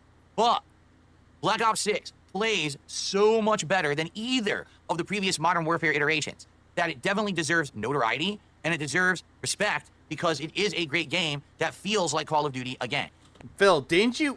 Oh my god, yeah, bereft of skill-based matchmaking. Yeah, he said this. What position is this? Number 5. Also, here's another thing about this, too. Before he did this shit, he played Call of Duty Black Ops 6, and he sat there and said that they have no idea how guns work. Like, the people at Activision were just paid to make guns, and they have no idea how guns work. This is coming from the guy that has never fired a gun in his life. Now, there is some silliness. There is some nonsense. It's not perfect. But I'm having more fun with Black Ops 6 than I've had with Call of Duty in many, many years. I mean... Your gameplay here says otherwise. I've been playing it now for, 2-3 months straight, and I'm still playing it, and I'm not bored. By the way... I'm not bored? Okay, going back to another part of your gameplay. Why am I playing this? I am not having zero fun. Adopting keyboard and mouse. He never goes for headshots. Never does, Demon. To play it has really improved and up my experience with the game. I know that for... No, it hasn't. No, it has not. pad players, it's still good, but I gotta say keyboard and mouse is the way to go. I'm so happy that I now have a keyboard and mouse set up to play the game on because I'm doing so much better. Like, no, you're not. Literally, I'm doing better and better every time No, you're not. I play. I'm upping my game and performing. Pretty sure Call of Duty get to fire real weapons. Maybe not all of them, but it happens. Yeah, the ones that actually do research. The research people do it. Phil uses a shotgun for sniping and a sniper rifle at close range. Even better because keyboard and mouse is that much better than gay controller. bitch. So, First thing I did after I moved out of mommy's basement was buy a gun and go to try to fire range. I'm having a great time. I mean, I would be doing the game a disservice if I didn't mention how much content it has. Personally, I don't like the single-player campaign, but it has a decent-length single-player campaign. Even though the single-player campaign, if you actually play through the entirety of it, actually has weapons that you can unlock in the multiplayer. Something that he completely did not know. I played Zombies Aim assist on controller is so OP compared to mouse and keyboard. Yeah, he has to try hard. co-op, and I loved it. I had a Yeah, now he's talking about the Kino Casino co-op with zombies. great time with the Zombies co-op in Black Ops 6. It's just sad I never had a chance to go back and play it again, but for the couple of hours I played it, I had an amazingly fun time with it. Hey, look. Hey, oh, yeah. Here's the funny thing about this, too. He's talking about all this talk about his, what was it? I play with a mouse and keyboard? Going back for a second. But for the couple of hours I played it, I had a... Shows footage of him playing with a controller. I thought you were using a mouse and keyboard now, Phil. What happened? Amazingly... Why do you have controller footage? Fun time with it. Warzone, you know, I played it like once. I thought it was fun. It's just that people, I think, are enjoying watching me play the standard multiplayer way more than Warzone. So, there is potential. No, because you got mad that no one would give you bounties. Yeah, we'll go back to the Battle Royale at some point, but the multiplayer is good enough. The multiplayer holds interest. The multiplayer keeps me excited and engaged and keeps you guys having a great time watching me either shoot people up or rage when I mess up. So, it's just been a... No, you get incredibly salty. You're not raging. You're being incredibly salty. Great time. I'm really enjoying the game. I legit can't wait to play more. Look at that. My God. Grenade to the face, kill, epic, right? Absolutely. Yeah, and then you died. Epic, right? Epic. Mouth. I literally can't wait to play more. I wish I could play more right now, but I gotta finish this countdown. Anyway, Call of Duty Black Ops 6, great multiplayer game. Really enjoyed it. Yeah, I love how he's like, I want to play more of it. That fake enthusiasm. He's like, but I'm not doing that. I have to do this stupid list. Tune into my streams moving forward as I keep playing it. I'm having so much fun. I can't wait for more. All right. Very nice. Continuing on. The number 4 best playthrough of 2024 is another Crab's Treasure. I wonder why he put this on the list. Oh, it can't be because it's like Stellar Blade and how bad that game is. No, it can't be that. That is right. Out of all the Souls-likes... No, it can't be that. No, it really can't be that, is it? That came out in 2024.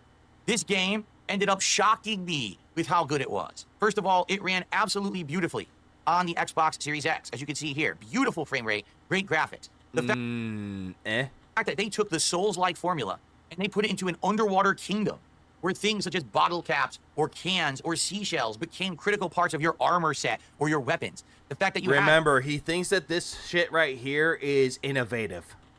Undersea creatures being giant big bosses and having the same elements as bonfires and, having ultra difficult enemies, with super high defense and a stun meter and a parry system and all those things that you come to like from Souls-like games. Yeah, and then Phil cheesed it with a tentacle. Actually being an active part of this game made it so awesome. The fact that the game was so long. The game was over 20 hours long with a ton of content. Just when you think it's over, no, it could... That's not long enough, Phil. Dark Souls runs longer than that. Elden Ring runs a lot longer than that. Actually, you know what? I'm going to do this too, just to because I want to know.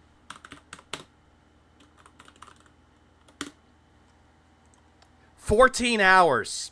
Completionist is 22. 20 hours if you're doing main content and side content. Which Phil did. He actually got all the achievements in this game, so 20 hours is right. But he did not beat in 20 hours. We're going. Secret bosses, epic fights, really tough battles, but at the same time, a rewarding system that wants you to keep going. And you can play the game in different ways, depending on what weapon or what armor you've equipped. Or you could just pull out the fucking glicky and just blow them away. For fully offensive combos and overwhelming... Korez, these videos, not for Jade, really.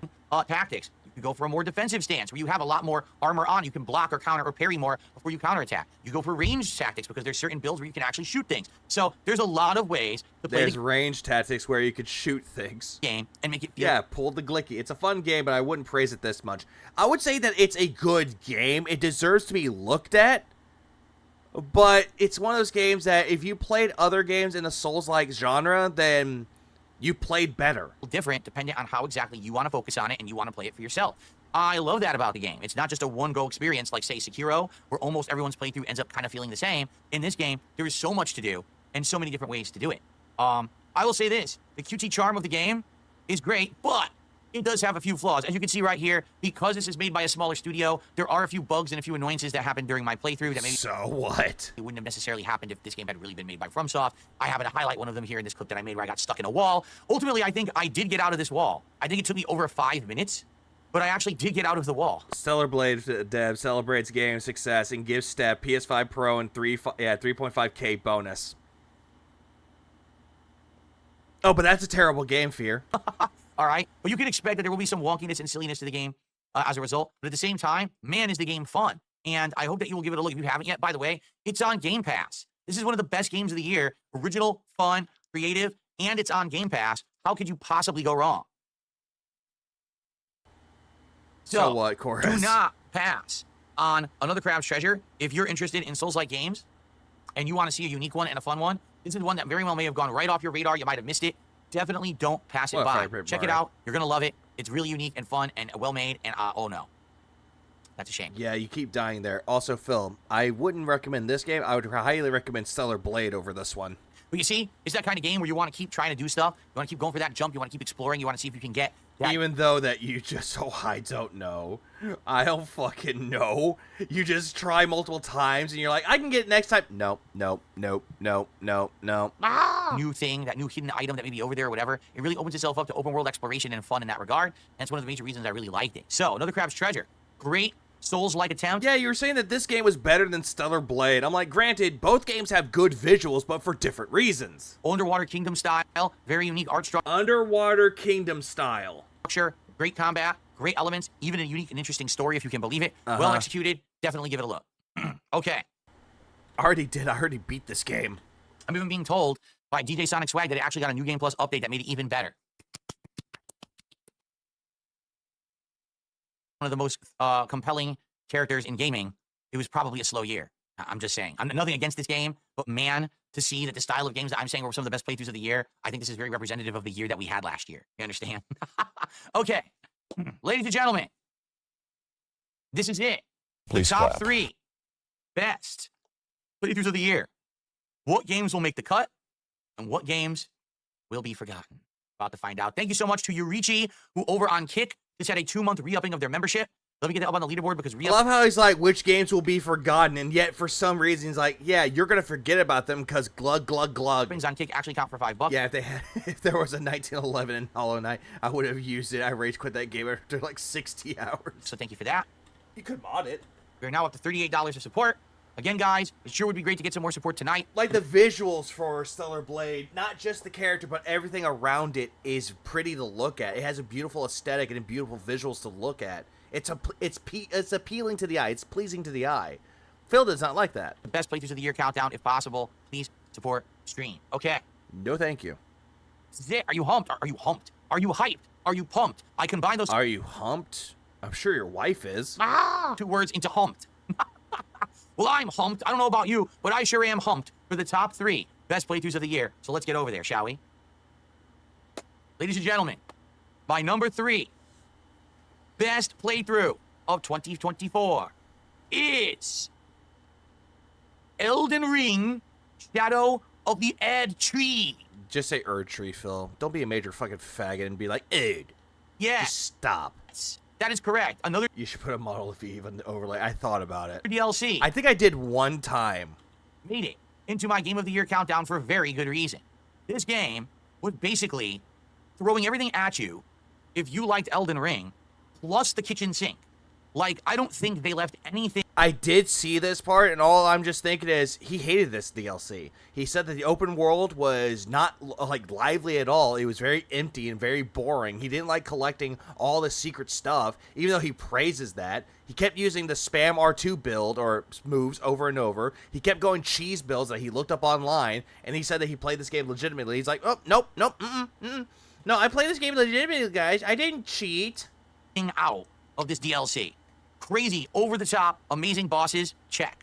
Improved visuals with awesome, colorful vistas, variety, and fun things to explore. Hold on. I'm going to go over this checklist with him, too. Easy, over...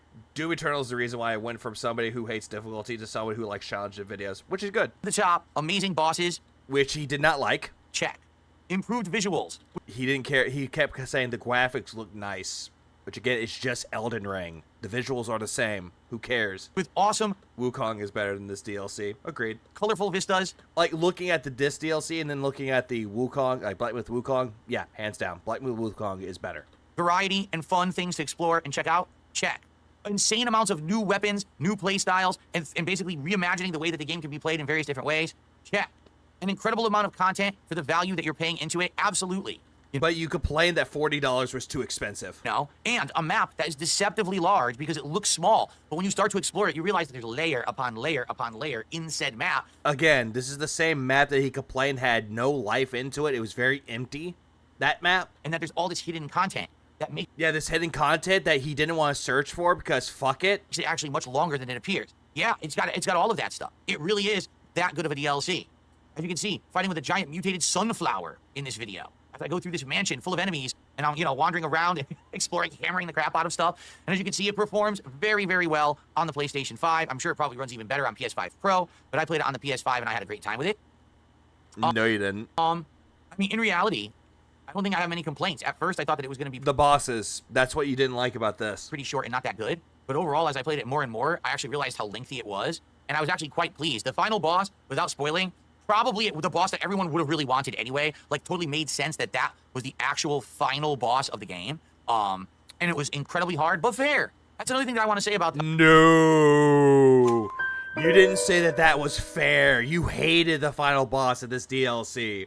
New tactics and weapons. Oh, buy more things to jump R2 with. About Elden Ring in general. Are there difficult parts? Yes. But I feel like there are pretty fair. The final boss was very, very difficult. The hardest of the entire series, I would say. Probably... Melania took me a little bit longer to beat because I wasn't as good at the games when I first reached Melania. By the time that I fought the final boss of this DLC, I had played the first game twice. So I had gotten a little bit better at it, and I feel like... No, you didn't. That's why I did as well as I did against him, changing my build. I'm intelligent enough to change my build on the fly and try different things and figure out exactly... No, you weren't intelligent enough to change it on the fucking fly. You were none of these things, Phil. What's going to work against the final boss? As opposed to with Melania, I was just kind of going through the game once, doing jumping attacks and kind of fucking around and hoping for the best. So... Yeah, okay. I have one complaint. Just one. Literally, I have one complaint about Shadows. Oh, great. One complaint? Even though we could just go watch your playthrough and you had multiple there? Of the Erd Tree. Sadly, there were parts... Again, I'm going to bring up Ludwig again because he brought up one... Like, every single time that he would talk about his best games, I love how Ludwig would just take what Phil is saying, like, in this award, and then compare it to his actual gameplay. Night and day, you could tell that Phil did not enjoy these, but he's just faking his way through. Phil should understand that people don't find him respectable or credible because the sole reason why he'll play a game or drop it is for a monetary benefit. Always Morty. Parts of the map that I thought were a little too empty. Like, for example, there's a centralized kind of like haunted cursed woods, or it's like the Woods of Madness. There's just nothing really there besides one optional dungeon and a bunch of generic enemies. There's nothing else there. I don't even understand why it's that empty. There's also 2 or 3 fingerprint areas where it looks like something amazing and giant will be there, and there's really not much there. There's just a couple items, and that's it. What's funny is there actually is a final optional awesome boss related to the fingerprint areas, but it's not even on the fingerprint areas. Bitch. Very confusing. Yeah, very confusing until someone in your chat told you where to go and you looked up a guide. But overall, really enjoyed. Oh, another thing too, he knew that Radahn was going to be the final boss of it because he looked it up in a guide. Enjoyed it. Great DLC. High production value, top of the line, great stuff. And yet it won nothing at the Game Awards. Good. Absolutely not disappointed whatsoever with this DLC. Take a look at me, running in circles here with double smashing. Well done. a great way to give a send-off to Elden Ring, and we thought that we were done until they announced another Elden Ring game coming out this year that's not related to really the mainstream storyline, but instead this kind of what-if scenario, teaming up with other people and doing co-op combat and the like. Yeah, co-op, something that you're not going to be doing. I think it's going to be very interesting. But, man, I love Shadows of the Erdtree. Definitely one of my favorite playthroughs of the year. All in all, and I can't even get smokes because my ID expired. Nope. Then what the heck are the top two?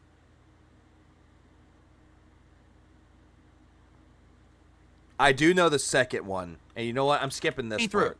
Of 2024. I'm skipping that part. I already know what's coming up with it because I did watch Tractor Goose a little bit, though. And then I saw the second one. I was like, okay, I need to stop watching this. Get ready to poop your pants. Boo this man! Stop it. Get some help. Because, ladies and gentlemen, it is Metaphor Re Fantasio. Yep, this one. He put Metaphor Refantasio at number 2 as his best playthrough, but put this game at number 1 for worst playthrough, and said that, and I quote, "This was my greatest regret." I mean, y'all heard it. Yes. Yes. And everyone's going to say, I can't believe he put this on his list. He had it on his other list. How could he have it on 2? How could he have it so high? How? Yeah, you can't, Phil. That's not how the top and bottom lists work. Again, going by Yahtzees, you don't see him saying, "Oh yeah, Astrobot is the top 5, is the bottom 5 of the best game, and then number 2 is Astrobot." It just doesn't work that way. Oh, could he? Yeah, number 2 is Astrobot for blandest. You can't do that, Phil. You played the fucking tutorial. How can you even judge it fairly? He can't. Do it. I'll tell you why. Because the game, in the 12 hours of it that I played, was that good. And I feel like my playthrough was good, even though I had to cut it short because people stopped showing up for it. This is Cope again. So you know what? Should I just skip this? Because it's probably going to be the same thing as all in all in all. Let me guess. He blames his audience? Probably. DSP thinks that we're, thinks we being on both lists. I shit on Metaphor being here because he played the demo and nothing else.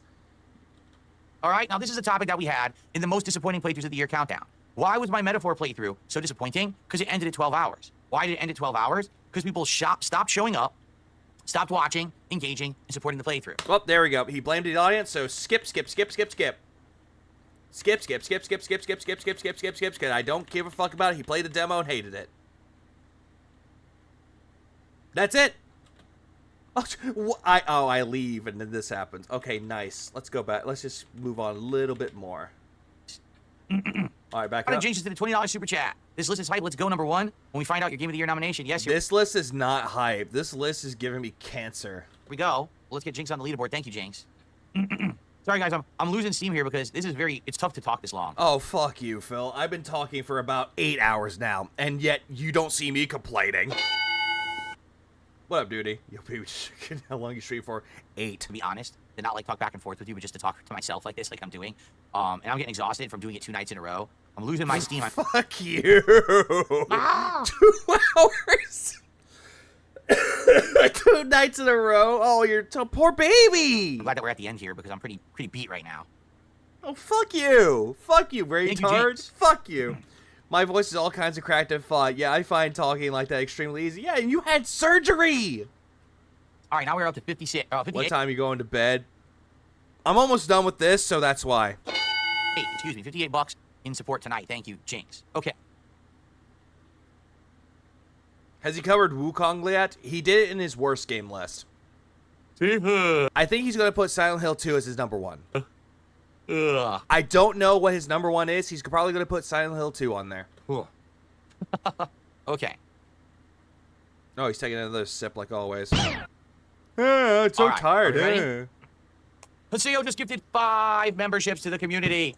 Thank you. You know what? I'll do this for you, dude. Just because you're here. Front-facing baby chick. Actually, wait, I forgot. Front-facing baby chick. Front-facing. I need to take a sip anyway. That's why.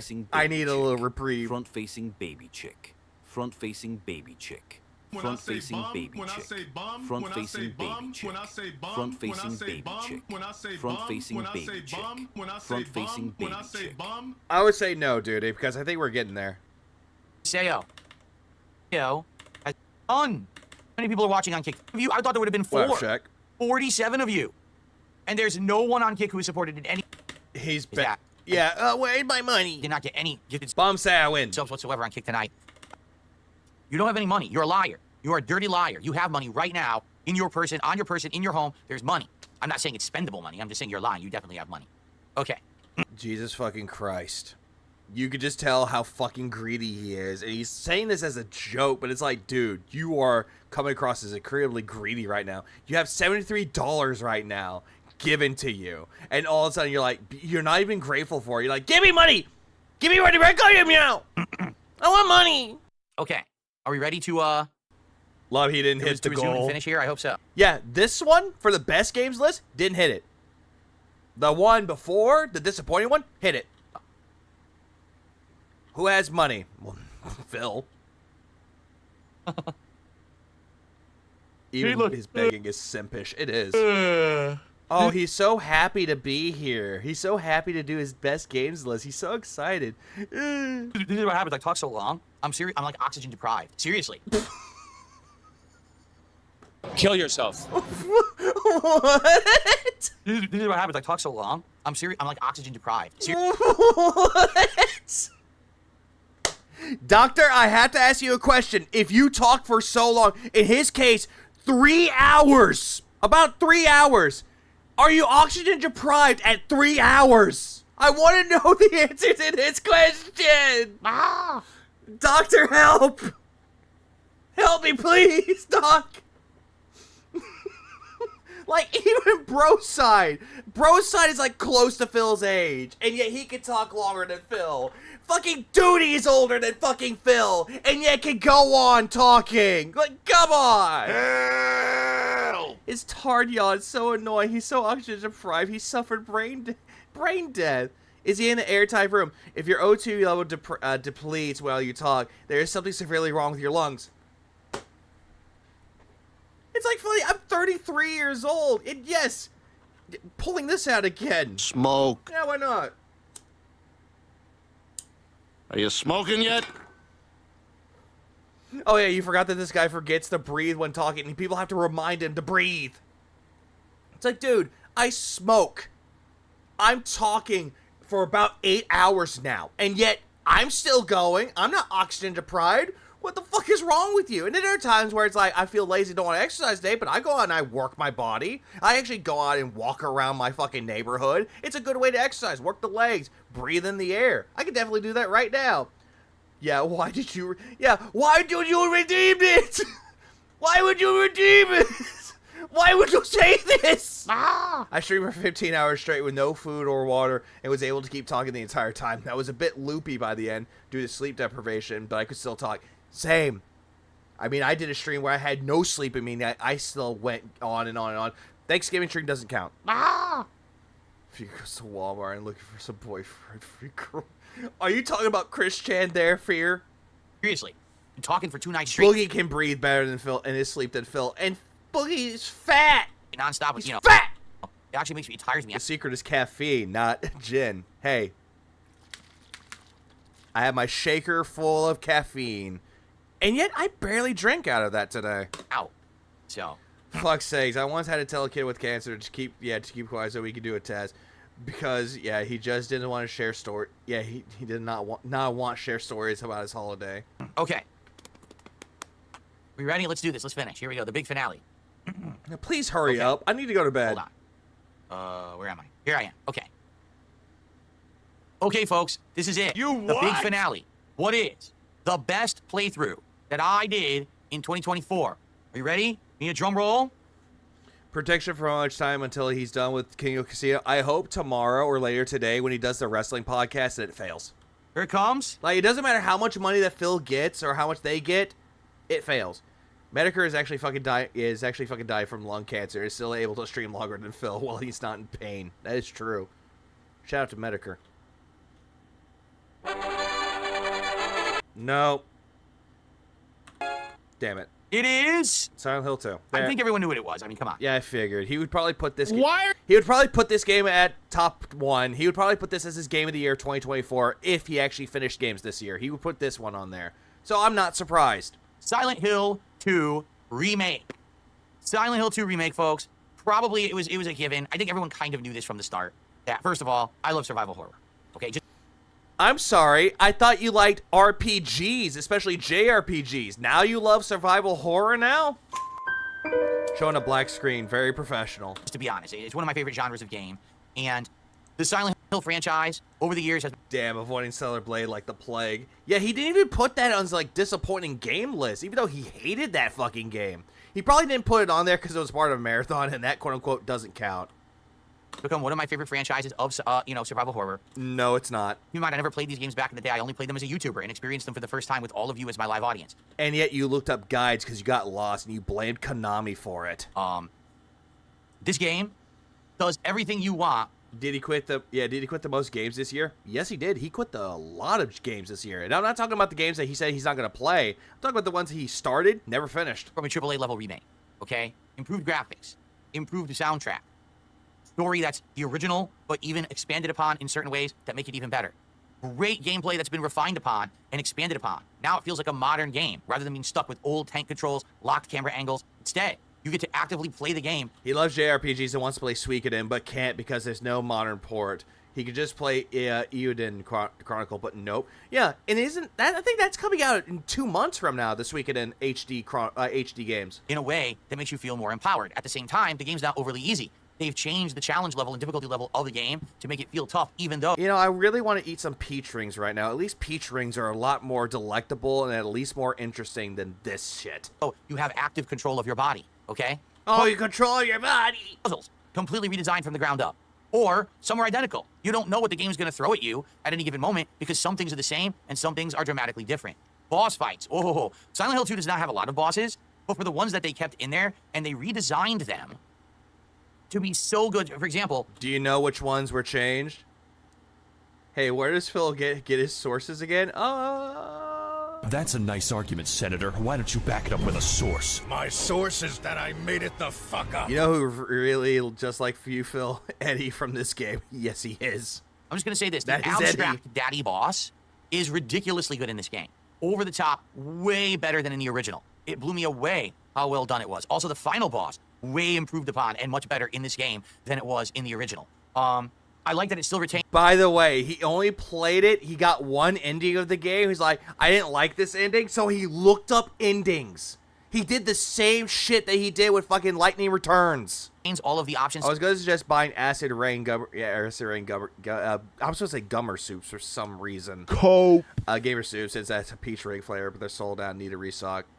I'll figure something. To have all these different endings. At the same time, it adds another ending or two, so there's something to aspire to, even for those who are hardcore fans of the series. You can still get new content out of it, which is really awesome.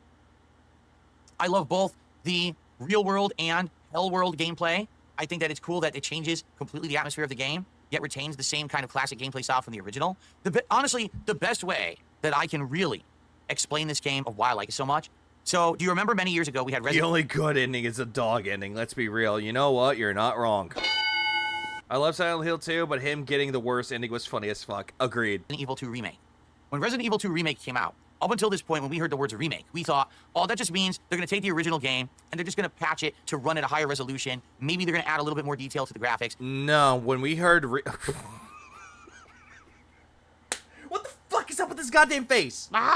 It's like he's like, it's like he creamed his pants or something. No. Here's the thing: when I saw that Silent Hill 2 was going to be remade, you want to know the first thing I thought? Oh fuck! It's Bloober Team, the same people that made The Medium and Layers of Fear. Layers of Fear, meh. The Medium, a game where you had to feel sorry for a sexual assault victim, or actually no, not feel sorry for them, but for this person that committed the sexual assault. No. That I was like, no, this is probably not going to be any good. Then I saw more about it. I was like, okay, not going to be good. Not going to be good at all. And then people say that it's actually really good. And it somewhat is. Like, it's a really good remake, don't get me wrong, but is it the best remake? No. Maybe they'll fix a bug or two that was in the original. Maybe ability to save more. I don't know if you screenshot it already, Core. Often or save better auto. Yeah, he's mixing up remaster and remake again. He definitely is. Saves perhaps, and maybe just a tweak here or there. But for the most part, you would buy a remake, start to play it, and realize it's the same game. Not necessarily the case. Look at Resident Evil 4 remake. It's remade, but it's done differently. Resident Evil 2 Remake took the spirit of the original game, and completely redesigned it and reimagined it as a modern gaming experience. Yeah, they did the same thing with 4. It's definitely the same. And 3, but they cut out material from that. Same plot, the same characters, same enemies, completely reimagined for a new modern audience, right? I had to step out, take care. I love you all. You're without adult supervision. Behavior, I'll whack you with an apple fridge. Take care, Dr. Tractor. Hope you have a good rest of your day. Love you too.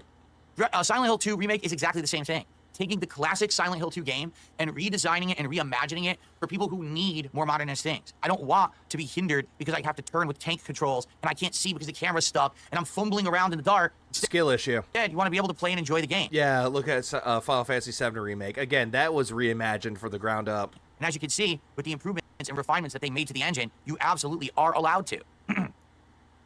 Again, I like the fact that some of the puzzles are redone.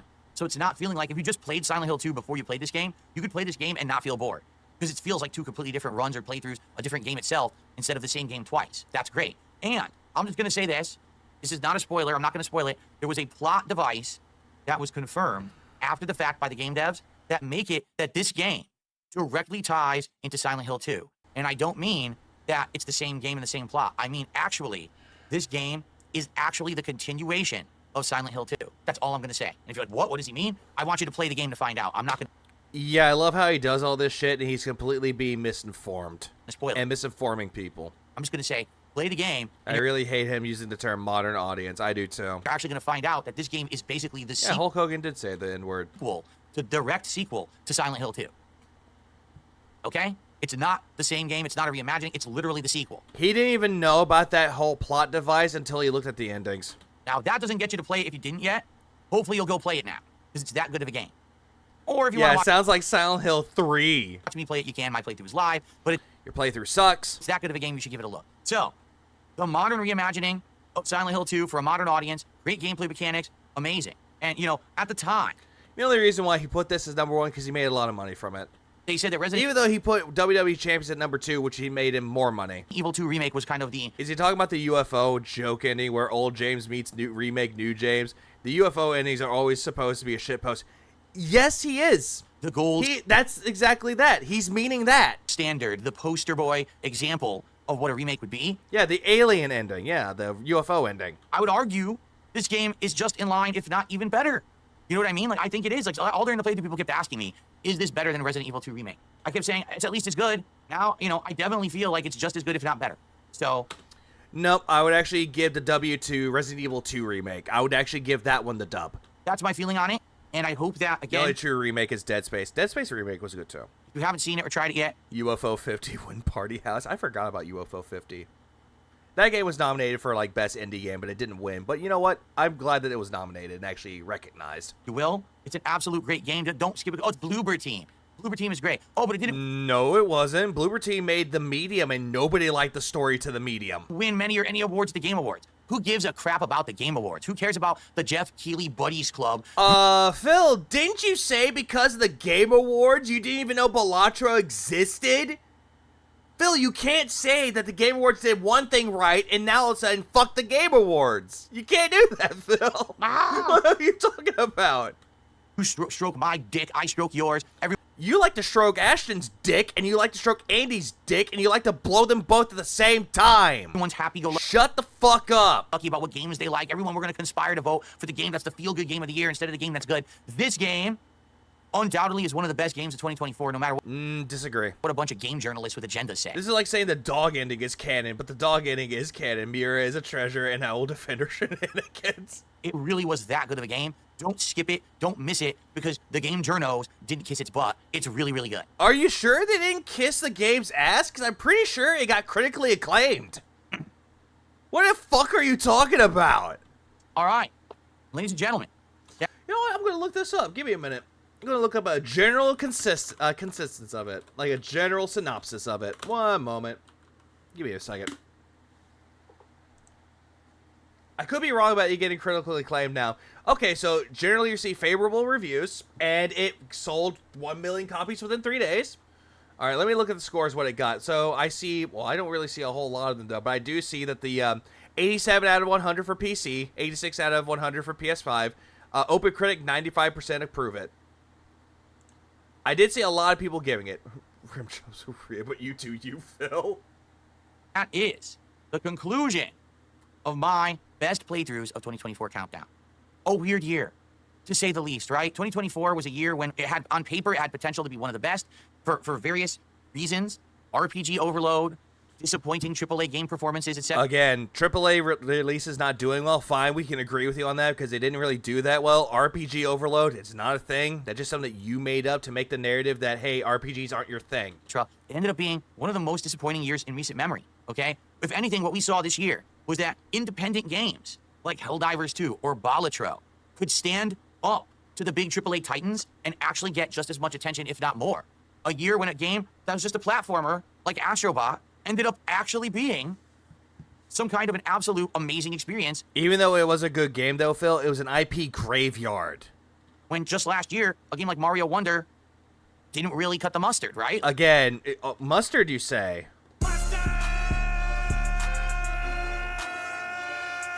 Continuing my point on, it was nominated for 5 awards, one of them being Game of the Year contention. Problem is, with that type of game, though, different. Yeah, look at his hair. His hair looks so fucking weird. Like, I hate it so much. I just don't like it. Anyways, continuing on. It was nominated for Game of the Year, but guess what? There are other games out there that did better. And Baldur's Gate 3 was better. You know, it's just a weird one. It's like the same thing that he was talking about Breath of the Wild and Mario Odyssey. I remember this, too, how he was saying that, they were giving not Mario Odyssey, sorry, Breath of the Wild, like 10 out of 10, say that that was the best game ever. And Mario Odyssey was in the same year, and gaming journalists gave it an 8 out of 10. But yet, if you look at the scores that both games got, they both received critical acclaim. It's like Phil does not know what he's talking about here. I really feel like, moving forward, we may see a shift in the industry. Maybe not. Perhaps. His mic is still moving around. Like, Phil, stop bouncing your leg up and down, dude. Your mic is moving. It's just perhaps. We will see in 2025 the AAA gaming industry recover. Maybe we will actually start to see big, high-profile releases get notoriety again. I don't know. I do agree with RTU that Phil would be a terrible father if he had kids. Oh, absolutely. You know, I'm a little worried. In my 16 years as a content creator and a YouTuber, I haven't seen a year where a lot of the AAA games failed as badly as they did this year. You know, games that you thought on oh my god, Final Fantasy VII Rebirth is going to completely crush it. And then it underwhelmed and underperformed. Phil, it didn't really underperform. If you're talking about sales-wise, again, console exclusive. It was on PS5 only. Now it's coming out for PC later on in about a few weeks. So it's probably going to get a little bit of a turnaround when it comes to sales. However, if you're talking about underperformed, Phil, that game was critically acclaimed. And yet you're saying that it didn't do good. That's shocking. So I'm curious how things are going to go moving forward. We'll see. Perhaps this year it's going to be more of the same. Maybe we'll see a recovery. I don't know. All I can tell. Who knows?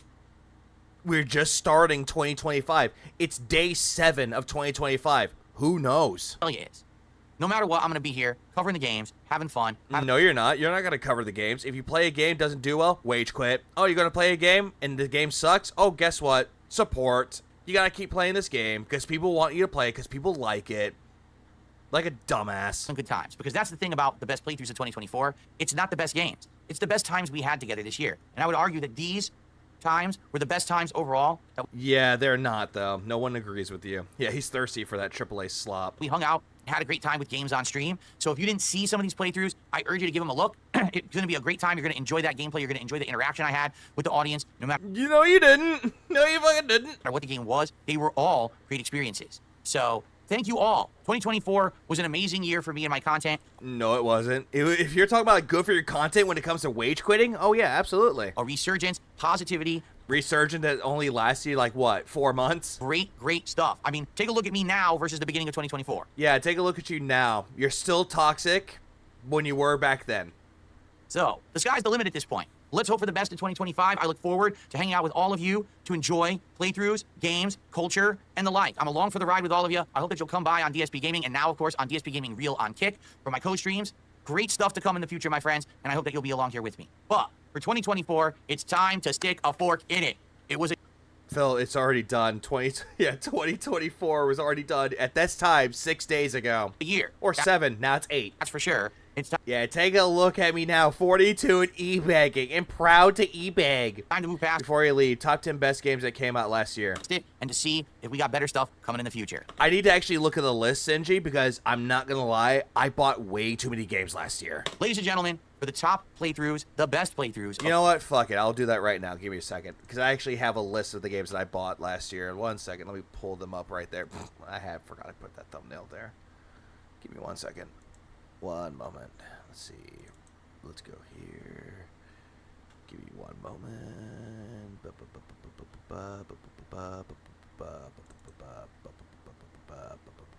Top 20 supported games, you guys. Yeah, top 10 supported games. Let's go back here. I have the list right here. All right. Yeah, he bought the whole dang Steam sales store last year. If I had to say the games I really enjoyed the most, I enjoyed Tekken 8. I enjoyed Prince of Persia Lost Crown. I enjoyed those. I enjoyed Buckshot Roulette. That's another game on there that Phil never touched. I enjoyed Children of the Sun. That was a good one. Another Crash Treasure is another one. The Paper Mario Thousand Year Door remake. I love that one to death. That one's actually a really good remake. There's one game that was like a collectathon, but it was like a really short game called Tiny Terry's Turbo Trip. I recommend that game. It's weird, but it's so good. I highly recommend that one. Astrobot, I actually did like Astrobot Inscription. Well, Inscription was really good. I already owned that game. Crypt Custodian, the Castlevania Dominus Collection, which is just the DS games on there. What else that came out? UFO 50 was another one that was really good. Declines Drops was another game that was really, really good. Let's see. Anton Blast is really good. I highly recommend that one. Ball Lillionaire. Balatro, I recommend. What else is there that's on there? I think that's it. Those are most of the games I played that came out last year. And I really enjoyed them. Like, a lot. But we'll just continue onward. 2024. I'm DSP. I thank you for watching. I'll see you soon for something new. Have a good night. Peace out. Yeah, no thank you. Yeah. Oh, yeah. Metaphor, too. I completely forgot about Metaphor until now. Yeah, Balatro, Zenless Zone Zero, Stellar Blade. Stellar Blade's another one on there, too. But I can't really say which one's my best games of all time, though, because I really enjoyed the games. Even Hades 2 was really good. That was another one that was good as well. Oh, yeah, Warframe 1999. Oh. Oh, you're so tired of talking? Like, my God, Phil. I've been talking for about 8 hours and 17 seconds. Yeah, 20-minute overtime. Yeah, overtime begging. You know what? Fuck it. Let's go. Okay. I'm relieved I got through it, guys. I'm not even lying. I'm sore.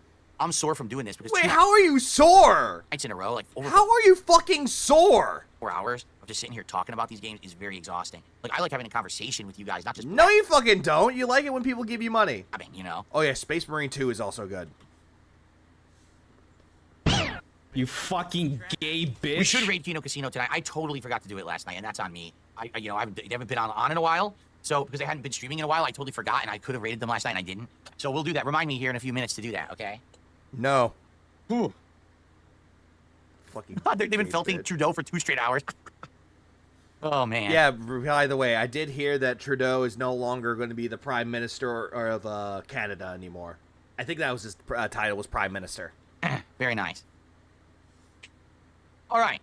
So, guys, does anyone have anything last minute they'd like to talk about? And Phil even said that he didn't want him in office anymore. He's like, step down! About any last minute conversations, any topics to bring up, any last minute contribution. Yeah, I talk about this.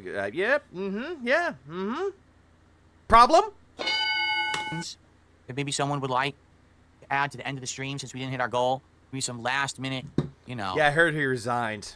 I don't know why, though. I just heard that he resigned. Tithings for the It's okay, don't worry, Phil. Explain why he's sore. Of course he will. He needs that pity money. Taxes, perhaps, to end the stream. He considers getting groceries physical labor, so I'm not surprised. I'm just saying, you know, something at the end would be very nice, you know. Yeah, begging. Retro Danny says it was very fun. He was happy Silent Hill 2 won Game of the Year. Well, it didn't win Game of the Year, it won Best Playthrough of the Year. But I understand what you're saying. Not I have no interest. But you just said that it would be your top game of the year. Thoughts about Raw? I'm going to watch it tonight. I don't know what happened on it. I'm going to find out, and I haven't spoiled. Am I planning on covering the new Borderlands? You know, I don't know. Game Boy, it doesn't look very good to me. First of all, I didn't like Borderlands 3. I thought it was quite repetitive and boring, and Borderlands 4 doesn't look any better, so I don't know. I don't care for Borderlands, so I don't want to say anything about it. I just don't care. Yeah, hello, Detractor. Give me we get money. a super sticker count? We do. Super sticker is included in super chat. Where you see it says top SE, I include super stickers and super chats in the same thing. Looks better. I'm not saying a yeah, word about it. I need to see more of Borderlands 4 to actually give a final judgment, because the last one I played was 2. 2 was the best one. Start planning on a new DSP tries it, because today we hit the goal to do the marathon. So now every support goal that we hit will go towards 60. When we hit 60, now I can't read how much money he raised. Yeah, because he does that stupid news crawl. 60, there's another DSP tries it reward, and we have to figure out what it is. Earlier today, Iron Man the Power said that there's going to be new items at Taco Bell, but not till the 16th. That there's like a new burrito and a new version of the Baja Blast and something else too. And that would be interesting to try, but that's not till the 16th, and we're probably going to hit the goal before the 16th. So we have to figure out one other DSP tries in between. I'm not sure what. Borderlands 3 is great if you skip cutscenes and mute the voices. Okay, that makes sense. Comparing this list to his past Game of the Year worst list, how would you rank all of them? I would say this one is equally worse. This is actually the worst one. A suggestion? Because it's not him saying, oh yeah, I don't like these games because XYZ reasons. This one is like, I just don't like these games because I don't make money on these. And if I did make money, I don't like the game.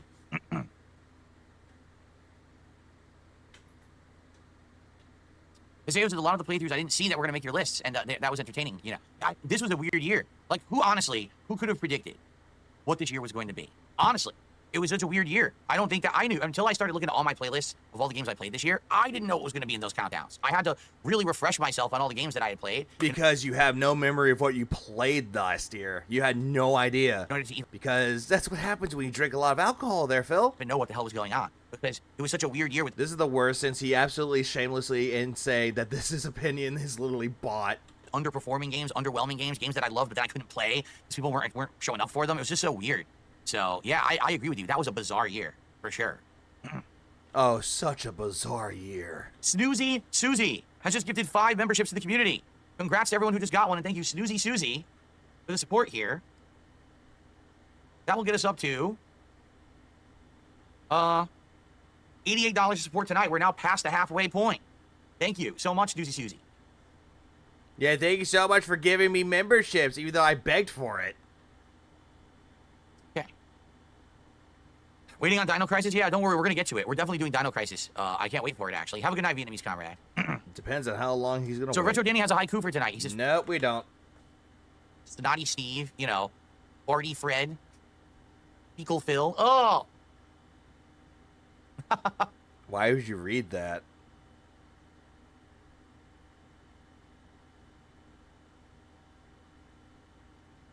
Is there a Sizzler in my area? No, the Sizzler here closed down. Why wasn't Like a Dragon Infinite Wealth on the list? 2 reasons. Number 1, it did not resonate with me like the first game, even though it had better gameplay elements with the 2 different... Wait, hold up. Hold up. Phil, I thought the game was like you, because what Ichiban went through, you went through. Locations. I thought that happened. I felt like it wasn't as fun as the first game, and really the big letdown for me was the story. I thought that the whole second half of the story was not good.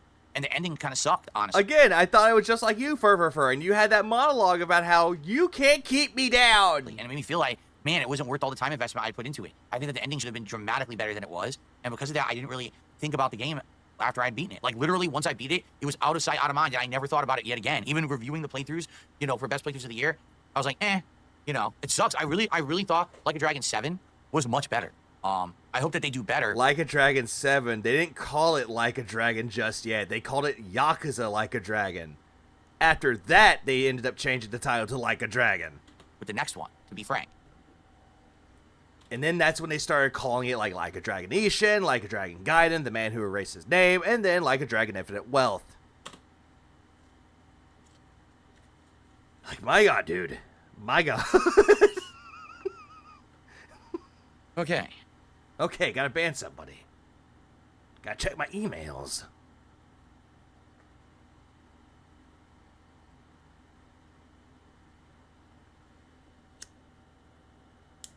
Smoke. Are you smoking yet? Am I gonna play the Yakuza Pirate game? I don't know.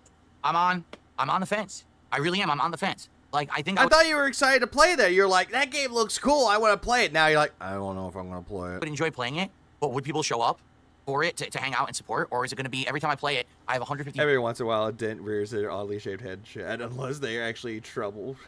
Just point and laugh. Viewers, half the viewers complain the game sucks and no one supports it. Because if that's the case, then I can't play it. I've got to do stuff people want to see on my streams. So I don't know. Again, it's the case I want to play it. I don't know if people are going to care.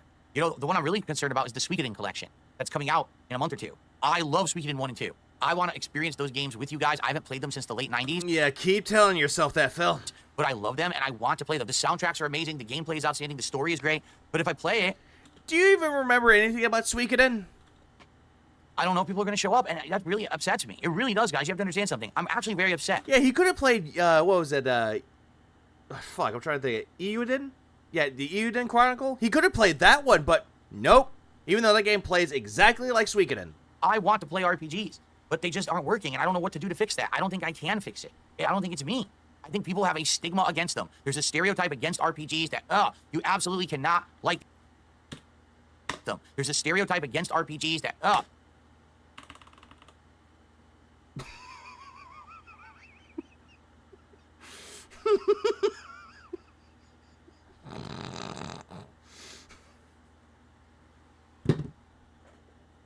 Well, he's like saying, RPGs.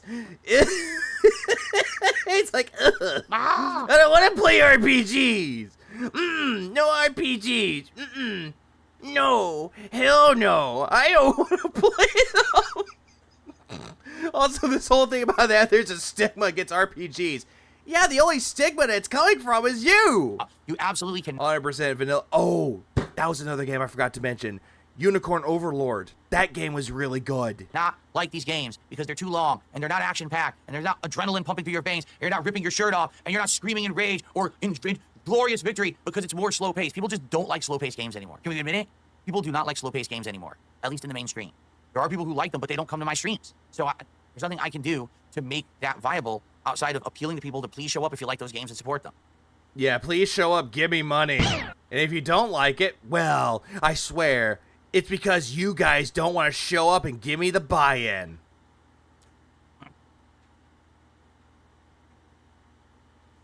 Cody Carl's at a $5 super chat. You ever missed the pre-recorded end of the year vids where you did voiceovers and funny editing? Yes, I do. Like now that I'm getting into DaVinci Resolve, I'm like, I got a craving for it. I got a bug for it. I'm like, dude, I want to make a video, but it's like, look. I got a craving to make a video. I got a craving to edit. I bet you do. Tonight, right? I just talked. And then Victory Sip just scrolls up like it's a fucking credit crawl. Over the last 2 days for like 4 or 5 hours straight. I'm exhausted. Tonight, I've got to get a little bit of setup for tomorrow's. He has to use that DaVinci. Wrestling commentary show. I don't have time to do any editing tonight. I don't. After I'm done with this stream, I have to upload. I have to set that up for tomorrow, and that's it. I'm done. I gotta go watch Monday Night Raw and go to sleep. So I love it. Like I loved the editing that I did back in the day, but I just don't sadly have a lot of time to do it anymore because I'm a streamer now. You know, I changed who I was. I changed my content up. So now I just gotta kind of live with that change, and that's what's allowed me to make a living. I don't think that it will last. Honestly, this wrestling show that he's gonna do, I don't think it's gonna last very long. If luckily, like it goes through, I'm probably gonna say it's probably gonna last like 2 episodes. Give or take, just 2. Even though I get that craving to edit, I don't really have time for it. Dark Maggie says, is there any way for you to have at least a couple streams a month for you to play games you want to play? See, here's the thing. When I got this big surge of attention in August, September, and October. Yeah, we know. This is the whole thing with the casino resurgence, the renaissance. Yeah, we know, Phil. And all of a sudden, all my views went up. And I started getting people coming by and supporting in droves for my content, right? Yeah, and then that dried up. The sky was the limit. I was like, hey, I could play a game, and if I don't like it, I can drop it. And I could buy any game on a whim, and I could do this and do that. And then what happened is, if you look at the last few months, I did what I needed to do with the extra money I made. I got a new washer and dryer. I got fans installed in my home. I cleaned my house out from top to bottom. Shit that you normally should be doing, Phil. So now I can actually do things with it that I want. I upgraded all of my Yeah, I remember that too, Ira. I remember that too. Up head to toe. So now I'm future-proofed, right? I did all the necessary. Future-proofed. You're future-proofed. You bought yourself a brand new mic. Hey guys, does this sound good? Oh, I gotta fix the audio gate. Is it better now? Things I needed to do. I was smart. Instead of blowing the money on frivolous nonsense, like some people would have said, let's go on a vacation and go spend 10 grand. I didn't do that, right? Your mom gave you $4,000 for a honeymoon. You said, no, mommy, I need to pay my taxes. Then I spent it on all the essentials that at least we know he won't play Expedition 33. Good. I needed right now. And I'm now in a position that if I keep doing as well as I'm doing, then yes, perhaps it's not a big deal if a few streams a month, maybe 2-3 streams a month, can just play whatever I want, okay? But now I'm in a position where it's like a New Year's hitting, right? And what I really should do if I'm smart. If you're smart? If you're smart. Okay, then. Is I should be playing stuff that will keep making me money so that... What is that, Phil? Like, what would make you money? What would make you money, Phil? Because you don't even know. You don't know what games that are coming out that'll make you money. But again, if you were smart, if... I can start to save money. Something that I haven't been able to do in many, many years. Phil, you had every ample opportunity to save fucking money. You just chose not to. That way, if an emergency comes up, or, you know, I'm starting to put towards savings for a retirement, which I have. Hey, Phil, you should have done that whenever the whole thing with Kino Casino resurgence, whenever they were showing up giving you money. You should have put money into savings then. Better yet, you should have put money into savings a long time ago. But did you? Nope. I haven't been able to do that. You know, that's what I really should be doing. Instead of, oh, well, now that, you know, the immediate stuff has ended, just lean back and relax and play games that no one cares about. It should be the opposite. It should be, oh, I'm committing now, right? I'm committing now to doing things that are going to make money and bring people in to watch because I need to keep doing that so I can do what's best for my family. You know, that's the position I'm in right now, is that, let's take a look at the last few months, right? First I had this burst, now the burst is gone. The big burst in attention and support is pretty much gone. Yeah, it's gone, and you didn't save a dime of that, did you? I'm back down to the same viewership that I had, you know. Savings Excopely start with the same letter. Oh, you're absolutely right, Rating Lemur. Why? Because I didn't ride the drama. I didn't want to be a drama YouTuber, and it was the only way that I could maintain would be the drama YouTuber, which I don't want to be. So you didn't want to be a drama YouTuber, but yet you were bragging that you were getting a lot of views and attention on your videos based around drama. Talking about Review Tech USA, talking about fucking Duty, talking about LTG, talking about Ethan Ralph, talking about COG. And again, COG. Who? And you guys didn't want me to. You guys outright told me, do not, absolutely, do not be a drama YouTuber. That's not who you are. That's not what we want from you. So Yeah, Jade even told you, I know Joy this, and you completely ignored him. For the better. And then when you were talking about fucking talking about RTU, again, making a quote-unquote jab at him, then all of a sudden you're like, Jade's like, no drama, please. What are you talking about? This isn't drama, Jade. What are you talking about? You know what I'm saying? I said, no, I'm not going to keep doing it. And so I stopped doing the drama, and all of that, all those people just stopped coming by. You know, that's naturally what was going to happen. Yeah, bro, your audience told you not to do a lot of things, and you did it anyway. Yeah, shows how much the feedback works for him, doesn't it? At the very least, I did the right thing with the money I made, for sure. Right? I did the right things, upgrading the setup and doing... Upgrading the setup, okay. You don't really need to upgrade the setup to make your streams better, Phil. The necessities are... Like this in the background, you don't need that. Like, sure, maybe upgrade your PC, get certain parts for it to make it run better. That would have been fine, but no, you decided to spend money on PCs. On the home is what I needed to do. But now... And a new washer and dryer because you didn't know anything about how to do laundry. Why is there an uneven load? It's like, now I'm in a tough position. Allow me to explain. So now it's a new year. Yeah, let him upgrade more. And I'm kind of back to square one. The good news is I am getting more support. Like, I am literally getting more support now than I was before all this happened. But now it's like, well, I can't do everything at once. So do I save money? Do I take extra days off to spend with my wife and family? Do I play games that I know are not going to make any money when I play them? Or what combination of the three? Because I can't do all three. Yes, you can. You could definitely do all three. You just choose not to. I can't have 4 streams a month where I make 0, also be able to take extra days off to spend with my wife, and also have money for savings. It's just not possible.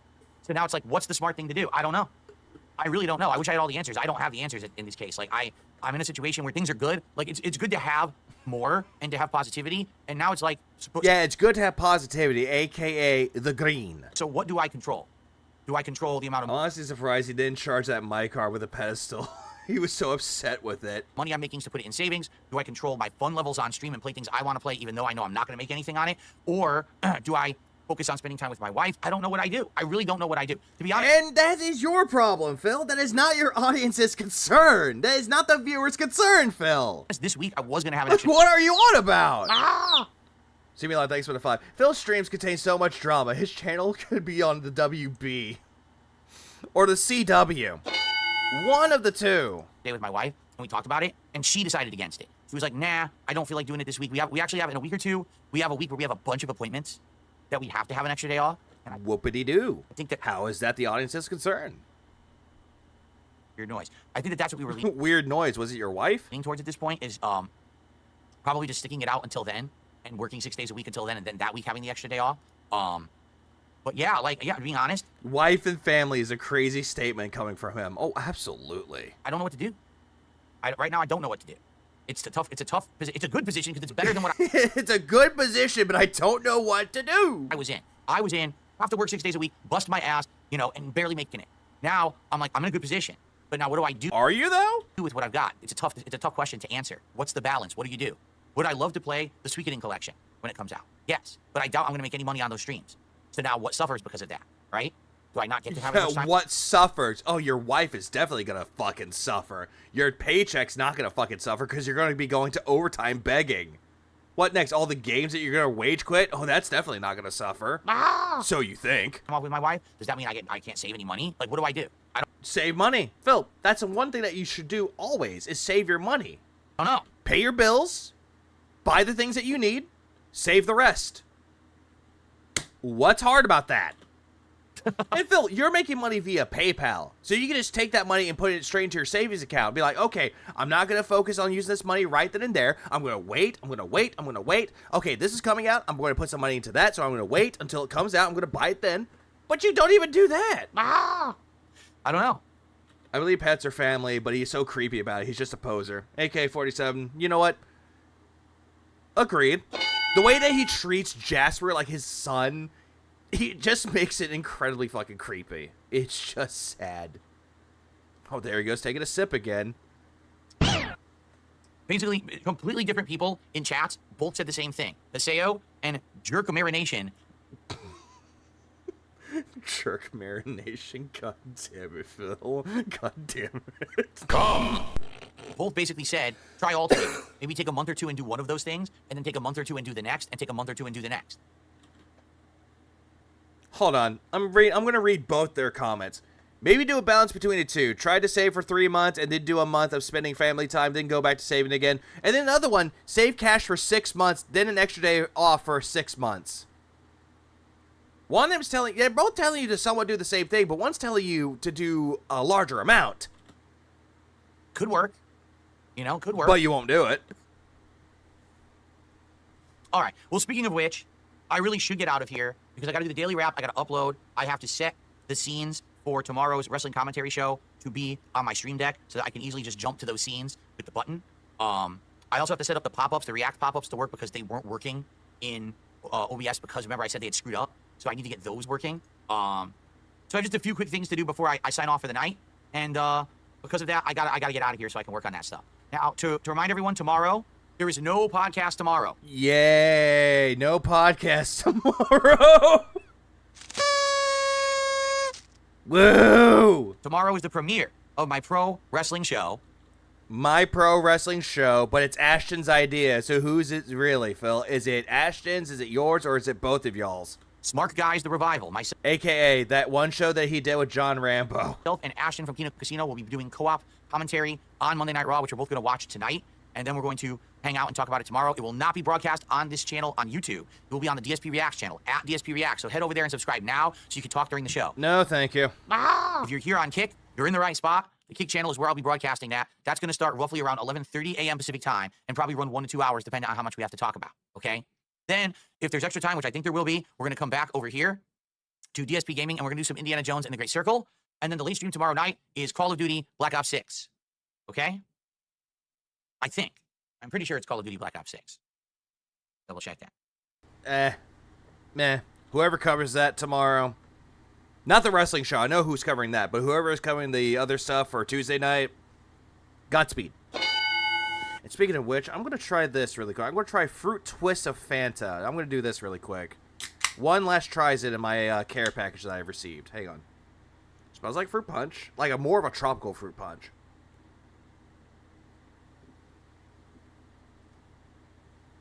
I'm tasting more peach in this than anything else. I'm not tasting orange, and I'm not really tasting the passion fruit. But other than that, pretty solid. Please clap. Was there a front-facing baby chick in your care package? No. For the I already have one. It's right next to me. For the daily wrap anyway. I actually bought one of those. I was like, you know what? Fuck it. I might as well have that on for, like, display. Yes, Call of Duty Black Ops 6 on the late stream. So, there you go. Now, you're wondering, when's the marathon that we just qualified for today? Wednesday. Wednesday will be a day-long gaming marathon. Now, will it be a Rageathon or will it be Mega Man? Oh, great. He's going to do a whole gameplay marathon. Whoever's covering that on Wednesday, God have mercy on your soul. Or will it be a combination? I'm not covering it, honestly. Of those two? We'll figure out. Well, let's try to figure that out over the course You know what? This hasn't been played. At DSP Gaming, I'm retard. Why you so mean? Tomorrow, but there'll be a gaming marathon all day on Wednesday with food. I'm going to order some food for a... Oh, of course you are. Yeah, he's doing another marathon because he hit his 50. He said that he was going to do a marathon when he hits 50, but he's going to do a viewer's choice when he hits 100. Episode of Feasting with the King and booze. I have that set of 99 fruits shots, 99 bananas and a whole bunch of other fruits. Oh my God. The guy who says that he's a former alcoholic, he doesn't buy alcohol, is buying alcohol. He bought it already. He's going to be drinking it live. Not surprised. I'll take it over the course. Probably a little shorter stream than whatever I'm doing today. He forgot to announce it ahead of time. Oh, who are we talking about? Oh, another marathon. Of the day when I get levels of support. So that's going to be a great marathon all day long. I only went over the things that happened because I was going to do the worst games that he did for that, but I had problems. That's the only reason why I'm doing this today. Honestly, if I actually had it done right yesterday, or not yesterday, but the day before, that would be one thing. But I had to cover the worst games. So that's the only reason why I had to cover the rest of those. So I do apologize for that. Wednesday, and then we'll get back to regular gameplay on Thursday, okay? Bloom Kid with a $5 super chat says, if you're going to commit to a long RPG playthrough, it should be a metaphor, not Suikoden. I don't think anyone would be interested in it. I don't think anyone would be interested in metaphor anymore either. It's too late. That's the problem with these games. This person is giving you an idea of what to do, and you're like, well, never mind. No, I don't want to do Suikoden. I don't want to do metaphor. I want to do Suikoden. Games, Bloom Kid, you have to strike when the fire is hot. Either I play Final Fantasy VII Rebirth or metaphor or whatever when it's new, or I might as well not play it. I'm just being honest. I thought you wanted to play it, Phil, and that you don't want it to be your regret. Honest, okay? I don't think that I would bring in any attendance or interest in metaphor. People are asking for metaphor now. Of course they are. Oh, but by the way, no one asked for metaphor. If it didn't, but no, let's strike when the iron is out, or the fire is out. Happen when it launched. There's no way it's gonna happen now. At least with Suikoden, it'll be a new game, right? So at least there's a... No, it's not. It's not gonna be a new game. It's just gonna be a repolished version of an older game. It's not going to be new. A chance that maybe I would get some initial... Like, is it going to add anything new to the gameplay? Is it going to add any, like, voice acting that's brand fucking new? Is it? No? That's what I thought. Interest being that it's a brand new collection coming out, that I would get people to come hang out with me and watch it. So... Gotta grow corn. Thank you for the super chat. All right, guys, I gotta get out of here. Yeah, not the iron, but the fire. It's like, yeah, strike when the iron is hot, not strike when the fire is hot. Everyone, thank you for watching. I really appreciate you. I'll see you tomorrow for the wrestling show. Smart Guys, the Revival. Is modding games illegal? No. And for gameplay here on DSP Gaming, all right? Everyone, peace out. Have a good night. I'll see you all. Oh, Gabriel the Blessed did a final $2 super chat to round us off at $100 of support tonight, which I really appreciate. How drunk was he? Pretty drunk. 100 tonight is nice. Thank you for that. And everyone, please have a good night. See you tomorrow. Peace out. No. Thank you. Thank you. I don't want to hear that music. Ah! I love how this is the music that ends it off with. Alright. And then he stays a little bit to beg. Or not to beg, but to stall. Let me see if he does anything. Oh, he just redirects everybody to Kino Casino.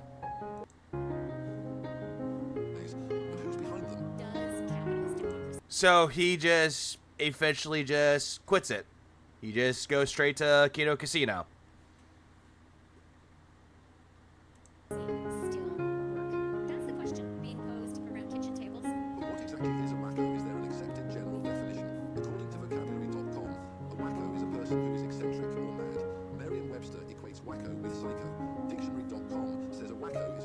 And that's it. Government. But what happens if they get into positions of power? What happens if they run a government? Like, why is he not saying? This is what happens.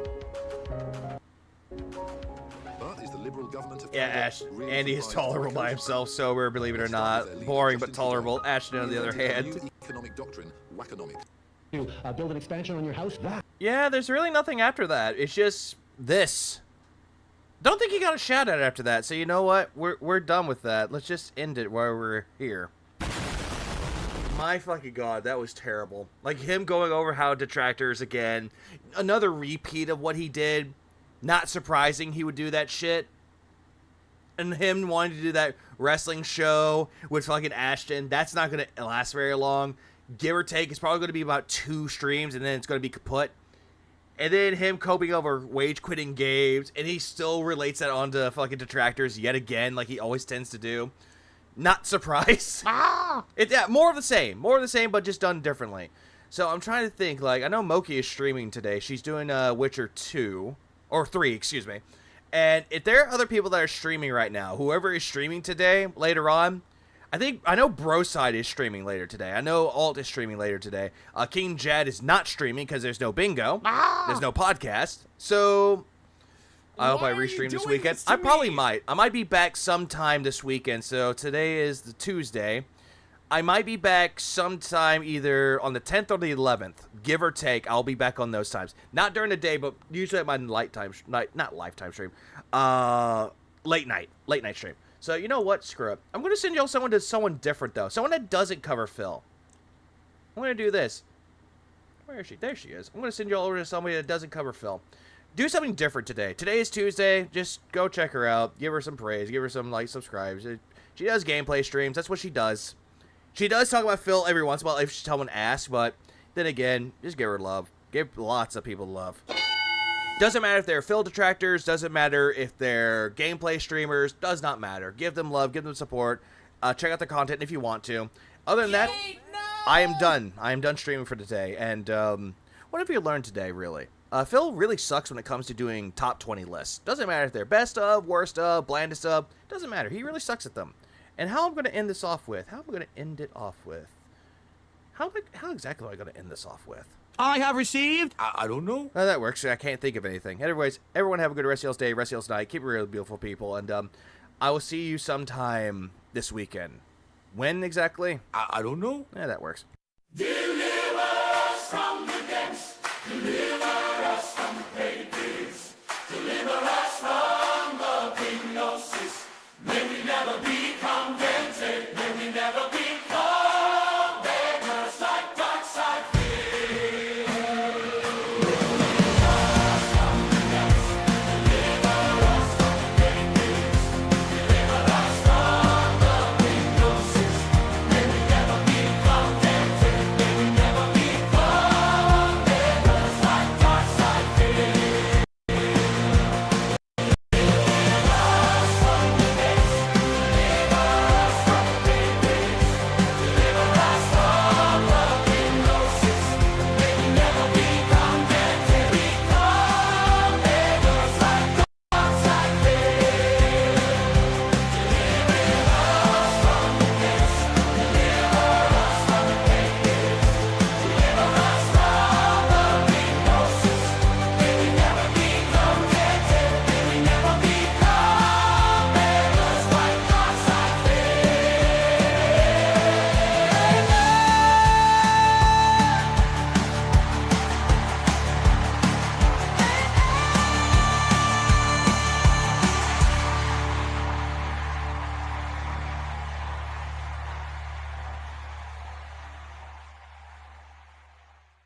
Go to bed, Aviga. I have received. You know, meanwhile he's sitting in a fucking. Oh my god.